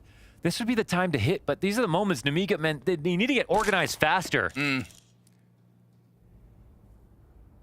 He's just kind of float out here for a second, waiting for something to happen. So, of course, Malbs is going to go. 2 kills from that spot. It's unreasonable. Malbs gives him a little bit of time. Takes action into his own hands. Lear will find an opening up towards Catwalk. Sunpius slides out into the cover, but then into the scope. And with Khan dropping the offer, Malbs drops the ball. He doesn't get anything further from that site. Heavy God, fast flank, not fast enough. Already all 3 Nemiga players locked into the post plant on site with eyes on apartments from the back of van. Risky Bob awaits this arrival. And Heavy God's presence now confirmed. A frag with his name on it shaves off a third of his health. It is Khan to close. And it is a Nemiga tie. Oh man, felt like an opportunity was almost lost there when they just waited for Risky Bob to die inside of Connector before going forward with an idea that would have just been stronger earlier. But even if it was going to be more potent, there was still some sloppiness from G2 when they had their chances to try to stop that. Sunpius couldn't get the tag on the first cross. Malbs had a chance to get a kill as they jumped out onto Van and weren't looking at him. This opens the door for Nemiga again.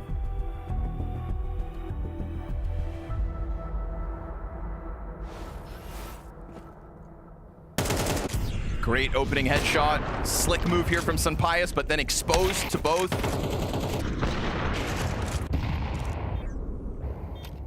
Khan just keeps on racking them up. Yeah.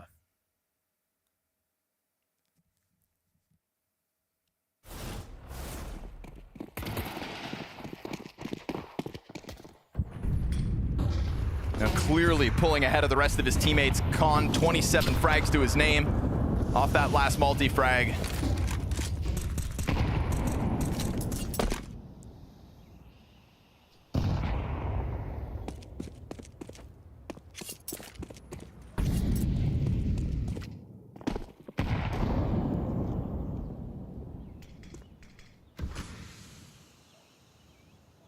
Smoke fades and 2 sets of eyes take a glance down the ramp.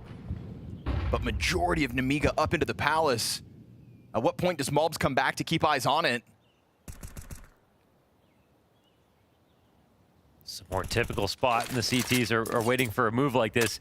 Sometimes it's best to get underneath the smokes, and that's why they're pushed up so far. Oh, Malbs, you've got 3 players coming your way.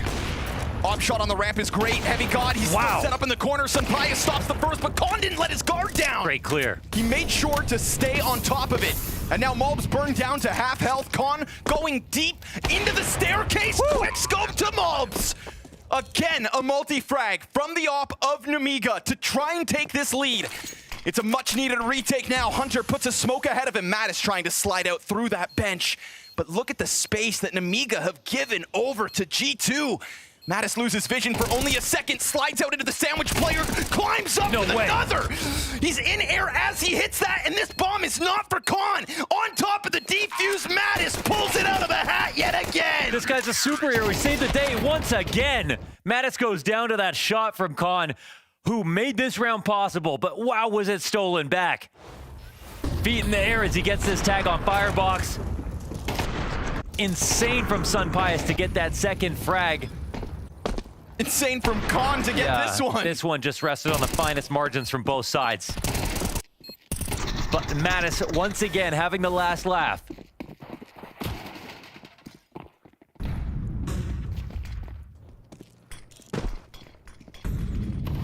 Two overtimes later, and G2 have a chance to close the series. Long have they waited. Flash for Malbs into the action, perfectly placed. And the offer in the backdrop gets him on the fallback. Khan remains ever present in that kill feed. Yeah, missed a shot, but made up for it right away.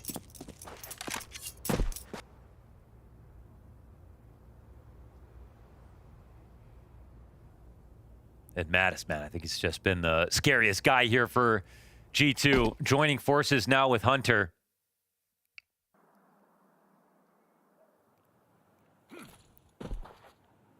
Let's hope Nemiga don't stiffen up too much. They wait back, calcified in very passive positions. The smoke will allow Sunpius to go for a search. Oh, but he's not going to find anything. Nemiga just peeled away from this. Yeah, but no info is still info.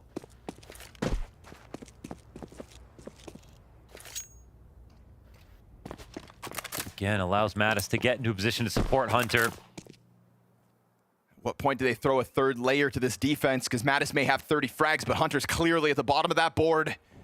You've got an incendiary here for Mattis. We'll see if he throws it out in response to the util. No, he's going to keep it. He sits back behind that bench. No utility thrown for the defense. Hunter on this perch goes down with nothing. And Mattis is just hoping that he's gone unnoticed. Players all around him.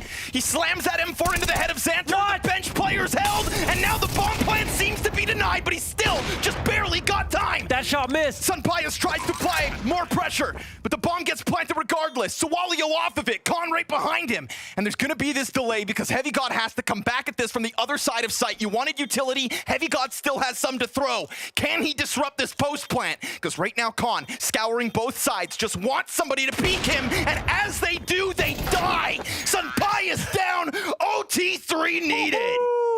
Let's send it back, man. Honestly, you watch this game, it's impossible to say who's better. If Mattis doesn't get those two incredible kills, there's again no chance here. Khan would be the star of the show. And this time, he finally gets his turn to win. These shots from Mattis. Wow.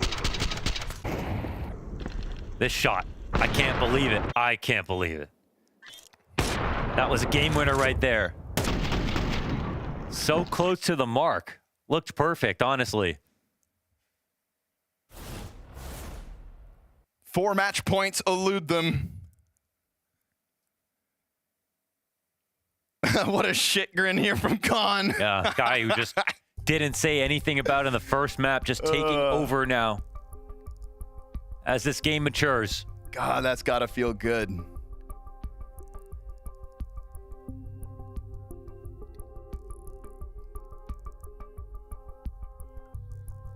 Said, honey, your dinner's getting cold.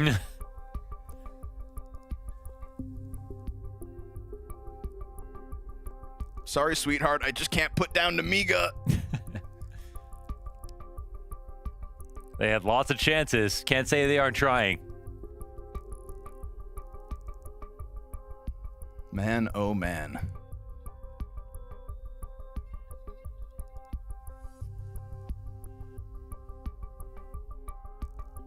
Oh, he had to blow his ears. New tech. First the nose strips. 0 for 4. Nemiga 0 for 2. That's map points.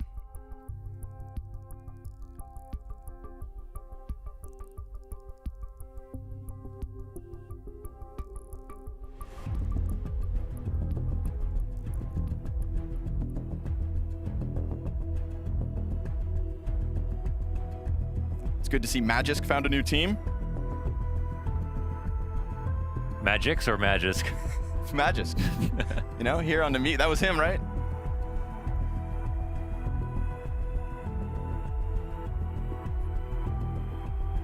Wait, did you say Magisk or Magix? Magisk. I always thought Xanter looked like Magix. Oh, yeah. Oops. Wait, who are you talking about? Magix of Spirit. Oh, yeah, okay. Yeah. I thought that's what I said. Twice. Yeah, they did a player swap. Perfect. I'd like to see Magisk go down the content road of JL for a little while. Okay. Just for a little bit. Because there's charm to his approach. And Spirit have always said he is the funny guy. I would watch him do anything. Super Mario 64 speed runs. Anything. 16 star any percents or something. So I'm quickly jumping on the HLTV confirmed train. That feels like the first stop for any player who's got a little bit of extra time on their hands. And then next, they come to the Blast Analyst desk. Did Dupree do content? No, he just won all those majors. Oh, yeah, then you could skip the content. You could skip anything, really. Yeah. Pretty sure you could just...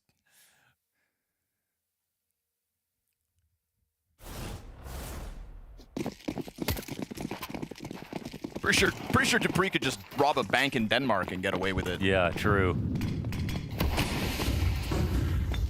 Back to the action, shall we?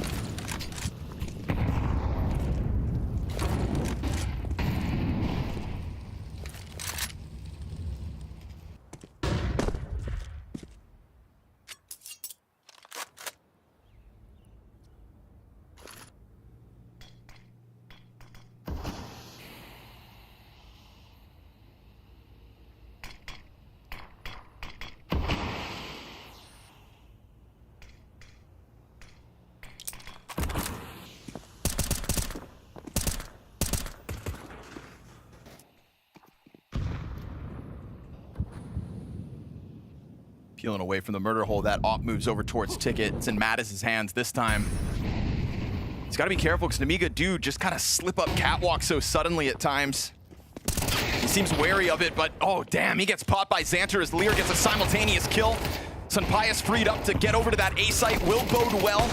The first kill of a recovery's found. Hunter unable to collect one, and suddenly Heavy God is all that remains. The player out from ramps got him distracted, and a foul swoop down through that A site. Nemiga make it look easy. Yeah, another good start, and the smiles are on for sure as they take another lead in this game.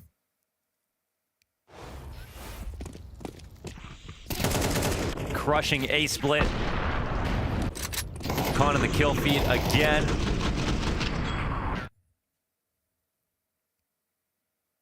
He has really just become the main character of this map over for Nemiga. He broke positive around like 19 kills or something like that. It's been taken off ever since.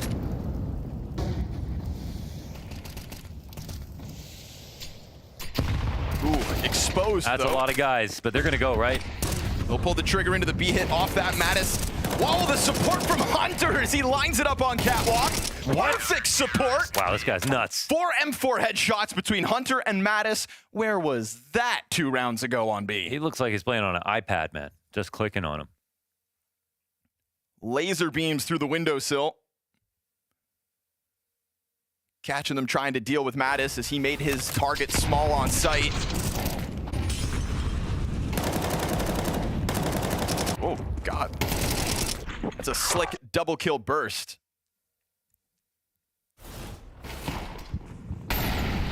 G2 loves some good firepower.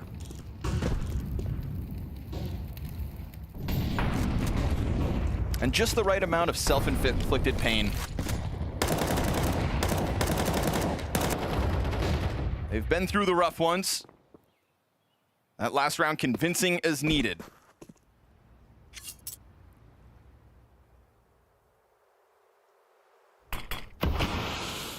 Question is, how do you repeat it?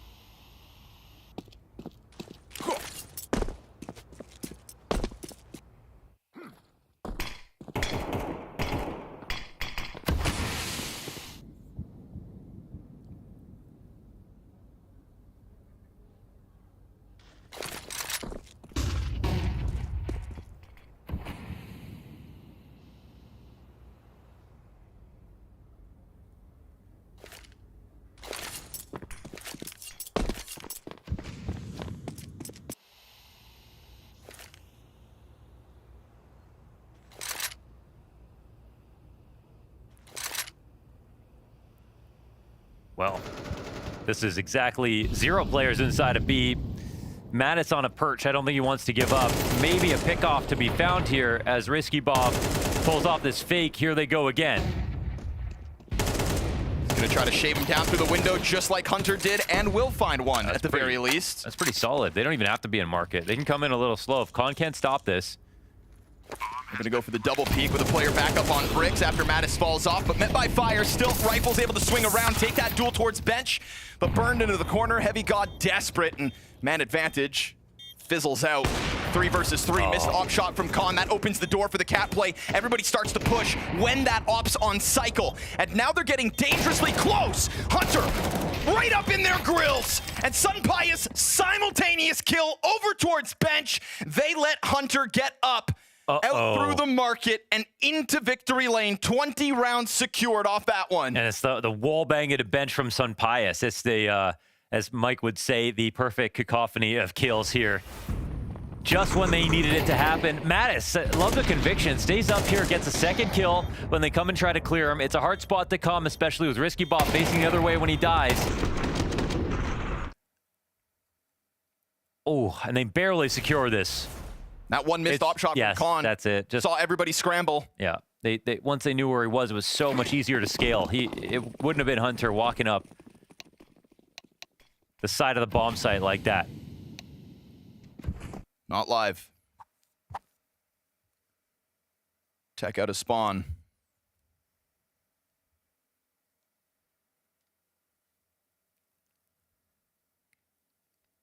Give him enough rounds, Hunter will find his moments. That's certainly one.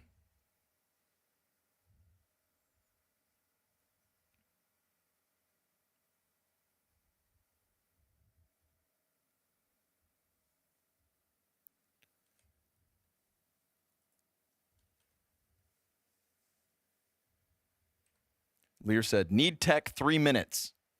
What takes exactly 3 minutes? How could you know that? What takes 3 minutes, Mohan? Is he hacking?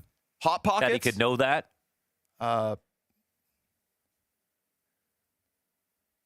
He has to trim his mustache. Yeah, that's right. Prepare for Movember. Adjust his blacklight. That only takes chair. 2 seconds. Or maybe book a flight. To Malta. Exactly. Because he knows he's going to win. Time will tell.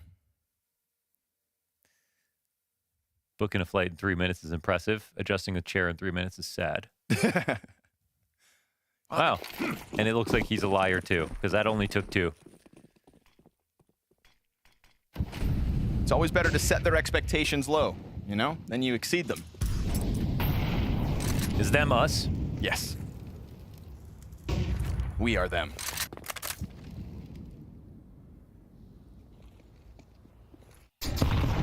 Trying to crawl it out, Mobs. Nothing in mid. Xanter catching that kill with a deep angle through the apartments. And there's another one to be had here. Hunter just trying to take that same fight, but disengages now.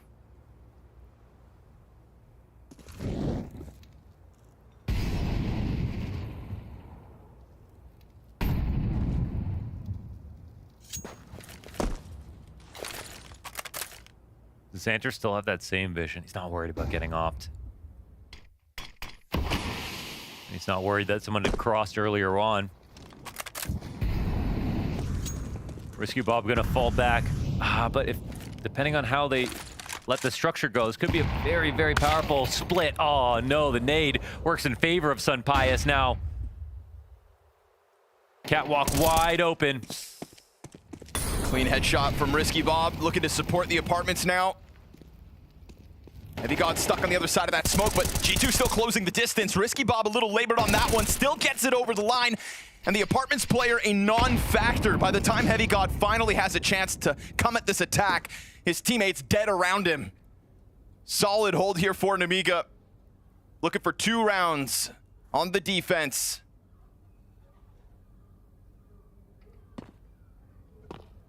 Heavy God slides out with 7 seconds left over. He is surrounded and dealt with, and we go 20 rounds all. With the late smoke, there was no way for him to make it a split. It had to be the players off of Cat catching Risky Bob off, and they couldn't.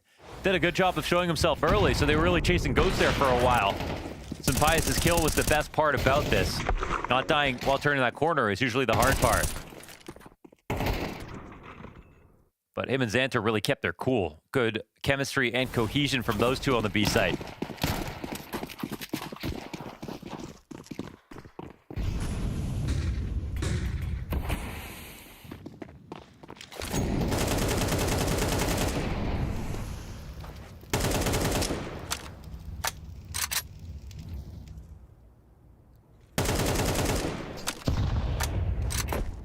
Not getting the damage they were looking for, but they were right about where they're coming from. They're just going to try to pounce this. A certain electricity here by Mattis, wielding the attack down into the site. Snap over from Xanter is going to elude him.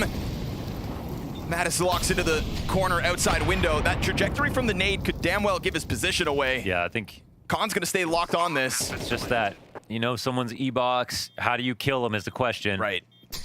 You know he's there, but what do you do about it other than just stay hyper-focused on the angle and hope he steps in?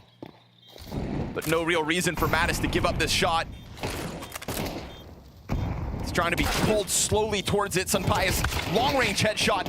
Hunter finds Lear, and this one is G2's all day long. What do they go back to? Just hitting that bomb site with conviction. Yes, they walked out quick. I mean, some of the spam was meant to try to dissuade them from going fast, but it didn't hit anybody. If they had gotten a dink through the wall, that might have changed the situation, but instead, Mattis, he just gets this amazing kill right off the bat. And we're seeing good plays from him when it comes out early on in the round or later on as well in post plants. Duality of man right there.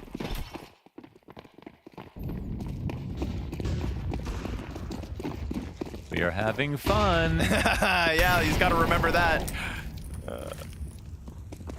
He was able to have all that fun despite being at the bottom of the board. Here we go. 5th time's the charm. G2 trying to close it finally. Oh, what? They get an opening kill, but Xanter hits him with the nade, and this time they pull it off. As in, fall back. Yeah, and they do it semi-quietly. I think Mobs is the only one who walks in the end. They did not have another plan in this round. They are down to 0 smokes going A. That is crazy. But, yeah, no, they're going up against a lot of counter util. Just no CTs actually here, running the entire way through. Wow. This is G2 if I've ever seen it. Hunter says, guys, it's easy. Follow me. And he leads that charge up through ramp into connector. Him and Heavy got a kill a pop. And now Sawalio, chance to shine. Sunpius drops him then and there, and Khan has been lights out. It must be Khan. Once he got things going on this map of Mirage, he took off. But now they know exactly where he's coming in from. That frag grenade will find no damage. And we've already had the cross from Sunpius over towards the ticket. He swaps into the A4. They both peek. And back to the Deeg as the gun goes dry. But looking to play out time now. Khan trying to close the distance with a smoke on top of bomb. A frag that if it lands, would have killed Sunpius. Half his health is gone. Spam into the smoke. Sunpius back into the corner. Khan goes deep. He's got the kit, but Sunpius has the time. And G2 will finally close this. 2-0 over top of Nemiga. A little bit of adaptation, but that adaptation called by Hunter, it wasn't pristine. It was simple. Run them down to the other side of the map, catch them off guard, and close this. Woo! That's the way I'm feeling. That's the way I think a lot of the G2 players are feeling as well. That was a nail-biter. OT, I thought we were going another one. I thought it was happening. I was ready to walk back away from this desk and head back into that green room because I was sure we were going for a 4th period. Khan was playing fantastically towards the tail. A few people actually really rewrote what they were contributing to this series once overtime hit. I mean, Khan went to his own academy. We had Mattis just going like he ascended in that one. I mean, that was a lot of fun to watch, and I didn't think we were going to get a game nearly that close. Yeah, I mean, you had some stutters from a couple of players, I think we have to admit, but yeah, Mattis absolutely went bonkers to give that one to G2. Otherwise, without him popping off, that's map 3 coming their way. I mean, we just have a package of rounds that he individually turned on their head. The impact was insane once the extra period hit. Sharp is what I'd say. A wise man once said that Mattis is indeed sharp, and he proved that today in the server. This was really not even the best start for him, and that's why it was so impressive to see once overtime hit. You put an AK in his hand nearly every single round, and he is just multi-fragging like crazy. The way he's able to practically cover 2 angles at once because he's just flicking between them, like this round right here where he's looking towards Cat but then still has the presence of mind to have good crosshair placement, clearing new angles. That stuff is, you can't teach that. And the reaction he had, we didn't see it here, but the reaction he had after that, he looked up, he was like, I can't even believe I pulled that off. I can't even believe I pulled that 4K off. That's insane because it's just this as well. That's unbelievable. Unbelievable. Actually disgusting. The jump over Firebox, I mean, you've got to just be so mad. You have to be so mad when you die that way.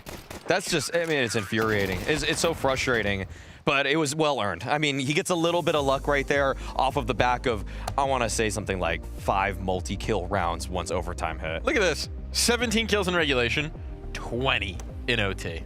I'd say up until overtime, he was pedestrian. It was an average game for Mattis. I wasn't impressed by him that much until overtime, and then he just shows up. Holy crap. Who is this guy?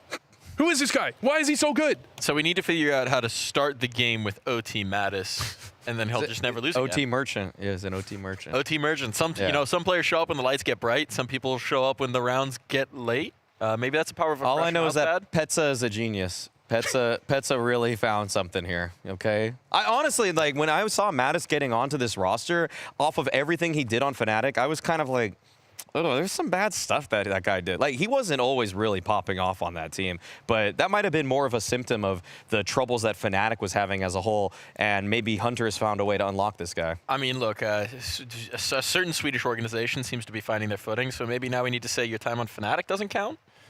I don't think I would go that far. I mean, he did well on Fnatic. He maybe wasn't as Crim's is just impressive a as decade other of his players. life. And maybe not as impressive as you want for a G2 if you're picking up a star player, but still, I think he did fine on Fnatic. I don't think you have to not count it. Okay. Okay, we'll maintain it. We'll maintain it for now. Talking about some of the other players, right? Because there was regulation, and there was a lot to like from G2, and in particular from the stud duo that was there last year as well. We're talking about Heavy God and Malbs here. Heavy God, once again, I mean, every time they're going to his bomb site, he gets his. Malbs on the T side entry duties, I mean, he was fantastic there as well. Yeah, these were the stalwarts for the roster. And I mean, at one point in this game, you know, Launders and Scrawny kind of had a little back and forth about what they would rank these players. And like, yeah, regulation, the main stars, Malbs and Heavy God, did their jobs. So that's why it was surprising that they were carried by the new guy when it got to OT. Yeah, at some point in this game, in regulation, Heavy God was 20-8. Absolutely destroying, especially on the T side, but as well on the CT, he started out extremely strong, tailed off a little bit towards the end, but I don't think that was necessarily him whiffing a bunch of shots or anything. I think that was him not being put in the greatest situations. Malbs continued to do well throughout the game, and that's just G2's story. I think they were, at times, walking into stacks on their T side, making some misplays macro-wise, but still frag their way out of it. I mean, these are the two guys from the previous roster where you're like, it worked. It was working, right? We've kept them. We want to build around them. Hunter's into a new position. You bring in two new players. You bring in a new coach. Clearly, the idea around this is we like what we have in Heavy God and Malbs. Now, what can we construct around them? But these are your cornerstone pieces, no, Maui? Oh, without a doubt. I mean, because you already know, they're known quantities regarding output. That Malbs was a top 20 player of last year. That Heavy God, if you ended the year right now, he would be a top 20 player for my money. And so you've got those guys to rely on. It's about everybody else getting integrated or really just familiar with the role, as with Hunter, swapping roles. And I feel like Saw is going to actually just make this all work out. That's why I still think off-season move, it was fantastic for G2 to grab him. Well, there was another team in this affair, and they did push this very much to the distance and then some. And to hear from Nemiga, we've got Lear joining us for an exit interview. Lear, tough day at the office. You really had them on the ropes there on Mirage. What was working so well for you to push that game so far?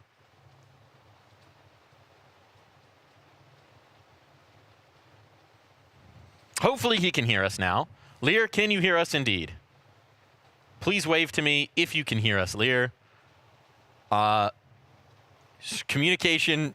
He don't know you, little bro. He don't know me, little bro. He's egoing. Is what I'm hearing. So we're going to talk for a little bit until Lear can respond to us. In the meantime, let's say some nice things about Nemiga so that maybe he's listening. Honestly, I really like Sawalio in this one again. I don't think the scoreline would necessarily show that he was popping off or anything like that, but a couple key multi-frag rounds that he had at really actually both halves kept Nemiga in this game. So big shout out to him.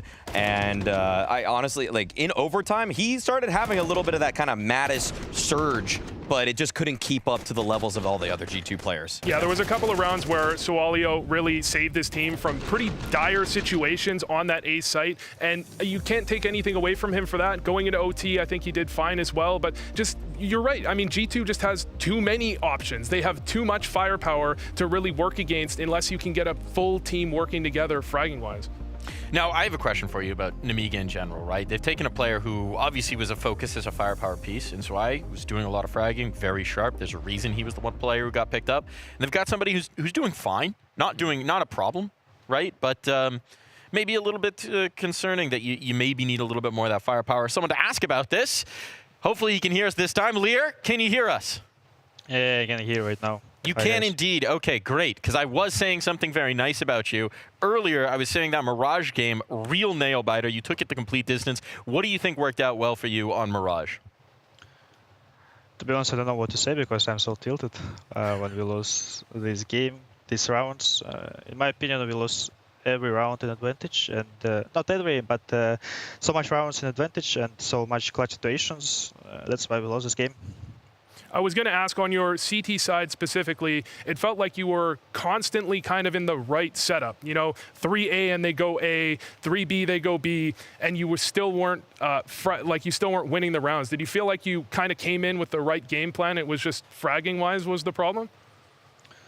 Yeah, maybe in some stations like 5-3 we lost. That was crucial round. If we win this one, we're gonna win this game, but there is some moments when we lose crucial duels, and that's why we're winning. We have good structure, like I said before so many times, and you have game sense, and we can read some opponents, but need to become stronger in little situations to win these duels and win these games. What do you think about how Sawalio, your new player, shaped up against a team like G2? He had a couple moments in overtime that were really impressive, some good entry work from him, but you know, not necessarily like a star-studded performance from him. Like, where would you say that he fell in this one? There is different players like Vanezve and Maxim Sawalio. He playing so good, I guess. I mean, he playing good. He needed more experience because he didn't play at this level before. And if you talk about some star things like high stats or some crazy multi-kills, he have good mechanical skills, and also he have his brain. He's talking so much inside the game that I'm feeling more comfortable inside the game because I don't need to talk so much like I did before. And I don't know, in my opinion, he just needs more experience in these games, and he will become more confident and he will be better 100%. In terms of timeline on integrating that player, right? Obviously, your journey here at Bounty is over. It's a pretty cutthroat system, one and done. But there's more events this season. There's more opportunities this season. What do you think the timeline is going to be for Sawalio to get that seasoning, to get comfortable within the system, for you guys to be able to show us the same kind of Nemiga that you were showing at the Major? We have some tournaments, maybe some online tournaments in 2 weeks, and they're going to be maybe too long for us. So I guess 1 month, and Maxim Sawalio is going to be best version of himself. So yes, we got to show what we can do later. Like I said before, we need to do one step to win like these games and to step up and become a more stronger team. Because I cannot say that we play some bad CS. We had good ideas, we had good plays at this game today against G2, but there is only one step. That's hard to do for every team when you need to become a better team and better tier. So yes, I guess 1 month for Maxim and for us, like all team, and we're gonna be better. So yes. It's a rosy picture of the future. Thank you for joining us. Commiserations on the loss today. Yeah, thank you very much. See ya. I think it's a salient point, right? It takes time with a new player, and certainly this is a team that was already looking to complete that evolution. Then when you lose a player, when you lose a heavy firepower piece, it kind of sets you back a little bit. But it does still feel like we saw a lot to be happy about in the server today. Yeah, I think they did a lot of things right, and I think when it comes down to it, they do just need a little bit of time to maybe build a bit more chemistry, but sometimes it just comes down to firepower, and I feel like that was a lot of the story, that they were in good situations, good setups, good positions, and G2 just kind of fragged out against them. I can't really argue with that when we saw just how viscerally Mattis was taking control of that game, and people like Mobs also just popping off with his own multi-frags, where there's only so much you can do if the guy's just clicking that much faster than you. Overall, though, I do think like a lot of their starters, the mid-rounds looked quite good. It was actually, I'd say, if you just took the first 45 seconds of every round, Nemiga really stuck it to G2 today. They're a difficult team. They're a difficult team. I mean, as he put it, the structure works, the ideas work, but it's getting that next level. It's actually winning the rounds, because at the end of the day, the game's about clicking heads. And if you don't click heads, well, you're out of the Blast Bounty. Now, we are going to move out of this desk and into a quick break. maybe a little bit of a longer one. When we come back, though, it's FaZe versus BetBoom, and we might have another chance at one of these bounty hunters to take down a big prize.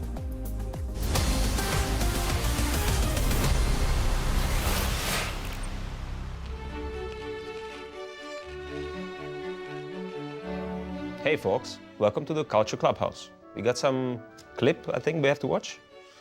Let's get to it. Ooh, Shanghai Major. I predicted that already, Finn. David, you want the flash? Yeah, flash me in. Oh, what? He's blind. Insane flash. Why you don't commit? David. Yeah, man. That's fine, we got this. Yeah. I think. Oh, peek long now? Oh. That's the pressure, bro. Unlucky. I mean, it's pretty important round, some might say, no? But I wasn't nervous here. I think there was like 75% chance to win this round still. Oh, but honestly, this round is insane. Yeah, and this jump shot. It was completely quiet on TeamSpeak. No, he didn't even say he killed side, no? You could just hear the crowd going wild. Yeah. I remember there wasn't that much of a count between the two. But here, Magus thinks Rob's 1 HP, bro. Oh my god. 1 HP. Not even close. But meanwhile, Brokey's biting his fingers off. Making a jump shot in a tight moment where if he doesn't hit the shot, he probably dies. We lose the round. We lose the round if he dies, so get spammed through the smoke. So people remember this round just because it's 12-10. If we lose the round, we out. But that round is, in my eyes, one of the highlights from the last few majors, and I think therefore it should be a high culture rating. Would be probably way higher if you actually would have won the major, but the impact it had and the arena, how loud it was, because I don't see what's happening, I just see the crowd goes really wild. So for culture rating, you don't get a more exciting clip in the most important round of a major. It's third map, it's 12-10, but I will give it 8 out of 10, just for the impact and how many people talked about the round, and I think people will still remember this round in 4 years. It would get much higher, you know, if you would have won it. That would be a 10 out of 10. If you won that in overtime, that would be 10 out of 10 as one of the most memorable moments of the major. I think 8 is pretty fair. So what, moving to the individual brilliance, I would go like 7. 7 for me is... I think it makes sense for 7. I think Rain hit some good shots, and Rob's deciding at what moment he wants to jump. He jumps after Rain gets the kill, so he's playing off his teammate, try to get the second. So yeah, I think 7 makes sense. So more culture impact than individually performance. This was Culture Clubhouse. Checkmate. That is a quick one tap to Zontix. Nice. Oh, jumping, no scope.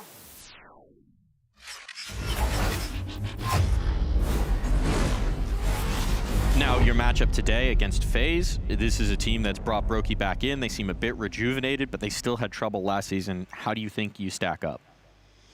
You know, our pick was between Vitality, Mouse, and FaZe, and of course, like for me, Mouse and Vitality is top 5 core teams right now, and of course we will pick FaZe, and they have some changes with Sniper. They was playing the major with Simple, now Brokey is back. I think they still hungry and they want to win a lot of matches, but I think they had some little problems, so we will see what will happen today, but I think for both of us, we need this win, you know. Yeah, I was surprised that we were like the third last pick because of our inconsistency. But in the end, I think it's a fine matchup. They added a new player right now, and they had a new player in the offseason as well. So it is very hard to prepare for them. We just need to keep building our DNA and be comfortable in the way we play. I know it's a boring answer to give you, but we need to be able to adapt on the fly and making sure we can abuse that they're not that much played together. Sometimes the answers are boring because they're true. Thank you for joining me. Thank you, Kerrigan. No worries. Thank you. Have a good day. Sometimes the boring answers are the real ones. I think we were pretty surprised, too, on that draft show when Passion decided to pull out the curveball and go for a Spirit pick over FaZe, a FaZe team that's shown a lot of issues. At the time, we talked about it as teams being scared of their aura. What do you think of it with a couple days to ruminate? I don't see why teams didn't pick FaZe earlier. I mean, just being blunt. I feel like they've been pretty up and down, even when they had Simple, and for my money, they looked better when they had Simple than they do now with Brokey. So this is a FaZe roster that feels a little bit toothless, despite the logo that's on their jerseys. Everybody knows the I guess even the rapport between all of the players, how they seem so seasoned, so tenured. But in terms of actually making it click in the server, they have had a difficult time against elite teams. I mean, when it comes to it, FaZe in the middle of last season, their interviews, they took a bit of a tonal shift where they started talking like, we're not really sure what the problem is. We're having issues that we can't really figure out, and that's not something you almost ever hear from a Kerrigan-led team. He always seems to have a solution. They ran out of solutions, brought Simple in. That solution didn't work, or maybe they didn't want to stick with him. Brought Brokey back. Is there a solution? It's a good question, right? It really is a good question, and I had that question, actually. Great question, great interviewer. Let's hear from Kerrigan about it. I'm here with Kerrigan from FaZe Clan. Kerrigan, one event under the belt with Brokey back in the fold. How's the team feeling with the player reintroduced? A little new, a little the old? How's it feeling? I think a little bit of everything. I think Hilvis is bringing a lot of energy and will to win. So obviously we are not that far behind, like if you had a completely new player. So some of the old stuff are still there, and we're trying to improve on our inconsistency. And I think at some point we played really good in Cologne, and some games we crash out. So trying to work on that consistency to keep playing and keep improving. Now, historically, I think you've probably been the greatest IGL at playing with like stand-ins and honeymoon periods. This isn't that, but is a player coming back in almost like artificially creating that kind of environment?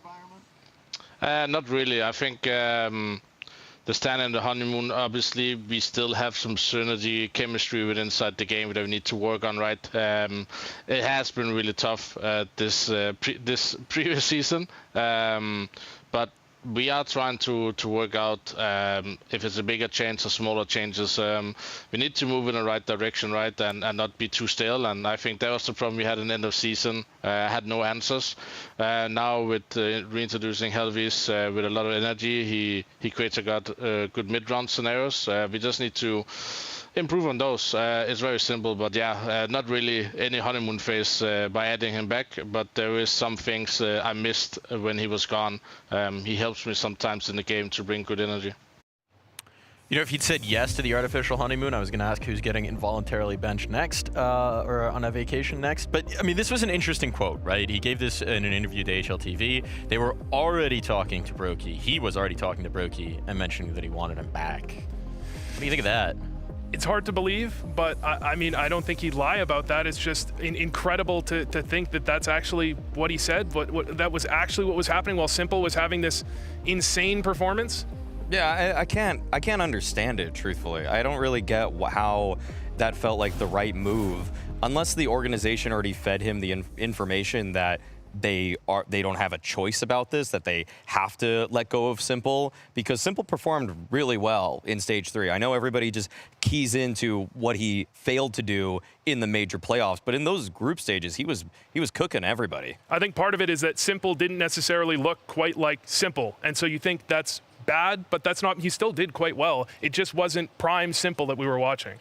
I think one of the things that Kerrigan's touched on, both talking to me and in other interviews as well, is that Brokey does a lot more in the server for the overall chemistry, for the overall comms than we would expect. Because when you see Brokey outside of the server, you could replace him with a 2x4 and you'd get the same answers. But in the server, by all accounts, he's quite the motivating teammate.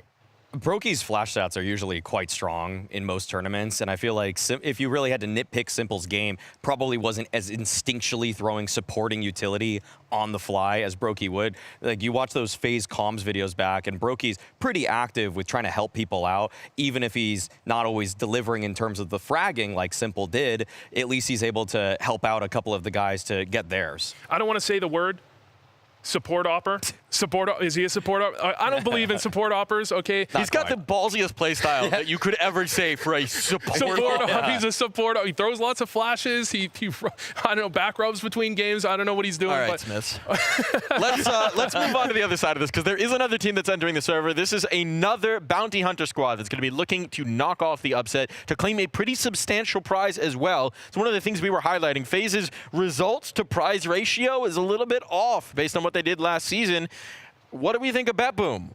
BetBoom's a really interesting team because last season when they had Axile, they had Zorte, to me what they looked like, and Boomich at the helm, I mean, to me it's like the first time you see the Bruce Jaws the Shark in person, and you're like, okay, you get the front of the shark and you see like this is fearsome, like this looks like it's really gonna do some damage, but then you actually just kind of walk around it and it's half of a shark. It's not real. It's not actually gonna get out of the water and kill anybody, and that's kind of what BetBoom was for me last season. I was like, there's a lot of good pieces here, but they never really actually painted the whole picture. Yeah, I mean, when you're talking about the shark and only getting half of the shark, that feels like you're describing Axile almost as much as you're describing BetBoom. What once was a top 5 player, I believe, turns into just someone that couldn't frag on the server. You just couldn't get it done, and nobody can necessarily explain why, but a replacement was necessary. Well, you know, the thing about sharks is that their teeth infinitely regenerate, and Boomich went out and got himself some new teeth to deal with, so let's hear from him about the new additions. I've got Boomich here from BetBoom. Now, you've got a new player, first match, complete debut here for Diladez. What should we make of him? What is Diladez like as a player? Oh, I think we will see today. But you know, 7 months he's not playing, so he's really hungry. And I think the atmosphere in team is really better. We was trying to find the good chemistry between players, and I think now it's really better. Now, you've also had a recent addition as well with Art Frost coming in, right? So you've got these young, hungry players. For you, for a guy who's been experienced, who's played with a lot of different rosters, a lot of different players, is it nice to be able to mold younger players who maybe don't have the same level of experience? Oh, you know, CS2 is more about younger players, of course. We will see in the Donk, he's not a really experienced guy, but he won every MVP and showing the best results. So, you know, CS2 opens the new doors for a lot of players. It's a youth movement here in Counter-Strike 2. It's all about the youth. We got a stack up between Artfrost and Brokey there. What do we make of the new additions to BetBoom? I like Art Frost a lot. I felt like Art Frost was, it was kind of in a similar situation to Nock was when he was on NIP, where you see who's replacing you and you're just like, well, okay, it's Shiro. Like, I guess I have to give my spot to this guy. But Art Frost was not too shabby on that Spirit lineup. I mean, they had some good runs at some of the early BetBoom events with him. I mean, he looked like, at times, the second best player on that team behind Donk. So for him to get this opportunity, I almost feel like it's overdue. Yeah, I mean, the one problem I'll have with Art Frost is that I feel he plays a little too passive when he has the op in hand. There's a round I remember from very recently, he wins a 1v1, he goes a whole round, 1 minute and 50 seconds, never sees a player. And that kind of just, in my head, that is Art Frost's playstyle sometimes. With a rifle, he feels a lot more aggressive, but he is a pretty well-rounded player. He can get a lot done. And saying this is overdue, I think is actually a fair way to put it. We do have our veto here. We do have our maps that we're going to be playing. We're starting out on Mirage. We're headed to the Ancient. Anything surprising here, folks? Not particularly, I would say. I mean, I feel like FaZe has just been going for Ancient repeatedly. I feel like, what did BetBoom just played Gamer Legion and beat them on that on Mirage. So yeah, I mean, both of these teams have a nice history. FaZe, on the other hand, they just beat Navi on Ancient. So I mean, they both got some nice wins under their belts on their picks. Yeah, I mean, I think this is a map pool that both teams are probably relatively comfortable with. I mean, it's not anything that anyone was surprised with, I don't think. Well, no surprises in the veto, but perhaps some surprises in the microphone. Scrawny and Launders, take it away. Surprises, Mike? What, you trying to get rid of us already? This guy, I tell you. It's always a new trick with him. These new guys, man. Old Mikey boy. Better be careful. Mohan. Moman. Mohan Govindasamy. Try that again. Launders. Yes, ask me a question. How excited are you to have FaZe Clan back in the server with Brokey? Well, Kanan, I am quite, because watching them was really fun. Yes, I'll say, I mean, I think they lost to Navi twice. That was sort of a result at Cologne, which was like, all right, well, well, I thought you had a lot more in you than that. Sure. But Navi did show up and they ended up being really powerful. So it was a very strong run. So now we see. I mean, I think this is an event that FaZe should be looking to win. If they wanted to bring back Brokey in order to upgrade from Simple and didn't do what they expected to do back at Cologne, I think they should just be just as fired up online. I think they showed a lot of good things in terms of Frozen's capability, in terms of Brokey actually doing everything that he said he was going to when he came back. Yep. Or sort of intimated just by existing and saying, I'm ready to join the team. He looked like he got healthy on the break, and I thought the gameplay was great. Here's Elysian Palace to kick it all off for us, and he'll find Siren's head. Put MagnaJez right next to it on the other spike. And with the 2 players crawling up connector, back's turn, Frozen should have had an easy time with that one. Luckily able to recover after the missed shots. Player towards window goes running around. This is the Axile replacement of Dilladez. May know him from the 9 Pandas squad, and you're not going to be forgetting him anytime soon with shots like that. Suddenly this pistol back within the realm of possibility. A little space offered over here by the FaZe clan team. But then Kerrigan's had enough. Finds the angle on Boomich. Dilladez going to have to get everything this round. You want the pistol? It's going to need to be the ace. Damn, he's nice with it. 3 kills in, 2 to his right side. Trade potential looks great for Frozen. Nah, and they're going to just close down on it. So Kerrigan able to get it over the edge. Great try, Dilladez. Clean shots right there. This could be a very exciting match, or it could be one-sided 2-0 for FaZe Clan. That's what we got to try to figure out, because you know what I'd say BetBoom are sort of? Sort of like the Liquid of Europe, even though Liquid are kind of European too. Like it was the analogy to the shark that they had on the desk beforehand, which kind of makes perfect sense in terms of composition, the balance between veterans and new players, you know, the contrast between Boomich and MagnaJez, careers being revived like Axel, players who definitely deserve a second chance. Yep. There were a lot of things that would lead you to believe that BetBoom were next up, that they were going to be good, that there were signs they could be a top European team straight up. Almost no reason for them not to be if everyone shows up and does their job, but they were not that at all. You know, and like right now, Liquid are performing way below expectations, sort of in a very similar way. Composition looks very good. The names seem right. There's a couple of players who haven't done enough in their careers, but we already seen how good they can be. So now we have to see if, with their changes, if they're going to actually do that. And that would be even more surprising. But we have to see, because we don't really know what, you know, Dilladez and Art Frost are going to be able to do to fill this lineup out in a way that, you know, they couldn't with their last guys. Right. Like Zorte was, I felt like the last person you'd expect to get cut if you scroll back time a bit. Yeah, I mean, I will never forget the Paris performance that he put forward for fours at the time with Jerry. He's the highest rated player at the opening stage of a major. Like, those are usually good signs. The good signs that go on to do greater things. Here comes Frozen and Brokey. Elige, Frozen. It's all too easy out middle. FaZe Clan just waited, and BetBoom didn't give them much to chew on. Wow, it looks like Elige lives in the Stanley Parable right now. That is millennial gray if I've ever seen it. This will be the first time that Elige has had to play from his new place in Poland. I believe that's where he moved, if I'm not mistaken. Made the trip yonder gonder to the Twilight Realms of Europe. It's a weird place, Europe. Well, he's Polish, so just kind of went home. Yep. And he's owning. Yes, sir. Gets out of dodge as MagnaJez goes hunting through underpass. Boomich right there with him. Easy evacuation plan as well. 2 players falling all the way back around. And so total reset. MagnaJez back turned toward jungle. Kerrigan was already prepared for that climb through and challenge into market. So good presence of mind so far from FaZe Clan, I feel like. We've seen them just kind of threat assess correctly. They all look insane right now, to be honest. I think they did feel like they got robbed of an opportunity to show more at Cologne. That was a feeling, because the maps they won, they looked very strong. Yes, sir. Frozen still continues to have a phenomenal 2025, but here's the rebuttal.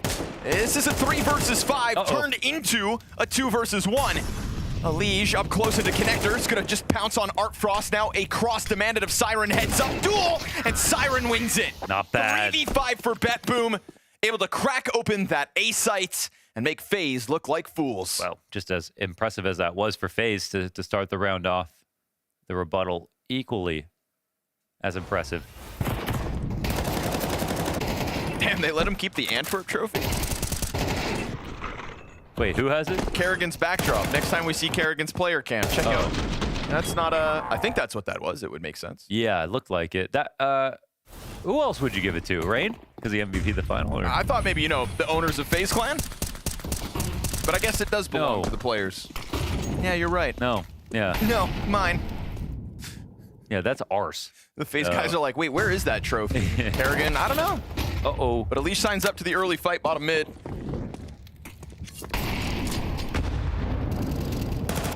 And in doing so,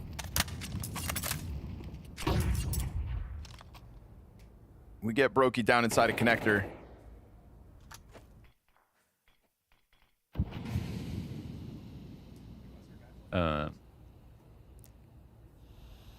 Okay. Well, down a player, not the worst thing in the world. Especially when you got an answer back like that.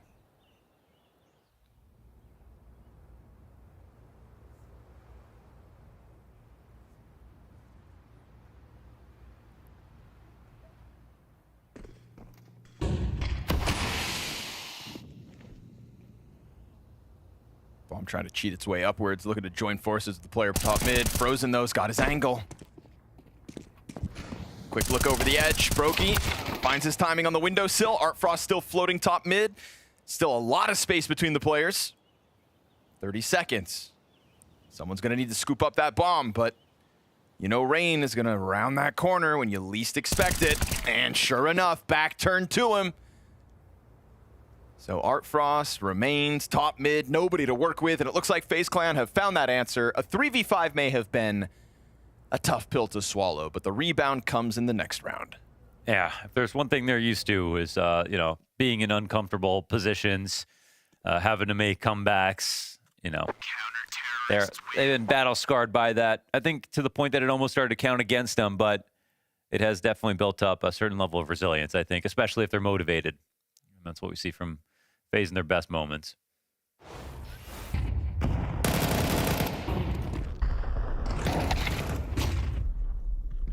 Who's winning Budapest, Connor? Who's winning Budapest? Yeah. Oh, right, that major. Spirit. Spirit. Imagine. Donk's in 2 majors. Whoa! Imagine. What if Spirit have a season like Vitality in the second half of 2025, and then both teams have that clash? Yeah, imagine. Yeah. Imagine the possibilities. I'm imagining. And then in 2026, whoever wins the most events is the greatest of all time. In CS2? And the losers have to retire forever. Just lose the second best team in the world. Just maybe. Alish frozen. Gonna make sure this mid hold goes down smoothly. There's just so little to work with here for BetBoom, so we'll call round 5 a technicality more than anything else. FaZe Clan continue to build up the confidence, slapping BetBoom around when they have little to work with. We lost Nemiga, obviously, just now, but not without impressing us a ton as well, especially on that second map. That question for me is, you know, will we get a similar result here for BetBoom? Because their stay could be short-lived, but are they going to at least give us some rounds, give us some hope as a new team? Because unlike with Nemiga, they lost the player because he got sold. Yes. BetBoom chose to make this lineup. Yep, no, good point. So.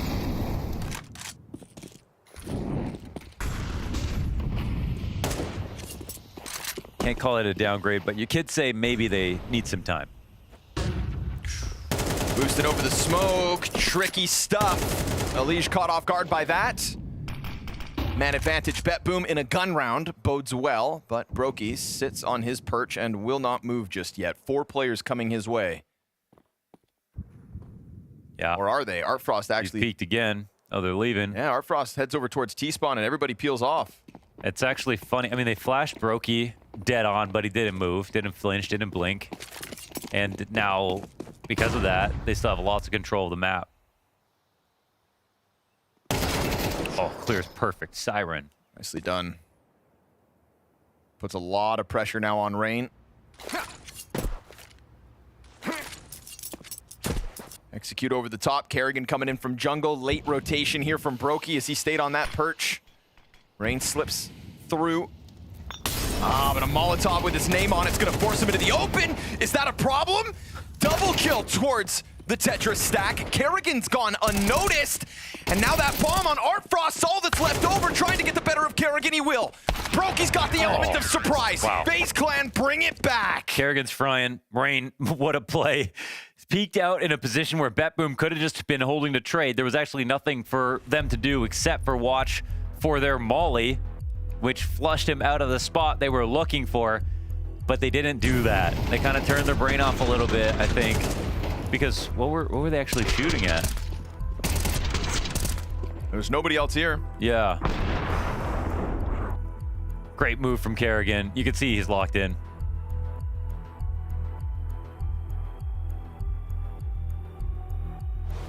And the try from BetBoom was definitely solid, but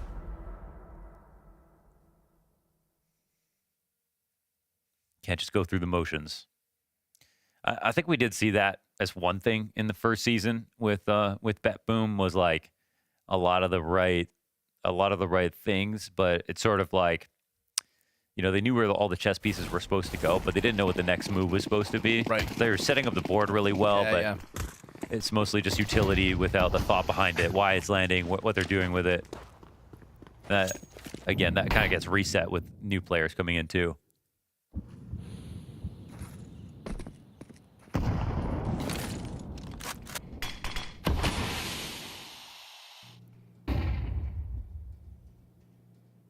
It's going to be tricky. Rain's going to have to flick around. They could jump out default if they want to. Oh, changing their mind. That one palace smoke enough to dissuade them for now.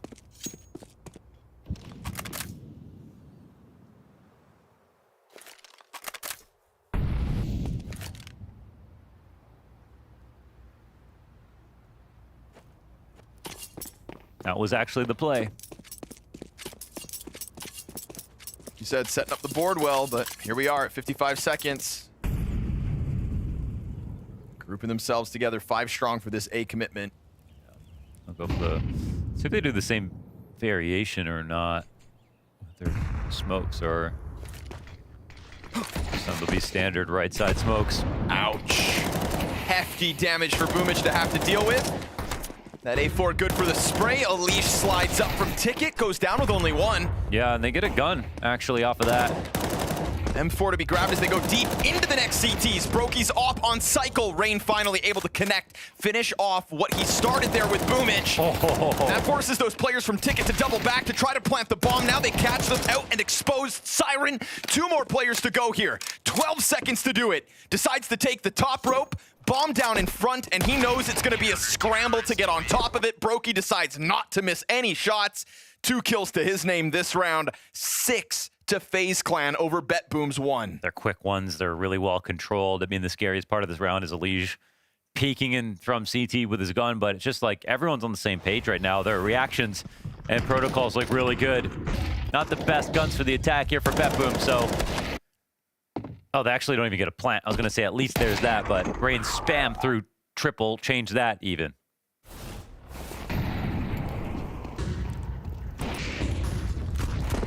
Change up the pace, perhaps.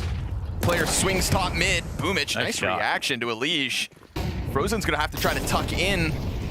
Rain's coming to support him from the staircase, but it's only Brokey in the kill feed to the favor of FaZe so far. That one mid player toppled. They've been having trouble stopping a guy at stairs. This is more than a couple of times now. Oh, timing on the Ticket peek. Again, it looks like it could have played into FaZe's favor. But again, it is BetBoom to get the better of them. Rain tries to get away with something, but a bomb plant goes down this time. Planted on the opposite side, They can't go for it, surely. Like, it's said to be a huge mistake, but inaction for it now for BetBoom would be the best action. They go the double mid flank. Yeah, they can potentially even get these kills. Already hunting down the long road exit here. Oh, Artfrost turns around.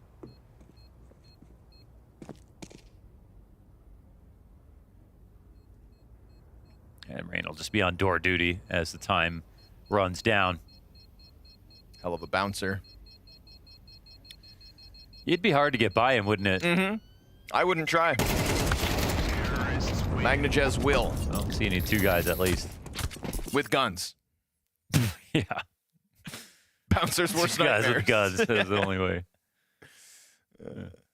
The great And one equalizer, they build call guy. it.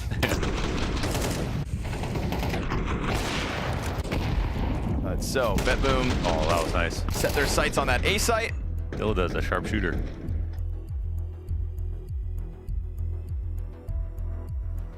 Got some cool BetBoom art in the background. Boomage playing from the darkness. I think the real shame for me with Dilladuz, if not mistaken, he was on that 9 Pandas roster that qualified for the Copenhagen Major, and then they weren't able to play. And he had like turned heads at the RMR right before it. So, you know, we were kind of like, he was like on the hype train. Yeah. So and nice then find. It all just derailed Mm-hmm. before he ever really had a chance. And I personally haven't really kept an eye on him since. Yeah, sometimes it takes getting onto a roster that's going to be at events like this to get on the radar in the first place. So that'll bring the best out of you as well. When you know you've got a caller like Boomage at the helm. Uh-oh, spray's a little rough. He's just facing down that ramp, Rain, double kill, Elige, his right-hand man. I love that there's 3 CTs going ramp on a play like this. You always see 2. Pop up towards Palace, made easy. And like if there was 2 and 1 goes down, 1 versus 2 players is a little rough. There they lose 1 and it's still totally fine. They just nail all those trades. I mean, yeah, this one stopped at the door again. Right back to the confident and quick-moving FaZe clan that was racking up early round wins, and both times now we see BetBoom get on the board. Instant crush in the follow-up round. Oh, look how impossible this is to stop. After the first kill, even the trade back, you're like, all right, well, things are going well, but 2 more players. And make no mistake, those are CT angles. It's sometimes the only thing that goes wrong is the first CT gets pre-fired, and then the other CT is just screwed because he can't leave. So... all right, 2-7, Half's running away from BetBoom. Oh, too hard to see that one. Strong individual start from all the pieces on FaZe Clan. That is the scariest version of FaZe to go up against. And one you don't see enough. Yeah. And one you want to see more of. If you're not cheering for FaZe to be at the top of Counter-Strike, I don't know what you're into. Screw you, buddy. Yeah. Okay. Watch your mouth, pal.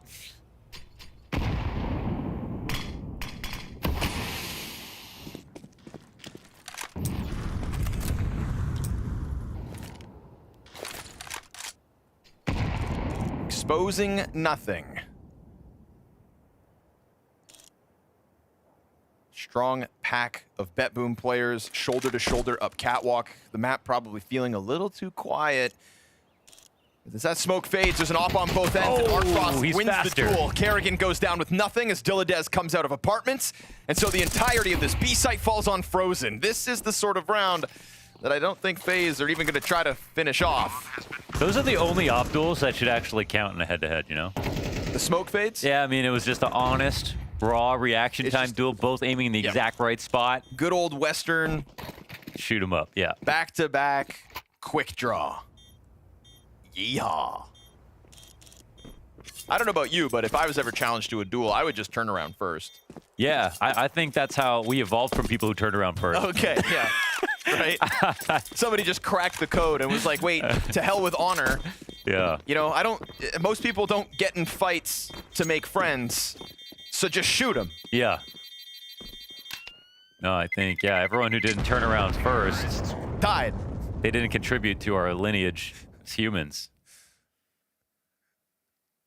Maybe we'd be better people if we were the people who didn't turn around. Possibly.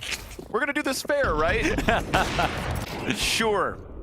Oh, there's a little flick there from Artfrost, too. Can't take anything away from BetBoom in that one.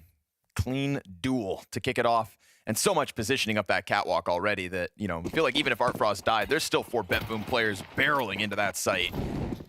Kerrigan's MP9, surely not enough. So we go back and forth. Still the always elusive consecutive round wins here for BetBoom. This one could be it, because they're going to find Brokey on the fallback. Window challenge here from Elige, bested by the Opper. Again, Artfrost finding his impact on this T side. Elige just gets all these positions where he's going to hit like his multi spray down. And I think if you gave him like a quarter of a second more, he'd get 3 kills, but he always gets shut down after the first one. Testament to the reaction time here of Artfrost.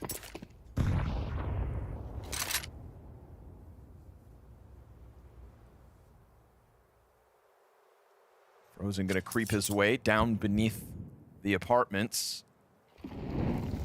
BetBoom hit the pause button for a moment, but now he's burning. They're gonna hear that. He tries to escape, not gonna find any hold whatsoever. Great exact. Not him nor Rain. So looking like back-to-back rounds here for BetBoom, trying to crack through with a bit of success to close the T side. Oh, if new catch Brokey or Frozen like that and the B side, like that's hard to do. That was just really well crafted. Be exact, the timings were perfect. Molly's coming out simultaneously. Flash and the jump out was fully effective, and there's just no chance of stopping that with one guy. I mean, that's the idea behind those execs. Sometimes with 2 players, there's a lot you can't control, but just one guy with his gun out.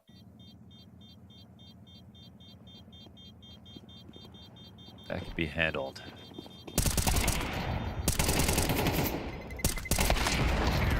Did Artfrost just shoot his op like before? Maybe. His teammate. Here's that exec. Look how good that flash. Oh, that flash as soon as he's running out of van as well. Wow.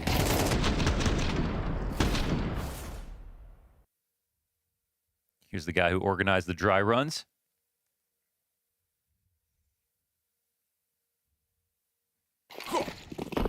Five rounds on a T side, nothing to scoff at. Finally getting through the economic edge that FaZe had throughout all of this. We get the scout on Brokey, Famas for Frozen. But again, they're going to try to press their luck. Down into ramp they'll go, looking to take the fight on their own accord. Siren signs up for it. Dilla does with the trade, and the third piece of that engagement peels back without getting into the action. So man advantage, BetBoom. Comfortable looking 4v3. Yeah, pricey. The gun that went down, did they get rid of it, or did they just leave it? I think it was just smoked off and they departed. We'll find out, because Rain maybe wants to take a look. There it is. Yeah, there's a fresh AK. And a flashbang. And a flashbang on sale. Yeah. No. Could be a trap. Could be. You never know. Kerrigan hears the catwalk rumblings. Not able to get the better of Magnajez. And Artfrost locks in the marketplace angle. Again, BetBoom coming together as a nice pack, swarm through this bomb site. And in doing so, that 5th round looking all but secured here. Rain on the run over has been found out. Artfrost confirms it.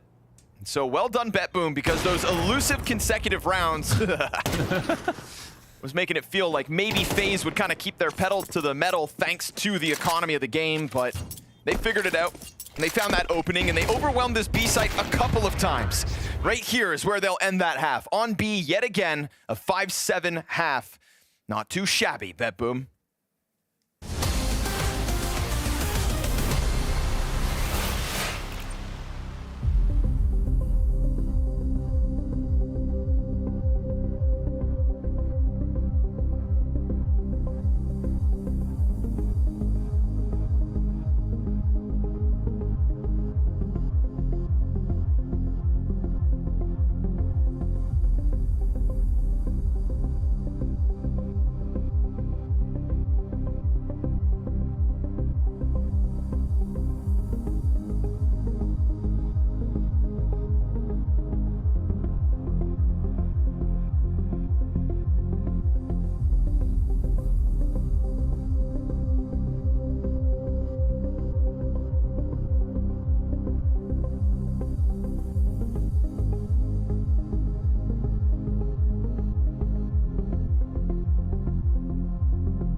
felt all too easy there for FaZe Clan. God forbid they have an easy day in the office. Nice answer out of BetBoom, winning 3 of the last 4 rounds of the T side, just for the sake of making this match interesting. It wasn't one-sided in the end, and I think BetBoom really did show some good stuff. I have a lot of faith in Boomich as a caller, and I think that's one thing where they show a good face when it comes to their execs or defaults and stuff like that. I don't see them rushing things. Like they fail for different reasons, I feel like, before. So glad they got some T rounds on the board.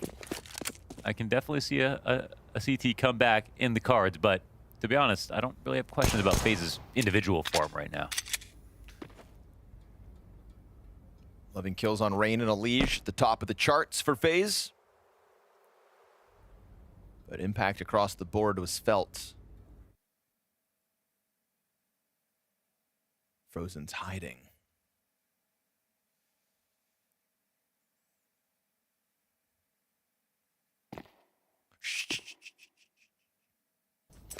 Elige is such a min-maxer that he just had to take those 2 fast steps when everybody else was walking. Can't be heard from this distance. And he's right. But, you know. Let's see if it matters. Walk back. It's perfect spacing on this trade. Throws that nade just a little bit sooner. Oh, he's just suns out, guns out. Yeah, he's got to get in front. I don't think he's stopped yet. See what Boomich can do about it. Ooh, nice first shot. There goes Elige. Walker run, you're done for. Frozen's got the answer back. MagnaJez decides not to press his luck through bench, but Artfrost does sign up for an untradeable duel on Ticket versus the entirety of what was left of FaZe Clan. MagnaJez up next into Ticket. Similar duel, this time with a teammate right behind him. Wide swing gets Rain off point. And with that, the side of this bomb site starts to get compromised. Kerrigan sitting on only 4 points of health. It's a Brokey P250 to somehow try to hold this back. Oh, he goes for the reload. Still, that Ticket player's not coming just yet, and now he's back into the cover. Now he's got the health edge. Siren's gonna try to chase him down. Brokey's gonna clutch this out.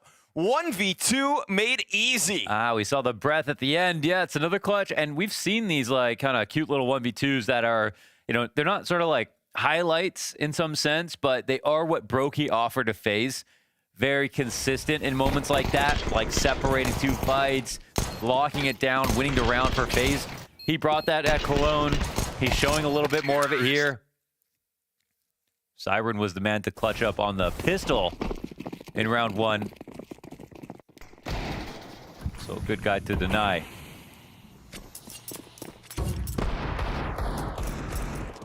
Makes the game a whole 1.5 times easier with that pistol round. That's how I think it feels to go up 8-5. So it should, but I see 2 scouts on that field. Boomich and Artfrost looking to put a dent in FaZe Clan, physically or economically. I'd go right for their spirit. Ooh, yeah. Yeah. Soul Snatcher.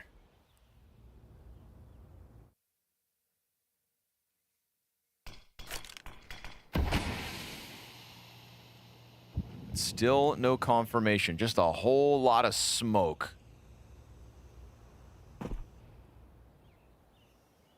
Boomich leans back. What can the scout offer? MagnaJez right there with a deagle to try to finish anybody off, or vice versa. Hits the headshot.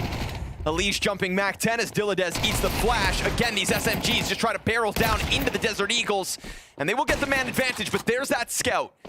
Artfrost connects onto the bomb carrier. It's got to get scooped back up. Siren's got him busy. Oh, he missed. He hit Brokey in the background. And Brokey gets Siren in the meantime, so this scout could still kill Brokey. And that bomb's crossing in the open. That's where Artfrost is going to get caught. Brokey hits him with the... And that is another round for FaZe. Can't hit me. Can't catch me. Look at him go. There were some chances in there. They kept it frantic on purpose, by design.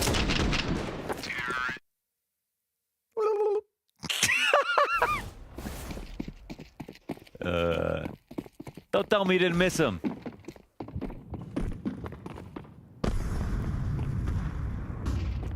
He's top 20 material, Vu. Come on. I'm reading books. I'm lifting weights.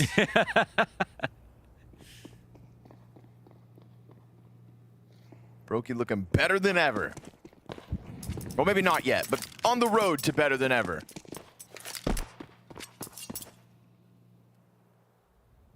A welcome sign.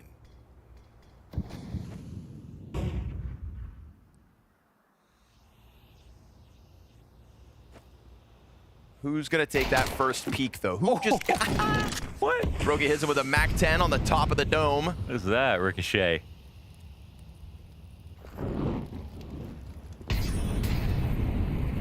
Easy A site. Nobody home to stop this one, so double digits for FaZe Clan confirmed. And now that money gets added to the pool. So watch BetBoom go running for the hills. Fortunately, gambling in the wrong position.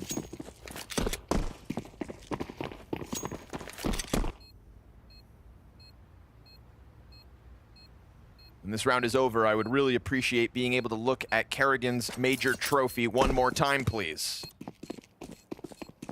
Imagine getting out of bed, walking into your office every morning, and having that in the corner.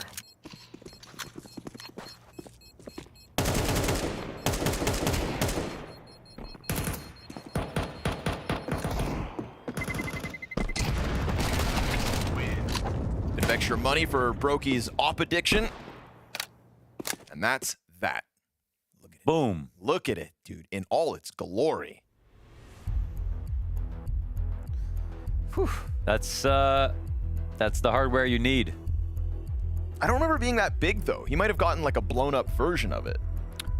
I mean, Kerrigan's 35 is getting smaller. Okay, sure, yes. Not quite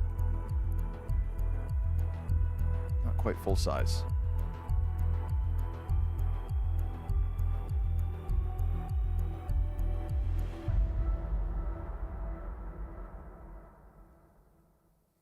See what BetBoom CT side has in store once they've got some guns.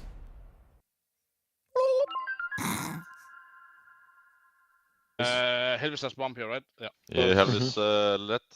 Okay, we can go, but don't block, okay? I'm gonna show them bomb. That's great. I just thought that was a perfect opportunity to have done the... Yeah. Thank you. If they had done it. That would have been great. That's what I thought was coming. Little fake, show him the bomb, says Brokey. Little tease. Now, the easiest way to, like, make sure is over on B, but... Rain taking all that damage, goes... switches... I think they're switching their idea a little bit. CTs aren't lingering inside of middle. Dilladez has some vision off of Cat, which is a key part of the map to be on, but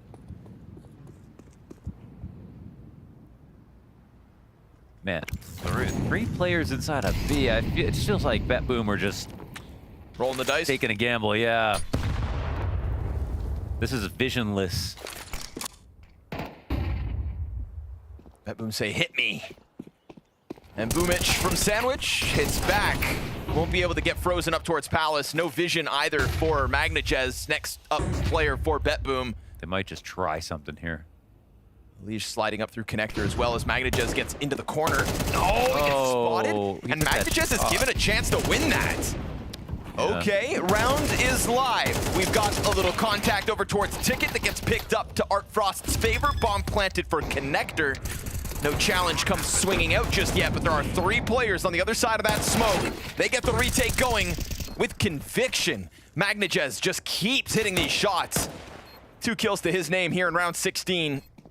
Brokey 1v4, bomb planted on his side, but smoked off. Gonna be a hell of a challenge, and so it won't happen. Art Frost and Magnajez, 2 kills a pop.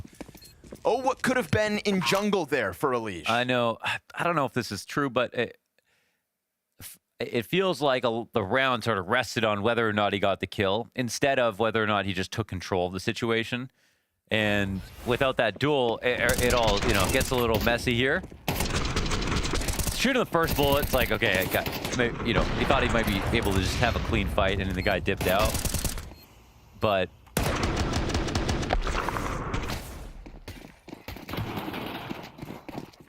it's hard to say whether or not he needed to be killed right then. Makes things interesting. Brokey putting that off up.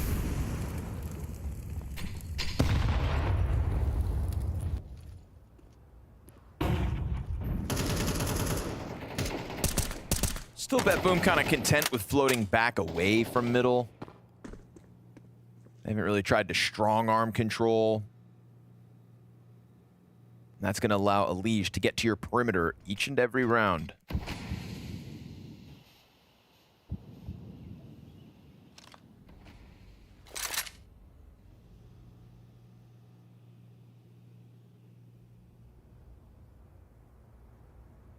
Elige like the barbarian at the front gate.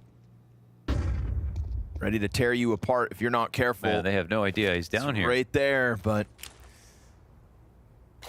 hasn't been given much as his teammates collect themselves over in apartments, bomb included.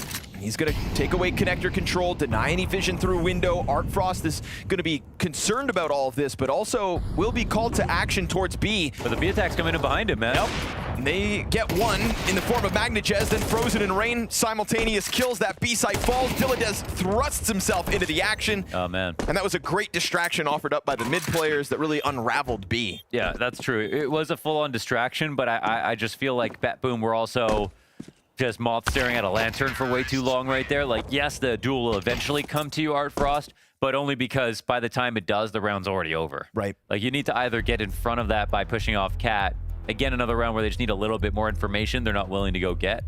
They lost to a gamble on themselves last round, this round, because they just kind of were static in place. And the nades are all great from FaZe. Nothing bad about that, but I think BetBoom need to do about 20% more searching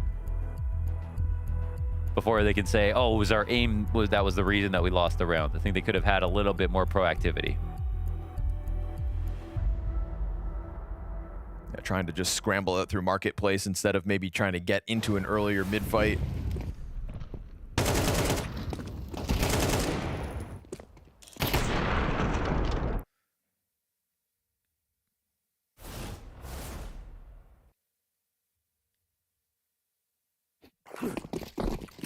$11-6 off that one. FaZe Clan, comfortable 5-round lead. Money all on the line here for BetBoom as well. We could be watching the dying moments of Mirage. Artfrost going to try to take control of the situation as opposed to just sitting on Cat. Deep angle, gets active, and revenge on Elige. I was going to say, team like this. Oh, look at this. Scoped in was Brokey. Magnajez unexpectedly comes up from underpass. 5v3 looking comfortable here for BetBoom. I figured the opening would be enough, but make it a 5v3. Now we're into that like unlosable territory. Yes, Dilladez only has a deagle, but with the amount of players watching things and Artfrost saw full vision, you'd think it'd be fine. Oof. Oh, that deagle's making noise too. Player up close gets popped. Kerrigan, a little more space given. Him and Rain trying to come together for the 2 versus 5. It's low health for Rain, now down on a single point of health. Oh, Ticket player, good on him to survive. He also has 1. We've got 2 health between 2 players. The Molly gets him back. One more shot and it gets real ugly. I don't think so. Oh, but Kerrigan gets the headshot on Magnajez. He goes for that upgrade into the op. 1 point of health here for Dilladez as he tucks into the corner. Will Kerrigan think to clear it? He goes to spawn first. Can't forget about the close one. Missed shots now down to the 1v1. M4 on 40 health. No Kerrigan way. Closes out. Me oh my. Follows through, total control, great opening kills coming out for the side of BetBoom, but Kerrigan's got other ideas. Oh, hunted down all the way to spawn. The last hiding place here for Kerrigan. How many in these 5? Don't tell me that was an ace. 3? Yeah, he got the 1v2 in the end. 5. Oh my God. Kerrigan, you old dog. Still got new tricks.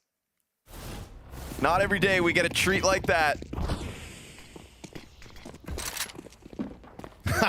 Just when you need it. 12th round secured. And they honestly didn't. This whole team is firing off. Kerrigan's been, obviously they've looked like they've just been training every part of their game. Like showing up to a match like this, opening on like, these were the moments for FaZe where you'd say they might need a second to warm up. A map, maybe a map and a half. Sure. But it's like a different energy right now. Oh man, coming into online Blast events, like we used to do way more of these showdowns, etc. Casting FaZe was always like this headache that would just be them never reaching the potential. Yeah. Because they were back then winning events. Yeah, but these matches are no longer optional. Yeah. So this is, but this is where this is the point they fell to. And they've bounced back. They're in the process of doing it.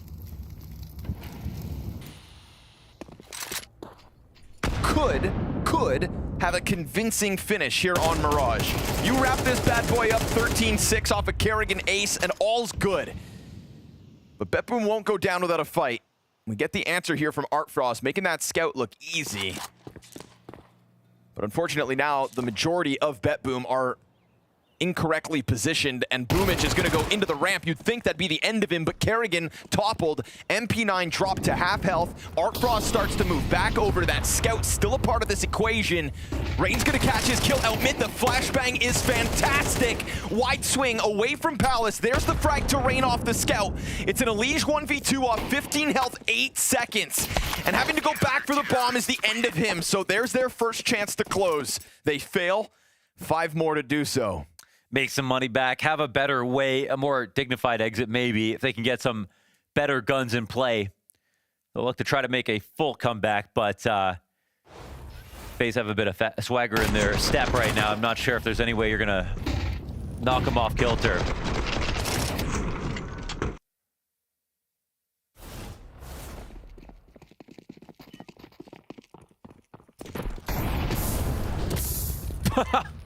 Why not? All the way through? Okay. It was heard. We'll call that one ambitious. Rain's not really the kind of guy to waste time.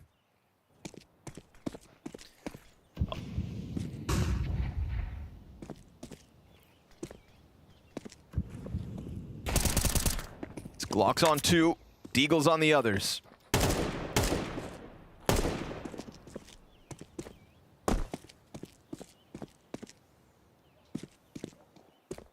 Artfrost continues to play with a certain bit of electricity. Easy to do so versus pistols in a round like this, but that scout was a key component to the success of the last round. Here are the Deagles. Right here, both of them, bottom connector. No kill off either. And so this one's gonna go down smooth for the BetBoom.CEST side. That's 2 chances to close denied, 4 to go for FaZe. Yeah, good to see. This will be the biggest comeback of the day. We, of course, watched, well, I guess it wasn't a full comeback, but Nemiga really put it to G2 all the way into multiple overtimes from a 9-12 score line.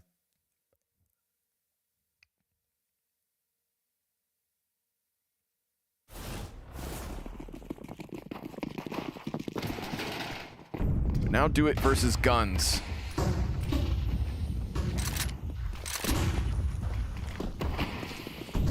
Fast challenge. Rain knows what he wants, and that is opening kills. Magnajez bests in Kerrigan. Whittled down by Dilladez off Catwalk, who now looks to set his eyes on mid and does so. They're getting murdered everywhere. Finds Elige on bottom bench. If FaZe Clan think that they're just going to run this one over the finish line, it's clear now BetBoom have other ideas. They've already got a great idea of what's left here in the 21st round. This flank from Boomich around through spawn. Everybody on this B site better be ready. That was so solid from BetBoom, man, every step of the way. And Dilladez, he hasn't got all the kills, but he's been pretty sharp. And with that, there is an opening inside of the B site. We've already got the 2v5 out of FaZe, thanks to Kerrigan's ace. I mean, it's the late rounds that are the scariest, obviously, with FaZe, but surely not this time. Roki's got the bomb behind Frozen, who peeks into market, is unable to get the first kill. Ah, nice adjustment there from Siren. Cleans up the last 2 for alive for BetBoom. Starting to piece this 6-round streak together. Definitely. Halfway there now. And that was just like from Magnajez, especially in connector. Rain stood no chance. That was 100-0 in a fraction of a second. Dude, the Dillades double kill. Yeah. Returning off cat to bench, pops a leash. It's a pretty powerful duo, it looks like, inside of middle.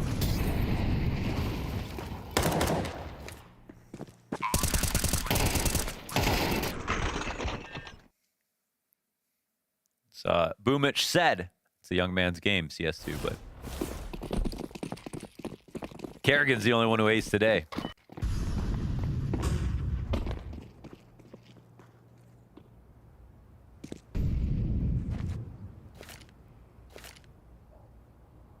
Starting to feel a little more frisky, our BetBoom in middle.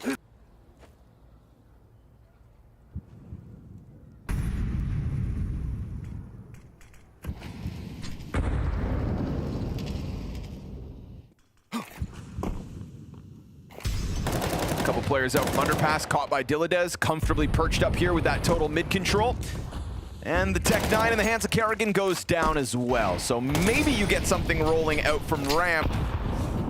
Missed frag grenade is an invitation to cross, but that's just because Boomich wants to rack up the easy frags. Flank in place, drops bomb. This is going to be BetBoom taking a 10th. So 4 rounds in a row of the 6 map points FaZe had secured. Only 2 remain. It's been like a hot knife through butter. It's a lot of rounds that FaZe are saving or low buy, so it's the easiest route to make it there. Timeout coming in to discuss what the finishing blow should look like if they can find one. BetBoom are growing stronger by the round. These are the moments that I felt are getting farther and fewer between with FaZe lately. And as much as there have been some individual problems on the roster, it's also been a matter of just like, how inspired does their calling look even? You know, there's been a lot of ways in which FaZe have slowly tapered off. But they're looking refreshed. I think that would be the final thing, I think, to make it feel like they're actually back. They could put together the golden call in a round like this.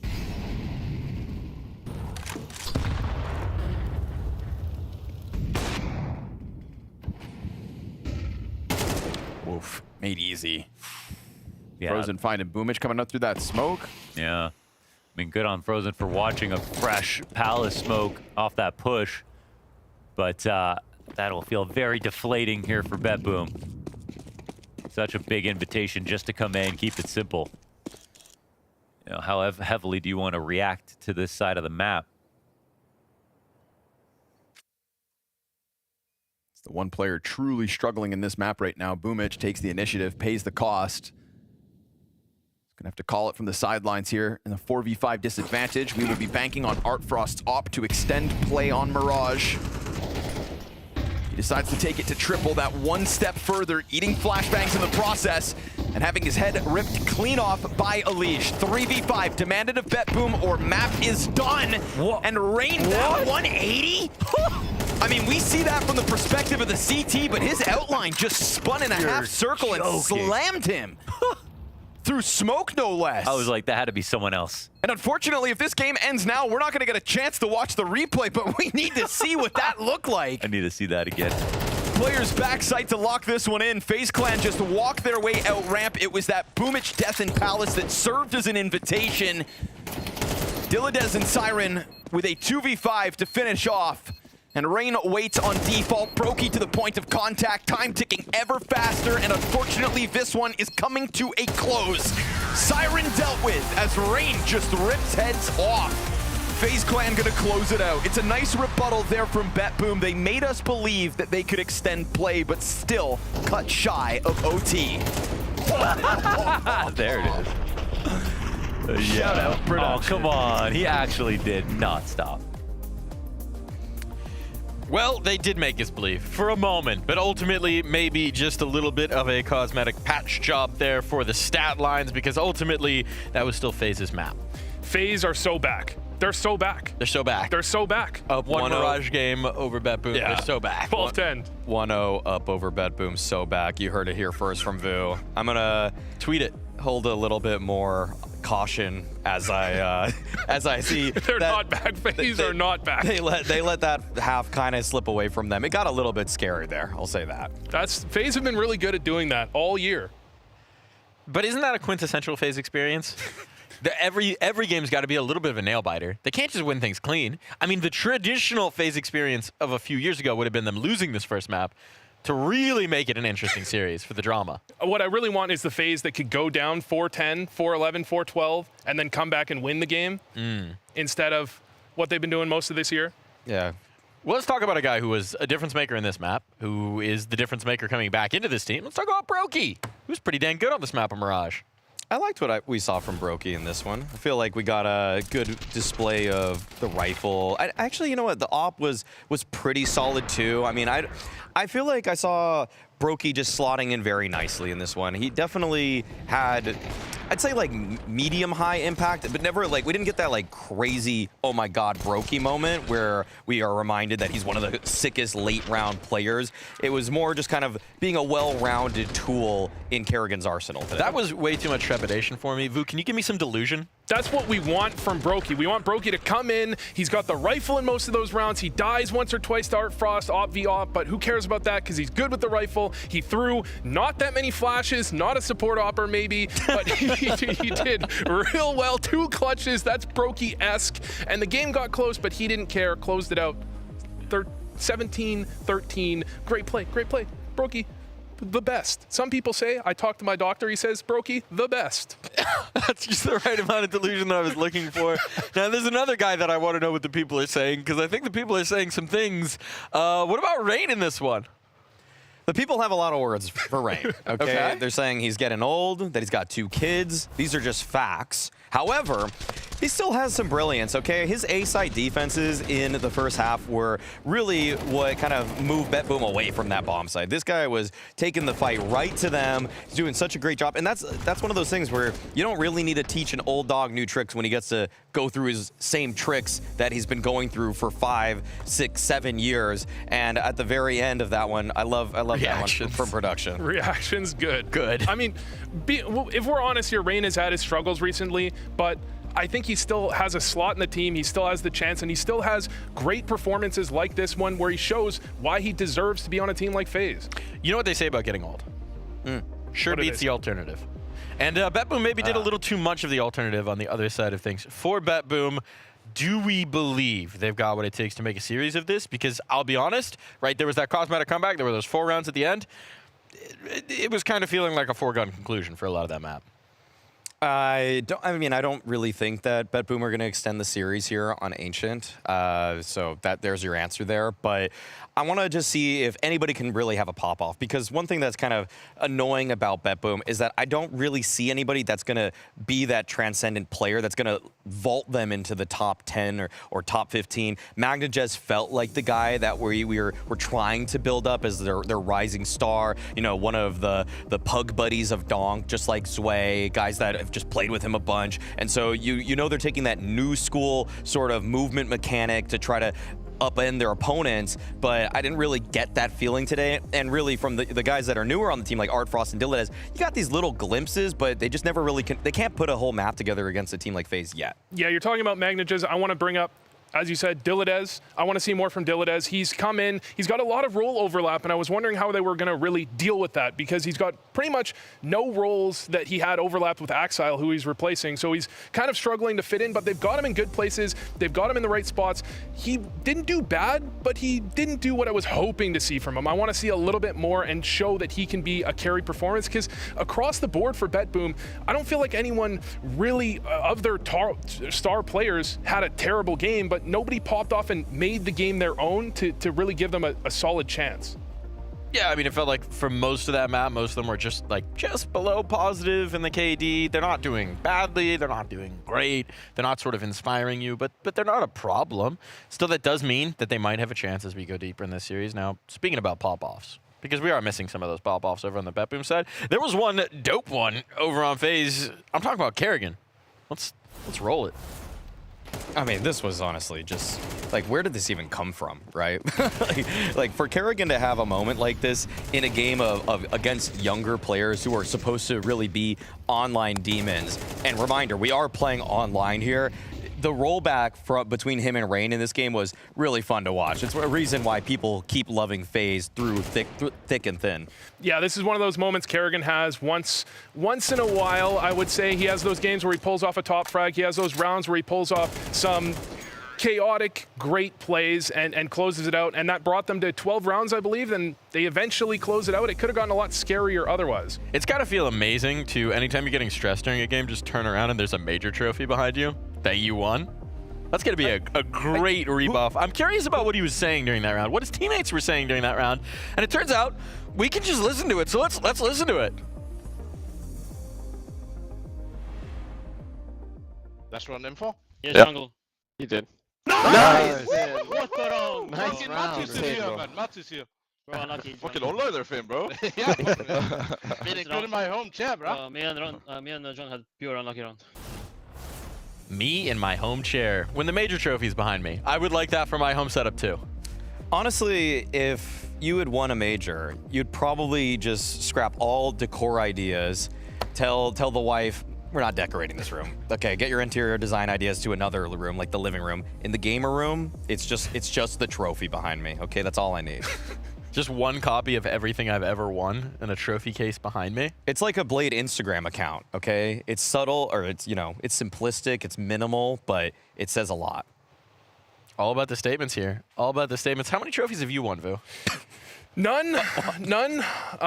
Yeah, none. In my gaming room, there is 0 major trophies. There is 0 Caster of the Year trophies. There's 0 HLTV award trophies. I got a word for you right now. #1 analyst who's standing in the middle of this desk on the second shift of Blast Bounty, because it's time to shift our way into a break. When we come back, another map between FaZe and BetBoom.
Welcome back for what could be the final map of the first day here at the Blast Bounty. A reminder for folks joining us, teams come in with bounties on their heads. The underdogs try and claim those bounties. So far on day one, no one has been successful, but maybe BetBoom can rewrite that script. It didn't go to plan on Mirage. We're headed to Ancient.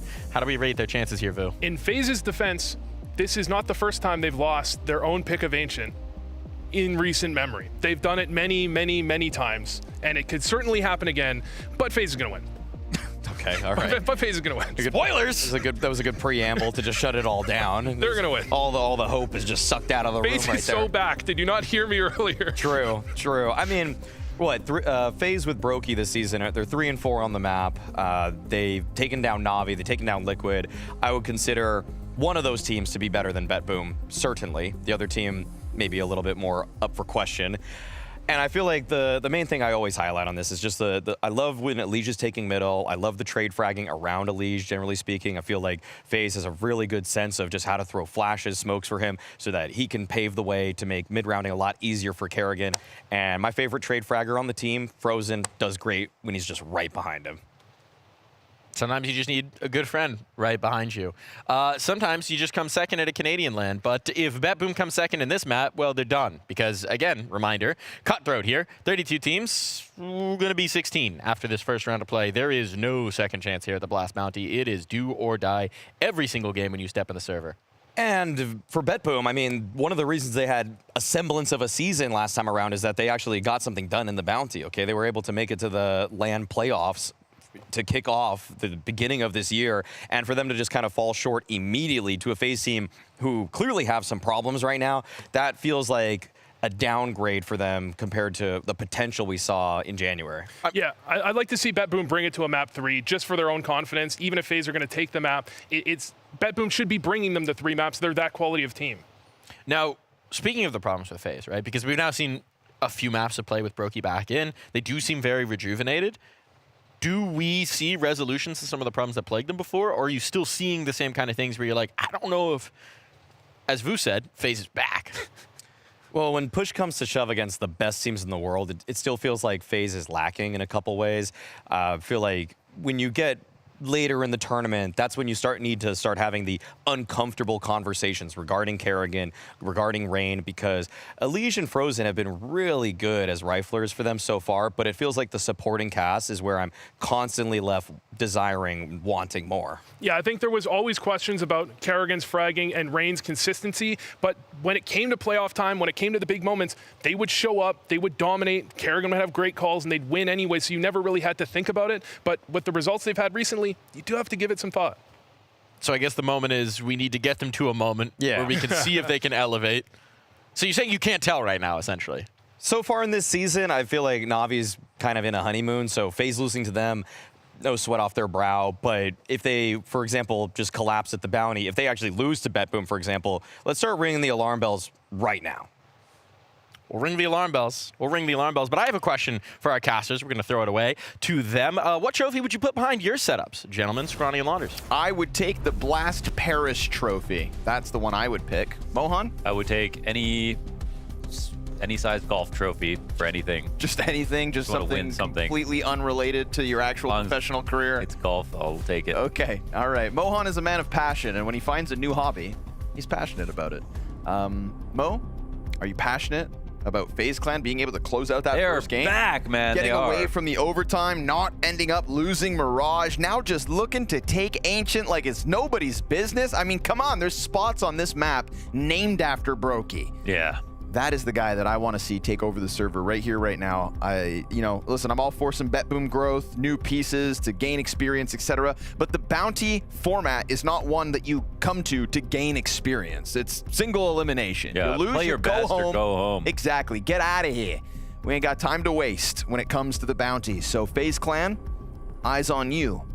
Close the series 2-0.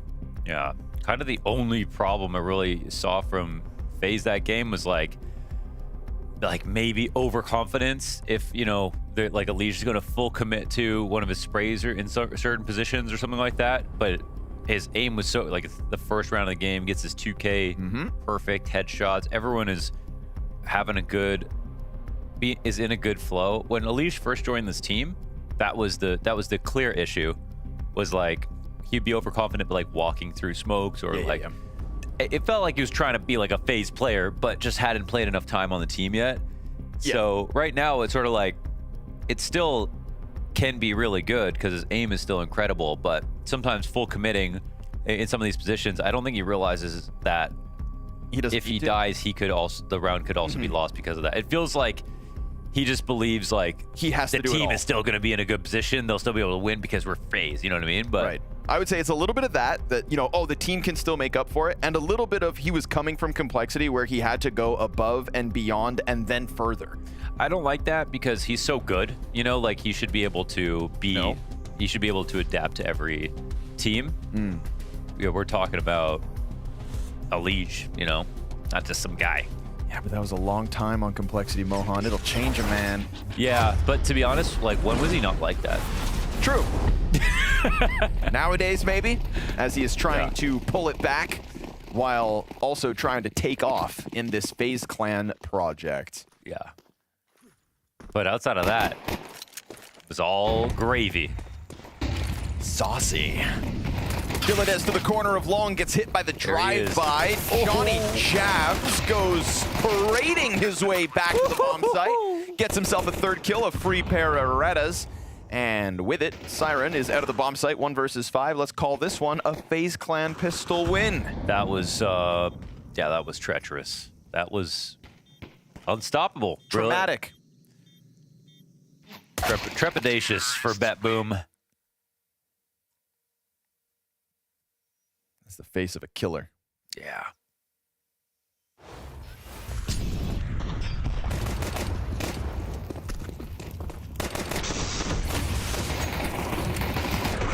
There's no denying the kind of power that he brings. Free frag on Boomich, of course, who just wasn't ready for that kind of an aggressive move. So fast drive-by and catching the second off guard. Presumably trying to flash for the player coming out cave with the Berettas. Who knows? We didn't have time to watch. Boomich gets slaughtered, and now we've got USPs up inside of Donut. We saw a few gambles called by BetBoom back on Mirage early on in the CT side when they had buys like these. Never really kind of got them on the right bomb site. They continue to make these 50-50s, going with the full push out through middle. Elige mows him down. Easy with the triple kill. And with that, a vacant A bomb site is found. Elige, give us the ace, shall you? That would be nice. Next to Kerrigan's. This one versus USPs, so Kerrigan's still number 1. Hunt him down. But there should be no free aces on FaZe Clan. MagnoChess's only job is to avoid this one player who's coming directly in his direction. Done. Yeah, Kerrigan wants to be the only guy to ace today.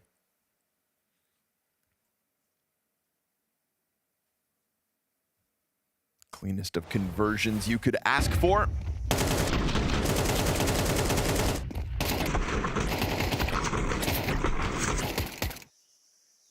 I like the spray from that angle. It really shows the accuracy of the streamline with the bullet tracers. And a reminder that when given that extra half a second... Okay. Ooh, this is a new graphic. Whoa. I'm this much better than you. Yeah, that's what I was just like. I thought that was a meme, but it's actually very serious. Sick. Wow, new graphics. How much did that bring him down, though? Just Let's give a raise to the graphics, guys. Yeah, let's put him up on the top of the bar. Kerrigan ahead of the smoke gets clipped by MagnoChess. Just cheats around the side of that pillar. Tries to go back to cave, but you're never going to get away with that. Rain's already up inside of it. This actually makes the round interesting. Ooh. Okay, luckily, I thought that was his smoke at first, but just a flash. Now he smokes short side. They're going to find just Boomich and Donut dead to the headshot of Brokey. Bomb's going to go sprinting in off of that. We see the scramble from BetBoom. Rain hears the departure of a couple players, but there's still one floating around watching smoke. Dilladez. Diligent. Brokey. Time to shine. Yeah. Smoke's still in front of this retake, cuts off the Temple player first. It's just one of those Brokey moments, isn't it, if they're not careful. No trade potential here on the player in sight, but they just kind of frazzle Brokey taking that duel. And so the retake comes out with 3 BetBoom players still alive. Actually, great scramble from Mark Frost, because the moment that they had 3 players behind the short smoke and one player died over towards A. If Artfrost didn't run exactly at that speed immediately, he would not have been able to cut off Donut. He wouldn't have been able to push on at all and get that extra kill. So I think he just really saved the round with that play.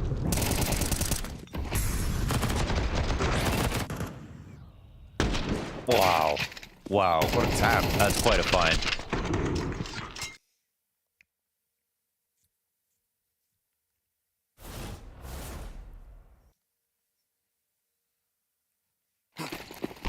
Coming into this round with one kid on Siren.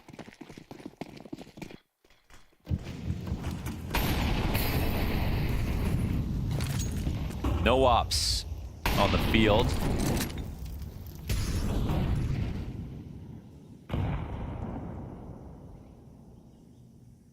Deep commitment here from Siren. Alicia's been sharp. And not an instant kill, but he still gets it over the line. Yep. 8-1 is Elige here in round 4.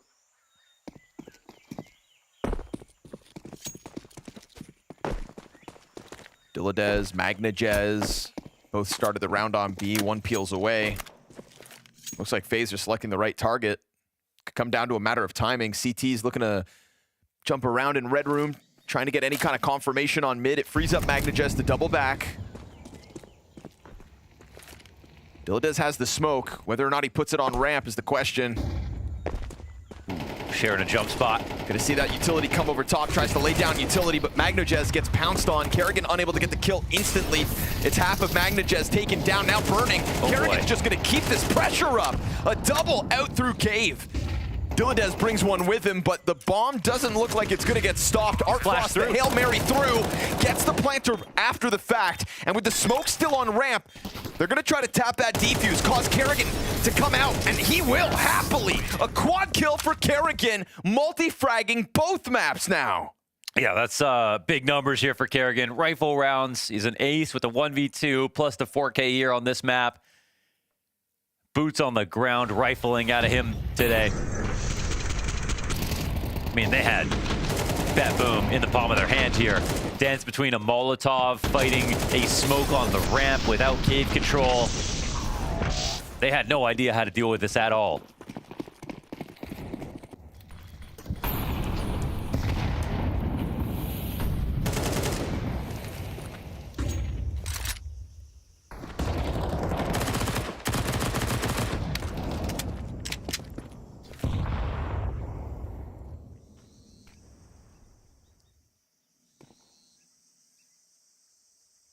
Slow util, but still enough to interrupt and execute.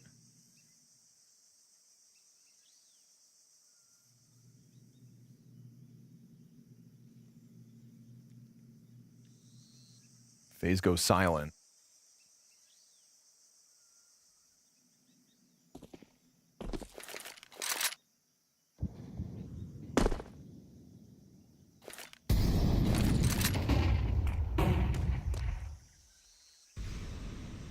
There's nobody to confirm it from red room, just Boomich inside a donut. Diladez, stay vigilant here. He's got his player boosted up next to him in Siren. That was nice, but okay. And you got the smoke out as well. Yeah, Boomich gives up donut. Yeah, no donut. That's lays another smoke down. Tees pop open the main smoke. That's where Diladez is going to get the trade and the upgrade that comes with it, with bomb at his feet. It's a quick reroute. This is what they have to do to get the bomb back safely. And they have donut control, so the CTs need to come over. I'm kind of surprised they haven't, but they're worried about a mid lurk. Diladez catches Kerrigan as smoke fades. They're going to press into main. Trying to further the issue into rain. 20 seconds. Still a chance to scoop it up, but Boomich just going to swing in with the SMG. That flash comes out of CT spawn, and it is indeed a BetBoom round win. Nicely done holding back a main like that. The setup they put in position half a minute earlier, and you could see them trying to fight out with the frag grenade, but when the bomb hit the ground and it forced that fallback from Donut, there was never really a chance from FaZe from that point on. I appreciate Diladez just not playing greedy here and using the audio cue to back off, get the smoke in place. And the double up on the setup, like, they were ready for something to come to A. They weren't just like here watching it and softly, you know, just trying to lightly block it.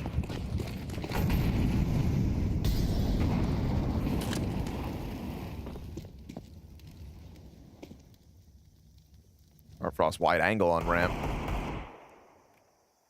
Anybody wide swings and he misses, he is on full display.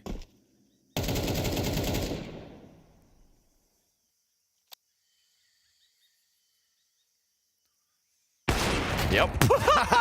Yep.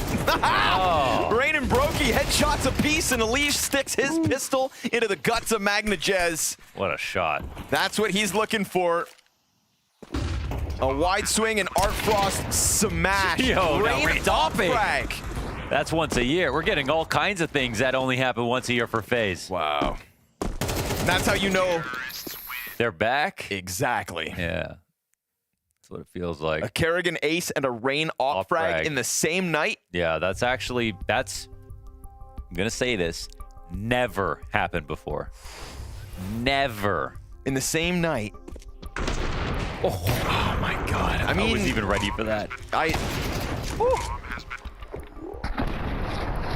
thought to myself when I saw Art Frost on that and Rain with a Desert Eagle, like Rain's not, he's just got a deagle. Yeah. Rain can play with like an I've got nothing to lose attitude. I mean, the one thing Art Frost had going for him, it was an off ankle. Yeah. Yeah, you'd think. He was in the middle of nowhere. You'd think. How did Rain do that? Nothing to lose. Slammed. That's a tough one to swallow, but you're forced to. Dilladez relegated to the 5-7. Boomich, a FAMAS. Late grenades. They'll limp into this one with still a few rifles, though, so certainly been worse at times, but it's 4 rounds on the T side of Ancient already here for FaZe Clan. And Brokey's off boosted up for that deep line. Good chance at a climb up here for BetBoom. Elige getting into the engagement. I got scared a little bit. Didn't expect him to take a peek like that. They come back at it. Kerrigan getting closer to the cave exit. 2 players for BetBoom right here, and again, that climb up is now occurring. They go for the boost further back. Good usage of the 2 players out mid now that Elige can't get into the challenge. They gotta push off of this, but they're getting pushed back immediately. Kerrigan tries to jump on Magna.CEST, will be caught out by the Dilladez 5-7, so the pistol upgrades there, and Boomich is gonna win the duel into Elige. They could just hit this ramp. Keep it simple, follow through. They'll do it with the support of the utility. Dilladez could get a spam through the wall, but they'll use the pillar as cover. They don't have any nades to stop this plant. Low health for the FAMAS as well as Elige nearly won that fight, but Boomich actually just dodges all those bullets. Frozen peels back towards ramp. A double swing out short side. Brokey clutch queued up into the action. He'll go. There's nowhere to run when Brokey's on the trail. Yeah, he was looking for a new way to get the second target. No gun to switch to. Who needs it? It's a full-time opper, baby. And another Brokey clutch in the series. That's what you're looking for. Yeah. Yeah, those quick 1v2s, that's sort of a signature contribution to FaZe over the course. Back in 2019 when he first joined the team, he was the most clutch player in the world for like the first 6 months as a rookie. So it was just sort of naturally who he's always been. Vu kind of highlighted, it's like using support opera as sort of a slur in Counter-Strike, but in reality it's like a personality thing, right? I mean, Chiro's not a support opera. He gets clutches the same way. He's explosive the same way Brokey is, as Mike highlighted. It just makes sense to have him in the back. Does he want to fight? Yeah, look at him. Oh, hits him with another one. And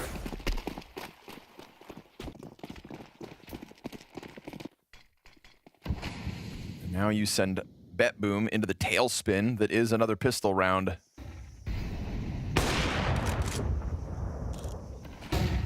They can take their sweet time with this one, FaZe Clan.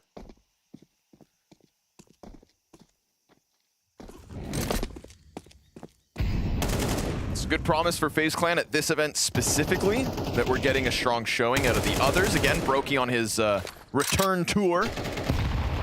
Elige into the double digits. Because Frozen for a while here was keeping this team afloat on his own. Yeah, man. He has actually been excellent. Poor guy too, right? Like Frozen joining FaZe was such a hyped up moment. Yeah. He had to wait his turn to get a chance to be back to Kerrigan's side. They were supposed to win things together again.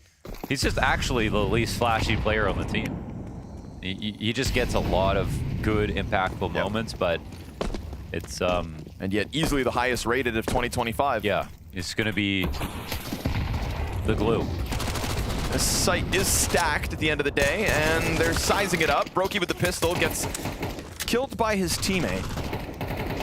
FaZe Clan starts infighting. Siren's in the back line, but Elige is just prancing around with his MAC-10, and it is swift work of the unarmored pistols.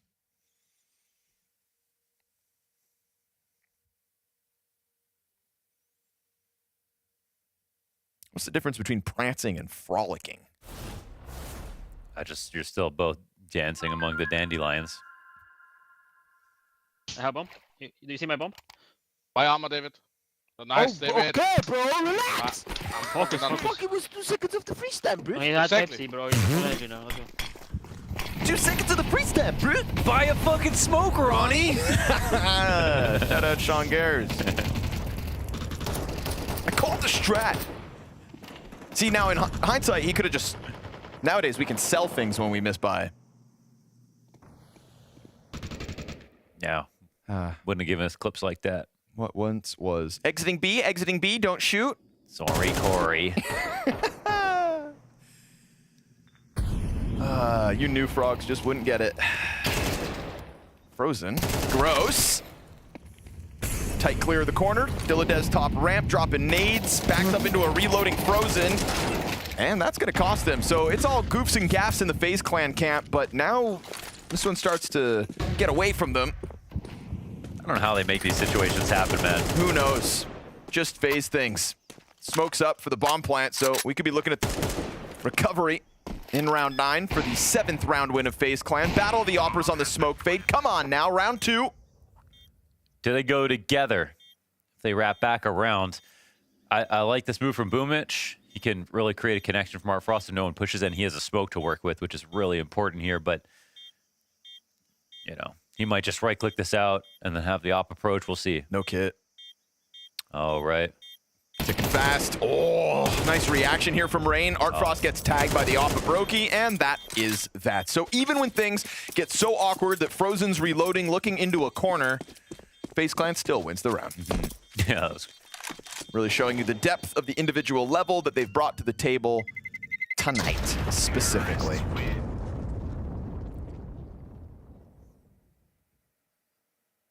really looking to make this fast, huh?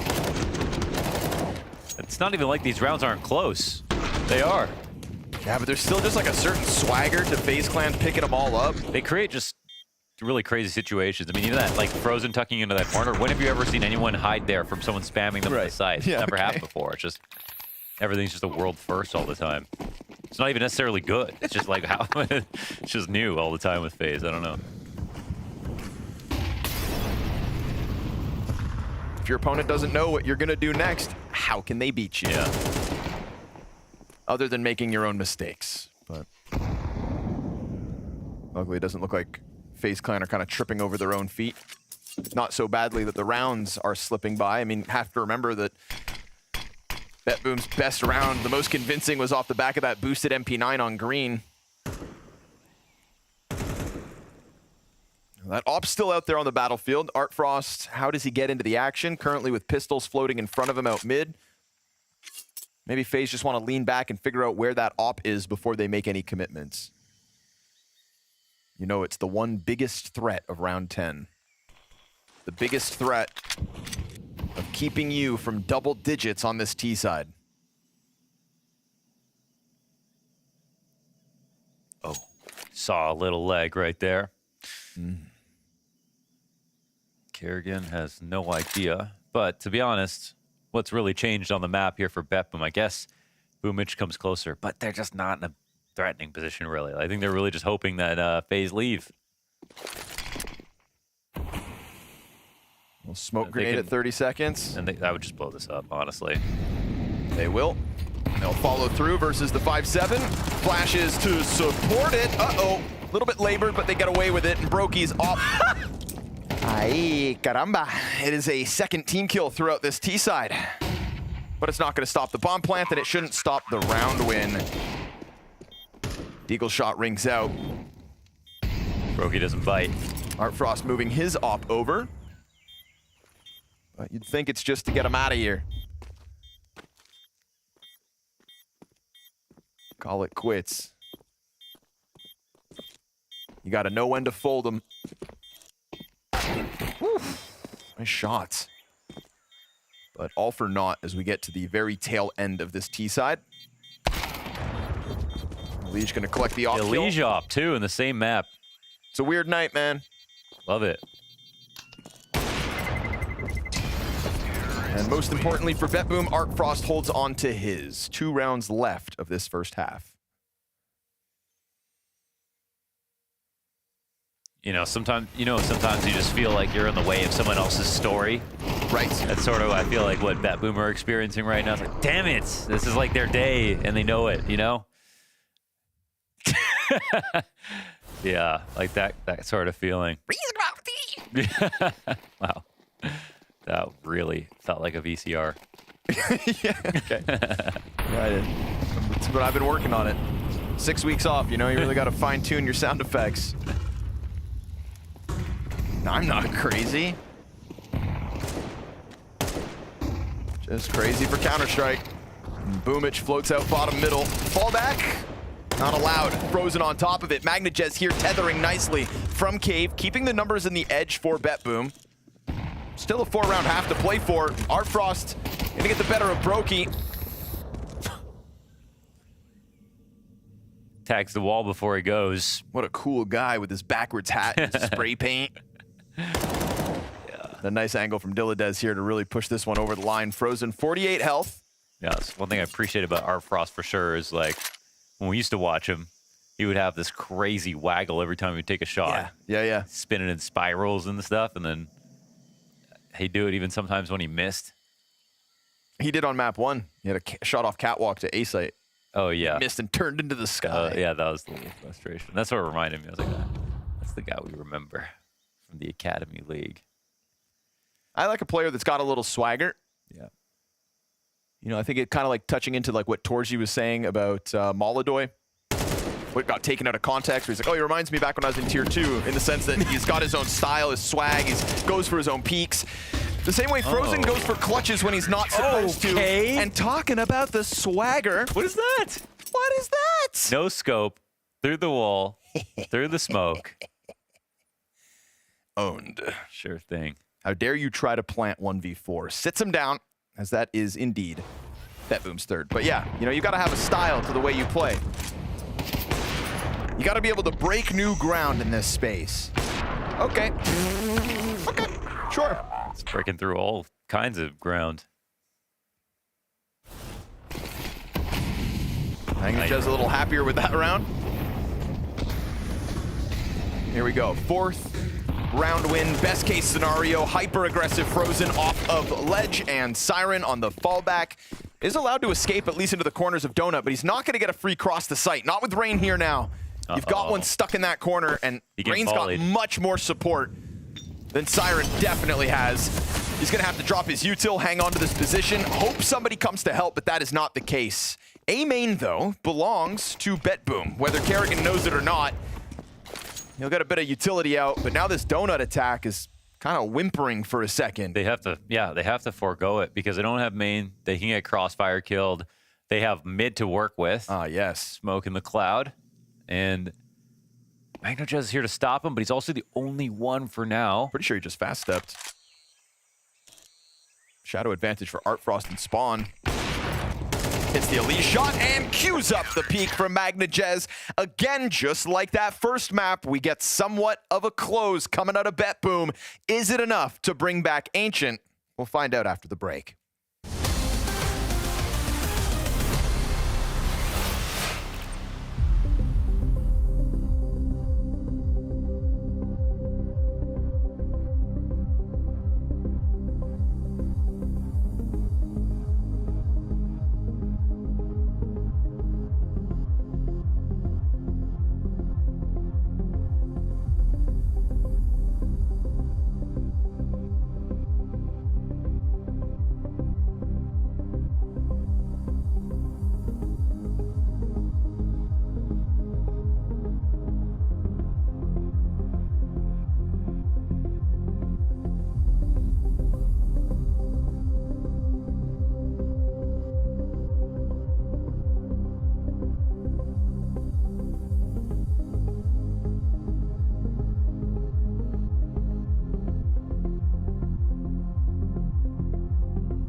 Elige topping those charts as FaZe Clan look comfortable inside their map pick of Ancient and could very well be saying farewell to BetBoom out of the gate.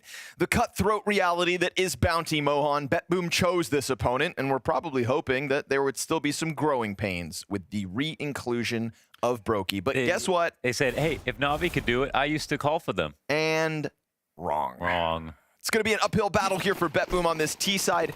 Possible? Yes. Probable? Maybe. Yeah. Because it is still FaZe Clan after all. Hey. For better or for worse. Till death do us part. I mean, they know exactly what's going on with those two sets of feet running over towards middle, but Bomb is still outside of B doors. This is a crazy pistol.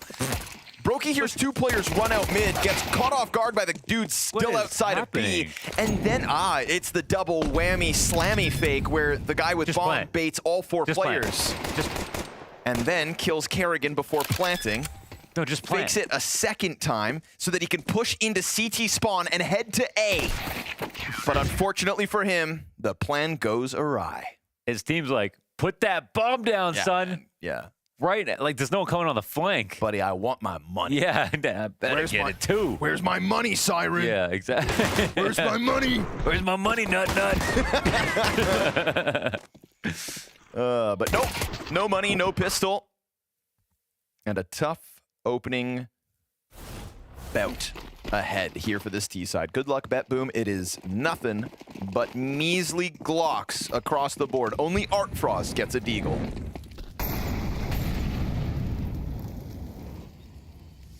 Opper should spawn with a deagle in the second round. I think that's fair. Oh, I could get behind that. And then they can't buy anything.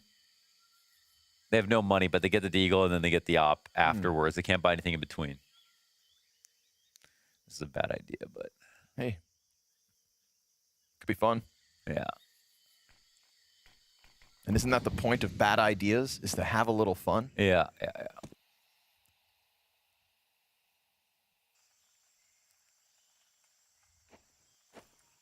That's why I hang out with Henry G. Tip tap. Easy does it. Oof, getting a little too costly here. First $700 invested on Art Frost. These Glocks get a couple of kills, but Elige has had enough. Enough is enough. Elige is an all business, no fun and games kind of guy. That's right. He started off great. He's been having great moments all day, in fact. He's great. And he's not showing any signs of slowing down. Almost had an ace, if not for Kerrigan denying it.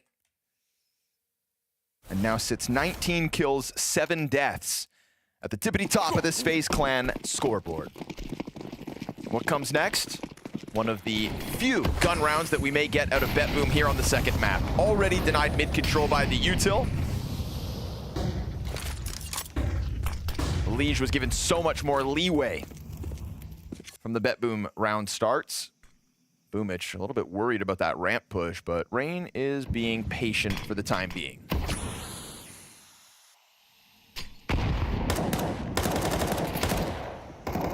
Brokey gets tagged up, dropped to half health, doesn't deter him from continuing to fight.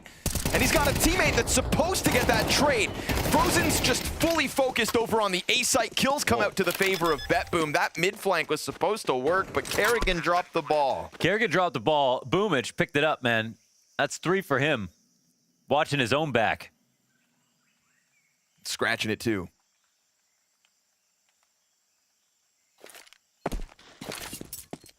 Think Rain goes for this? No, he's out. Problem is Boomich is looking for the 4th kill. Stomping his way to the doorway, though. What? Oh! Making a little bit too much noise. You cannot trick this guy. Free AK-47 over. That's too funny. What's that thing the kids do? You pout your lips and your jawline? Mewing? Mewing. Isn't Rain's picture kind of mewing? Yeah, Rain kind of he's perma mewing. Got a little mew going on. Yeah. It's just cool like that, though.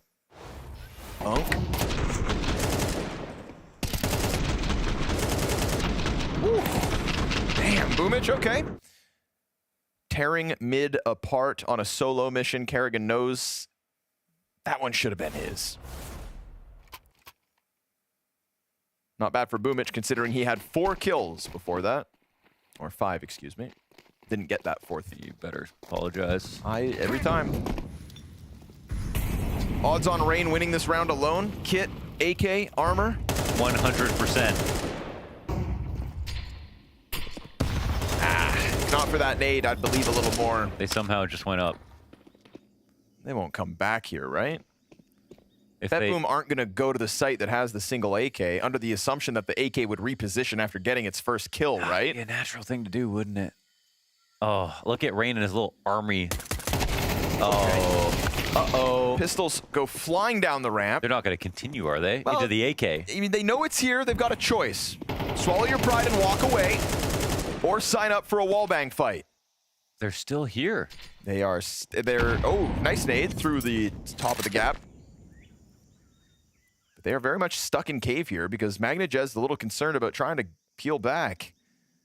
Brokey, don't you dare hit the Desert Eagle headshot. Nah, MagnaJez goes for the wide swing. But look, Rain escaped.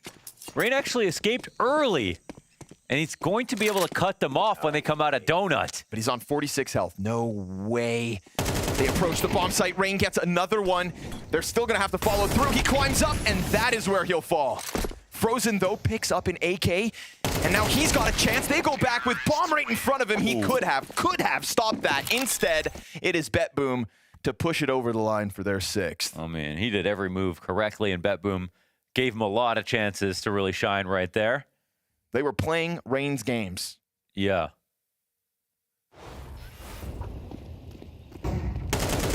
He really wasn't even trying to be that slippery. He just, got his frag, stuck around.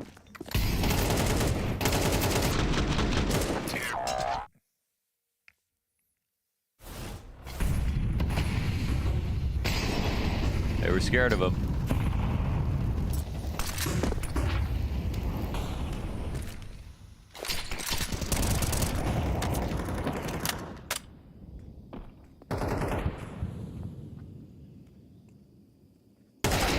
Ooh, carrying it. Oh, jeez. That's a message. Slams BoomItch. You've got the top fragging player of FaZe Clan now at bat on A here in Elige. Lines them up, forces the team kill. Oh. And it's an Elige spray. You gave him the extra half second with the team kill. Of course he's going to recover for the 3rd. That's the moment he's been trying to set up all game. Yeah, I mean, he would have mowed all 3 down. Didn't get that team kill too, so had to get the assist there. He's just nasty on those sorts of angles. Incredible spray control. That's point blank period what makes Elige who he is. Oh! Dunked on. Damn, we got pool players. Frozen catching it from middle. The nade from downtown. 5-round lead for FaZe Clan off that one. Made all too easy. So satisfying. That 3-player spray down right on that. Just feels like you're holding back like a swarm, you know? Yeah. 1 man, 3 enemies. It's like one of those mobile games that are just meant to distract you. That sort of satisfaction. Infinite loop. Little tower defense whatnots. Yeah. Alicia's doing that to real humans. Just a game of balloons as far as he's concerned. Shout out balloons one time. Yeah. I could have been a genius if I wasn't playing that in class. Coulda. Yeah. Elige still above the rest. New graphics. I really didn't expect this.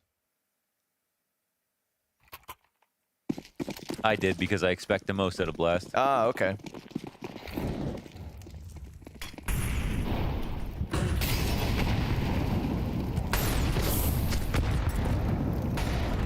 What'll they think of next? It's like a waveform UI. Art Frost really trying to push the issue. Gets through that smoke. Trying to take that Tech 9 to Donut, but there's Frozen. Well-timed peek into the pack of players fighting forward towards Red Room. Now just MagnaJez, and he committed thinking there's 2 players behind him. They get gunned down. He will still find the answer back onto Rain, and mid control belongs to BetBoom with 1:15 to work. Both teams put a smoke down in the same position. Call that the cha-cha. Frozen spams the smoke, though, gets the better of it, and now it is just BetBoom spiraling towards B. They're going to find it open, clear for the taking. How much time do they waste making sure it's clear, though? And does that bring Kerrigan back into the equation?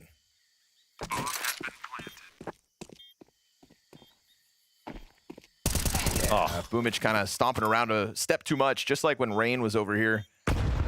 Desert Eagle goes deep, gives away its position. Nose ramp is compromised. Gets the kill on that at least, but there's too many layers from too many directions, and yet again, just like Mirage, it'll be FaZe Clan on 6 map points, this time for the match as well. They got all their armor on right now. They got shurikens on their waist belts. They have lasers coming out of their fingers. Frickin' lasers? Yeah, they got rockets coming out of their eyeballs. They are loaded with tricks at the moment. FaZe fully equipped. Yeah, are stocked up like a damn Gundam at the moment.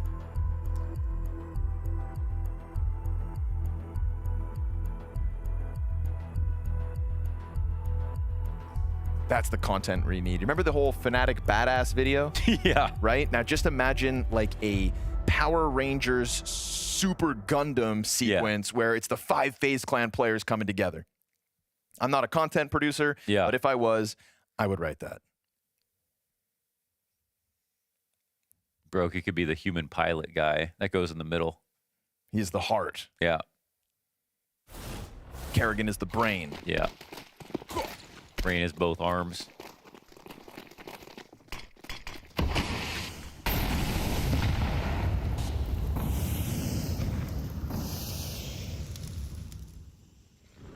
Here we go. At least they've got some guns to work with. The triple Galil here for BetBoom. But oh boy, if FaZe Clan could just have a nice convincing close to the series, then they are going to be a contender at Bounty. And it feels like we will indeed see them here in Malta come the second phase of this tournament. BetBoom just their appetizer. Oh, how's Alige gonna deal with this? Goes back to Donut, wins the duel, loses his teammate, but could whip back around, and they give him that extra second to try to recollect himself. He does further damage onto Boomich, who taps the bomb once but doesn't commit. They peel off into Donut. But they're searching so early, this isn't gonna work out because they've just mollied the back of Donut. Now the plant doesn't happen. I mean, maybe rerouting is still the best idea, but the novelty of the plant expires quickly as the CT start to roll out, and you know, they can come and check mid. Brokey's gonna find him on the climb up. Yeah. Easy. The bomb carrier gets beyond, but that's Alige who's tagged up Boomich down to 44. In a 1 versus 2 with only the Galil and 16 bullets in the mag, blindsided by the timing out of Rain, who is just ahead of it.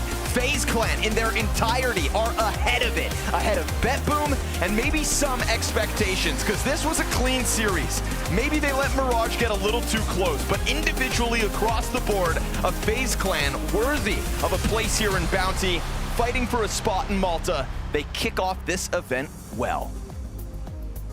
Ahead of expectations indeed here for FaZe, because this is the cleanest series we've had today. This is a FaZe Clan that is notorious for getting into the mud in a lot of their matchups, especially when you factor in online Counter-Strike against a team like BetBoom that's been living in the online arena. I think this is a very impressive showing for a FaZe that seems to be a bit reborn here. Listen, FaZe, so back. They're so back. It's crazy how back they are. I mean, you were right in between maps where FaZe they are well known for getting paid by the round at times, letting every map get close. If it's not hype, it's not FaZe CS. So I guess maybe this wasn't FaZe CS. This was what you want to see though if you're a FaZe fan. I would be shocked if you got into the FaZe comms on Ancient and beyond maybe one situation, perhaps 2, the comms ever got that hectic. They felt very in control for a lot of what was going on there. The mid-rounding from Kerrigan felt very smooth, that he didn't have to really try to pull too many strings at once. He didn't have to try to be a perfect puppet master. Everything was mostly either going according to plan or the plan B worked out quite well itself. That was FaZe running as a well-oiled machine. That's as good as you can see FaZe in a series like this. Do you think it's because they got a little lubricant, shall we say, a little fresh oil change with Brokey coming back in with a new outlook? Helvies. Call him by his name. Sometimes you need a look. It's a little facelift. Sometimes you just need a little oil change. You take him out, You clean them out, you put them back in. This is not how I would describe it, but I get what you're getting at. And sure, I get where you're going, but that's not how I would put it. How many miles has it been since your last brokey change? That's the real question. One Austin major. Got to keep that engine purring. Someone who was really purring today, especially on Ancient, I mean, we love him here. It's an NA desk. It's our Bald Eagle. Elige was flying high as the Bald Eagle on this map in particular. Again, I mean, I highlighted him in the pre-show for this map that his entries are fantastic, that his space taking is exactly what Kerrigan needs to just crowbar into some of these rounds. And I loved on the CT side. I mean, we saw the spray control once again. I mean, it's a refrag ad that is being made right before our very eyes. I mean, every single time he's facing multiple opponents, it feels like he's... actually, this time around, I think he killed practically any of them when he had to transfer.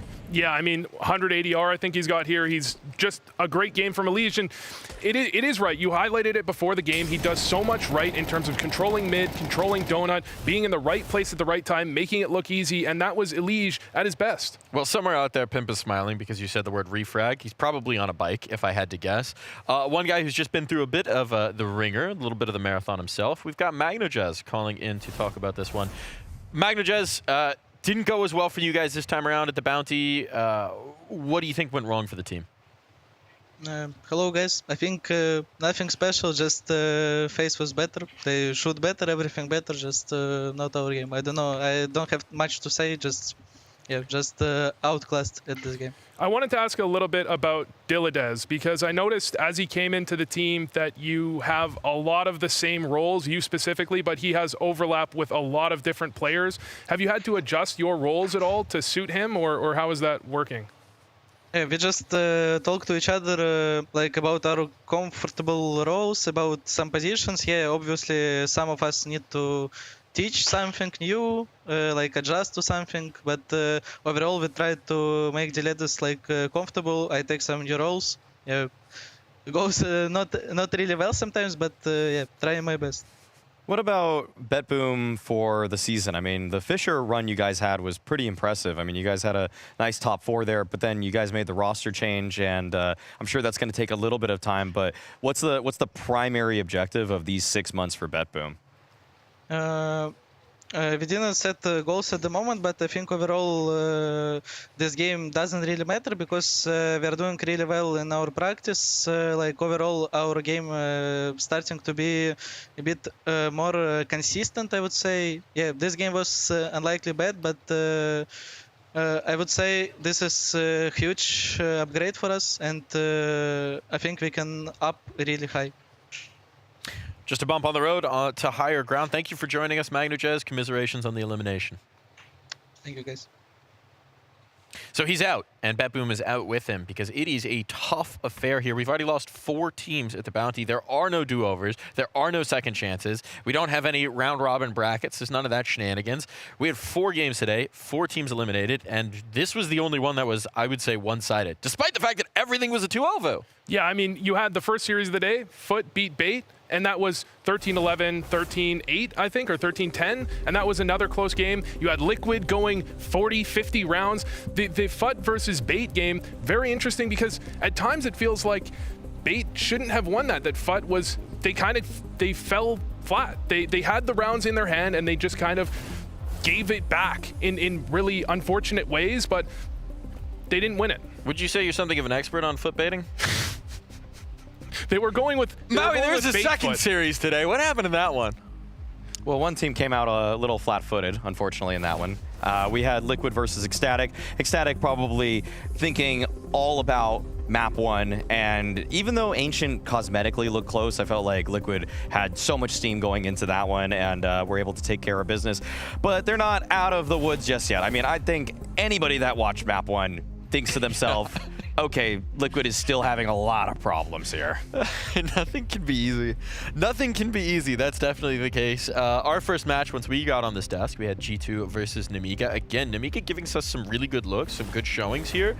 But ultimately, G2 and their new addition, Mattis, putting it away in overtime. I mean, he really ascended once we hit those extra rounds. He was sharp. Real sharp. over and over time. I mean, I feel like, yeah, you had Heavy God and Mobs combining throughout regulation. The one slightly worrying sign, because, you know, G2 are going to walk away, they're happy, is that I want to see Sunpius get a little more activated. Okay, I haven't liked everything that I've seen so far as he's donned the G2 jersey, but he's proven in the past that he works very well with Saw, so I'm sure some time will help, but I want to see him take over a game. Well, we do have more games coming up as the days get along. There are 32 teams in this tournament. It's not often that we have this strong of a pool, this big of a pool, as we dive on in. So, this is a list of the teams that are still here. We've got our 4 teams that are eliminated. The teams that survive, all of the most wanted squads, will live on to that next round. But tomorrow, it's 4 more sets of bounty hunters, chasing down 4 more sets of most wanted teams, and looking to steal away their prizes, looking to claim their bounties for their own, and earn themselves a little bit of money to wager in that next round. We've got our matches for tomorrow. VP taking on MIBR, Navi, TNL. Very interested to see what TNL can do in that one. Spirit against Passion, and then Astralis, Rare Atom. What are you most excited for here, Maui? Definitely Navi TNL, actually. I think that's easily my favorite matchup of these. I know VP MIBR might be the most evenly matched up with, but TNL picking Navi for the reason that they want to play as a Ukrainian team. They want to play the Ukrainian premier organization, put themselves on the map there. And the TNL has just been gaining so much momentum with their online play, winning what, like 70% of their matches in the last handful of months. So they're on a real heater right now. You really have to respect the pick and the reasoning behind the pick. Absolute massive respect to that. I want to see Spirit Passion UA because I want to see why Passion UA did that. Why did they do this? Why have they done this to themselves? You're really going to have to walk the walk on that one, right? Like, we're going to need to see the justification. Admittedly, in their defense, they did pick that before Spirit went into Cologne and won the trophy. They picked it on Friday, so there was still some sample size to look at, but maybe not as much as you would have hoped. Either way, they've got a lot to justify. We've got a lot to get over in this next week of Counter-Strike. It's all action all day here on the Blast Bounty, but for now, we're going to say good night. Tomorrow, 4 more bounty hunters, 4 more most wanted, and absolute cutthroat CS as 4 more teams will say goodbye to this season of the Blast Bounty. But we won't say goodbye to you. We'll say see you tomorrow.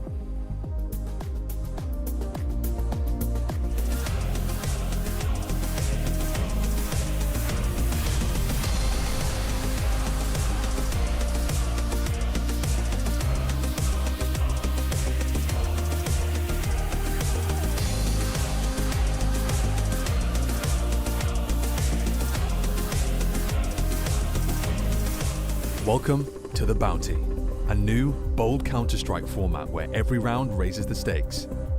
Here's how it works. The prize pool isn't just split at the end, it's distributed as bounties. Each team starts with a bounty based on their seed. Lower seeds begin with 0, but can still strike it big by hunting bounties from higher ranked teams. Win a match, and you secure 50% of your opponent's bounty as a guaranteed payout. The other 50%, it carries forward, growing the stakes for the next round. After each round, the lower seeded teams pick their opponents from the higher seeded pool. In week 2, the final 8 teams bring their bounties to the Blast Studio. It's a face-to-face showdown with new twists. Teams can challenge opponents by raising the stakes with their banked winnings. It's high risk, high reward. Here's how it works. Teams use their banked winnings to up the ante. For example, if Team A has $50,000 and Team B has $25,000, Team A can only challenge up to $25,000, the amount their opponent has banked. Both teams have to accept the challenge. This is Counter-Strike like never before. Are you ready to go bounty hunting?